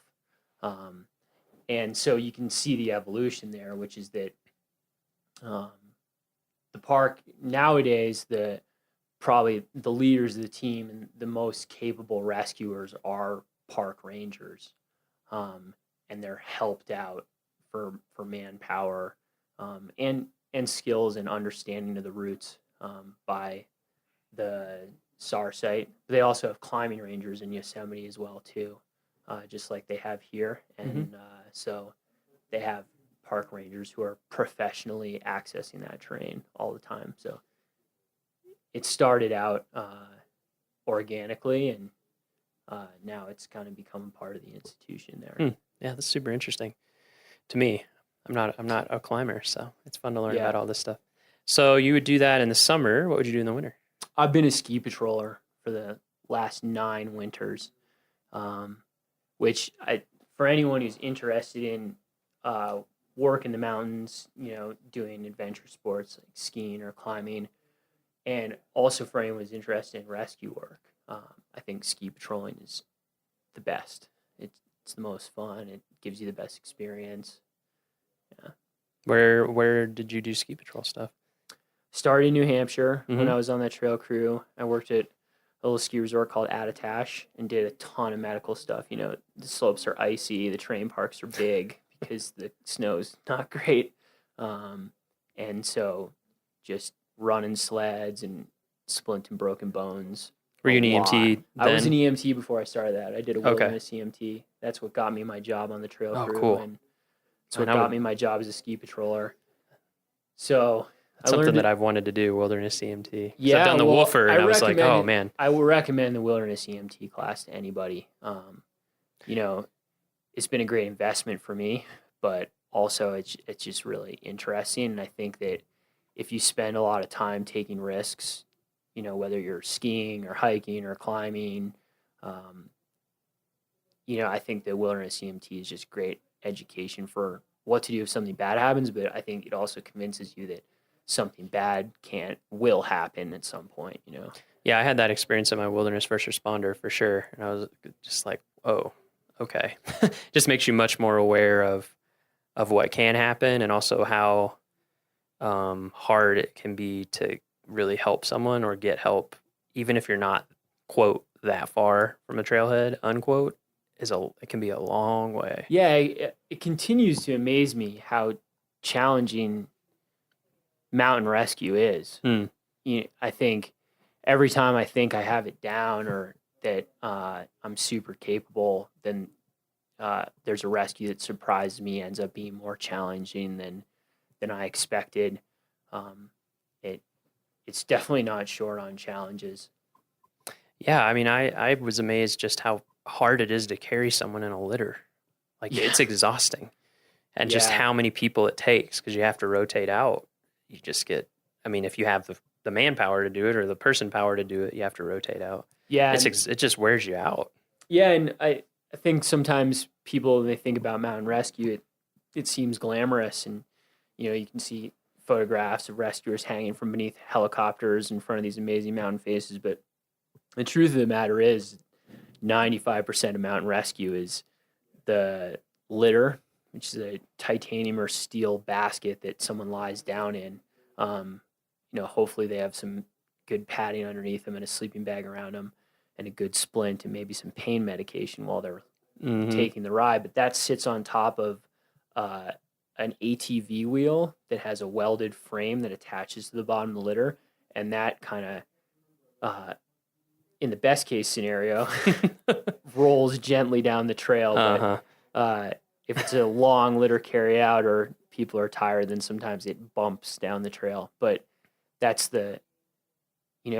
if you're committed to this business in the right way, I think you'll probably do more of that than anything else and take pride in it. Right. Yeah, and I really, when I did my class, I really appreciated the instructors being really like focus on your patient comfort, focus on, minimizing their pain and doing further injury and like keeping that focus, even if it's hard, even if you're tired, even if it's cold, whatever. Which it makes sense, of course, but it was really, I just never thought about it in that way. It really changed my perspective in a good way, I think, about like, you need to work really hard to help this person be not just get them out, but like help them be as comfortable and keep their dignity and, all these things as possible. I think that's one of the things I really enjoy working here at Rocky Mountain National Park. And not that this doesn't happen other places, but we have a really great medical staff here on our mountain rescue team. And we're really committed to making sure that every single patient that we take care of is getting the best care we can possibly give them. And we do a lot of these wheel outs, and we have great paramedics here that do pain management along the way and give fluids, and it's a great team in that respect. So you were there, you were in Yosemite for 4 years doing that. In the summers, you were doing ski patrolling. In the winters, starting in New Hampshire and then other places. Yeah. And I worked in then Washington briefly, and Okay. Not briefly for 4 years, and worked in California for 2 years as a ski patroller. So when did you come to Rocky? 2 years ago. So was there something in between Yosemite Yeah, and Rocky? I worked for a year at Mount Rainier National Park. Oh, okay. Nice. A little bit different. Yeah, I mean, Rainier is great because it's got the biggest glaciers in the lower 48, and I didn't have a ton of experience on glaciers there, and coming from climbing on El Cap to walking on these huge glaciers was a big transition. Yeah. And it was probably not a long enough tenure to, become an expert in that terrain, but definitely was good to round me out as a climber. Oh, I bet. Yeah. Being on glaciers is like amazing and incredibly frightening. Yeah. All at the same time. Absolutely.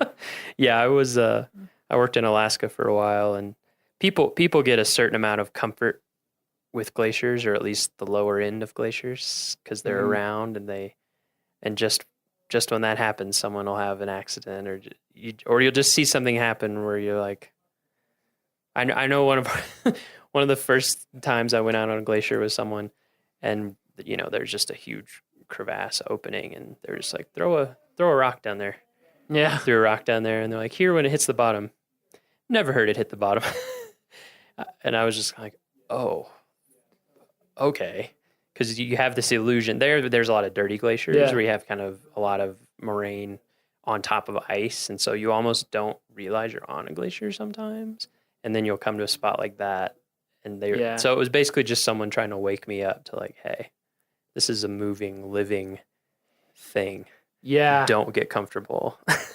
No, I think that was one of the things that surprised me. I was excited to work at Mount Rainier because I think needed a little bit of break from El Cap, and but I definitely would have trouble sleeping the night before climbing the upper part of Mount Rainier. I have a bunch of friends who are guides at Mount Rainier and friends who are climbing rangers there, and so there are a lot of them that do that, have done it 400 times even. But I think it's really serious, and I think they're aware of that. They may just be braver than me. Yeah, and then glacier. I mean, of course, and we'll talk more about this as we get into this. Mm-hmm. So I'll fill in podcast listeners. Everett and I this summer have been working on a video project, and so we've gone up on Long Peak a couple times together and talked about some of this stuff. So I definitely want to bring it out. Is that idea of risk, and risk that you can mitigate, and risk that you have to accept, and all those kinds of things like that. So we'll get into that more, but yeah, I think there's definitely some pretty big objective hazards with glaciers. Yeah, with certainly. any climbing type of endeavor. So you were there for a year. All right. Well, it was another seasonal job, so I was season. there from April until the end of September, I guess. And then after that, you came here to Rocky? Yeah. And when was that? That was That was 2 years ago. 2 years ago. Actually, my supervisor at Mount Rainier is a guy named Van Roberts. I guess you move around this business a little bit by the partnerships that you form. And I think meeting Van was really, really good, and we both decided, and he'd worked at Rocky Mountain previously, and we both decided we'd go back to Rocky together. Oh, nice. Yeah. So you had a friend when you came? Yeah, I did. He great. Brought me back with him. Nice. So you came here 2 years ago. Mm-hmm. Oh man, so much stuff. Okay, so I guess first we'll start with Rocky compared to Yosemite, compared to Rainier. What's the kind of, as a climber and as a climbing ranger or rescuer, what really sets Rocky apart or defines Rocky in your mind? Well, I think what defines Rocky is alpine rock climbing, in terms of my job. So if you had to pick one skill that the climbing rangers here have, is that they're comfortable as alpine rock climbers. There are 3 of them put up an incredible route on Fitzroy in Patagonia. They called it the Colorado route. But that was Max Barler and Mike Lukens and Quinn Brett, who are fellow climbing rangers here, and that kind of epitomizes the skill that you should have to do this job. So a comfort in high altitude environment. Yeah, so alpine rock climbing, the best way to describe it is that the activity is still rock climbing, but you have a really long day. It's probably at high altitude here in the park. Most of our alpine rock climbs are between 11,000 and 14,000 feet, or 10,500 and 14,000 feet. So you're contending with the altitude. There'll be something between a 4 mile and a 6 mile walk to get to the base of it. Then you got to do that at the end of the day, and then the rock quality is always something that you have to assess for yourself. It's oftentimes the rock quality is poorer up on the alpine than it is at a crag in the valley. What makes rock quality poor? Well, to a certain extent, it's the rock type. To a certain extent, it's the way it weathers, the direction it faces in relations to storms and the wind, and whether it's in a corner where water seeps or whether it's out on a dry face where the wind keeps it. So is it like how prone it is to fall apart. off and then break I off? think for me the most important part is how secure the protection is.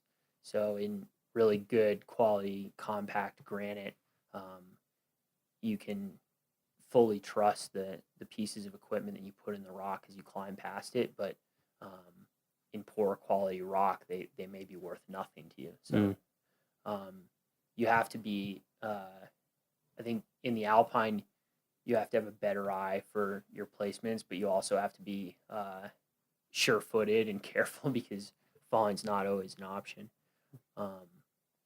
So then going back to Yosemite, Yosemite, it's rock climbing. That's it. It's sunny. The weather's good, but the climbing's really, really hard and really, really intimidating. And so you're just focusing on your rock climbing, really. And then in Rainier, it's glacier mountaineering, which has its own challenges. And like we talked about before, there's a lot of objective hazard, avalanches, crevasses, ice fall. Right. And so here, that the defining thing is the alpine and those long approaches and all, and then weather too. Right. Yeah. Certainly. Here we have super afternoon exposed. Thunderstorms are a big deal during prime climbing season. This summer, it seemed like they were almost rolling in every single day, and they were, really, really intense lightning storms. Yeah, we had quite a few weeks in a row of really intense weather. I felt like, So you came here, started last year. What was your first? So were you Longs Peak specific last year too? Yeah, right? I was. So what was that the first time? When's the first time you went up Longs Peak? Had you done it before? Yeah, it was May 20th last year. May 20th last year. What was it like? It was great. It was early season, so there was snow at the trailhead. So what we did was we did the approach. We climbed up to the keyhole on our skis. You have climbing skins on your skis, and we skied up to the base of the route, about 6 miles in, and then we climbed the keyhole in crampons with ice axes, and it was a mountaineering experience. We were mostly walking on steep snow slopes, kind of assessing the snow stability and plunging the ice axe every step. And it was a great way to get introduced to the mountain because, those conditions can exist almost any time of year, and you need to be really aware of that. So that kind of planted in my mind that Longs Peak was a real mountain and that I had to take it seriously. Nice. Yeah, that's one thing I was wondering about is like how it struck you the first time. Your first time up. I mean, that's so we'll get into longs and all that stuff. So, most people the majority of people are trying to climb in that little window in the summer when they aren't dealing with those kind of conditions. Yeah. But it's a short window because that's May 20th, and it's full on, like you said, skiing up, crampons, ice axes, snow slopes, May 20th. Yeah. So so clearly it hit you as like, this is a serious mountain. And what was your kind of general feel for the whole thing? Because you'd been on a lot of mountains by then. Well, I think I was really excited for a couple reasons. First of all, the guy I did it with was Mitch Musey, was the other ranger hired the same year to be focused on Long's Peak. And so we've done a lot of work on the mountain together and a lot of rescue work together now. And that was his first time climbing Long's Peak as a climbing ranger.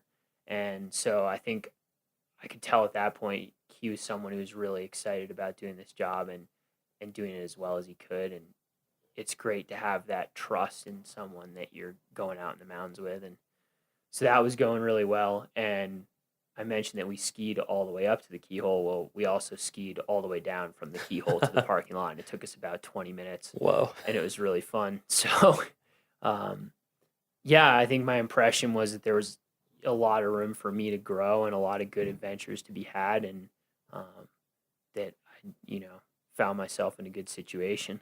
Nice. So let's talk about Long's Peak. Let's talk about the keyhole. Let's talk about all that stuff. Okay. How's that sound? Great. So Long's Peak, 14,259. Is that right? Yeah. Right. So it's a tall mountain. Yeah. It is the only 14 in Rocky Mountain National Park. That's right. It is, as a geography geek who used to make maps, I'm excited about this. It is the farthest north 14,000 foot peak in the Rocky Mountains. There are no 14ers farther north than Long's, which is kind of cool. Really weird shaped mountain, I think. It's really like an amazing looking mountain with that big block on top and like this flat summit. And yeah, interesting looking, I think. Yeah, I agree. It's just a weird coincidence to me that like the tallest mountain in the park is also the craziest looking mountain in the park in some ways. Or most unusual. And the other thing about that is that it has kind of all these different ramps and crack systems and chimneys, and there are, 6 or 7 good ways to end up on the summit and just as many ways to bail off of the summit. Mm-hmm. So it's a mountain that takes a long time to know. I still, after 2 seasons, I still wouldn't say that I know it very well. That's interesting. That's very interesting to me. So it's drawn people for a long time. Of course, a famous early mountain guide who's pretty connected to Rocky, Enos Mills. Yeah. I mean, you had people who spent their whole life basically guiding people up and down and getting to know this one mountain. To me, I think that's one of the most fascinating parts of my job or aspects of my job is that Enos Mills has such a role in founding the park. Mm-hmm. And he, as a guide, he made his living off of Long's Peak, and so much of his writing is about experiences on Long's Peak. And so I feel as a park ranger, it's great to be able to focus on Long's Peak of this park. I think I get, close to the spirit of the place. I feel like that when I'm up there. Yeah. Yeah. There's just something about it. So many people have invested themselves either for one climb or for their whole life. There's just a certain something about it. It beckons to people all throughout the Front Range, at least the northern part, because you can see it from a real long way away, and it is very recognizable. And so, like you were saying, 10,000 a year now we're up to about. Yeah, it's the ballpark. I mean, it's a rough number we throw out there. Yeah, so it's calling out to 10,000-ish people a year to try and give it a go. So that's kind of the general outlier or general outlay of the thing. So there's, like you said, there's lots of routes up, which involve, depending on your skill level, technical climbing and protection, even ropes, things like that. But the thing that really attracts the general public, right, is the keyhole route, correct? Yes. Yes. So it's inescapable. It's inescapable. So let's talk about the keyhole route. Let's just walk through it, and stuff will come up about it. So keyhole route, you start at? You start at the Longs Peak trailhead, right, where there's a parking lot and a small ranger station where you can get information and purchase backcountry permits and bivouac permits. And then it's another 3.5 miles from the parking lot to reach tree line. You wind in and out of the forest and eventually come out in a place called Jim's Grove. Beautiful. Yeah. I went up there for the first time this summer. Yeah. And when you come out there, it's just like, whoa. Right. And you get this incredible view of the east face of Longs Peak. And yeah, it's Mount gorgeous. Lady Washington's right there. But you can also, if it's early in the morning, which for a lot of people when they're trying to climb Longs Peak, they start really early in the morning. Right. Yeah. Which What is a good time? idea. What time do people generally start? I mean, of course it varies, but Yeah, I think for your average person, a 2 a.m. to a 4 a.m. start's pretty common. Yeah. If you think you're on the slow side, I meet people who have done a really good job of getting back early. You know, they're coming down the same time I am, around noon, and they tell me they started at 12:30 or 1, and I think, whoa, that was hard work for them to do that, but it paid off for them. Yeah. I know when we were up there filming at what time was that? Like 5 or something, Yeah, we were and we hiking saw up the- so many headlights coming up the trail. Yeah. And we were away. You know, we were quite a ways up the trail. So Yeah, we had a they big started jump on earlier. them. Yeah. Okay, so people are starting early. They're headed up through the trees, standard hiking trail. Yeah, so you break out at tree line, and if you're on time, you look out and you can see the lights of the Front Range cities, Boulder and Denver. Yeah, which is super cool. Yeah, it is. It is cool. And so then now you're above tree line, and the trail winds around Mount Lady Washington, and that's another 2.5 or 3 miles of hiking, and that puts you out in the boulder field. Okay, so you're at the boulder field. So from the trailhead to the boulder field is 6 miles? 6 miles. And 6. Yeah. how many feet of gain is it? Like The boulder field is about 12,000, between 12,500 and 12,800. That's so you've the boulder gained like field. 3,500 feet? Let Or me is think it, about this. So I'm just going to round it up to 13,000 and round the trailhead up to 10,500. Okay. Sorry, 9,500. And so that's 3,500 feet. okay. So this is just to get to the boulder field. Yeah. And that's pretty much, it's a trail. Well, Right. It's safe to call it that. Yeah, no, I would call it that it's from when I hiking. did it. It's hiking. So then you get to the boulder field. You get, well, the keyhole route is so named because of this break in the northwest ridge of Longs Peak, and it looks like a keyhole. You know, it's pretty obvious, at least from the boulder field. It's pretty obvious. Right. And the keyhole is at about 13,000. So you have to go up from the boulder field a little ways to reach the entrance to the route, which is right through that keyhole. And what I found interesting there is that it's a pretty, I feel like it's a pretty nice, smooth transition of difficulty. I felt like, Yeah. to let you know what you're getting into. Because like, well, I'm on a trail in the woods. It's getting a little rockier. Now I'm on boulders. Now I'm boulder hopping. Now I'm starting to use my hands and get a little scrambly, right? Yeah, you get a great feel for what the route is like after the keyhole by the type of terrain you move through from the boulder field getting up to the keyhole. Yeah. And right as you're just making it into the keyhole, I like to tell people that kind of scrambling to get to the keyhole itself, the last 100 feet up to the keyhole, is what the rest of the hike to the summit is like. Yeah, I which remember is you mentioning another that to mile me. and a half.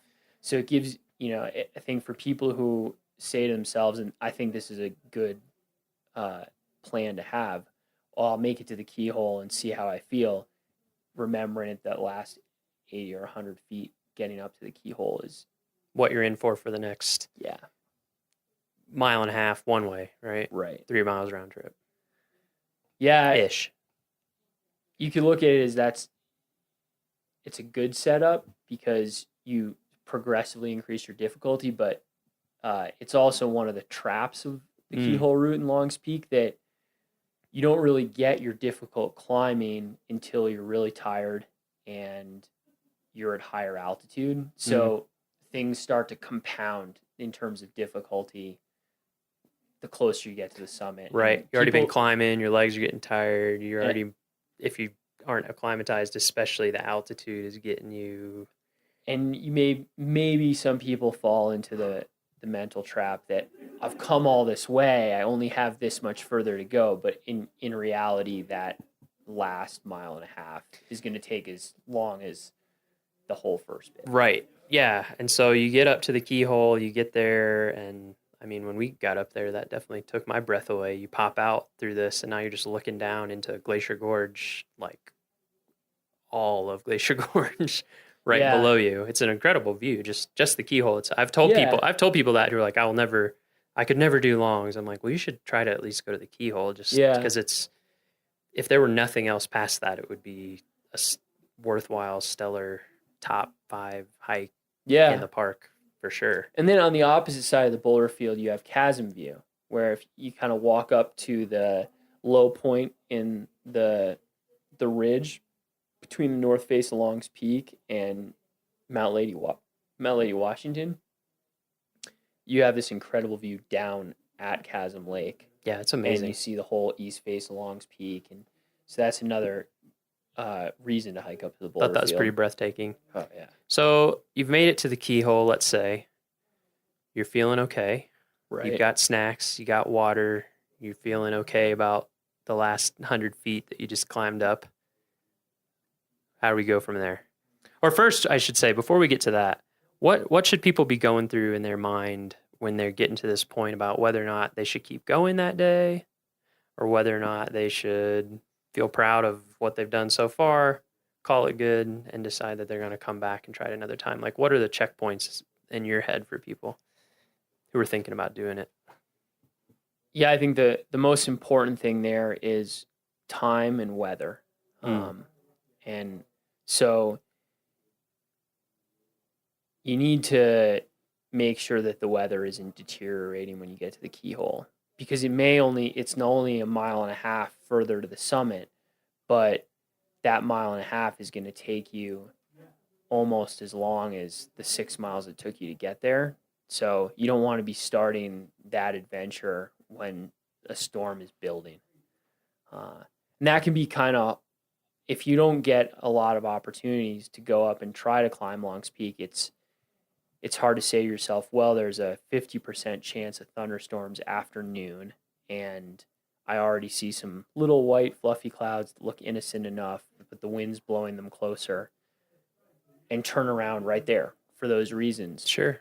But if you want to be conservative about getting struck by lightning or climbing across a rock slab that you can't fall off of in a rainstorm, that's your last chance to make that decision. So you have to be aware of how much time you have left before that forecasted weather is coming, and you have to know enough about weather forecasts and what approaching weather looks like in the mountains to make a good decision there. And I think one thing that you talked about when we were going up that made a lot of sense to me is like kind of create set points for yourself, maybe even ahead of time when you're more rational and you're not so pumped up and excited or maybe tired or whatever, and say like, if I'm to this point by this time range, I'm okay here. Like just say like, if the weather looks like this and it's this time, but if you're an hour past your timeline or something, try to set that up ahead of time so that you can kind of try to keep your emotional desire to get the summit a little tamped down and to be like, hey, you know what? It's actually better to not get struck by lightning and come back. Yeah, that's, which is hard. Our brains get play that. tricks on us. Absolutely. We all know this. So yeah, you kind of have to outthink yourself and outplan yourself. It's hard. And I think the other hard thing about it is that most people aren't going mountain climbing as much as I'm going mountain climbing. So for me, I have to really work on my system to give myself the best chance of being safe in the long term. Whereas there are a lot of people, I see it all the time, that come up to climb Long's Peak and make bad decisions and get to the summit and come back and they're fine. Sure. And they don't get stuck with it. But over the course of the summer, I see all the people who do that, and I get to meet the 4 or 5 or the handful that I have to rescue. So that's something, just getting the summit, climbing the route doesn't always indicate success or mastery. That's something that's harder to find. Interesting. So you've made it to the keyhole. Let's say all those check marks that you've thought about beforehand. You've done your research. You're good. You've got the weather's looking good. All that. Now we're getting into the real meat of this climb. Yeah. Where do we go from there? Right. So the technical or more technical sections of the route, the sections where now it's a mountain climb. It's not just hiking anymore. It's mountain climbing. Right. That's a big message. Yeah. It's not a hike. That's the one talking point I've really developed. Yeah. It's a good one. It's a good one. Actually, we used to grade the keyhole route as technical or non-technical, depending on the season. And they'd hang a little plaque up there at the keyhole saying, no, the keyhole route is technical. It's closed to all except for real serious mountaineers. And we don't do that anymore. I think it's because it can become technical again at almost any time of year. Certainly it's good to forewarn people that in the winter it's very likely to require advanced skills.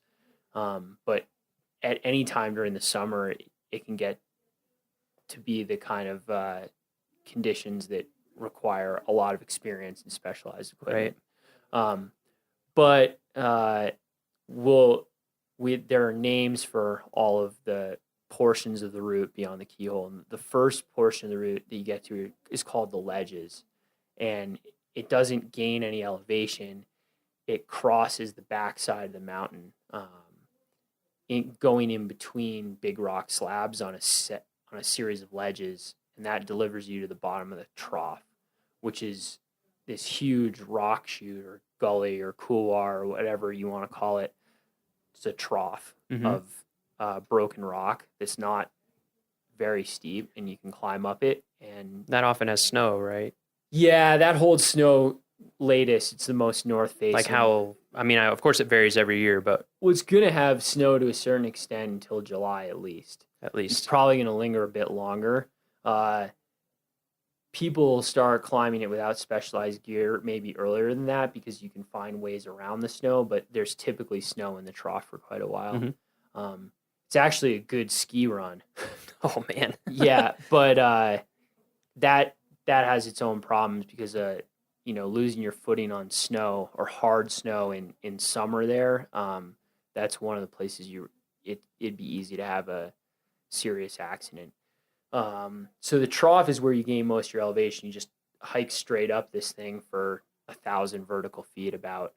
And when you get to the top of that, you move on to another aspect of the mountain.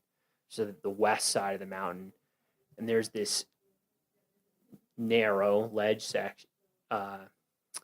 section of ledge that takes you around to the southwest side of the mountain. It's about, I don't know, a football field long, and it's called the Narrows. And a lot of people think of that as the most dramatic and exciting part of the route because you do have a pretty big drop below you there and a cliff above you, and it's only a foot or so wide at the narrowest part.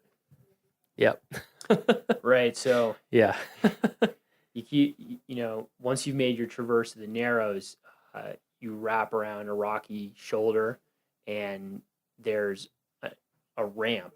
It's a rock slab with a few cracks in it that goes up another 500 vertical feet or so, and we call that the home stretch because it puts you out on the summit, which is this flat plateau that, again, is about a football field wide.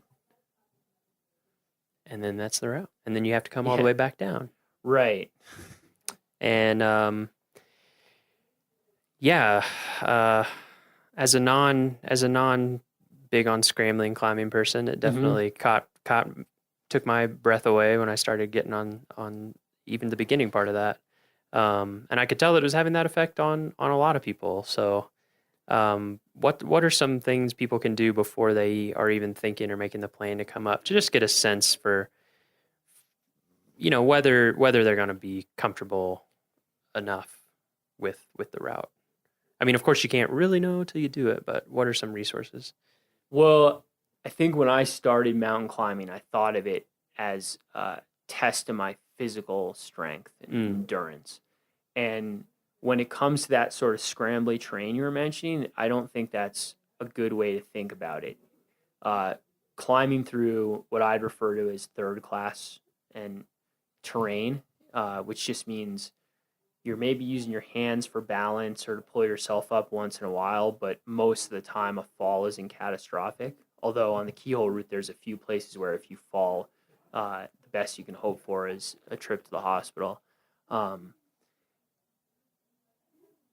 It's a skill. It's something you practice, just like playing an instrument or a sport or anything like that. So you need to, if you want to be able to move confidently and quickly, and I guess quickly is not the right word, efficiently in that sort of terrain, you just need to seek out terrain that's like that and practice. And that's one of the things that is a problem with the keyhole route, is that terrain is so remote on the route that people aren't getting to it and realizing that they're not well practiced until they're already really far away from the trailhead, and the consequences are really high for even a twisted ankle. So the key is really just to move around in boulder fields and steep mountain slopes, and it's something that just comes with time. So kind of purposefully pushing if you're like, for me, I'm a hiker, but I'm like a trail hiker for the most part. Yeah. And so purposefully finding maybe places where you can push yourself off of a nice maintained trail and start getting into more and more scrambly terrain, boulder hopping, loose rock, or just different types of footing, Exactly. Yeah. Okay. Yeah. And just think about it like that. Like you said, just think about it. It's not a matter of how strong you are necessarily, or your fortitude as a amazing person. It's just like anything else. Like, would you expect someone to be able to just sit down and play the piano amazingly if they've never done it before? Right. No, you would think that they would want to build up to it. And I see a lot of really strong, fit people fake it till they make it up there. Sure. And I don't think that's a great approach, because there's always this trade-off between efficiency and security in the mountains, right? Getting on your hands and knees and crawling along a narrow ledge with a death grip around every rock around you, you're not going to fall if you do that. But if it takes you an hour to go 100 feet, the storm's going to catch up with you, and then the rock's going to get slick and wet, and you're never going to be able to make it down, no matter how hard you grip the handhold. So there's a trade-off, and if you find yourself really terrified and wearing a hole in the seat of your pants, scooting down the whole thing, a rock slab, then I think that can be avoided with 4 or 5 days of practice moving around in that sort of terrain, so that you get your sea legs. Right. Okay, so practice on some non-maintained trail terrain to kind of get a feel for that and find your comfort level and build your skills. And then what's another thing people can do to up their safety if they're thinking about doing the route? Well, again, in the trade-off between efficiency and security, I think that I see people underprepared in terms of equipment, and I see people overprepared with equipment. So you don't want to be up there on a stormy day in late August, early September, when you're starting to get the fall snowstorms, in shorts and a t-shirt, because if you do roll your ankle and there's no one around, you're at the mercy of the elements, and you might freeze to death up there.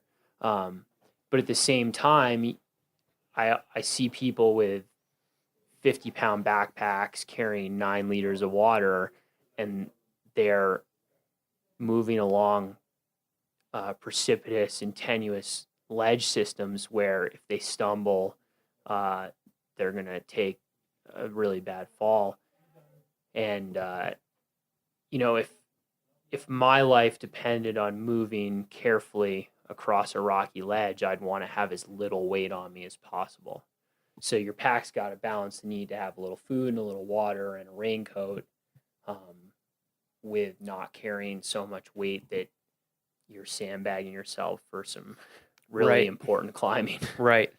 Yeah, and I feel like, you know, we can't, we, the Park Service or any land management agency, we can't tell you what to carry because it's always going to depend on you as an individual. It's going to depend on the actual conditions of that specific day. It's going to depend on all sorts of factors. But you and the other staff do put out the conditions report, which Right. gives you a feel.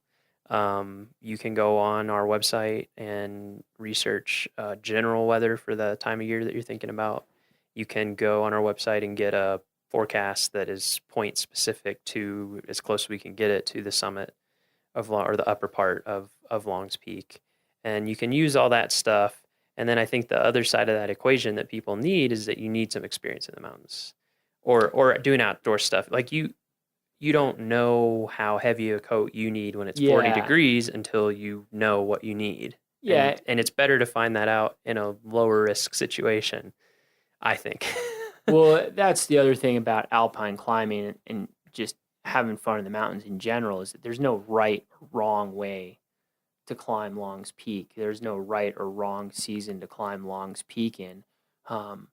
But it's only by mountain experience that you know whether your system and your plan is right for you. Mm-hmm. And so, yeah, just like you were saying, the more time you spend in the mountains, the better off you're going to be.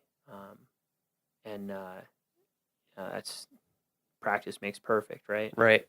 And so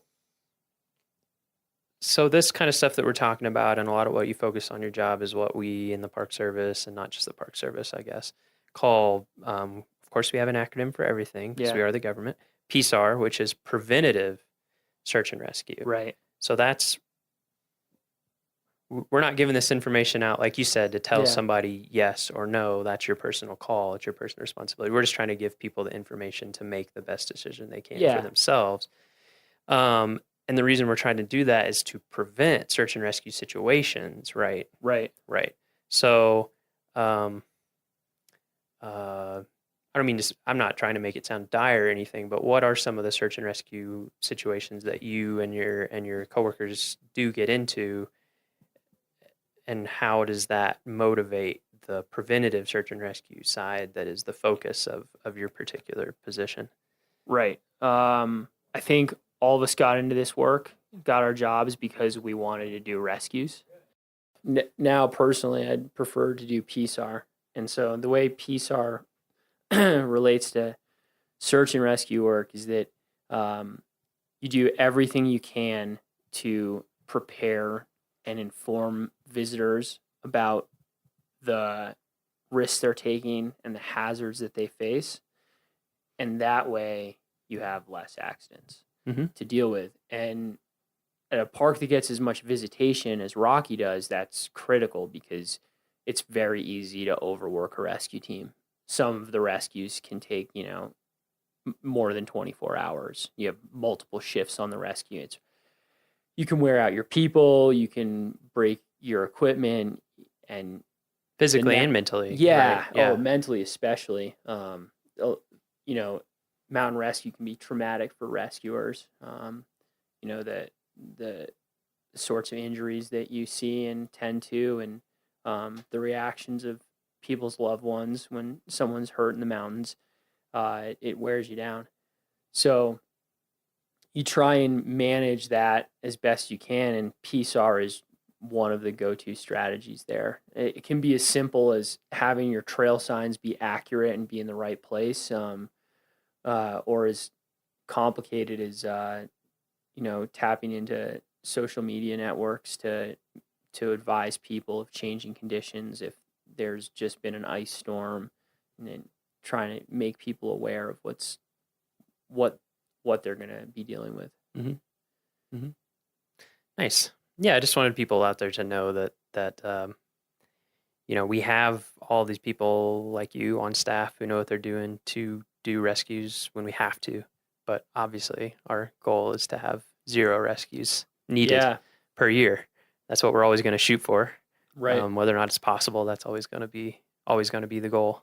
Yeah. And just trying to, like you said, we're the park. Part of the reason that a park like Rocky is here is for people to challenge themselves in whatever way that means for them. And so we respect that. We just want to make sure that everyone is well informed and knows the decisions that they are making for themselves.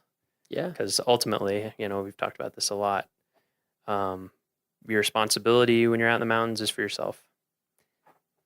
Yeah. You need to be responsible for yourself. That's part of what makes it adventurous and rewarding. Like you were talking about at the beginning, is what attracted you to it, is that responsibility. And so, we're here to help when it's needed, and if we can, and if it doesn't put our staff in too much peril. But we want to try to keep that from happening to anybody. I think that's a fair way to put it. Yeah. Yeah. So, second season in Rocky, maybe you'll be back, maybe you won't. Who knows? It's a seasonal lifestyle, but yeah, I don't know if there's anything that has come out in this podcast is I'm a bit nomadic. Yeah, well, that's a pretty common theme on this podcast, and I think it's been interesting, I hope, for listeners to get a sense of that, how important that is in Park Service culture. Sometimes as your whole career, sometimes different phases of your career. So yeah, that's definitely been a theme with lots of people that we've interviewed, is that kind of nomadic stuff. So maybe you'll be back to Rocky, maybe you won't. But either way, this is something that we like to ask everybody. Maybe actually I'll give you two questions. One just is specific to Long. So for you personally, what has Long's Peak meant to you, or what does it mean to you? What has it meant in your life? Is there any like big lesson that you've taken away, or any skill, or just what comes to mind as kind of the big picture takeaway from Long's? Well, it's a mountain that I think gets its significance from humans. It's just another spot on the ridge in Rocky Mountain National Park. It happens to be a few feet higher than the mountains next to it, but people are really drawn to it. And it's one of those places where, whether you're a guide or you're a ranger, it's a place where you can make a living off of your relationship to the mountain. Mm-hmm. And that I've really appreciated, having a place where I feel like I earn my keep by being outdoors and being of service. Yeah, it's great. I think going mountain climbing is really enjoyable for me, but it's great to have mountain climbing be a community thing. The Long's Peak's obviously important to the park, but it's also important to Estes Park, and it's important to the whole Front Range. And it's great to be of service there and be a part of the community. So. Mm-hmm. And then the question that we have asked everybody, similar question, but slightly bigger picture: Rocky Mountain National Park. What is your time here? Either the park environment itself, or your coworkers, or what it's meant in this time in your life. Just kind of, again, that big picture. What does Rocky mean to you?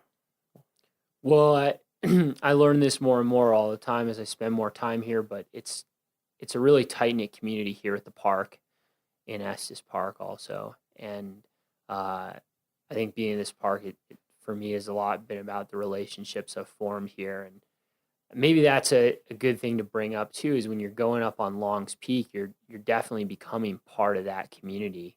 And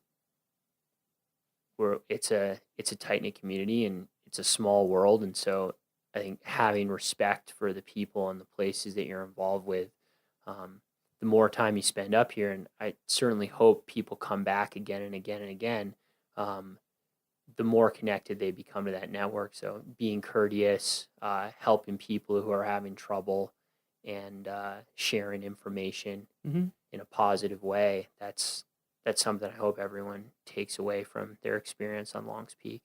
Nice. Yeah, watch out for each other out there. Yeah. We're all in it together. You're not alone. And I feel and you see that happen, you know? Yeah. I mean, you do see that happen when things maybe don't even go bad, but if someone's having a hard time, people check on them, people.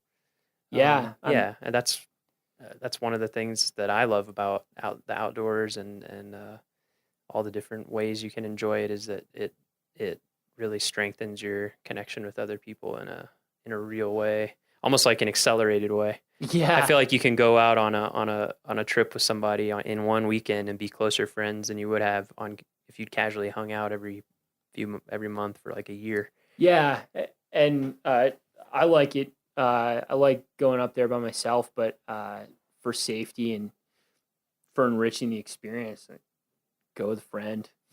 You know, Take a friend. All right. Well, is there anything else you wanted to? No, you got it. Yeah, it's good for today. All right. Thanks for being on the podcast. I guess you're leaving pretty soon, right? Yeah, End of my October. Season's almost up. So ski season's here. Yeah, heck yeah. He's got a big smile on his face. You can't see it in the audio, but he's excited. This man loves to ski, I know. All right. Well, thanks for coming on and filling everybody in, and thanks for your work on Long's Peak and for keeping people safe and saving them when they're in trouble. Yeah, and thank you, Miles, and I listen to your podcasts and I enjoy them. So, all right, happy to contribute. I'll accept flattery. All right.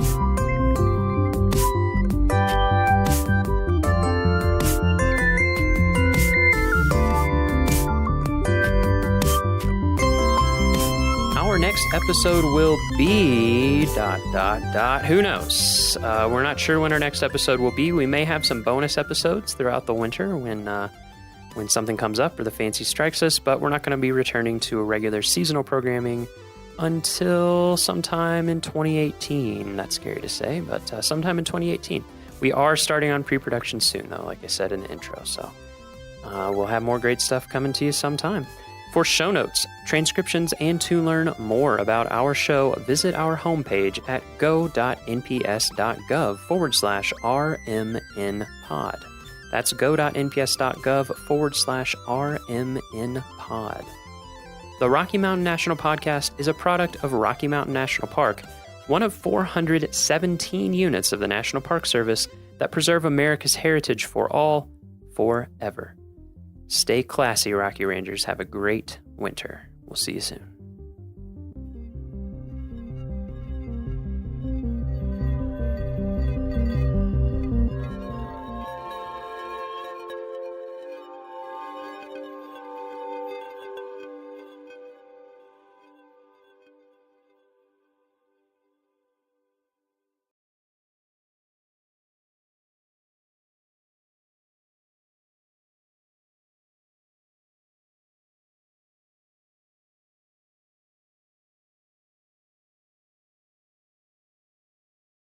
Yellowstone is the world's first national park, and everybody in America is very proud of that.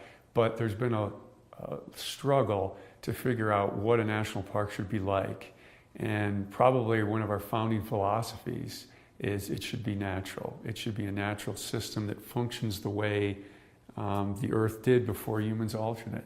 And so it was written into our policy that we're going to restore and protect natural systems.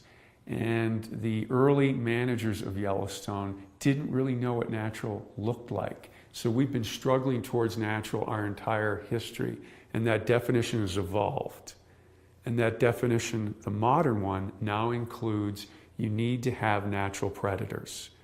And so we tried to eradicate them: wolves, cougars, coyotes, bobcat, lynx. We did that in the early part of the 20th century because we thought that was the ideal. We didn't have a complex mindset about policy in terms of natural. And so we restored wolves because the Park Service policy changed towards what is a natural system that includes large carnivores like wolves. We also had the Endangered Species Act come about as law in 1973 that says we cannot wipe some species off the face of the planet. And wolves are very much under that umbrella too. So the best answer as to why wolves were restored to Yellowstone is it makes it a natural system. It was the law, but finally people wanted it. The public's view of nature has changed and evolved. So creatures that were previously considered bad, scapegoats, have now had an image alteration, and a lot of the public demanded that we bring some of these animals back.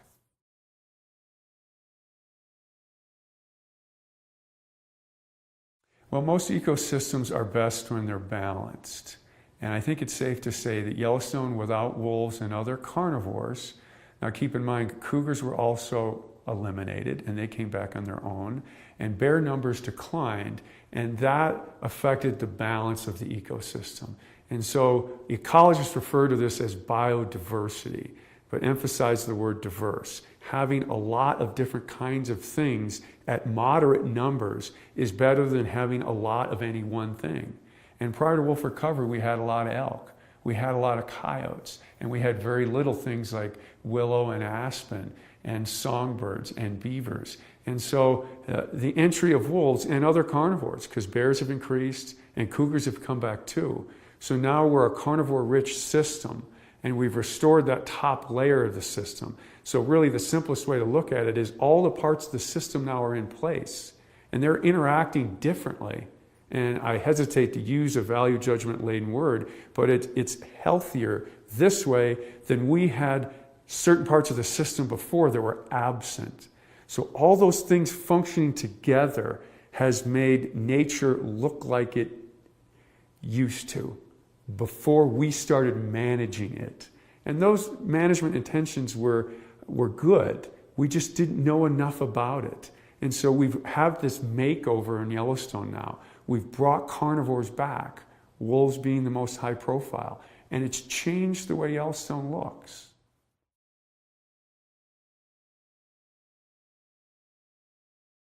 Elk are perhaps the most controversial and talked about aspect of wolf recovery. And that's odd because elk are a species unto themselves, but many people equate Yellowstone with elk. That's arguably our most famous species. They've been debated and studied since the late 1800s. Elk are iconic in the West as a huntable species.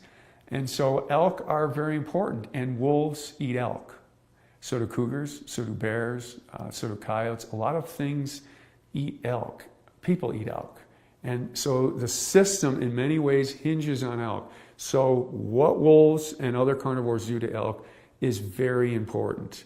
And very simply, prior to wolf recovery, predation pressure by natural carnivores was very low. No wolves, no cougars, few bears. Bears were here, but their numbers were lower.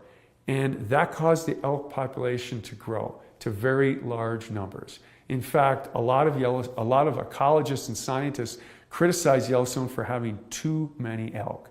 The effect of elk was so dominant on the ecosystem that they suppressed other things.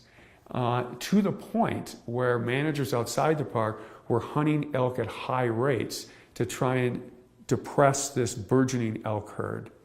With our wolf recovery in the mid-90s, with natural cougar recolonization, with growth in the bear population after decades at low numbers, predation pressure has increased, accompanied by the management practices outside the park where people were hunting elk.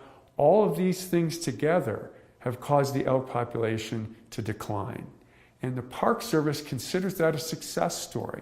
And that's hard to describe to a lot of people, especially some people who can't understand how less is more.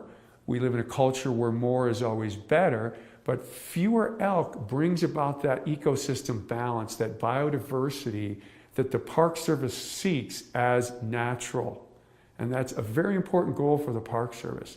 And so having these large carnivores, and Yellowstone may be the place in the world that's got, in North America, that's got the best mix of diversity and density of large carnivores, that will affect the elk population to lower. But we're arguing as a Park Service that that's more natural or healthier, which is defined as better for the system. And this is a very hard thing to convey because a lot of people liked a lot more elk. It's better hunting. And so this is a complex relationship. But wolves have contributed, not solely, to a decline in elk.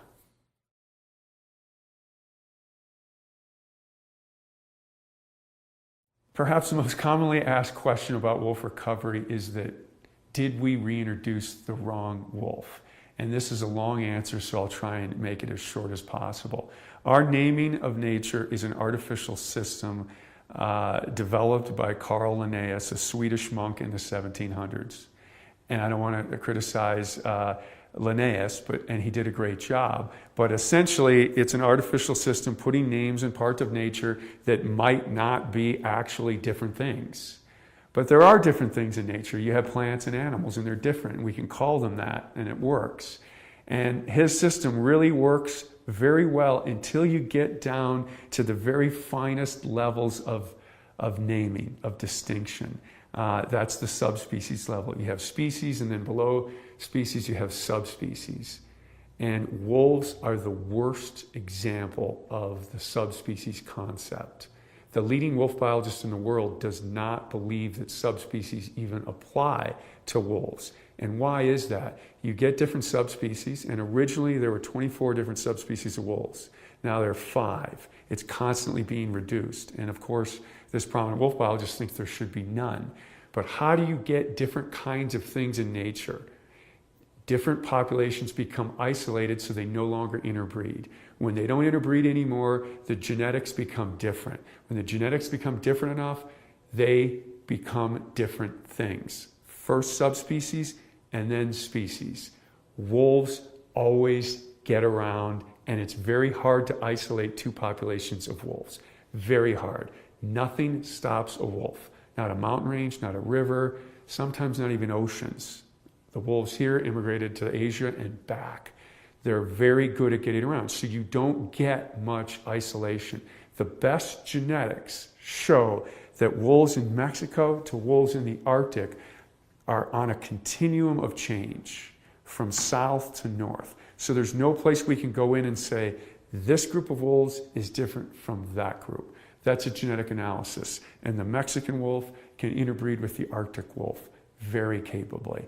So did we reintroduce the wrong thing? No. Were the wolves that we put here slightly different from the wolves that existed here 100 years ago? Probably.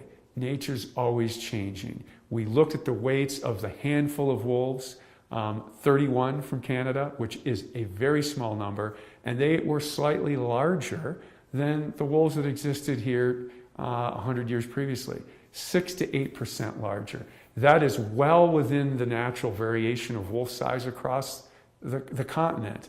So despite this frequently asked question, these Canadian wolves are unnaturally large and they're therefore at a very big advantage to killing these elk because these elk aren't used to such a large predator. Of all the arguments not to have wolves, and there are some good ones, they're tougher to live with. That's an absolutely good argument. The idea that we put something in here that's exotic or different is perhaps one of the weakest.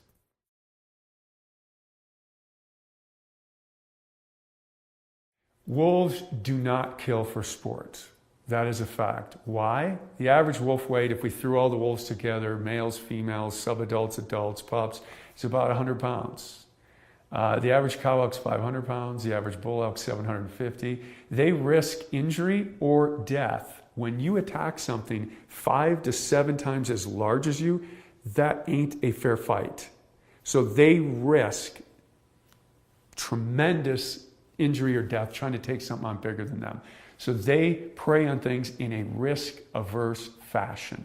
They only kill what they need to exist, and we've got great data on this. Will they kill more than they can eat? If the risk equation balances out in their favor, they will. What does that mean? Late winter, belly-deep snow, elk are weak, they'll kill more than they can immediately eat, but underline the word immediately. We had a situation in March 1996 where one pack of wolves killed 5 elk in one day. And they cycled back and ate everything on those 5 elk over a 2-week period. Now, they were competing with ravens and coyotes and magpies and eagles because they were trying to consume it too. Because as everybody knows, the bounty of nature is shared and competed for. So they went back and they tried to eat it all. But that is common predatory behavior. When you can get an edge, when you can get more food. Humans do this too. When oil is cheap, we burn more oil. When wolves can kill more elk, they kill more elk. Because why? That equals more pups. But they only do it when they can. So on average, wolves do not kill healthy elk. It's too hard. If all you can eat are healthy elk, the wolf population goes down. Wolves make their living on vulnerable elk. And so their population waxes and wanes based on vulnerabilities. And hard winter is a vulnerability. But so are things like age and health status and condition, bone marrow, all these different things affect elk vulnerability. And that's what's important to wolves, and that's what they're shooting to take advantage for. Remember, there's no creature in nature that doesn't look for advantages. So no, they do not kill for fun, but yes, they will kill for more what they can immediately eat, but if left alone by humans, and this is very important, I get sent emails all the time showing an elk killed by wolves and not eaten, but there's tire tracks, there's human tracks, there's horse tracks. The wolves were bumped off the kill. People found the kill to take a picture of it. Left alone, as we've demonstrated here in Yellowstone, and we've seen it more, killing a couple elk sometimes is fairly common. If they're not disturbed, they'll eat everything. They won't do it immediately because they have a capacity on their stomach. So very, very important point. Killing for fun or bloodthirsty reasons is not true.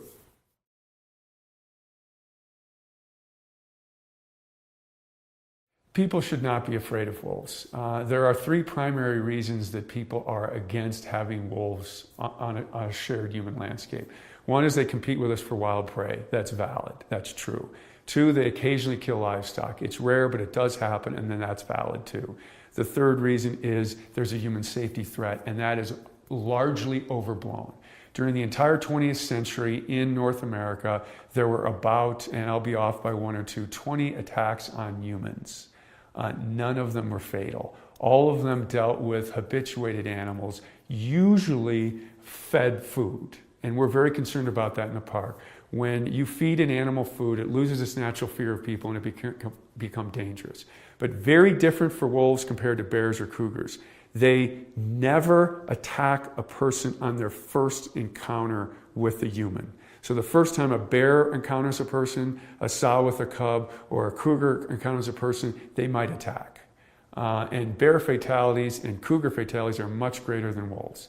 Wolves always have to overcome their natural fear. I don't know where it comes from, but they have a natural fear of humans. They've got to overcome that. That's usually through habituation. Typically food conditioning, but not always. Of those 20 attacks that were recorded, some were habituation just through exposure, from being around people in a non-threatening way. So wolves have to overcome this natural fear, and then they may attack. 6 of those attacks were bites from Alaskan pipeline workers feeding them part of their lunch. So 6 of those 20 attacks were from that. Since that paper was published, there have been 2 fatalities, and both of those wolves probably were food conditioned. Some were dump wolves, and others lived around a logging camp. And so those animals, those are examples of wolf fatalities. So it can happen, but it's extremely rare and less likely for other carnivores.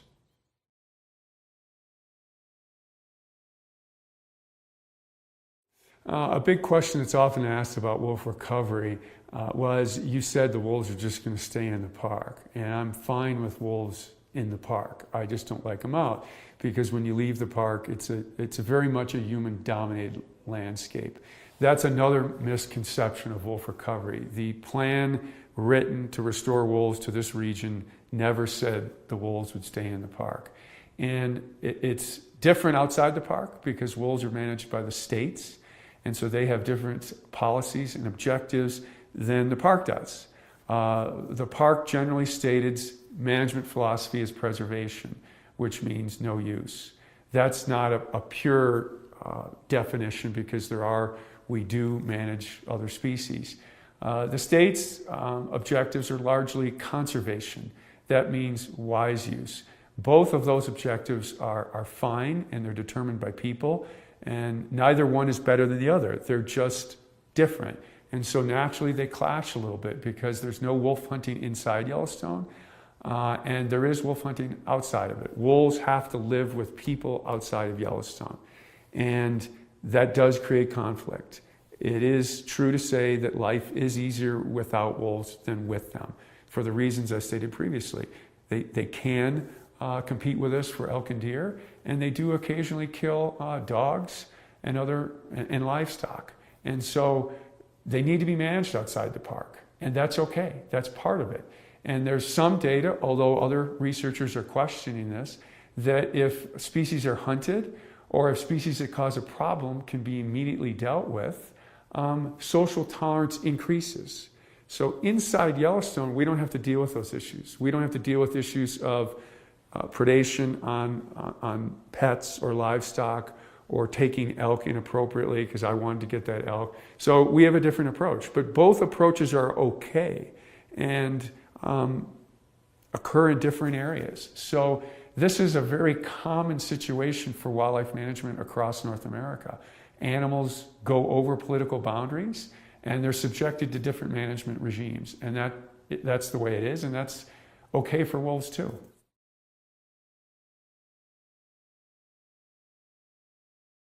Yes, wolves that live primarily in Yellowstone have been killed outside the park. This probably has not affected the population much numerically. One year we lost 12% of our population in 2012. This year we lost only 4 wolves. Last year we lost none. So the number of wolves taken is highly variable and generally below 3%, except that year 2012 where it reached 12%. And it probably didn't even at that level affect our population numerically. But what's important, and the reason my answer to that question was yes, is the Park Service mission is to manage for a natural population. Wolves are very social animals, so they have a social network that's important to how they function as a pack or a family. And we don't have as much information on that social functioning as we do about their population numbers. And we know that there is a harvestable surplus in terms of numbers, and that has not been exceeded so far for Yellowstone. But there are some questions if you remove a key wolf in the pack, a high-ranking individual, so to speak. What's the impact on that pack? Or a second-ranking individual. What does that do to pack dynamics? In one case, it caused the pack to split apart. Was that because that high-ranking individual was removed, or would that pack have split up naturally? Those are important questions for the Park Service to wrestle with, because even though that doesn't affect the numbers of wolves, it affects how wolves live on the landscape and function to themselves. And places like Yellowstone hold this dearly, because most wolves across North America are impacted by people. And most biologists would argue at a sustainable level.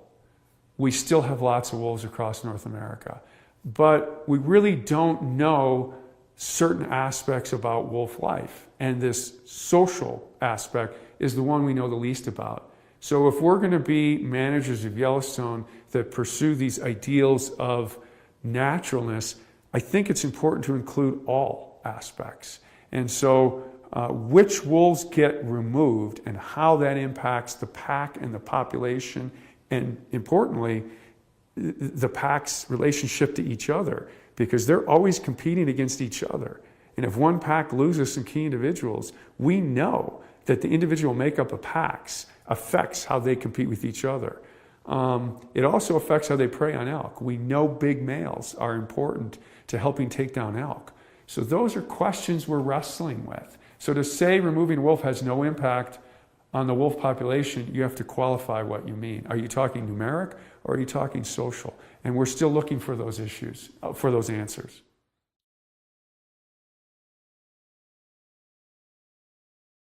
Wolves are one of the most studied species in the world. Beginning in the late 1950s, they weren't. And because of the problems that are associated living with wolves, a lot of studies were kicked off in the 50s and 60s. And now they're one of the most studied animals on the planet. And so it's hard to advance your knowledge in that kind of arena. But Yellowstone has. There was a book published in 2003, which was a review of all the science done on wolves up to that point.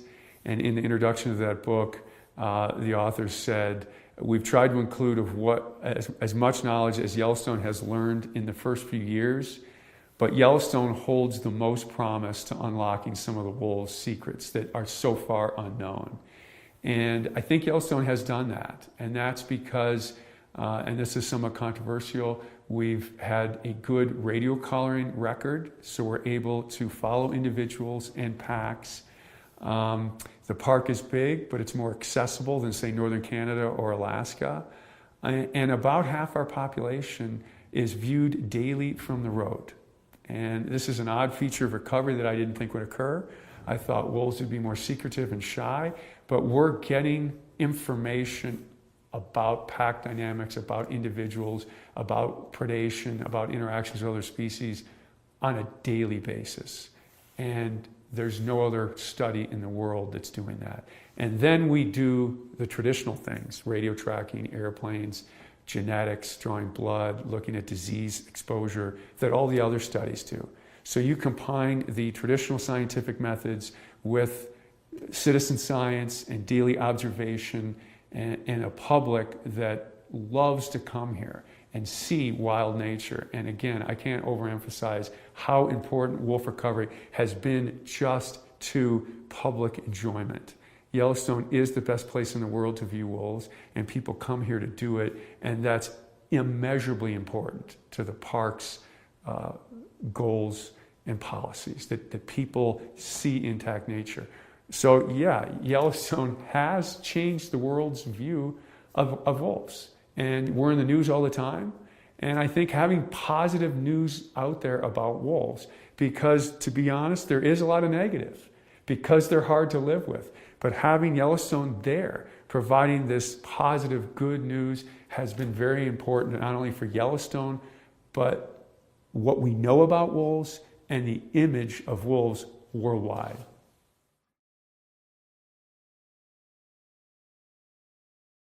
All right, Andrew. My first season working for Glacier, I was a receptionist at park headquarters. Okay. Lowest paid position in the park, mind you, answering questions people had via phone, email, and letter. Gotcha. Occasionally, we had people in person come to the front desk with a question. And one of the most challenging questions we ever got was, where is your World Heritage Site plaque?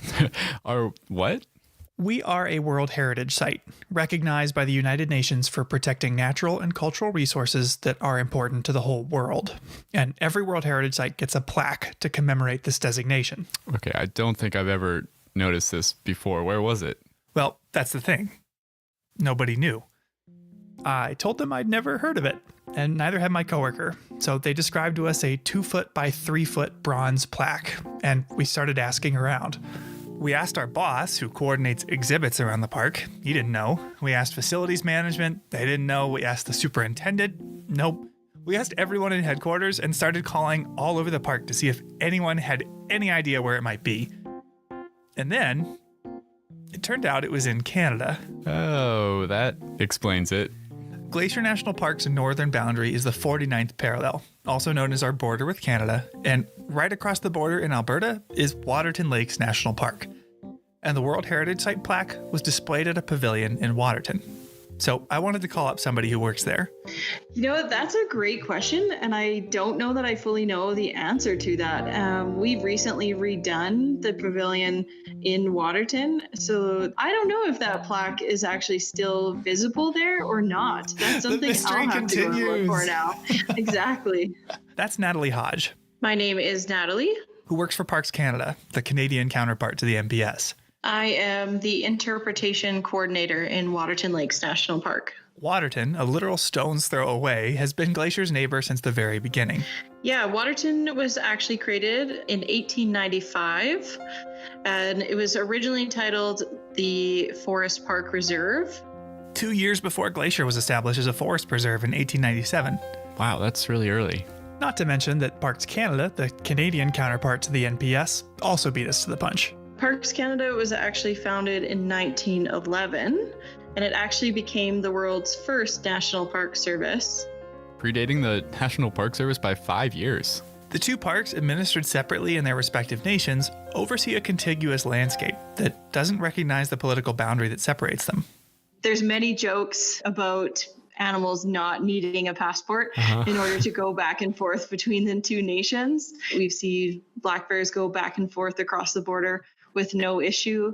Sometimes same with moose as well. Now, that elusive plaque that I mentioned. Yeah. If you manage to find it, wherever it is, it wouldn't say Glacier National Park on it. So we refer to our park, each of our parks, in kind of abbreviated names. Glacier National Park, Waterton Lakes National Park.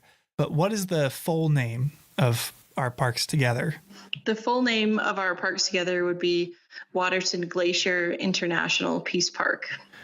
Our two parks share more than an international border. Waterton and Glacier National Parks agreed that this incredible landscape deserves our cooperation, setting aside political divisions to cooperate in the management of everything from invasive or endangered species to wildland fires. For example, if there's a fire in Waterton Lakes National Park, often fire crews from Glacier will come down and help, and then vice versa. And while there are over 100 international or transboundary parks and protected areas today, back in 1932, we were the first ever international peace park. Which, on top of signaling management cooperation, was a symbol of goodwill between nations, a statement of unity that in 1932, in between two world wars, must have been refreshing.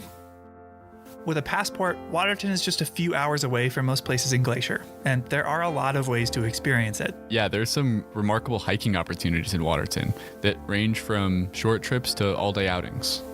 And a personal favorite of mine is to visit some of the phenomenal restaurants in Waterton town site. Yeah, we don't have quite the same variety down here. But Natalie leads what I think is the coolest way to see the place, a way to really experience the international part of our title, the International Peace Park hike.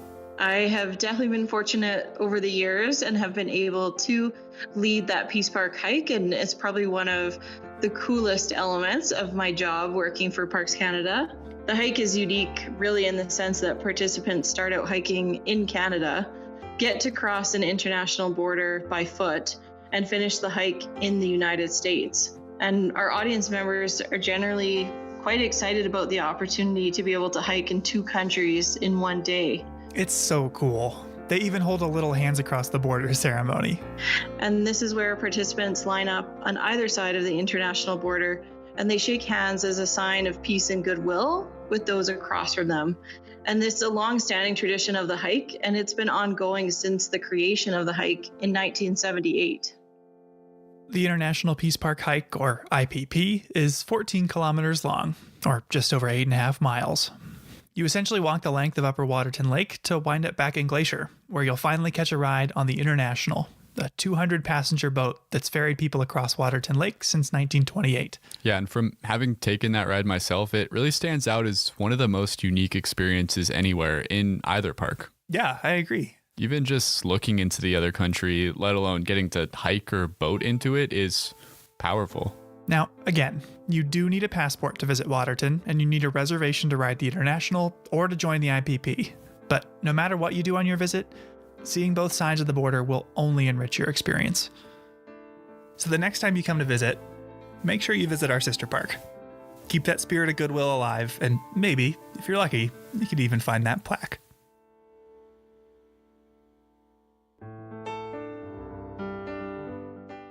Welcome to Headwaters, a Glacier National Park podcast, brought to you by the Glacier National Park Conservancy and produced on the traditional lands of many Native American tribes, including the Blackfeet, Kootenai, Salish, and Gillespie people. We're calling this season The Confluence, as we look at the ways that nature, culture, the present, and the past all come together here. I'm Michael. I'm Andrew. And we're both rangers here. Now, we've mentioned so far that Glacier has a lot of titles. National Park, World Heritage Site. But today we're going to focus on just one of them, International Peace Park, an agreement between the NPS and Parks Canada to cooperatively manage our shared resources. And no place better represents the International Peace Park than Goat Haunt, one of the most remote and least visited regions of Glacier. Okay, real quick. What's with the name? Goat Haunt? Yeah, it's kind of an archaic term, but a haunt is a place where someone or something hangs out. So essentially, goat haunt is a place where the mountain goats like to hang. Oh, I see. Well, odds are, even if you've been to Glacier before, you probably haven't made it to goat haunt. And for good reason. Yeah, there are no roads leading to it. And the shortest hike to get there is 22 miles. Shortest hike from the U.S., that is. So you could either backpack for a few days south of the border, or you can drive to Canada. Yeah, Goat Haunt sits at the southern tip of Upper Waterton Lake, one of the largest lakes in either park, which stretches across the border into both Canada and the U.S. Meaning Goat Haunt is just about 3 miles from the Canadian border. Yeah, so people overwhelmingly access Goat Haunt from Waterton Lakes National Park. Well, now I understand where the name comes from. Waterton Lake, Waterton Lakes. Okay, whatever. Yeah, so some people get there on foot, like on that International Peace Park hike, but most people arrive to Goat Haunt by boat. Including even the rangers that work there. Yeah, talk about a commute. So in this episode, we'll be looking at what it means to be an international peace park, how it happened in the first place, and how it has affected those that live and work here. All right, Andrew, where is our border with Canada? I think it's about 20, 30 miles north of here as the crow flies. Yeah, well, could you be even more specific? Where is the border? It lies on the 49th parallel. Yeah, exactly. The 49th parallel was first proposed as a border by the Hudson's Bay Trading Company in 1714, which is a story for another day, but it was ultimately adopted by the US and British governments, because at the time, Canada was still under British rule. Now, British and American teams surveyed the border in the 1860s, with brief interruptions for the Civil War, and monuments were erected that cemented a border nearly 4,000 miles long. But did you know that that survey was actually wrong? Wait, really? Yeah. The border was first surveyed when we still thought the Earth was a sphere, but it's actually an oblate spheroid. What? Essentially, it's a sphere that bulges at the equator due to rotation. All that to say, the original line doesn't perfectly follow the 49th parallel. Really? No, it's close, but it's not exact. Spheroid and all, it does transect present-day Waterton Lakes and Glacier National Parks. And visiting the border between the parks today, you'll notice the only thing separating the two countries is a swath of cleared trees, a 20-foot wide unvegetated line continuing into the horizon. And as far as this area is concerned, the most meaningful discussions of that symbolic boundary occurred not in the halls of Congress or Parliament, but on the trail and around the fire. Two of the earliest proponents of a jointly managed park were John Kootenai Brown and Albert Death on the Trail Reynolds. Big fans of nicknames. Yeah, Brown was the first superintendent of Waterton Lakes National Park. And Reynolds was the first ranger stationed in the present-day Goat Haunt area. Yeah, and it was these two that hatched the idea that two parks in two countries could be managed together. And the story of their friendship is an origin story of the Peace Park itself. We actually know an awful lot about John Kootenai Brown. He was raised by his grandmother in Ireland during the Great Famine and led a colorful life after leaving home. He joined the Royal Militia in 1858, but never saw combat. In search of excitement, he chased a fortune in the gold fields of British Columbia, working as a prospector, constable, trapper, guide, mail carrier, swamper. Swamper? What the heck is that? Yeah, it's someone who steers canal boats.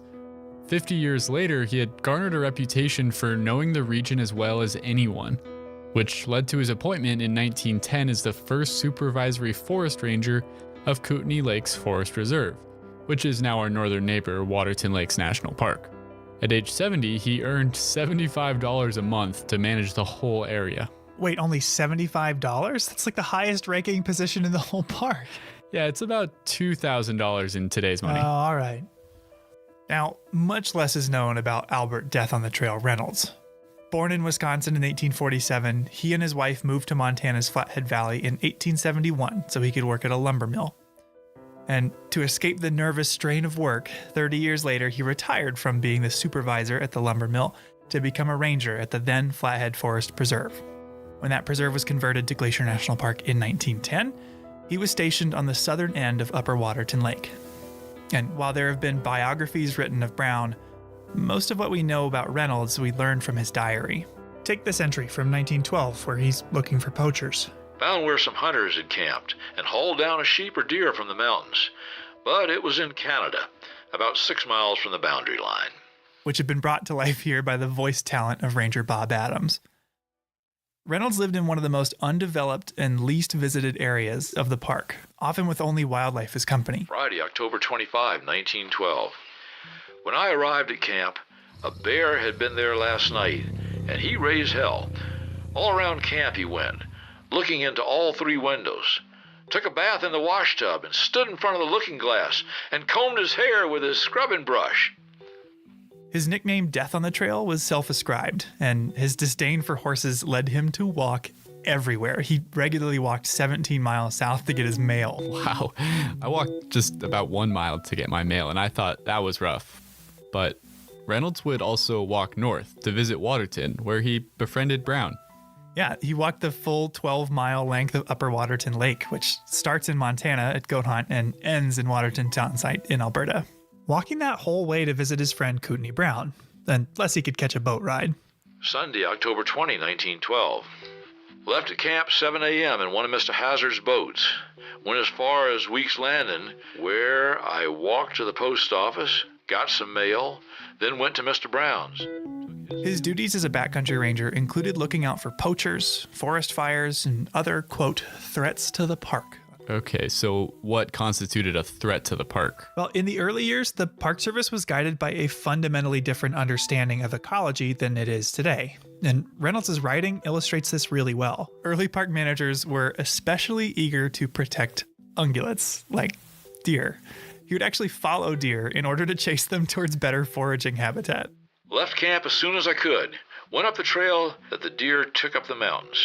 I located them up on a high bench, almost to the top of that mountain. I managed to get above them. There were about 40 of them. I got above them after a hard struggle. The snow was deep. He thought he could get them to go somewhere where they'd be happier and safer if he could only jump out and surprise them. Some went one way, while others took my trail and went down. Last of them that I saw was about 2 miles and still going. They're safe. I think if I did that in a uniform today, people would think I was totally crazy. And on top of chasing deer around, he would actively hunt and kill anything that could harm them. To kill coyotes, he even enlisted the help of his friend Brown, the superintendent of Waterton. I went to one of Mr. Brown's baits for coyotes, and I found that a coyote had been there this morning and had taken a meal out of it.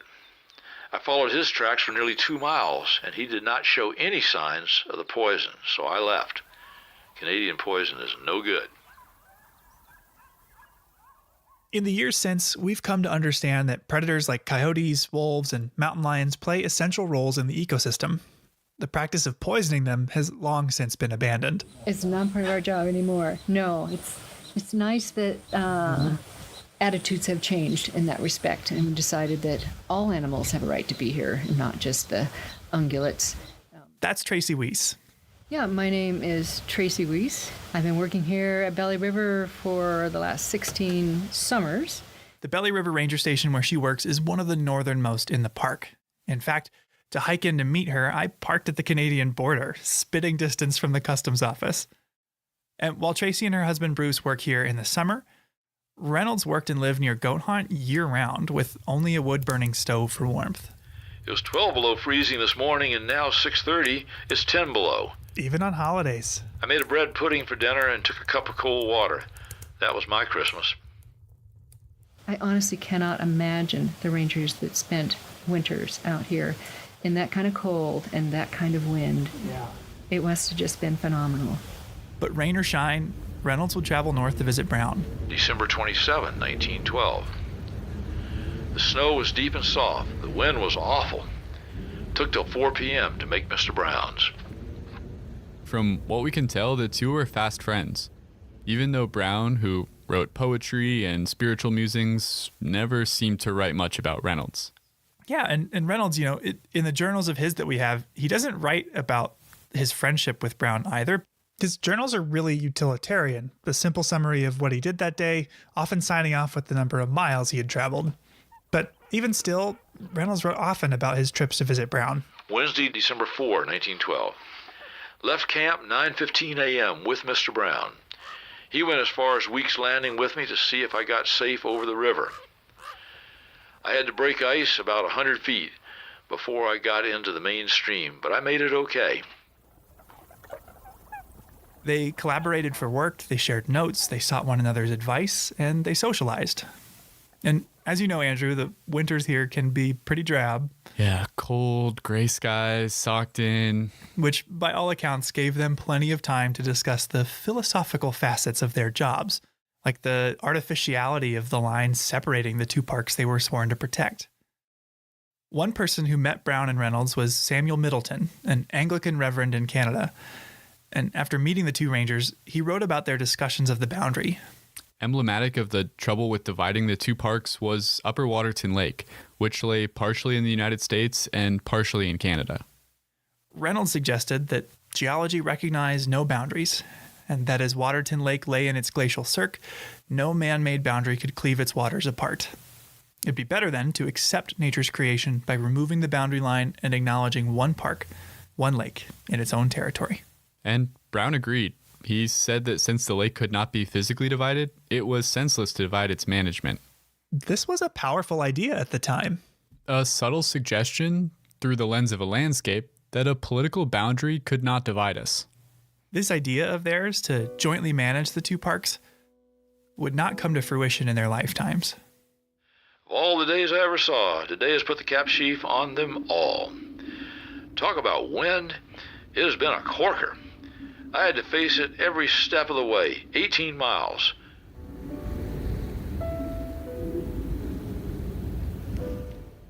"9 p.m., fearful storm raging. Don't know where from and can't open the door to look out. Snow drifts all through the house."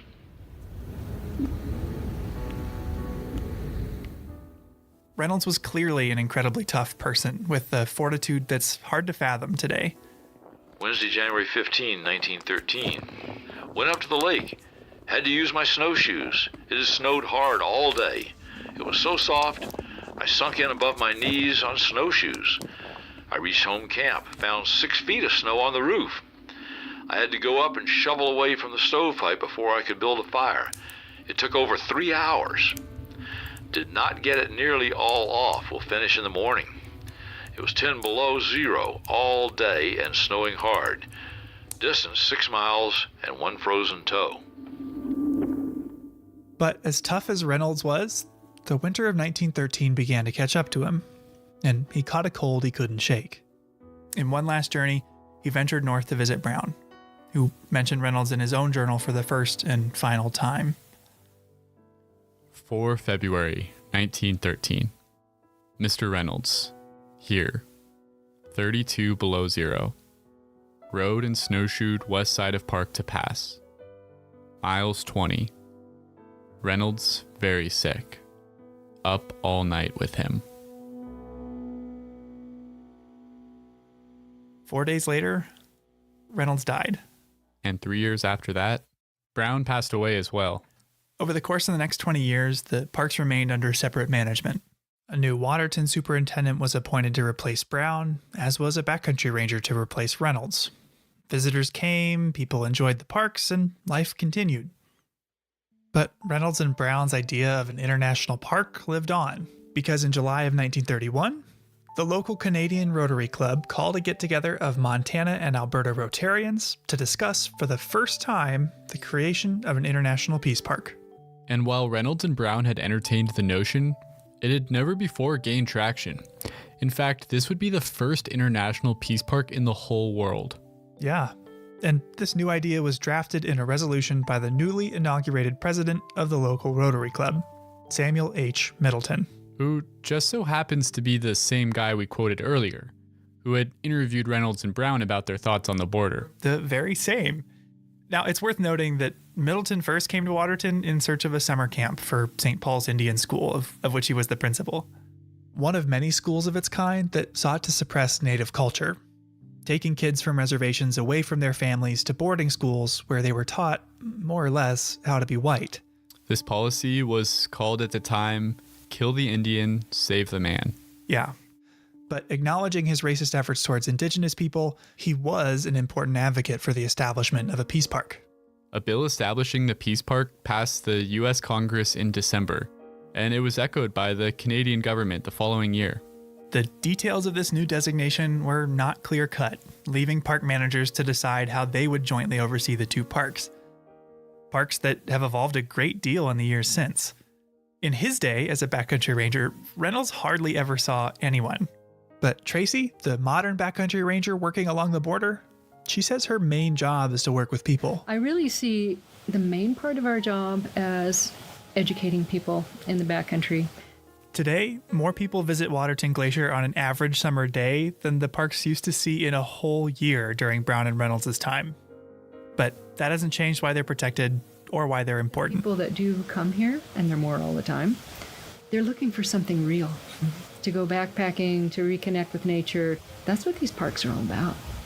And I think every day that goes by, they're more important than they've been in the past. But throughout the last century, with all the changes it's brought, the two parks have strived to work together. So whenever our two parks share wildland firefighting resources, whenever we lead cross-boundary hikes or boat trips, you know who to thank. A couple tough old curmudgeons with an idea. Sunday, December 29, 1912. Oh heavens, how it does snow and blow. A person can't see 200 feet, and it is coming harder and harder. I wish I was back in Helena.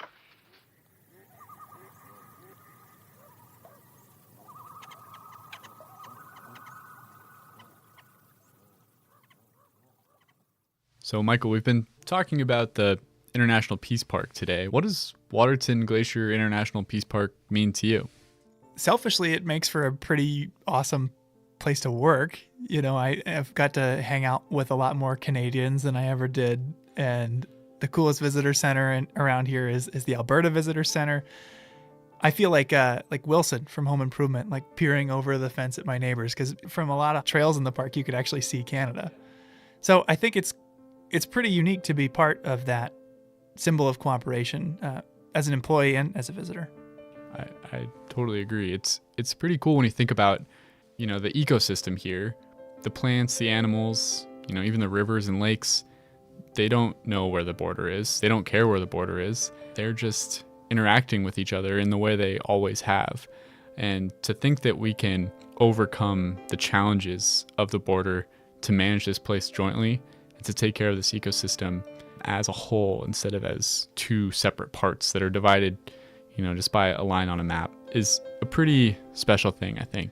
Yeah, two countries, two parks kind of choosing to work around or to work through a political boundary for the joint management of a place like this is neat. Yeah, and on that note, I think we should move into our next story about how scientists from two different countries came together across the border to study some important animals that spend time on both sides of the international boundary. Yeah, but always look back Look in back there. in there. Yeah. And you're good at recognizing ducks. So It's 7 a.m., and Lisa Bate is thinking about ducks. And every year, the weather channelizes things differently.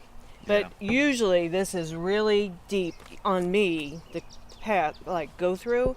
Are they talking about walking through that water? Yeah, duck science, as it turns out, involves a lot of water. So I don't think you're going to be able to do that for safety reasons. So then you just exit and come out. Today we're doing a brood survey, where we'll review the river to see if any of the female harlequin ducks there have new chicks with them. And Becca, since you're going to have to wait for a while, what you could do is just walk up the boardwalk and look for ducks on Avalanche Creek, and then when you're finished, come back down here. Lisa Bate is a wildlife biologist here in Glacier National Park. And one of her projects is to study the park's harlequin ducks. Observing these birds takes a lot of eyes, so Lisa enlists a ton of volunteers to help her collect that data. It's a pretty fun project to be involved with.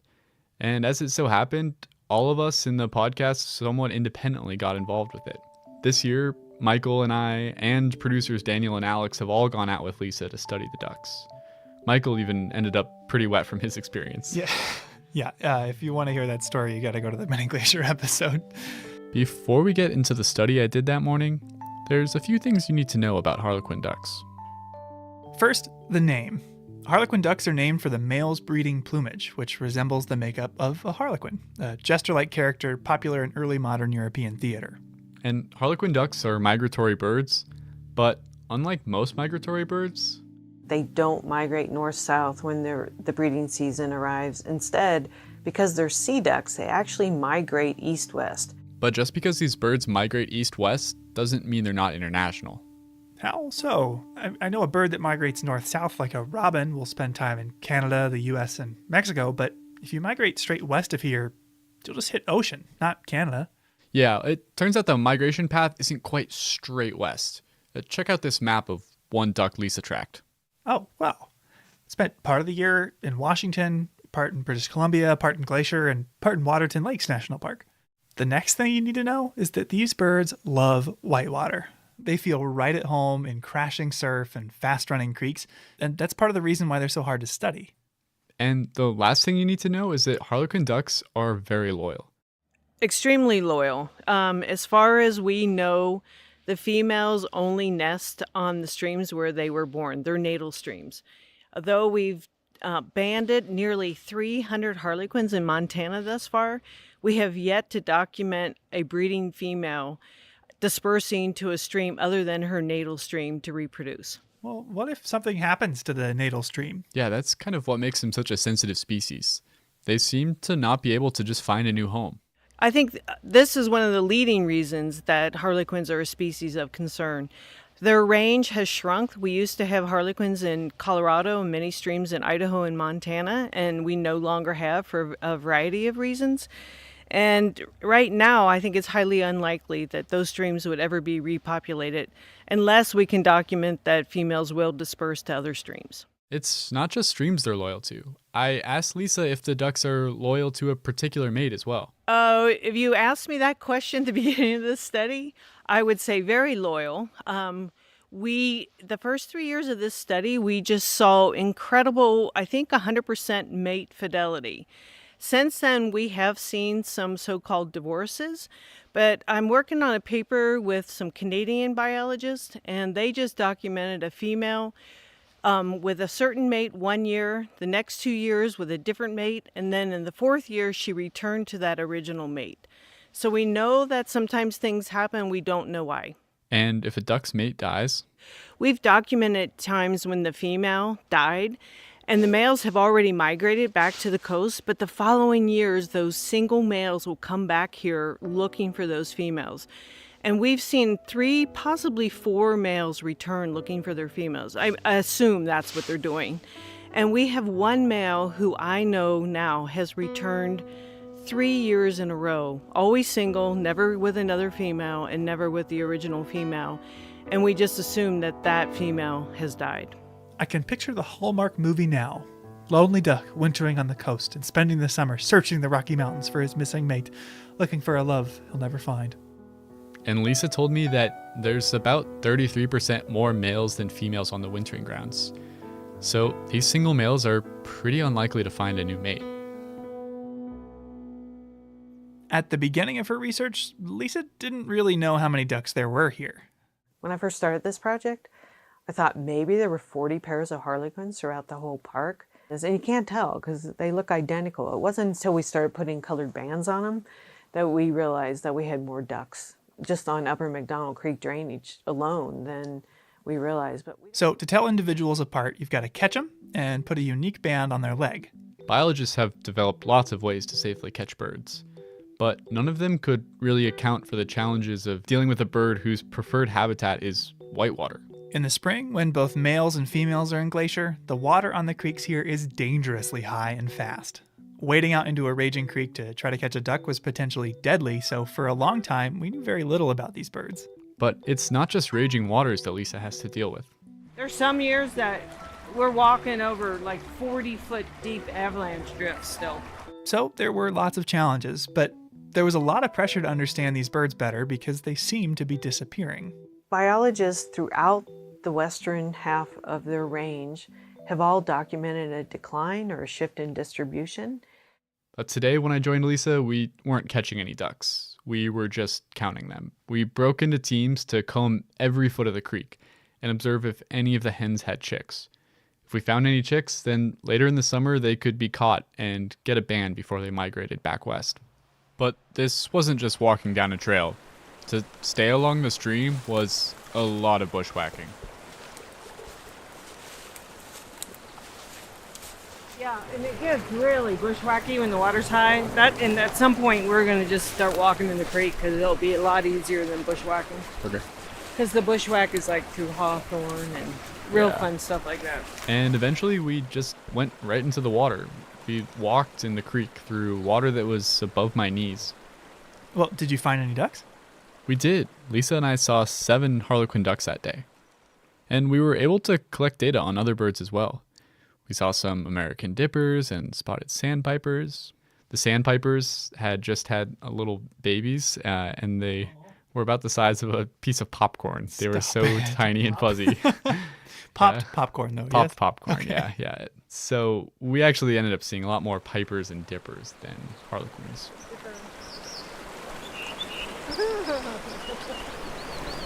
What is that? Yeah. That's great. The dipper just flew downstream singing. Hear it? Yeah, that sound. Yeah, it's unusual to hear them this time of year. They're more like February, March, and April when they're really singing up a storm. Flying and singing. Andrew just saw a spotted sandpiper. As far as harlequin ducks, we had seen 5 single females so far. Is that a lot? I don't know. It sort of depends on what they get down low. Yeah. Like I said, like a high count norm would be 12, so we still have a long ways to go. So how did this research get started in the first place? At first, Lisa just wanted to figure out if the ducks were even successfully breeding here. And I was like, okay, well, to do that, we'd need to find the nest and monitor them. And so we started like looking for nests, and we never found one. I think in 20 or 30 years of surveys here in the park, only one had accidentally been found when someone almost stepped on one. They were walking along the shoreline. So I'm like, well, how are you going to monitor nests if you can't find them? Luckily for all of us, we're not just in Glacier National Park, we're in Waterton Glacier International Peace Park. Waterton Lakes National Park and Glacier National Park, every year we have Science and History Day, and we A full-day science conference where experts from both sides of the border present what they've been working on. here. In my first year as a biologist here, I met Cindy Smith. She's the retired conservation biologist in Waterton Lakes, and I knew that she had done research on harlequin ducks in Banff National Park. So I was lucky enough to meet her and introduce myself, and I was like, hey, I'm thinking of doing some research on harlequin ducks and trying to find their nests.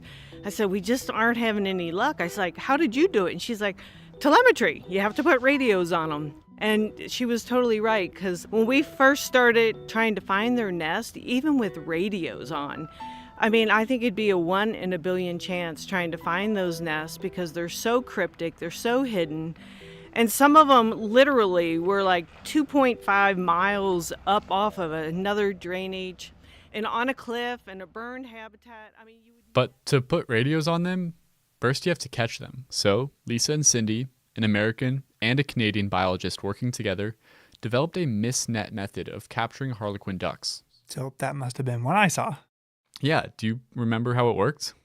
Well, Gerard Bird, who joined us on the Grinnell Glacier hike in the Mini Glacier episode, and a friend of his paddled an inflatable kayak full of a couple people and a pole across the creek. The pole had a rope attached, so there was the near end and the far end, the one that stayed on shore and the one that went across the creek in the boat. And when the crew on the far side of the creek got out, they pulled the net taut. Oh, that makes sense. So no one had to be in the water. No, that you floated across, but you stood on either side and pulled it tight. And because harlequin ducks, unlike mallards that fly way up in the air, harlequin ducks fly down low, right over the water, so they go straight into the net. Okay, so what would you do if you caught one in the net? So the net is suspended on a cable that runs from one end to the other. And if they catch a duck in the net, the crew on the far side will twist their pole to close it, disconnect it from their side, and then the near side crew will pull the net all the way along the cable until the duck is in their hands. And then they can handle it on shore without having to get into the water. Yeah, precisely. So what was your job then? Oh, I had a really critical, a very important duck catching job. Oh, yeah? What was that? I sat probably a half mile up the road just looking at the creek with binoculars to see if ducks were coming. Okay, that sounds pretty important. How many ducks did you see? None. Well, okay, no, I saw mallards and I saw some mergansers. I saw mergansers, but no harlequins. They didn't come down the creek that day. Well, hopefully you still felt useful. I did for all the lofty ambitions I had of catching a duck that day. Lisa valued all the effort we put in. Lisa reminded me that even if you don't find any ducks, knowing that they're not there is useful data for her too. People get disappointed when we don't see many ducks or zero ducks, and I always remind people that 0 is a real number too. It's a sad number, but it's an important number. And even though you didn't see any ducks that day, this method has been incredibly successful here. We have not had any serious injuries to any people, and we have not had any injuries or mortalities to any of the birds. And we have probably captured 250 birds now. Do Lisa and Cindy still work together?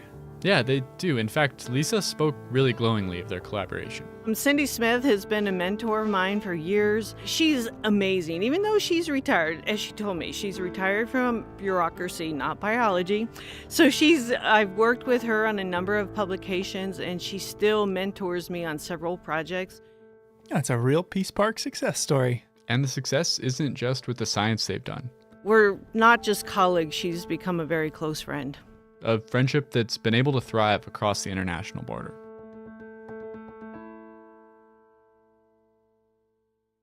Each episode, we seem to cover at least one thing that, like this podcast, wouldn't be possible without the support of the Glacier National Park Conservancy. With the help of some friends over there, we got the number of Executive Director Doug Mitchell and decided to call him up out of the blue to ask about these projects. For this episode, we wanted to ask him about a very special bird.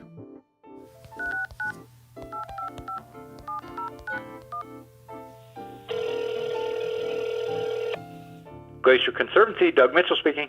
Hey Doug, it's Michael and Andrew. Hey fellas, how we doing today? We are doing great, but we have a question for you. Are you much of a birder? I am not much of a birder, but I am anxious to learn. Okay, well, we've got a great little bit of audio trivia for you. We're going to play a bird call and want to see if you can guess who that call might belong to. Okay, I'm up for it. I'm ready. All right, here we go.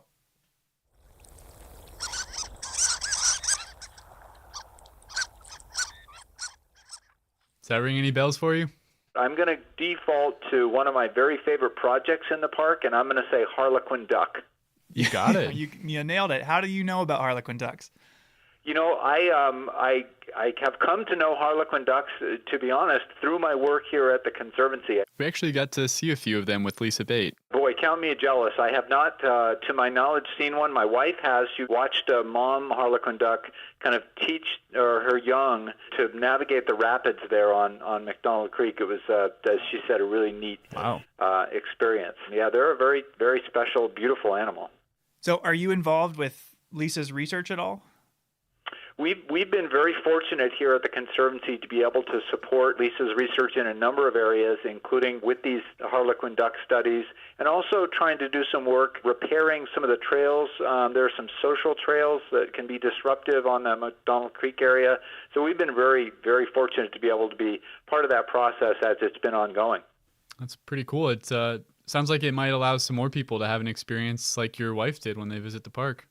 Yeah, I think that would be great, right? That's what we're all about at the Conservancy, is preserving the park for future generations to enjoy, and to be able to think about being able to protect this species and have people later on be able to enjoy that is really a special thing to be able to think about, right? That's work worth doing. Absolutely. Awesome. Well, thank you for taking some time out of your day, Doug. We'll talk to you later.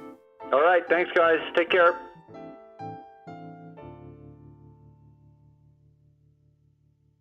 So, Andrew, neither of us grew up in Montana, right? That's correct. I actually grew up in Washington State. Yeah, and I grew up in Ohio. So the fact that we not only met, but became friends is something that just flat out never would have happened if it weren't for Glacier. Absolutely. Over the course of a year, this place serves as an intersection of people all over the world. A couple years ago, I was working as a ranger up at Logan Pass, and a guy asked me if I was the same Andrew who had refereed his kid's soccer game like 6 years ago. What? And I was. No way. So the Peace Park provides a unique opportunity to meet other people, and experience cultures on both sides of the US-Canada border. Just by virtue of having the Alberta Visitor Center near the west entrance here, we've had the chance to meet and befriend a lot of Canadians over the years. From the little things like celebrating Canada Day on July 1st to having them go out of their way to get me Canadian candy, ketchup chips, or Fruitopia that you can't find down here. The International Peace Park is like a confluence of two countries coming together into one unique thing. I mean, it's a lot of fun. And just in this episode, we've heard a few examples of employees befriending their counterparts from across the border. But I want to close us out today by meeting some folks that took the whole cross-border friendship thing to the next level. You know, I would say we got the full story from the Peace Park perspective. Meet Justin and Kim. Yeah, I'm Justin McEwen. And I'm Kim McEwen. We're currently at our home in Calgary, Alberta, Canada. Some Canadians? Well, yes and no. I'm from Ohio. And I grew up in the prairies of Canada in Saskatchewan. Oh, I see where this is going. Justin and Kim both worked in Waterton Glacier in the early 2000s. Justin, how did you wind up working here? My uncle was park superintendent down in Waterton Lakes National Park, so I had some exposure of going out there and visiting him and my aunt. It was a job and lifestyle that appealed to me at sort of a younger age. Appealing enough that around the time he went to college, or university as they call it up there, he got a job with Parks Canada. Started at Elk Island National Park and then moved down to Waterton Lakes. What did he do at Waterton? He was an interpretive ranger just like we were, leading guided hikes, campground programs. You know, I can probably look back on it and say it was like the best job I ever had. And Kim, how did you wind up working here? So my dad decided to come out and play park ranger from Ohio. I missed him and I came out to work for the boat company in 2003, the year before Justin and I met. What was the name of the boat that you captained? What is the name of the boat? The Morning Eagle is on Lake Josephine, and on Swift Current Lake is Chief Two Guns. Oh, so she worked at Many Glacier. What is memorable specifically about the job of being a boat captain? If I think back now, like, it seems like it should have been a more difficult job than it was. It didn't feel difficult to drive these boats, and I really enjoyed like giving the talk on the boat, and I liked making people laugh. You're getting sometimes to show people bears for the first time, and the hotel there employed a lot of young people, and so you're just around a lot of other basically university age people. It's like summer camp for adults. I think they call it college down in the United States, dear. And Canadianized. And they actually met at work. We actually met on the boat dock at Many Glacier. It was one of the other boat captains that was like, he's cute, you should go for a hike with him. Justin, a Parks Canada interpreter, was milling about in Many Glacier in the first place for his job. Yeah, so this would be part of a long-standing exchange within the Peace Park whereby a Parks Canada interpreter would go down to Glacier National Park and deliver a program every Friday evening, and then a counterpart, an interpretive ranger from Glacier National Park, would come up to Waterton to the Falls Theater to provide exposure to each other's parks within the International Peace Park. But work wasn't the only reason he wanted to go to Glacier. Pretty soon after, I think I invited myself to come for a hike with Justin in Waterton, and yeah, after that first hike, it was basically like, it was a thing. It was the start of a relationship. Well, that's adorable. And not your typical workplace romance. The two parks brought them together, but they're from two different countries. Long distance is hard enough without a border in between you. How did that even work? Well, as you can imagine, it did make it tough, but they were able to find a way. So how long did you do the distance thing?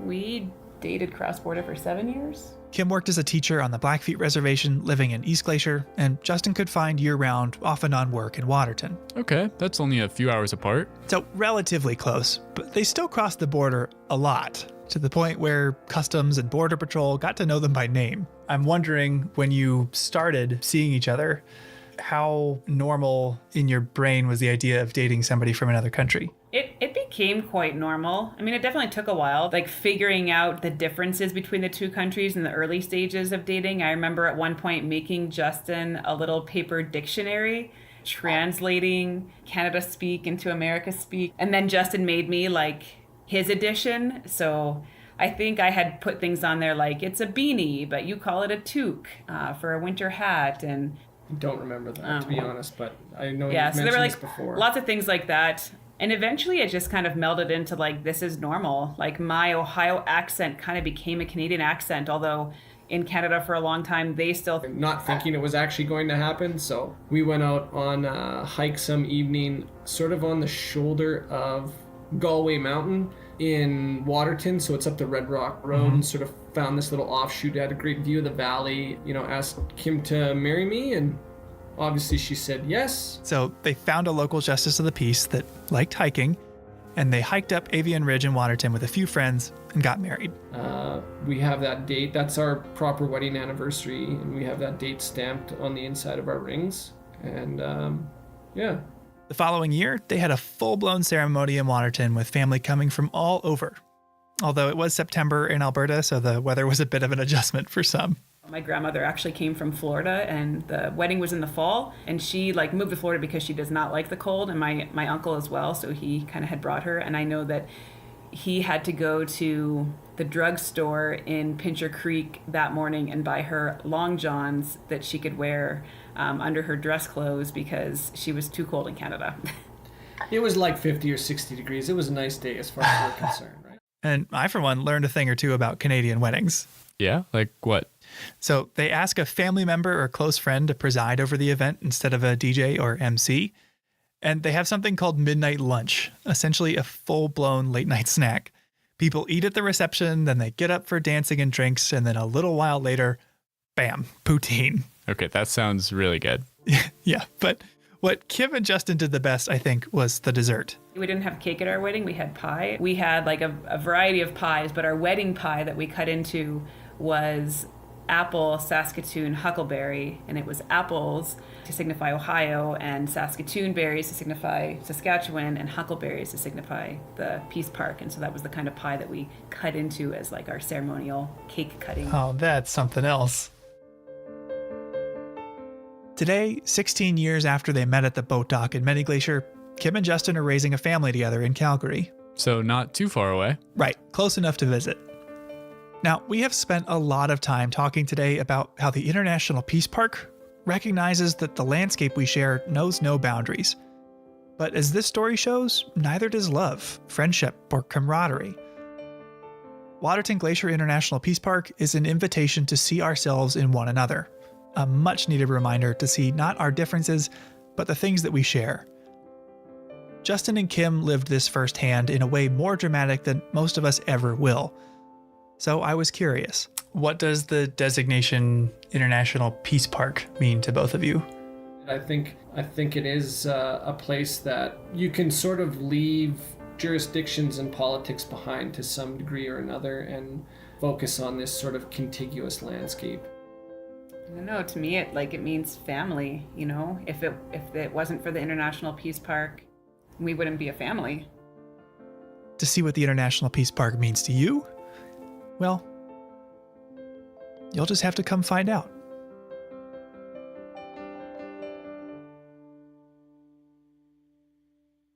That's our show. For more information on the International Peace Park, on Waterton or Harlequin ducks, check out the links in our show notes. Thanks for listening. Headwaters is a production of Glacier National Park, with support from the Glacier National Park Conservancy. The show was written and recorded on traditional native lands. Andrew Smith and Michael Feist produced, edited, and hosted the show. Ben Cosgrove wrote and performed our music. Alex Stilson provided tech support. Quinn Feller designed our art. Renata Harrison researched the show. And narrated the credits.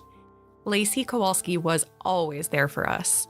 And Daniel Lombardi and Bill Hayden were the executive directors. Support for this show comes from the Glacier National Park Conservancy.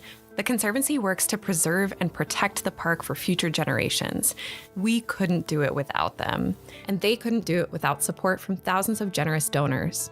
If you want to learn more about how to support this podcast or other awesome Conservancy projects, please go to their website at glacier.org. Of course, you can always help support the show by sharing it with everyone you know, your friends, your family, your dog, and also leave us a review online. Special thanks this episode to Natalie Hodge and our friends at Waterton Lakes National Park, Tracy Weiss, Bob Adams, Lisa Bate, Diane Sine, and Kim and Justin McEwen.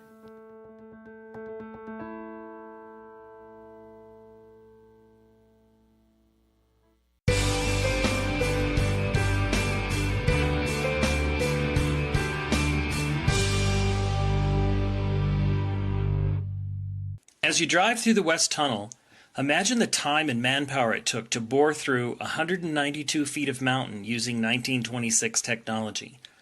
Dynamite and jackhammers were used by men working double and triple shifts tackling this monumental task in October of 1926. Finally, winter temperatures of 32 degrees below zero forced workers to stop working and come back in April of 1927 to finish the job. Two interesting and impressive features of the tunnel are the observation windows that were created to offer spectacular views of Heaven's Peak and the upper McDonald Creek Valley. A sidewalk lines the tunnel and allows access to the window ports within. Please use extra caution as you walk inside the tunnel, as drivers passing in vehicles may not be able to see well in the reduced light inside the tunnel.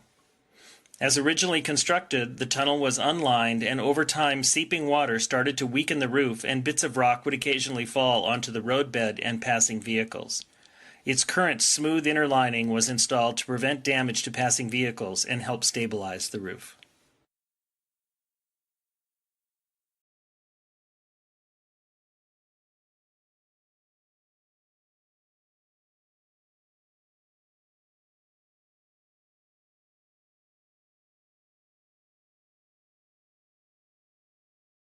Many visitors, when they come to Yellowstone National Park, don't realize that they're in one of the world's largest active volcanoes.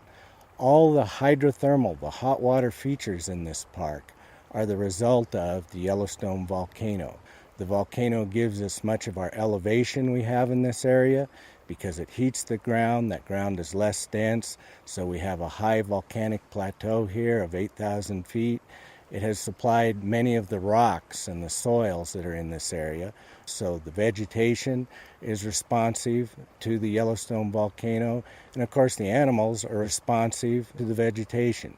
The simplest, perhaps most eloquent way to describe it is the heart of Yellowstone.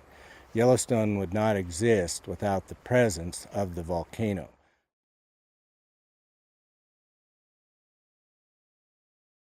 First, think of the ground surface, and then let's start having a mass of very hot molten rock, which we call magma, moving up towards the surface. As it moves up, it starts to break the overlying rock, and those breaks basically are earthquakes. So in the area on the ground surface above the molten rock which is moving up, there will be hundreds to thousands of earthquakes per day, and those earthquakes will probably be in the 4.5 magnitude range or larger. The other thing that occurs as this gets close to the surface, the ground starts to deform. It actually gets bent. So in the area of the earthquakes, you should also see significant ground deformation. Sometimes up to a yard a year may occur preceding an eruption. Also, we would expect to see changes in the hot water features, the geysers and hot springs, as this molten rock gets near the surface, and we would expect to see changes in the geothermal gases that come from the ground. Now, do we have earthquake swarms in the park? Definitely. Do we have ground deformation? Definitely. Does the hydrothermal system change? Every day. But are those signs of an impending eruption? No. All these things have to be coincident in the same area and very concentrated, a greater magnitude, and many more of them than we currently see. So having an earthquake swarm near Norris and ground deformation in the White Lake area and changes in the thermal system in Mammoth, they're all part of the normal vital signs of this volcano, and there has been nothing that has been indicated that there is an impending eruption.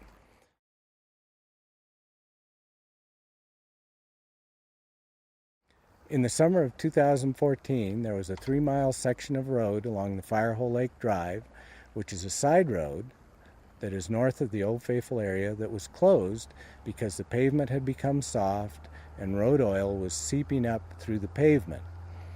Reports were that this was due to increased geothermal activity in the area, and also people then became concerned that this indicated increased volcanic activity in the area.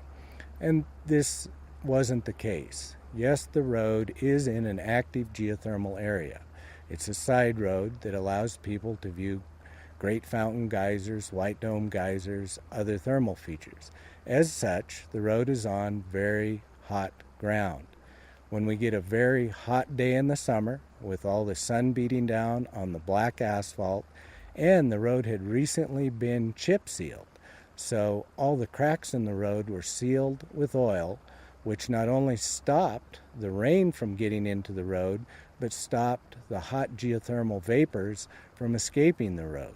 So the three things of very hot air temperatures above 80 degrees Fahrenheit, the road being in a thermal area, and the asphalt basically being sealed by new road oil that was black, all coupled to deform the road.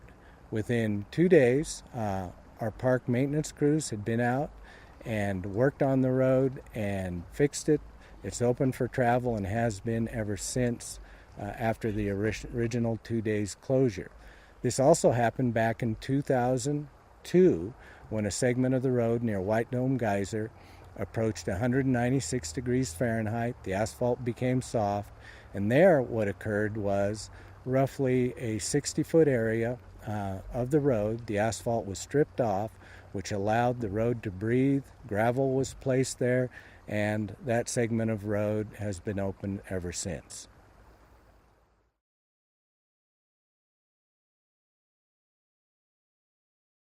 First, let's describe what a super eruption is. It's just a very, very large eruption.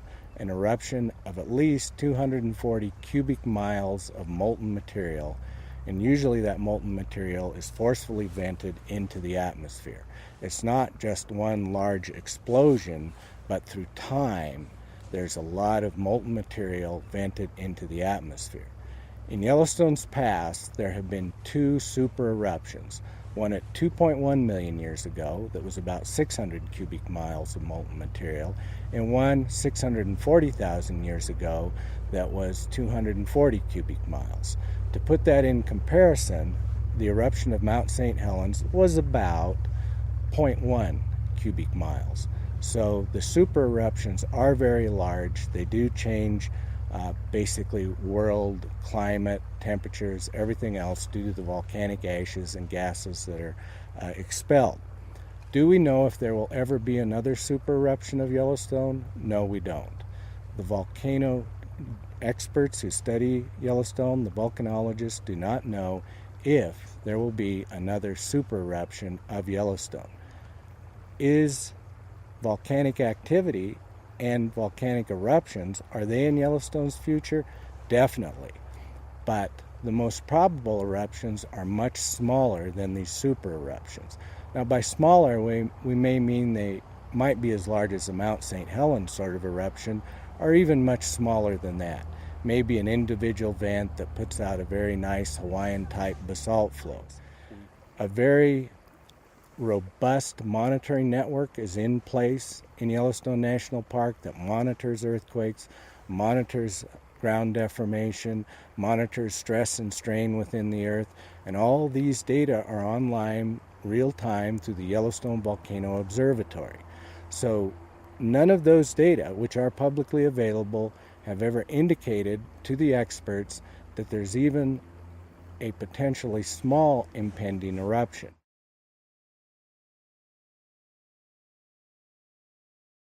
One of the important aspects of the monitoring equipment is to be able to give scientists the ability to predict in advance when an eruption is going to occur. And in its simplest form, the larger the potential eruption, the more molten rock that's coming up over a greater area, the more signals that will occur, the more earthquakes that will occur, the larger the area affected, the more the ground deformation will be occurring in that area, and the more there will be changes in the thermal system and gases. So The larger the eruption, the more advanced notice there'll be, and the smaller the eruption, the less advanced notice. But that's the way we would hope it would be, because the smaller the eruption, the less the effect of it to Yellowstone or even to smaller areas than just the park itself.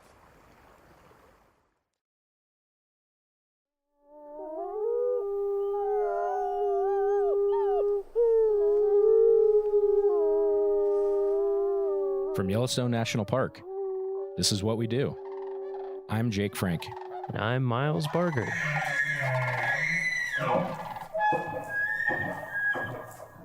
Miles, how's it going? Going great. Yeah. How are you? Good. How was your drive to work today? Very short. Yeah. How are the roads? Very clear and in excellent condition. That's good to hear. Honestly, yeah. So, speaking of roads, to start, I have a trivia question. I'm curious if I would say this is on the easier of some of the questions that we've been hearing, but okay. Do you know how many miles of road are in Yellowstone National Park? 475? That is very close. 452, I think, is the number that I've been given from facilities in some of the reports that I've read. But yeah, 450 plus. And that's roughly the distance between like DC and South Carolina, Charleston, as the crow flies. So it's like multiple states. So it's a lot of roads that are in the park that we maintain in harsh conditions. In harsh conditions, on a volcano, yeah. No big deal. Yeah, yeah. So yeah, it's either burning the road away or it's frozen and under snow, or both. Or both. Yeah, for many. And so to talk a little bit about that, I think when people come to the park, they just drive on the roads. You kind of take that for granted, but there's a lot of work that goes into keeping those up to date. So today we're joined by Brian Batzloff. He's the engineering equipment operator supervisor for the special projects crew. Did I get that correct? You got that correct. All right. Well, Yep. Thanks for joining us. Thank you. Yeah. How are you Thanks doing for today? having me. Good. Yeah. How was your drive to work today? It was wonderful. Yeah. And when the roads are in bad shape, and you're like, man, that pothole, like what happens in your mind when you're driving and you hit a pothole? I try to figure out why it's there. Who do I need to call to get this fixed? Exactly. Yeah. So, we'll go ahead and get started. When and where did you get your start in the National Park Service? Here in Yellowstone, actually. I started, got my first job here in 1998. I was a carpenter's helper in the carpenter shop here in Mammoth. And then that was my last year of college. And then I went back to school, tried out some telecom work for a little bit in Atlanta, Georgia, and then decided I wasn't a city person. So I came back here. My family's from the area here right outside the north entrance. So I'm actually a third generation to work here in Yellowstone. Oh, that's awesome. My dad and my grandfather both worked up here in the park. Actually, my grandfather's on both sides. What? Whoa. Wow. So what jobs did they do? So my grandfather, ironically, he at one time held my position for a short time, which is, I didn't know that until recently when I was going through some of my dad's stuff, and I actually found his old nameplate from his door on there. So I have it in my office now. Oh, that's actually super cool. too. But no, he came, I believe in the 50s, shortly after World War II, after he got out of there, and he came with his uncle to Yellowstone and started his career out in Grant Village, and then kind of worked his way into Mammoth here. And then I think when he retired, he was the foreman for the carpenter shop. Awesome. And you mentioned him working at Grant Village. You are on special projects that's based out of Mammoth. Yep. Have you worked at other areas in the park? I did. My first full-time position at Yellowstone was out at Old Faithful. And I was a heavy equipment operator out there for about a year. And then an opening came back with special projects. And they actually approached me for a lateral transfer for that position. So between the job that you currently have and that first job, you mentioned that you had some movement in there to get where you currently are. Can you walk us through all the variety of jobs that you've had? So, like I said, my first year I was in the carpenter shop as a carpenter's helper, and then had that year where I was down trying to do the telecom stuff in Georgia. You're Rumspringa. Yeah. And then when I came back, I actually applied for a labor position with special projects. And when I got that job, I enjoyed the work. And so I just tried to take in as much as I could with the job and everything, and saw what I could do. And then my next position with them was a seasonal truck driver, motor vehicle operator for them. And then eventually when I was able to get on at Old Faithful as a heavy equipment operator, and then transferred into Mammoth, then worked my way up to be the work lead for special projects. And then here probably 3 years ago, I was hired as a supervisor for special projects. Awesome. Yeah, it's really cool. Like a lot of the jobs in the Park Service, this is like a theme that we've noticed, I think, is that people need to move around a lot to kind of, have to find advancement. But Yellowstone, because it's big enough, that there is also that opportunity for a lot of people, that there's more linear ladder opportunities here than other parks. Like a lot of times it's just, you might be the only heavy equipment operator and it's at a certain level. And if you want to promote, you got to go somewhere else. That's correct. So yeah, that's cool to hear.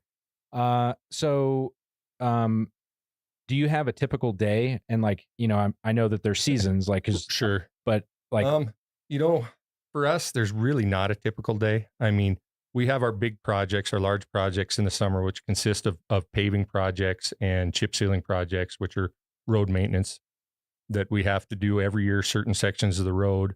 But, there's always the stuff that comes up, and that seems to be a daily occurrence, especially with the higher visitation and use and everything. We see more and more stuff that actually wouldn't normally, be there as far as that goes. But a typical day, I try to get into work probably about an hour before our team shows up, and then get everybody rolling, as my group likes to be out the door and working. So I try to have them out the door by 7:00 on the dot there, so they can get after it. And then kind of whatever the day takes us is where it kind of goes there. So if not a typical day, do you have typical seasons of the, you mentioned a summer season. So like what sort of projects do you guys do in different times of the year? So like for the summer season, like I just mentioned, basically the chip seal and the paving projects. And unfortunately, it's the time where we hinder the most with the public and the visitors. But with the way our work is, it's depends on the weather. I mean, we can't work in the real cold temperatures. We can't do this work if there's a lot of moisture, so unfortunately, July, August is when we're the busiest. And, we do create a lot of traffic problems out there in the park, but it is for the betterment so that they can have nice surfaces to see the park on, and then in the fall, we start winding down a little bit, and we actually start gearing up for spring opening, for opening the park in the spring, because that is it takes us about 3 months to do all of our plowing. We start to open the park after snowmobiles in March, the first week of March. And we typically don't get done until about, usually it's Memorial Day weekend's what we shoot for, but the first week of June, a lot of years. Wow. And that's because we have to cover also the Beartooth Highway, which is outside the park, but it's 11,000, about 11,000 feet, I think, is the elevation up there. So there'll be snow 30, 40 feet deep up there in early June. So for somebody who's interested in, getting into this line of work, is there a skill set or something that that is the most important to have for like a lot of it's just you got to be willing to work hard, and put in the time, because our groups put in a lot of time. We use a lot of project money. So in the summertime, we have the ability to have overtime, and it takes the overtime to get these jobs done. But it'll be typical when we're on our projects. We'll work 12, 13, sometimes 14-hour days, 5 to 6 days a week if we need to, for 2 or 3 weeks at a time. And then, as we jump to the next project. So you've got to be willing to, put the time in and everything, but it pays off in the long run. So speaking of overtime, I know that your crew was responsible for the, when we had the flood in June 13th, 2022, you guys were basically the first responders, more or less to the road that is now paved. Like It was an old dirt road. What, your crews did that? Like, how much time and effort did you guys oh man, that seems like you worked around the clock. Just about is my memory. Just about. We were, we started. For people who don't remember, for people who don't remember the flood, the one developed road between headquarters and the rest of the world basically just got wiped out. So I remember you guys were on it. Seemed like instantly. Yeah, they gave us the okay. I can't remember the exact date. I believe it was 2 days after. And we needed to get the old wagon road from Mammoth to the north entrance in Gardner shaped up to where we could get access, because basically Mammoth was cut off, to everything. And at one point, both Gardner and Mammoth were cut off to everywhere because Highway 89 was also flooded out at Yankee Jim Canyon. And so, yeah, we started on and, talking with Cam and everything. It's like, do what you got to do to get it done. So we started on 14 hours a day, 7 days a week. And we just hammered it out until they kind of got things in place to have a contractor come in and kind of take it the rest of the way to final completion. But yeah, you guys crushed that. Thank you again for all of that. No problem. Us that live in Mammoth, I think we can't thank you guys and your team enough. That was really awesome. I couldn't believe how fast it was. Yeah. I mean, yeah, just if anyone had been on the OGR before that, it was basically like, yeah, if it rained a little bit, rained, you couldn't ride a bike. It's ice. Yeah. I mean, it wasn't ice, but it was just the way the dirt is around here is just so slippery. And so to see it go from that to passable in a passenger car, you definitely wouldn't recognize it now. If, you wouldn't realize what was under there before. It's amazing. For sure. Yeah. So, what's your favorite part of the job?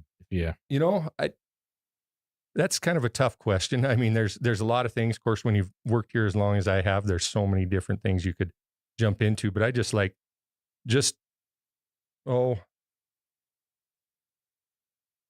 more of the challenge, of everything. And like I mentioned before, with the higher visitation, so that creates its own challenges, and to try to not ruin the visitor experience for everybody. So the challenges that go into planning the projects and making sure that everything's up and running, I think is probably what I enjoy the most of it. And it creates a lot of stress as well. But so yeah, like on the flip side, you have things that we all love about working in a national park. Are there any, what's your biggest challenge or the hardest part of your job? Again, I think it would be the planning phase, because there's so many variables. I mean, between weather, between traffic, between just anything just for instance, the OGR, just all of a sudden that threw our whole summer into chaos, because we still had to get our normal work done too that summer. And it just, and that's kind of the way we run a little bit is get our stuff done. And then whatever else pops up, we'll try to fit that into and go from there. Were you guys able to take a break that winter once it snowed and the road was there? Somewhat. We ended up having a fairly decent winter that winter also. So this winter has actually been kind of a blessing for us. Yes. Yeah. So, with the challenges, obviously if everything's great all the time, then there's no, reason to leave. But with challenges, even with those, what keeps you here? What keeps you in the green and gray? It goes back to the challenges. I mean, I like the challenge. I like to be able to push myself and push my team, and they like to be pushed, and me to be able to say that I went out and look at what we did for that project and be happy with what we did, and have people to come back and even tell us and compliment. I mean, just like you guys' compliments with us, here, that the pride that we have in our work is really. Do you have is there a moment in your Park Service career that kind of stands out as like a defining moment, or something that you did, or like something that you look back on and you're like, man, we did that? If you put it that way, there could be so many, just because of what we do with what we have and what we have to do. I could probably say that for a lot of things, and everything. I can't say that there's one specific thing. I mean, I just look back, there's a lot of years, and I look back and say, wow, we accomplished that much. I mean, I guess the OGR would be a great example though, for that, because that's not just us either. The whole team, the whole park came together for that. Yeah. We had a major role in it, but there was a lot more involved than just us. Yeah. So, we've had a lot of people talk about, how they feel like, the mission of the National Park Service and, keeping this place in great shape for visitors and for future generations. When we think of, national parks, a lot of people think about the resource itself, you guys are working on roads. How do you see yourself fitting into this mission? Like, what is the how do you feel that you personally and your team contributes to that larger mission? Well, the infrastructure is major. I mean, that's the major of what the visitors, that's their main travel ways, and that makes the experience of their trip to the park. If the infrastructure is poor, they might have the most beautiful scenery, but if they have to drive over terrible roads and, to get there and are miserable doing it, then, they're not going to have a good time and enjoy themselves. So it's important what we do and what we have to do here. Do you have a lot of employees that come into the Park Service from like private industry, contractors, things like that? We get a few. Because I'm just curious what the experience is like. Like it's different. I'm sure. Like you said, planning around the visitors and yep. And it's so with what we do, we're so varied in the different tasks that we perform. So we'll get a few private, people that come from private professional settings and everything. But a lot of people, I mean, for us, for a lot of years, it's been a lot of development. We've had to develop a lot of people and everything because a lot of private sector stuff is more centralized on, I do this, they don't have maybe as wide a range of what their skill sets and what they're needed to be. And it doesn't seem like we get as many applicants from the private sector. And I don't know if that is pay gap difference or where that comes from, but we do a lot of inner development for us. And so is there like a formal training or, for somebody who is wanting to get into this, like how does one get into your line of work? So there is formal trainings out there. There's a lot of like tech schools and things like that will do the trainings, heavy equipment trainings, truck driving trainings for commercial driver's license and things like that. We don't require necessarily any formal training. We do have obviously the trainings that we do through the Park Service and that we do through our department, and everything to keep everything up. And the in-house trainings we do to develop our people is kind of the direction we go. But in order to get these jobs, obviously, you do have to have some experience, with the heavy equipment. You probably need a driver's license. And a driver's license, yes, obviously. And so we require all of our heavy equipment operators have to have a commercial driver's license, Class A Type 1. And so they have to be able to maintain one of those licenses to perform the duties. But other than that, for the most part, no formal training is necessarily required for it. Gotcha. So this is, for the people that are listening that are interested in this type of career, and if they were to go on USA Jobs and look for this, what is the series of your job like? And the people that work for you, do you have that? I believe you actually. Yeah. I wrote it down because I don't remember it off the top of my head. Well, and we're laughing with ourselves because it's like this. It's so in the weeds. You apply for it and then you're like, I forget what my job was. Yeah. So the series is actually for the equipment operators is 5716. We actually do have a couple of other series that are for our seasonals, and I think 3502 is one, and that would be kind of our entry level positions there, and those are seasonal positions. And then I think 5703 is for our seasonal motor vehicle operators that drive our dump trucks and things like that. And what grade are those entry level positions? So the entry level for the labor positions are WG5s, and then our seasonal truck drivers would be WG8s. Gotcha. Cool. So, do you have any advice for somebody other than, obviously have your grandfather work in a park and Sure. you're born into it is, not everybody can do that. But Right. now that you've been in it, you've been doing it for a while, for somebody who is, looking at, transitioning, getting out of the city and wanting to come drive a truck in Yellowstone, what sort of advice? I would say, first of all, get your license. Yeah. Obviously, your commercial driver's license, and apply. Just apply. Get out there and apply for multiple jobs. See what you can get, because there's different things. What we do might not be best suited for what you want to do, but you don't know till you get there. Mm-hmm. I think I've heard that Yellowstone has one of the largest fleets of vehicles out of like every park. We have like 1,200 or something like that. How many heavy equipment machines do we have that you guys run? That's actually a really good question. We have probably just of heavy equipment. This isn't counting our dump trucks, our tractor trailers, our pickups, and our utility trailers and things like that. We have over 70 pieces of equipment just for special projects. Wow. Different piece of equipment. So for for all the 5-year-old boys that are listening that want to know all the different pieces of equipment, can you rattle off some of the ones that you guys have that you use? Yeah, I can. So we use road graders.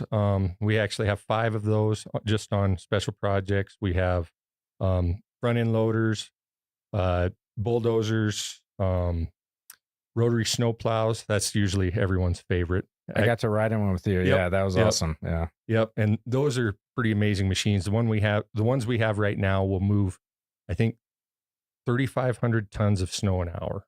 Oof. And yeah, and we have 7 of those.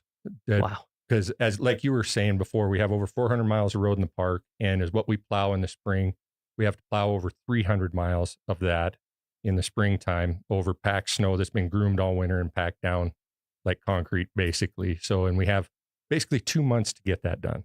Yeah. So, Yeah, that's crazy. Have you seen the operation before, Miles? Like, have you ever seen like in person? I haven't seen the full operation. I was just wondering I've seen pictures, but I was wondering what the full cadre of vehicles is. It's pretty, if you get a chance, I think if you can look on YouTube and look up Minute Out in It. Yep. I think is what it's called. And that gives a pretty good show. It's a pretty good video of most of the equipment working. And that's our park plowing here, which that operation is a little different than when we're up on the Beartooth Pass because snow conditions are a little bit different. But in that operation, we have one grader that has a V plow on the front of it, and we hook 2 bulldozers to the front of it, and we have to pull it through the snow, break up the snow. Yeah, it's crazy that's to wild. see. Yeah. And then you got the cleanup crew that comes in behind Yep. and widens and widens everything out with Do you have a mechanic with you? We run 2 mechanics with us the whole time out there. And then we have 2 actually separate rotary plows that run in the areas when they get out in the park. So they'll split off from the main crew and they'll work in the areas, and they'll have a mechanic with them so that we can open up the areas while we're still opening the roads.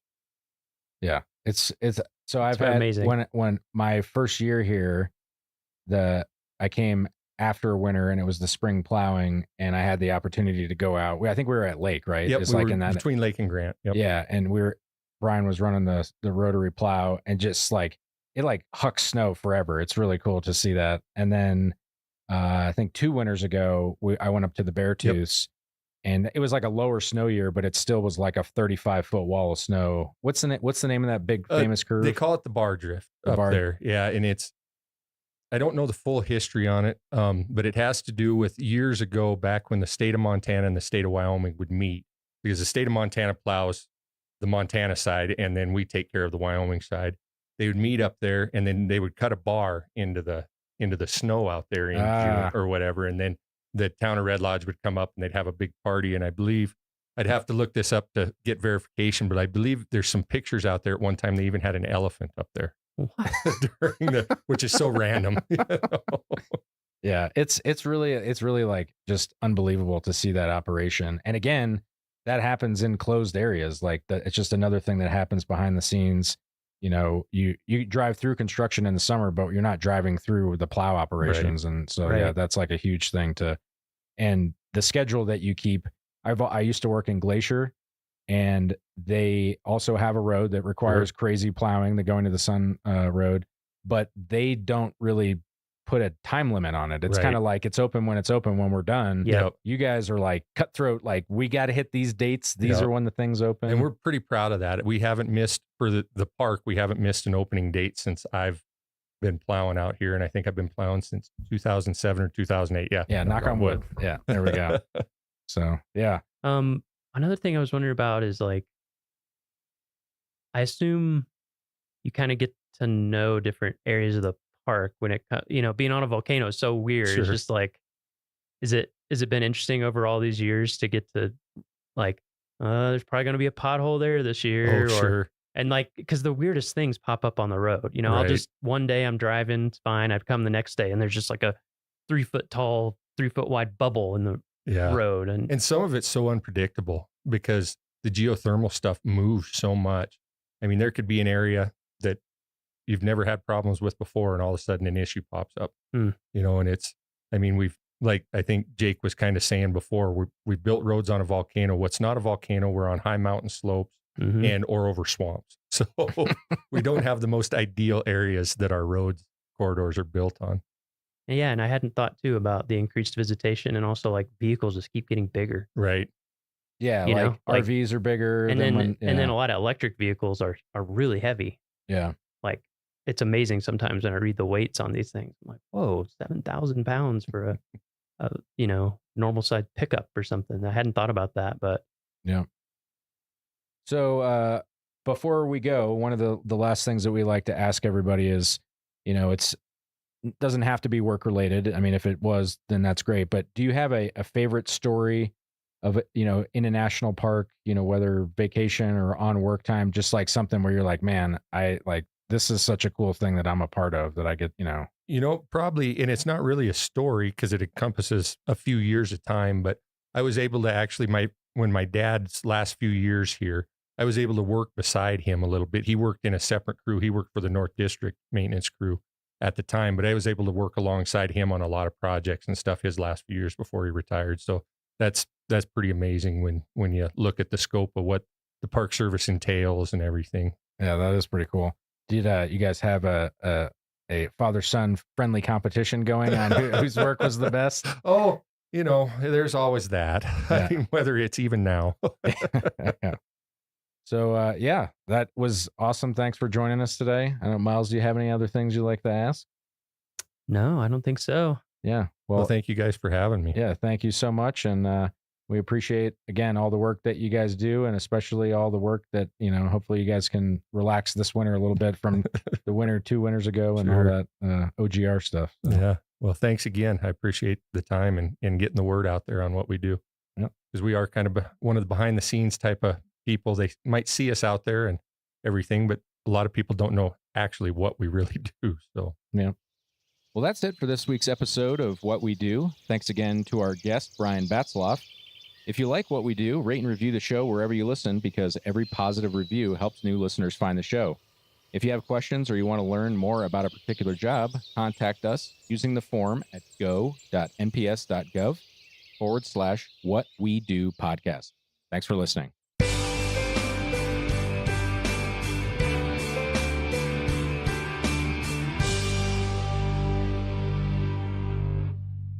One of the truly significant features of Glacier National Park is the incredible biological diversity found here. In Glacier National Park, more plant species are found than either the cluster of Rocky Mountain National Parks to the north around Banff and Jasper, or in the Yellowstone ecosystem to the south. At Two Dog Flats, where the prairies meet the mountains, 2 of those major communities overlap, creating an edge effect where many species of wildlife find important food and shelter. Often where the edge of one habitat type overlaps the edge of another, there is an increase in the number and diversity of species present, resulting in associations and combinations of animal communities not generally found together. Here at the Two Dog Flats area, shortgrass prairie species from the east mingle with dry East Slope Rocky Mountain forests, creating a rich environment. It's not uncommon to see coyotes and badgers hunting ground squirrels in the meadows while hawks soar overhead seeking voles and mice. Deer hidden in the forest during the day frequent the meadows in the morning and evening hours. Songbirds from the prairies and the forests alike can be heard singing their mating calls and territorial warnings. Predators find a rich source of food in areas like Two Dog Flats because of the abundance of food for prey species to take advantage of. These meadows are also important winter range for elk. Throughout the winter, a small band of several hundred elk can be found grazing in the flats and on the meadows down near St. Mary. These areas are usually blown free of snow by the near-constant winds in the St. Mary Valley, making it an easier wintering ground for them. In the spring, however, the elk move to higher ground and generally spend the summer in the mountains, seen towering in the background. If you're here in the spring or in the fall, expect to see elk in the evenings and the mornings. Two Dog Flats is beautiful any season of the year. Winter is stark and harsh, and few visitors see the park during this quiet time of the year. But in the summer, a profusion of wildflowers carpets the meadows and offer a treat for both botanists and wildlife enthusiasts. Spend a while at Two Dog Flats, and you will see that this meadow is alive with activity.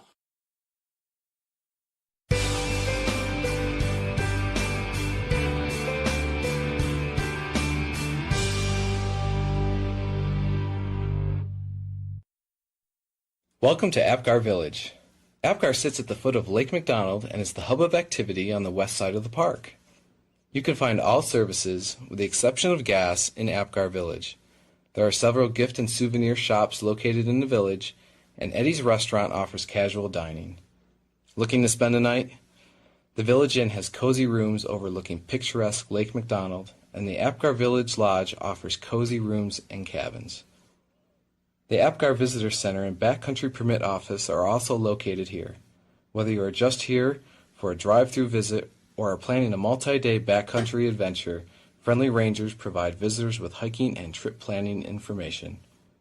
Families will find the Discovery Cabin an enjoyable and educational place where kids can have hands-on experience learning about Glacier. Other family activities are available as well. Horseback rides along McDonald Creek and through pine-scented forests offer a chance to see areas not often seen by most visitors. Boats long have been a part of the Apgar scene. Early visitors boarded steam-powered boats for an 8-mile journey up the lake to Lake McDonald Lodge. Boating is still a popular activity on the lake, and boat rentals are available from Glacier Park Boat Company here at Apgar and in other locations around the park.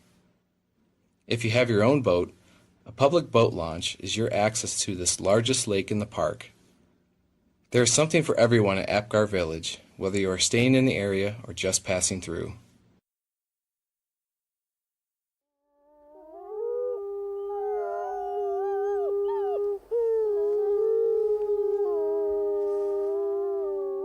From Yellowstone National Park, this is what we do.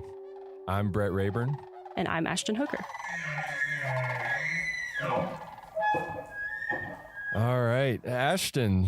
First of all, it's great to see you. How's it going? Good to see you too, Brett. I'm good. How are you? Good. I'm awesome. So I have a question for you. Okay. Have you ever hitchhiked before? You know what? I don't think I have. Honestly. The way your face went, I thought you were about to tell me an epic hitchhiking story. No, I'm actually surprised I haven't done that though. Well, I did some research in the superintendent's compendium. And hitchhiking is legal within Yellowstone National Park as long as you follow some certain rules. So one of those rules, which is in Section 5, Part 4.31, which I'm sure you read by heart, all the time, says that you can hitchhike as long as a sign isn't bigger than certain dimensions. Oh, wow. Do you know what the max dimensions for your hitchhiking sign would be? Wow, this is a very niche question. I honestly have no idea, but I'm just going to take a random guess. I'm going to say it can't be bigger than like 5 by 5 feet. So 5 feet. That's a really big sign. I was trying to, that's like go a little bigger than I thought. That's huge. It's 2 feet by 2 feet. So okay, you're going to have to trim. That's a more like usual size of sign. Yeah. So next time you're recruiting someone to pick you up for hitchhiking, it just needs to be under that 2 feet by 2 feet. Okay, and you should interesting. Be good. Interesting. If you want to hold a 5-foot sign, those sign spinners, that might be your go-to. So our next guest probably knows or is a lot more likely than we are to know Section 5, Part 4.3 of the Superintendent's Compendium by heart, because she's the law enforcement specialist here at Yellowstone National Park. So, Katie Anderson, have you ever cited someone for hitchhiking with a sign? Like if Ashton gave them their 5-foot by 5-foot sign, have you ever cited someone for that? No, but I would have definitely stopped and talked to her if she had a 5 by 5 sign. I would want her life story. That catch your attention. Her.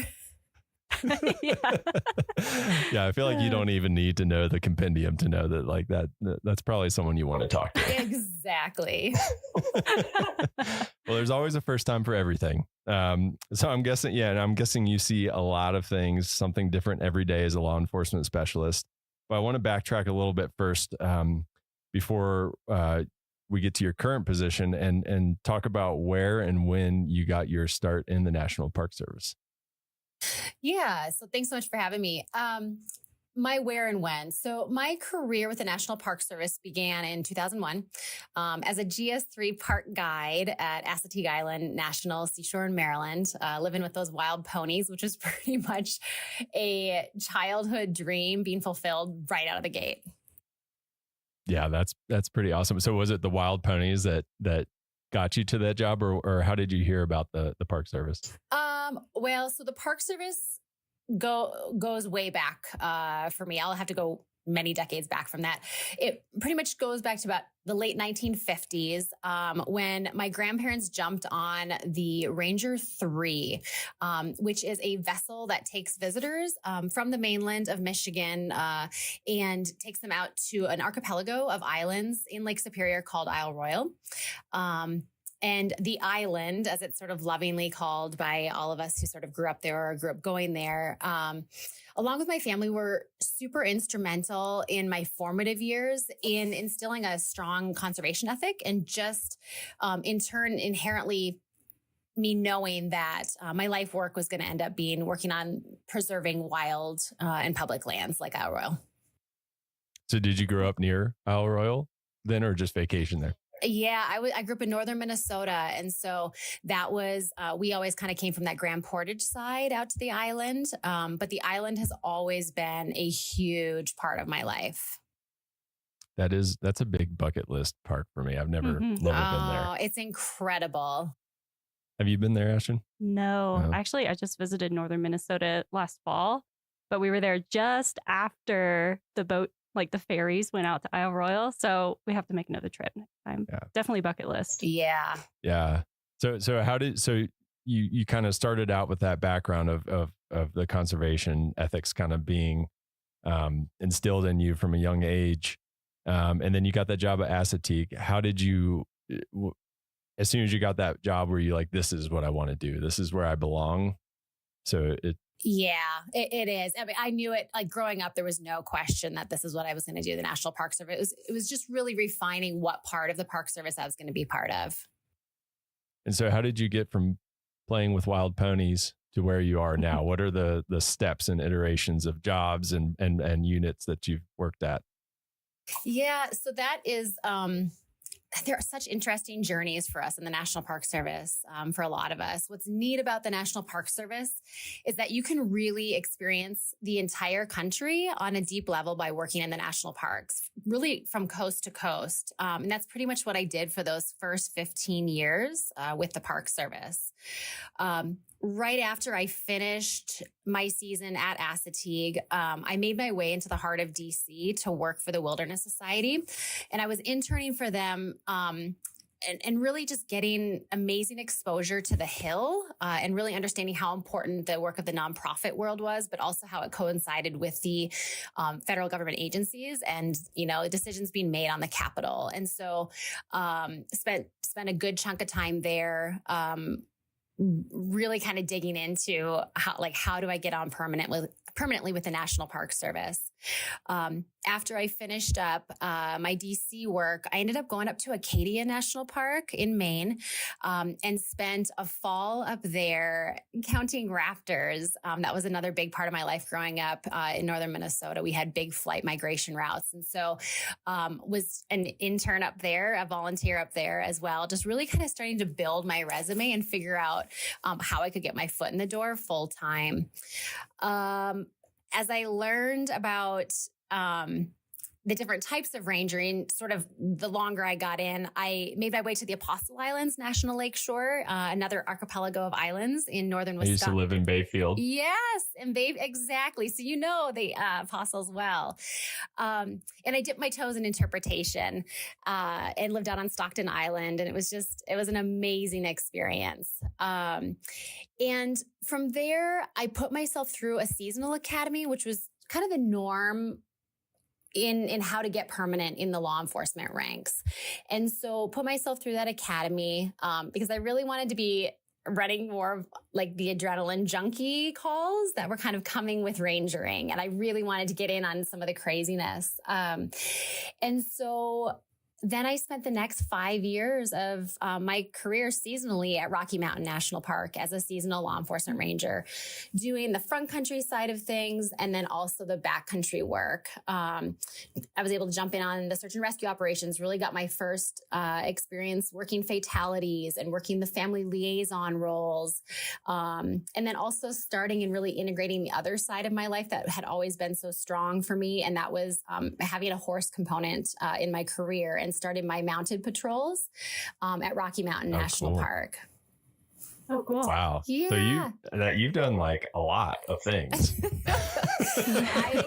I have, and that was the seasonal days. And I'll make it brief on the permanents, but the permanents were really neat because that Rocky experience, in my off season, I had been doing ski patrol work full time and had some avalanche background. And so Yellowstone picked me up permanently to be working on Sylvan Pass and be doing avalanche control up there as well. So I sort of could bring a skill set of the rangering skills as well as sort of my other life loves into one job.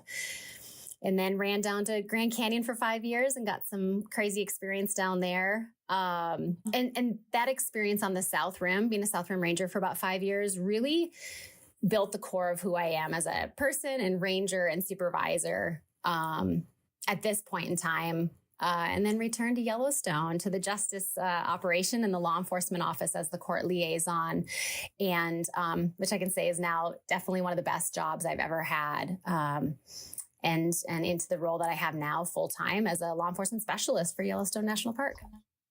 That's awesome. And I guess we should mention to folks that you're joining us remotely from Glacier National Park. So you're on a detail currently at Glacier as well, right?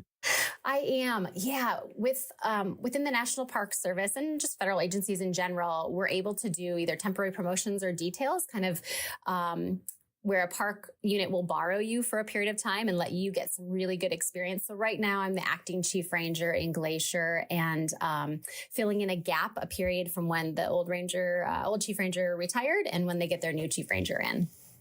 Yeah, that's an awesome opportunity to have some of those. Mm-hmm.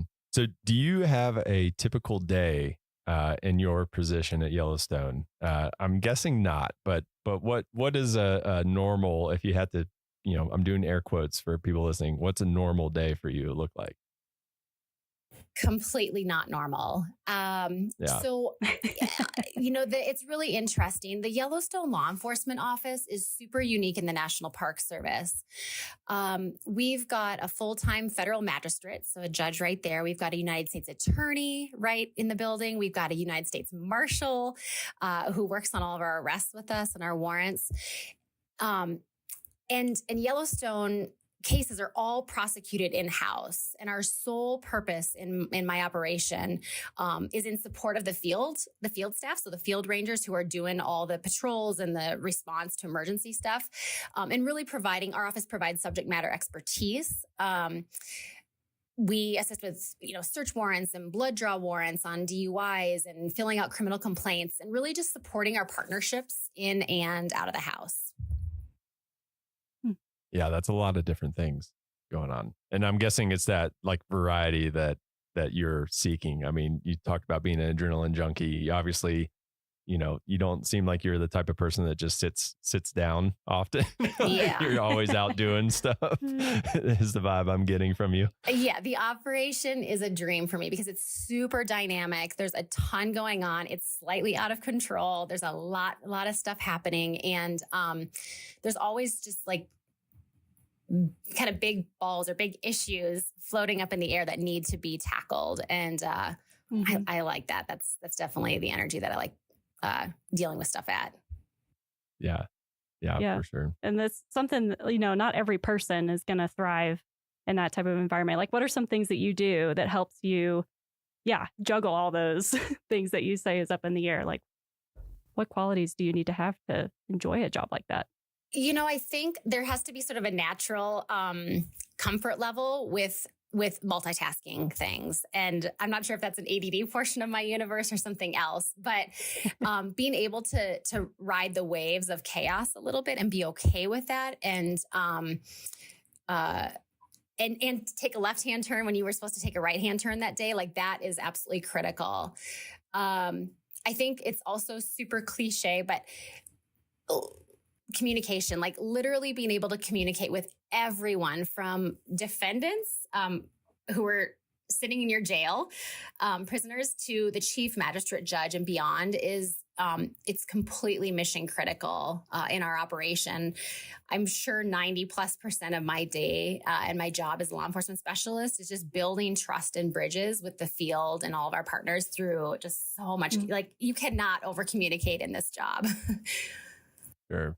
Yeah. Yeah. Yeah. That makes a lot. I mean, and like communication can make the difference between like de-escalating somebody and escalating somebody. I mean, that can make a huge difference in what your day ends up being like. Absolutely. So is that your favorite part of the job, that variety, that, you just never know what's going to happen doing a lot of different things, or is there something else? That is a huge part of what makes me love my job. I think if I was really going to be pinned down on having to say what my favorite part of my job is sort of in the last decade of my career here, I would say, whether we like it or not, the National Park Service is like a giant family and it needs tending to very similarly.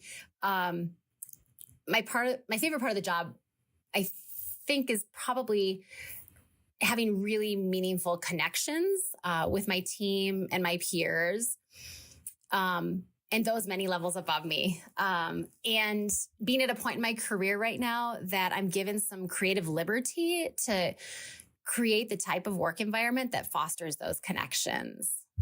I think it's so interesting because I think that adrenaline junkie is like your younger years, and the older you get, it's just life is short, and the relationships that you have at work, which is where we spend most of our time, and at home are just so critically important. Yeah. Yeah. And that's been that's come up a few times in our conversations with people, especially those that have like lived in the interior of the park or like remote areas. It's like that community is so important because that's who you have. Yes. And so you do a lot with those people. You work with them, and you have them over to dinner and all those things. And I think that's part of what is so special about the National Park Service experience that you just don't get in other jobs. Yeah, it's not a lot of work environments where you work with your coworkers and then you also go live in the same neighborhood as them. Yeah. Like they're literally your neighbors. Yeah. So that's a big I difference. know when Jake takes his recycling, Right. I can see what he's been eating for lunch if I wanted to. That's perfect. That is a perfect example of how this works. Yeah. So on the flip side of that, what's the toughest part of the job? Similarly, I think I went the first 2/3 of my career here. I have gone full-blown energy. Like I've done things at 1,000% and really kind of gone full send on everything. But it takes a toll. Like this career is not for the faint of heart. We see a lot of the underbelly and the darker sides of society, and to have to deal and we have to deal with the aftermath of all of that. It is us. We are exclusive jurisdiction here. We don't have other agencies coming in to sort of take the case from us. It lays in our hands. Yellowstone sees up, 2 to 3 million people in a really condensed portion of the year in the summer there annually. And all of those visitors and those of us living in the park bring our issues and problems and addictions with them and with us. And so it's really critical at this stage in my career, and we've seen the aftermath of not sort of dealing with some of that stuff and talking about it, that we actively process the cumulative work stress and the trauma. And thankfully, Yellowstone National Park is at the forefront of supporting their team with the Yellowstone Resiliency Project. And the National Park Service is building out some exceptional peer support, mind-body wellness type programs to support us proactively for a fulfilling career, but more importantly for our well-being the day we retire and beyond. And so we're still coming out whole. And that has been a huge culture shift that has accelerated, I would say, in the last 3 years. And so the toughest part of my job is like the loss that we see through trauma and, undealt with issues. But also just the light in that is that I've got the opportunity right now with my own career to, hyper focus on those things and be part of shifting a culture nationwide, really. Yeah, that's awesome to hear. I mean, especially, we all take our jobs home with us somewhat, but in your position, especially, I'd imagine that that's like one of those things that's really hard to not take home. And, I mean, that could really eat away at you if you don't take care of yourself when you're home with your family. Mm-hmm. Yeah, absolutely. Yeah, and you mentioned the Yellowstone Resiliency Project. I'm not sure, a lot of people might not know what that is. Do you mind just telling people a little bit about what that entails? Yeah, so the project came about in cooperation with the Yellowstone. I believe with Yellowstone Forever was where that partnership really came about after the Yellowstone flood and after the loss of some coworkers to suicide. And there was just some forward thinkers and support from the superintendent's office and the chiefs to move forward in that partnership to fund mental health resources in Yellowstone. I mean, one of the most amazing parts about living in Yellowstone is its remoteness and its disconnect from the rest of the chaos of the world that's happening around us. But the downside to that is we have a hard time with resources and getting them. And so the Yellowstone Resiliency Project has funded bringing in healthcare providers for counseling and touch bases and just connections. So we're not kind of going through these big life events and sort of suffering on our own. And there's, bigger conversations that are sort of happening on like where next, what next for these programs. But absolutely critical for every division in the park to have this resource to be tapping into and just normalizing the conversations around it. I mean, this is the human experience that we have right now, and nobody is alone in their suffering. We all go through it. And just the pressures of life, create environments that we need to take care of ourselves and one another. I mean, that's just the reality in the Park Service is we have to take care of one another. So this Yellowstone Resiliency Project is brilliant. The folks that are working on it have just done an incredible job implementing it. And we are so lucky to have that team working for us. Yeah, definitely forward thinking. That was the key point I think you brought up there. It's like one of those things that plays dividends. It's you're playing the long game when you're investing in people's mental well-being. And so that's awesome. I guess cycling back to kind of your career, it sounds like you've had a lot of moments that you could probably choose as a defining moment. Do you have one defining moment that you would say, kind of defined your MPS career or set you on a trajectory or that you can look back on? I think about it often because I get asked that a lot. Like, what's the best park you've lived in? What's the best position you ever had? And I can honestly say that I am so, like, at the core of my being, I am so incredibly proud of every single job that I've had with the National Park Service over the past 23 years. I'm so proud of myself as a GS3 at Assateague Island. Like, that I ever even like stepped into it and got that job. I would say it all builds on itself. It builds character. It builds who you are to the core of your being in each of these positions that you're in. And I would say just sort of sitting here in this window now, like watching the snow dump, on Glacier Park, the acting chief ranger in Glacier National Park right now is one of those highlights. And I feel so honored to have the support from my Yellowstone team, which is like my core team, to take on this role and to have this connection now with yet another incredible gem of a park and the amazing people that call this place home. Yeah, you have all these connections to places where people like they're on people's bucket list. Like they're happy to just make it to one of those in a lifetime. And you've got all these special memories that so many, and we all do. I mean, that's kind of why we all do what we do, I guess, in a way. So lucky. That's awesome. Yeah. Since it was such a good answer, I'll let you get away with, I technically said you had to have one defining moment. But I'll let you get away with it because it was a really good answer. But if you know me, there's never one. I always juggle at least 3 things. So I'm the same way.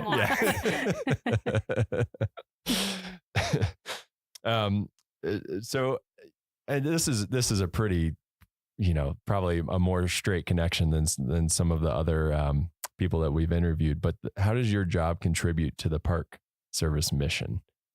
So the Park Service mission is kind of drives everything that we do, and it's at the forefront of our minds every day. But so how does your job contribute to that?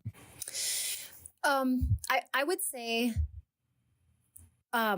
it takes a massive village of committed public servants to come anywhere near fulfilling the mission of the National Park Service.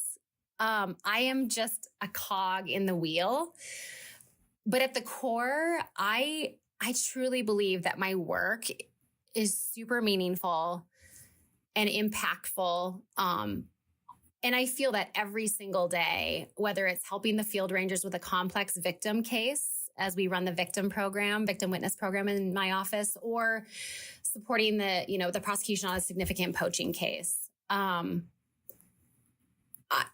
I love my job. And, I've heard people say that like, you shouldn't love your job because it'll never love you back. And I just am unconvinced of that. And I think you need to find deep joy in the work that you're doing and believe truly that it's making an impact. And it's for the greater good. And I never question that, no matter how hard my days are. I know that like I'm giving back way bigger than I'm getting. And I'm totally okay with that. Yeah, that's awesome. Well, and someone has to keep Ashton with her 5 foot by 5 foot hitchhiking sign. You got to keep me in check. On the right side of the law. Unreasonable, Ashton. Hey, I went big. Yeah, Can't keep blame these me for people that. in check over here. So for those of people who are listening to this and are just like, wow, that sounds like an awesome job, like me. Like I'm like, wow, that sounds like. So what series do I look at in USA Jobs to do what you're doing? Yeah. So the series that post on USA Jobs, which is where all of our federal jobs are posted, is 0025. So right now that's the Ranger series. And at some point there may be a shift in that, but right now 0025 Park Ranger Law Enforcement is what folks would be looking at in USA Jobs. And is that the same series for like all the positions kind of working their way up the ladder? Yeah, it is. So everything from your field level law enforcement, GS 5, all the way up into your chief ranger positions.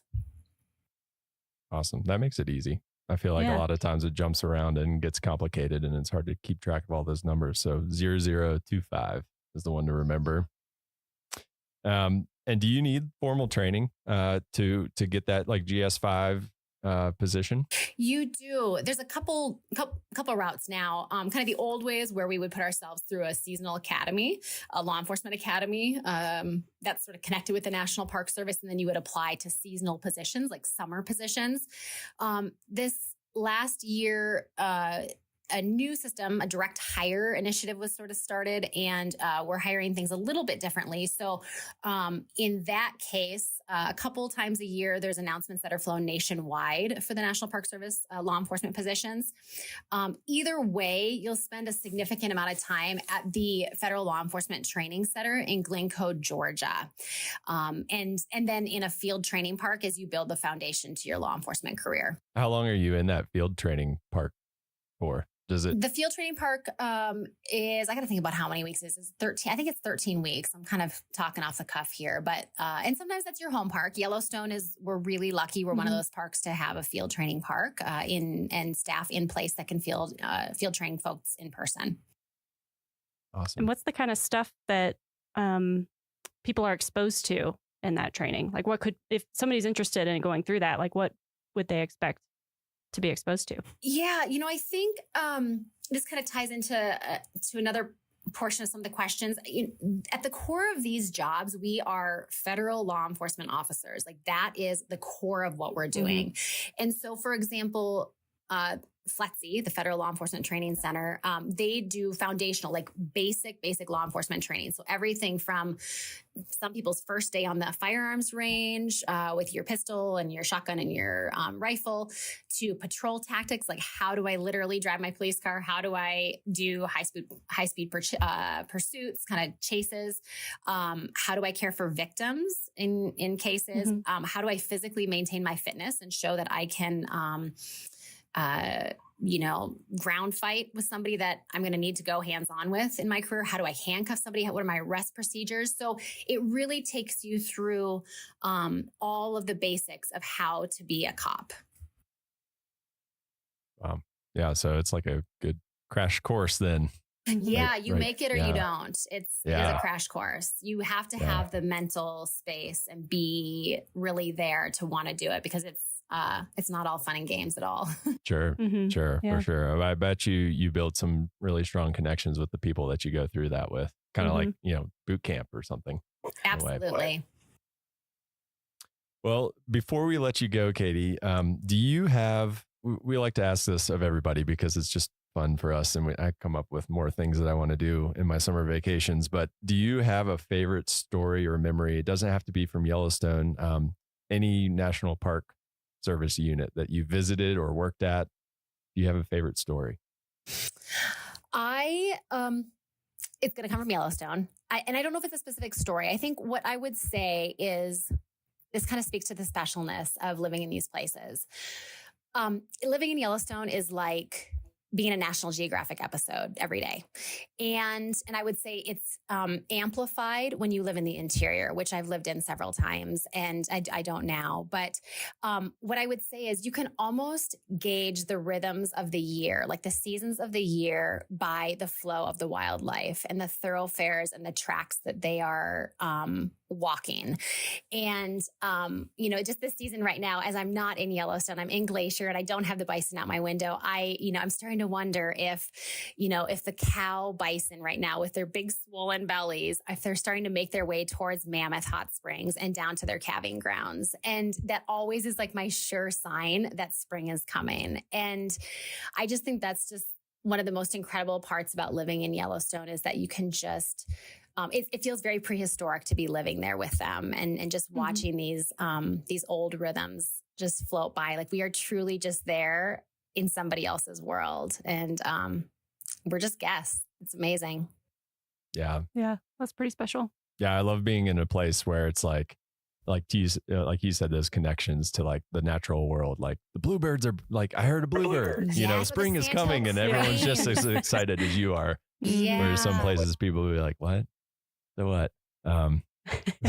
So that's awesome. Well, thank you so much for joining us and taking the time. I know I speak for all of us, but we thank you all for your service and thank you for keeping us safe. I know I live, like, literally all of my neighbors are law enforcement rangers, so I just feel like the safest person whenever I'm out and about my home. So thank you all for what you and your team do day in and day out.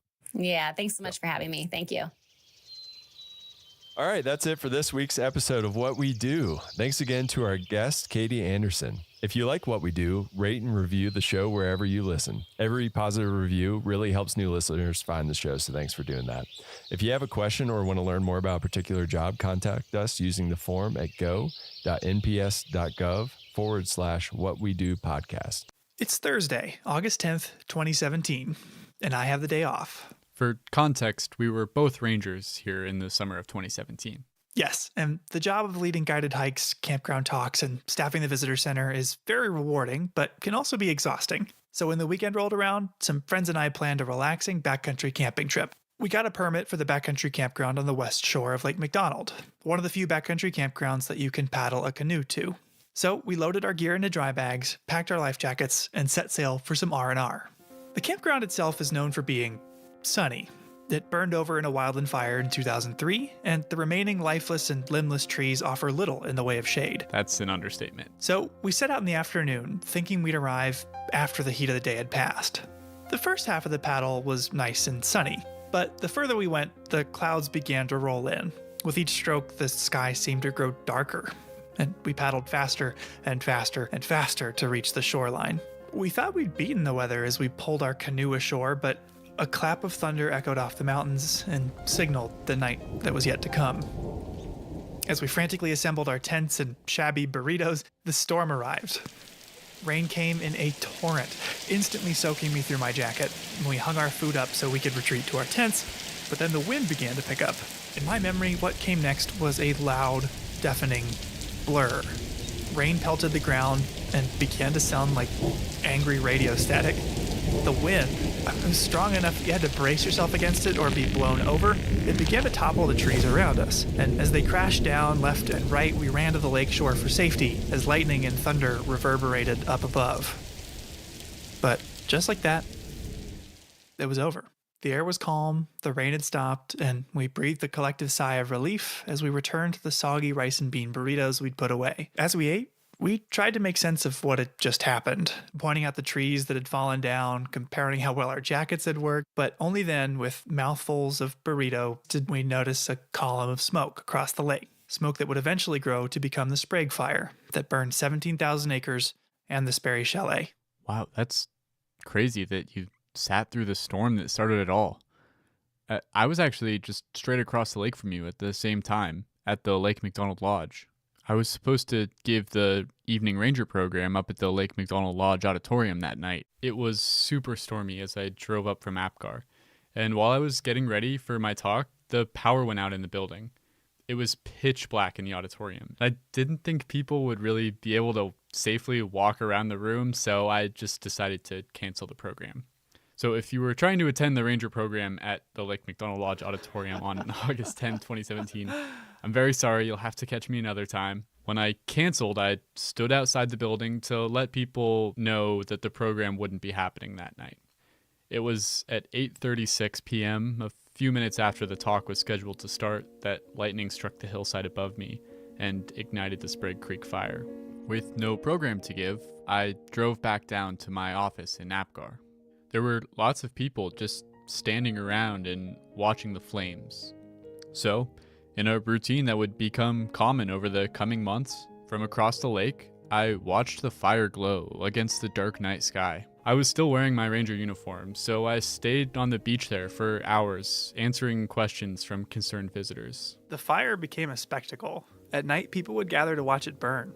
Slowly at first, then rapidly as one hot and dry week was followed by another. In all, the Sprague Fire burned for about 3 months on the east shore of Lake McDonald, until it was finally extinguished by autumn snow.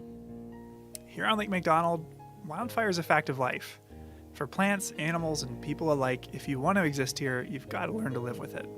In this episode, we're going to learn about something that's becoming an everyday concern for people around the American West.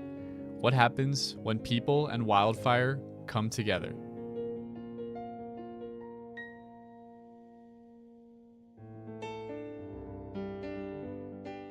Welcome to Headwaters, a Glacier National Park podcast, brought to you by the Glacier National Park Conservancy and produced on the traditional lands of many Native American tribes, including the Blackfeet, Kootenai, Salish, and Gillespie people. We're calling this season The Confluence, as we look at the ways that nature, culture, the present, and the past all come together here. I'm Michael. I'm Andrew. And we're both rangers here. And today we're in the Lake McDonald Valley. Near the west entrance of the park, the Lake McDonald area is the most visited region of Glacier.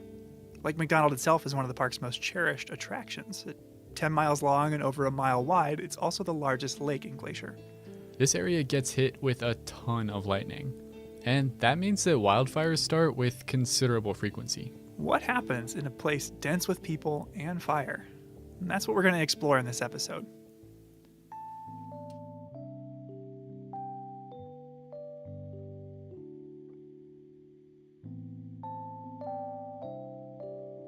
To start out, I wanted to talk to someone who knows the park as well as anyone, even better than most rangers. My name is Chris Peterson, and I am the editor of the Hungry Horse News. Oh, yeah. Chris. Hardly anything happens in Northwest Montana without Chris writing or at least knowing about it. Seems like he's been here forever. How long has Chris been around? Since 1998, which would make it, this will be my 23rd summer. I've seen his byline a lot, but he's a photographer too, right? Yeah, you're right. After graduating college, Chris started working for a small town daily newspaper in New York, where he started to pick up photography. Back in New York, at the Daily, you had to shoot your own photos. So my photos were terrible. I was an awful photographer. Didn't know what I was doing. And so I started shooting Buffalo Bills games. You know, at a Buffalo Bills game, there's like 85,000 people there, but there's also 120 photographers. So you could learn a lot just by watching the other guys. And after he really developed his photography skills, boy. He landed a new job. So that kind of set up my portfolio. And then the Hungry Horse News had put out an ad for a photographer, and I applied and I got the job. And the rest is kind of history, I guess. That's a big switch to go from photographing Bills games to bald eagles. Yeah, it's a big adjustment, but he took to it. But part of covering news in the West is wildfire, something Chris didn't have any experience with from his time in New York. Oh, well, in New York, there aren't, big fires, yeah, but they were all houses or, tire dumps. But it didn't take him long to get experience. His second summer, he covered the West Flat Top Fire. 2 years after that, the Moose Fire, then the Anaconda Fire. So I'd cut my teeth. All of which led up to 2003. You had a couple seasons of experience then covering summer fires. What was the feeling going into the summer of 2003? In retrospect, we probably should have known that we were going to have a big fire year. But I can remember in June, people just having fun because it didn't rain. June typically is one of the wettest months, if not the wettest month in the park. It didn't rain. So everyone was having, everyone's camping and fishing and floating and, the park is just full of people. And the fire danger rating has been moved up and is now high. But by July, fires began to crop up. In fact, on July 17th, after a morning storm, 6 fires were spotted in the park. Wow, that's a lot. Yeah, more fires than the park sees in some whole years, just in one morning. The next day, Numa Ridge Lookout spotted the Wedge Canyon fire in the North Fork, which within 2 days had grown to 4,000 acres, and due to the number of homes in the area, was the #1 priority fire in the nation. Wow. So what was Chris doing at the time? We were out running around taking photos of them. Drove up and looked at Wedge Canyon, and man, it was ripping across the ridge one day. So we knew, unless it rained, that things were probably going to get worse, not better. I don't think we thought they'd get as bad as they did. At the same time the Wedge Canyon fire was burning in the North Fork, a fire was burning in the heart of the Upper McDonald Creek Valley, the Trapper Fire. The fire at the heart of our story was, at the time, so remote that it was seen as a low priority. Park employees like Chris Baker, the lookout stationed on Swift Current Mountain, described what it looked like. She wrote an article after the fire all about it. Here, can you read the first part? Okay. When I arrived back at Swift Current, Flat Top Mountain was puffing here and there, but the smokes just weren't that impressive. The lightning storm had planted its seeds, but nothing much was showing yet. So for a while, Trapper was underwhelming? Yeah, it was. But that obviously didn't last forever. No, it did not. July 23rd comes along. Changes everything. The forecast for the 23rd called for extreme winds, 30 miles an hour or more. Right, exactly. And so that's why we're at the loop on the 23rd. Now, if you've ever driven the Going to the Sun Road to Logan Pass from Lake McDonald, you may remember the loop as the single hairpin turn on the whole route.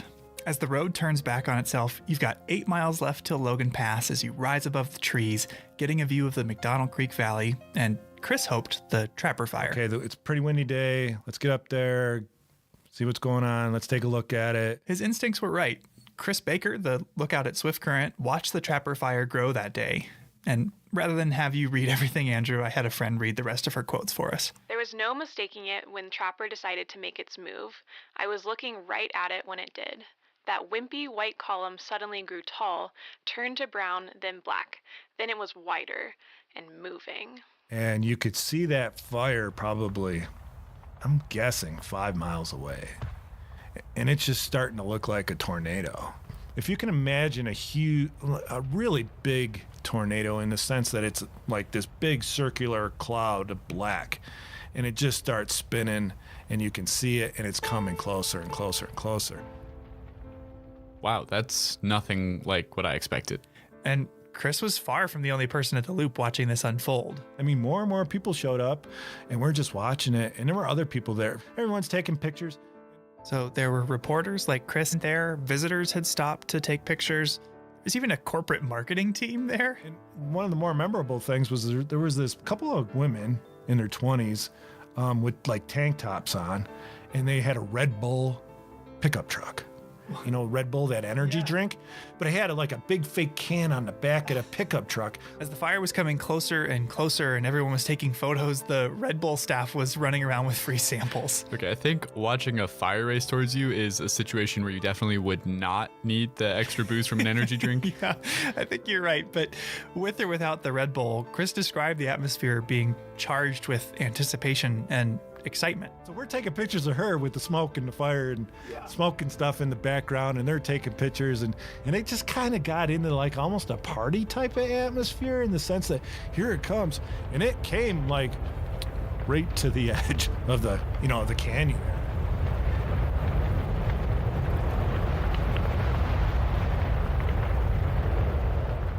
It was just a freight train.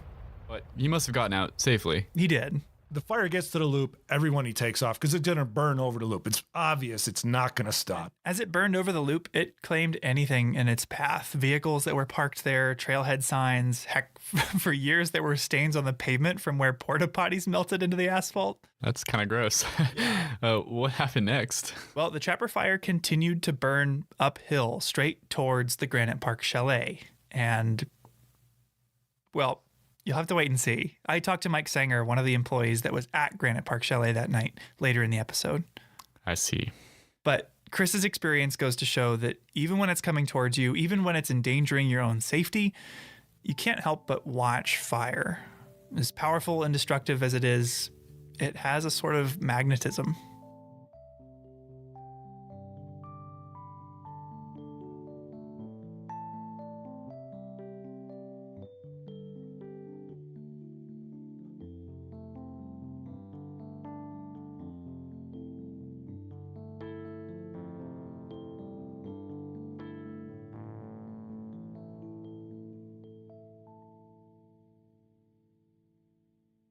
My name is Tony Kashola Sr. I'm a director for the Salish Kalispel Culture Committee for the Confederated Salish and Kootenai Tribes. People interacting with wildfire here is not a new phenomenon. In fact, it's been happening for thousands of years. To learn more, I decided to talk to Tony and Kashola Sr. about the role that fire plays in the traditional Salish way of life. We talked about how, from Tony's perspective, not enough people understand the significance and value of fire. This misunderstanding of our environment makes fire more dangerous. And he talked about how national parks are a place where we can learn to connect with the natural world. So Tony, if we have listeners from other parts of the country or the world who aren't familiar with the Salish people, what do they need to know about Salish history? According to the stories from our elders, the Salish speaking people have been in this area since the last ice age. My group, my band of Salish are the most eastern Salish speaking people here in Montana. And our Aboriginal territory consisted of about 22 million acres. And then came along in 1855 when more settlers and homesteaders moved into our area. A treaty was negotiated, and it took several days before the leaders of the tribe agreed to be put on a reservation. And so that's why we are where we're at today on our 1.3 million acre reservation here. So that's kind of in a nutshell from the past where we started and how we got to where we're at as Salish speaking people. So I wanted to have you in today to talk about fire. What role does fire have in the Salish tradition? The Salish people, they would set fires to their favorite hunting areas, their favorite spots. When the weather was predictable, they would set fires, knowing that the fire would be put out as soon as the snow got here. So there was no fear of that being a wildfire. When they did that, they could go back in the springtime, and where they had set fire, they could see all the new growth coming up, the green grass, clearing the underbrush for the berries and for all the other foods that were necessary, both food and medicinal plants. It would clear it out. It was like doing work in a garden. You know, as you go in a garden, you clean out all the weeds. That's what they used fire for. Were there other advantages to setting fires? The other thing they used, of course, before they had horses and before they had rifles, you know, getting buffalo, hunting buffalo sometimes was very difficult on foot. So sometimes they'd look at certain areas and they'd see these areas and they'd use fire to bring the herd to certain places. And then once they get to these certain jumps, that they'd build these running lanes, and they used these cliffs for these buffalo jumps to go over there. So that was another way of using the fire. That's really interesting, using fire to manage vegetation and to drive buffalo over cliffs to hunt efficiently. It's a pretty amazing technique. How did traditional people actually manage these fires? It's just like our professionals today. We have professional fisheries, water people in those areas. Well, back then they had these people that were dedicated and assigned to fires.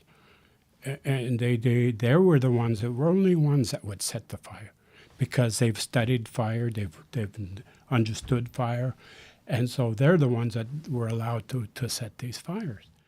And how did they actually start the fires? Where did the embers come from? They used buffalo horns or different things to carry these embers of fire, because it was so hard, you know, to make fire. So they'd make a fire and then take these ambers and store them in these buffalo horns or something. Then they'd have these fire starters, what they call them, fire starters. They'd gallop to these different places and they'd set fire. And like I said, only those people were allowed to do that. Why do you think so many people have negative feelings about fire? One, I think, is misunderstanding exactly what fire is, what it means, and what it could do. The other thing is fear. Naturally, it's frightening. I mean, you look at California today, how dry, how brushy some of those go up like matchsticks. And I think that's what people are afraid of, that because they don't understand fire, not knowing how our environment works, how the trees, how the animals, how the rain, how the fire, everything has a role in our ecosystem. And the people today don't understand that. You know, they don't understand how our ecosystem works. They need to know that fire is necessary. Fire must happen so that we don't get what we're getting in California today. What's the reason for this poor understanding of ecosystems? I think because of the value system that we created, and the values that we think are more important now today, that our lives are put first rather than together with other things. You know, everything goes hand in hand. One of the things when I was growing up, my grandparents and my parents and all of my elders that have always taught me and always said, every living thing is an equal. You treat it as an equal. You don't think you're better. You don't dominate, because you dominate, you destroy. And that's what we have as human beings. We've dominated certain things, we've changed certain things, and we've destroyed that.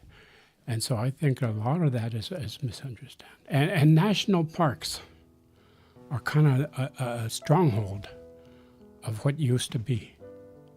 So national parks are places that continue to be very important, especially to me, especially to natives that understand what the park is, you know, because it used to be this whole country. And there's still a need for parks.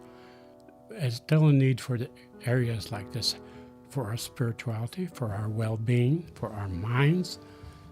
How many times have we, in our lives, have got so frustrated with our jobs, with the things that we do every day over and over, that we need these areas of solitude to go to, touch the ground again, to put your feet back on the ground and kind of soothe everything, that all that weight seems to lift and create something, a peace of mind that lets you move forward again. We need these places.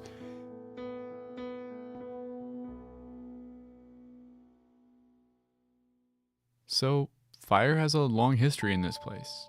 It can be a creative as well as a destructive force. And whether you like it or not, it's a factor that has to be considered in deciding how to manage this park. To learn more about what role wildland fire plays in the ecosystem here, I decided to talk to Dawn LaFleur. My name is Dawn LaFleur, and I am the vegetation management biologist for the park. What does a vegetation management biologist do? What does that entail? It basically manages the vegetation for the park. So that's anything from forest management, basically making sure we have healthy forest ecosystems, as well as maintaining native plant communities. So whenever we have disturbance, human-caused disturbance, we go in behind the disturbance and utilize native plant materials that we've collected and grown at our native plant nursery. So basically trying to manage the native vegetation as well as the invasive vegetation to maintain healthy ecosystems. I met Dawn on the site of the Howe Ridge Fire, which in 2018 burned about 14,000 acres on the west shore of Lake McDonald. It was 1 year after the Sprague Fire, which we talked about at the top of the show, and on the opposite side of the lake. At times it can be a bit noisy here now that there's not much of a forest to shelter you from the wind. That was a pretty intense fire. It was very intense. It was very unusual. We had the extreme fire behavior happen at night and came down here very fast, very quickly, and burned very intensely. About 2 weeks after this spot burned, Dawn was one of the first people to come back here and start to assess the impact. So what we were looking for were signs of vegetation, any potential signs of vegetation recovery already, as well as the impacts to our soil. The type of soil impacts Dawn is looking for are things like how burnt is this soil? Will things be able to grow in it? And she'll look at hillsides to see if any of them have potential for erosion now that root systems that were holding them together might be burnt out. Do you remember what your initial impressions were at the time? Oh my goodness. Oh my gosh. All we have left are toothpicks. Was my initial impressions. For a fire to burn up essentially every tree was unusual. Typically, when Dawn visits a recently burned area, the fire doesn't wipe everything out. It'll find a section of vegetation or trees, a pocket of trees to burn in and move around and kind of skip and create a mosaic or little islands of vegetation, which actually helps for rehabilitating the landscape afterwards. So why was this fire so intense? It was a combination of factors. For one, the summer of 2018 was extremely hot and dry. But fire suppression efforts in the early 1900s had also disrupted some of the natural cycles here. Fire has a huge role in this natural ecosystem. We have plants and tree species like lodgepole pine that are fire dependent. These are species that have evolved to rely on fire to succeed. Lodgepole pines, which need a lot of sunlight, have special cones that are tightly bound shut by resin. The seeds are trapped inside the cone until there's a wildfire, the type of event that would clear out the canopy and make it sunny enough for them to grow. When fire passes through, the cones get heated up and release their seeds. In Dawn's career, she's witnessed summers get warmer and drier, and the snowpack disappearing earlier in the spring, allowing soil and vegetation to dry out.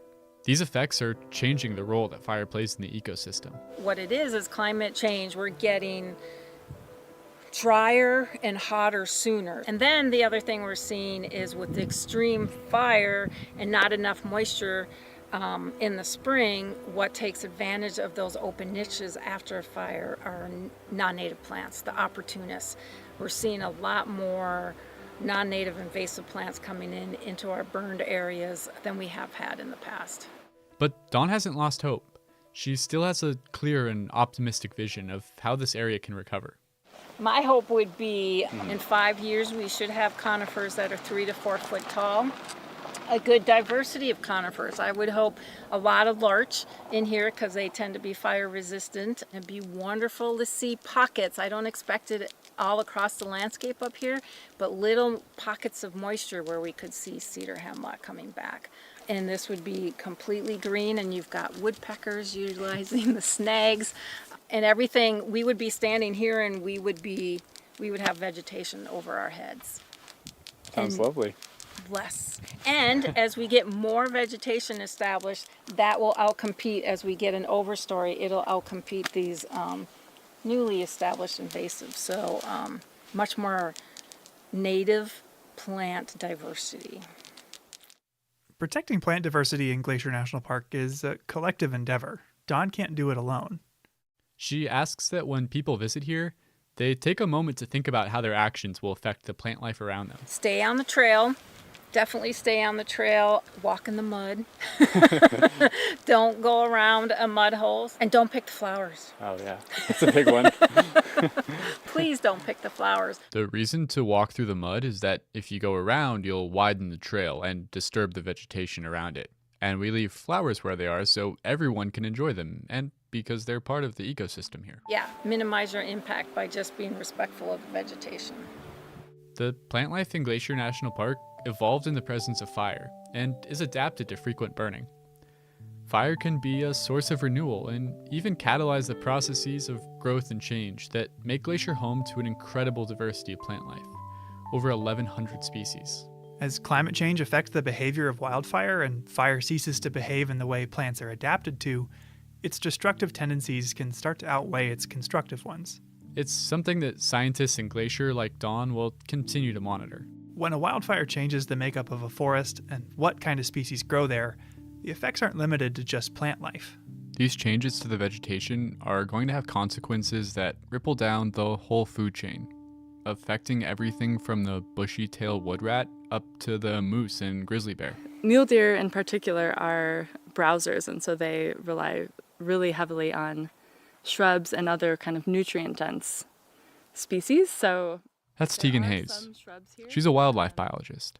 Her master's thesis was about ungulate forage in wildfire-dominated landscapes. In other words, how deer food is affected by fire. One of the study areas was not far from where we're standing right now. Tegan explained to me that wildfire allows for species to get the nutrients they need in their home range or in their population range. And so for my research, when I was looking at mule deer don't really change their home ranges very much geographically. And so change is especially important for a species like that, where if you never allow disturbances to happen, then they will not be able to find the food they need. So, and that's the same for a lot of species in the park. In other words, mule deer need fire. It promotes the growth of shrubs that are the bulk of their diet. And they aren't keen to move around to find these plants. They need the fire to happen right within their home range. A deer population, in turn, is necessary to support grizzlies, mountain lions, and wolves. A whole thriving ecosystem, dependent on regular wildfire. I took Tegan to the Forest and Fire Nature Trail. Near the Camas Creek entrance to the park, this trail is a great spot to get an introduction to the fire ecology of Glacier National Park. Burnt in the 2001 Moose Fire, it's now home to a thriving lodgepole pine and aspen forest. So we are now in a young aspen stand. Of course, you have the nice rustle of the leaves, which aspen are named after, the quaking aspen. The vegetation, the shrubs in the understory are a bit taller. So there's a little more diversity here. Aspen is one of the habitat types that responds best after a fire. Aspens that burn down are able to resprout from underground roots. In no time, a recently burned stand of aspen will be a lush and suitable deer habitat. They tend to love aspen. Aspens provide a different kind of cover, and they provide a different suite of forage species, and they tend to stay kind of cooler and wetter for longer. So I think they offer that kind of that multitude of things where you have higher diversity of plants, you have longer blooming period often, or period where things are fresh and nutritious. They tend to provide pretty good security as well.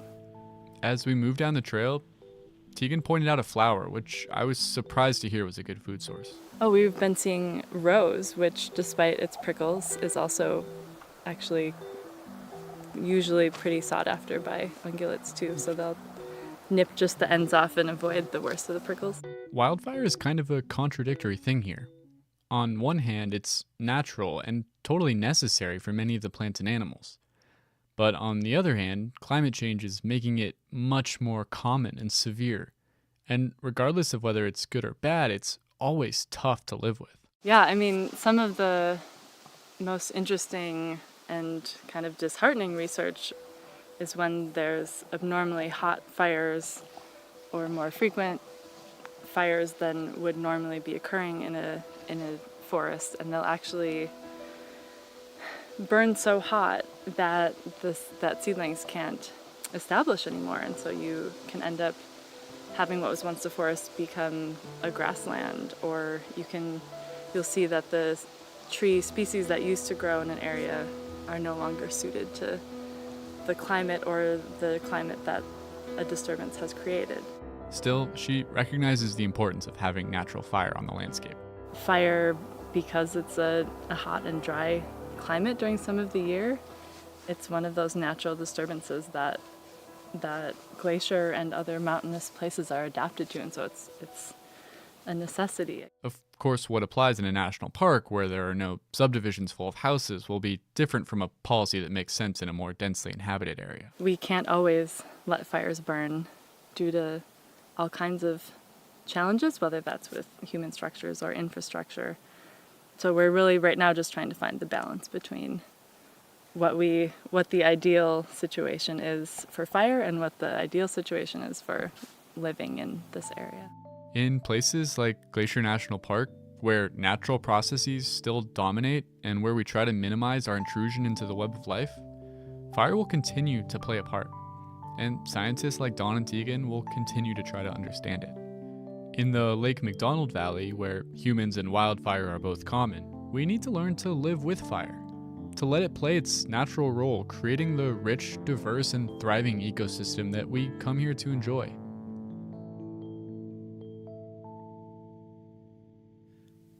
We'll be right back with the conclusion of the Trapper Fire saga after this break.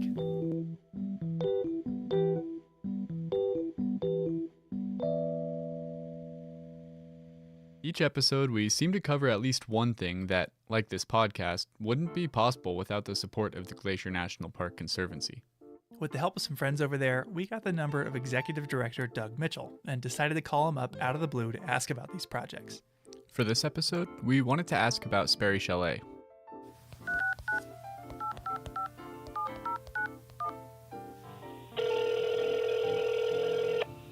Glacier Conservancy, Doug Mitchell speaking. Hey Doug, it's Andrew and Michael. How you doing? Hey, good. How are my favorite podcasters today? Oh, we're doing well. Just enjoying the beauty out here. Got to go up and check out the new Sperry Chalet, and it was phenomenal. It looked just like before, even down to the stonework. Yeah, it's really incredible what they were able to accomplish. I'm glad you brought up the stonework. I was talking to Zach Anderson of Anderson Masonry, and you know, his family were the original stonemason family. So if it looks the same, there's a reason, and the care they took to make sure that it looked the same way it did when it was originally built in 1913 is really rather remarkable. Yeah, and it's a great thing for people to check out while they're visiting and go see all the attention to detail and craft that went into it. It really is a remarkable discovery. I was able to hike there this year with some people who had never been there, and we hiked through Gunsight, and to come over the top and see Sperry, it's almost like you just have to stop in your tracks, as they did, to see how is this possible. I've hiked 13.1 miles into the wilderness and look at what is there. It really is something. Yeah, we wanted to talk to you about it because we know the Glacier National Park Conservancy, as the park's official nonprofit partner, played a huge role in helping restore the chalet. We were in the superintendent's office the very next morning at 10 a.m. after the fire burned Sperry, and by later that week, we had taken our loaned credit card down to the hardware store here and bought the pieces of wood that held Sperry up over the winter. And it really was a remarkable public-private partnership that really made the improbable happen. Thanks for taking some time to talk to us. It's always great to hear from you, Doug. Always great to talk to you guys, and thanks again for all you're doing. Absolutely. Thanks for funding it. We'll talk to you soon. All right, cheers. Bye.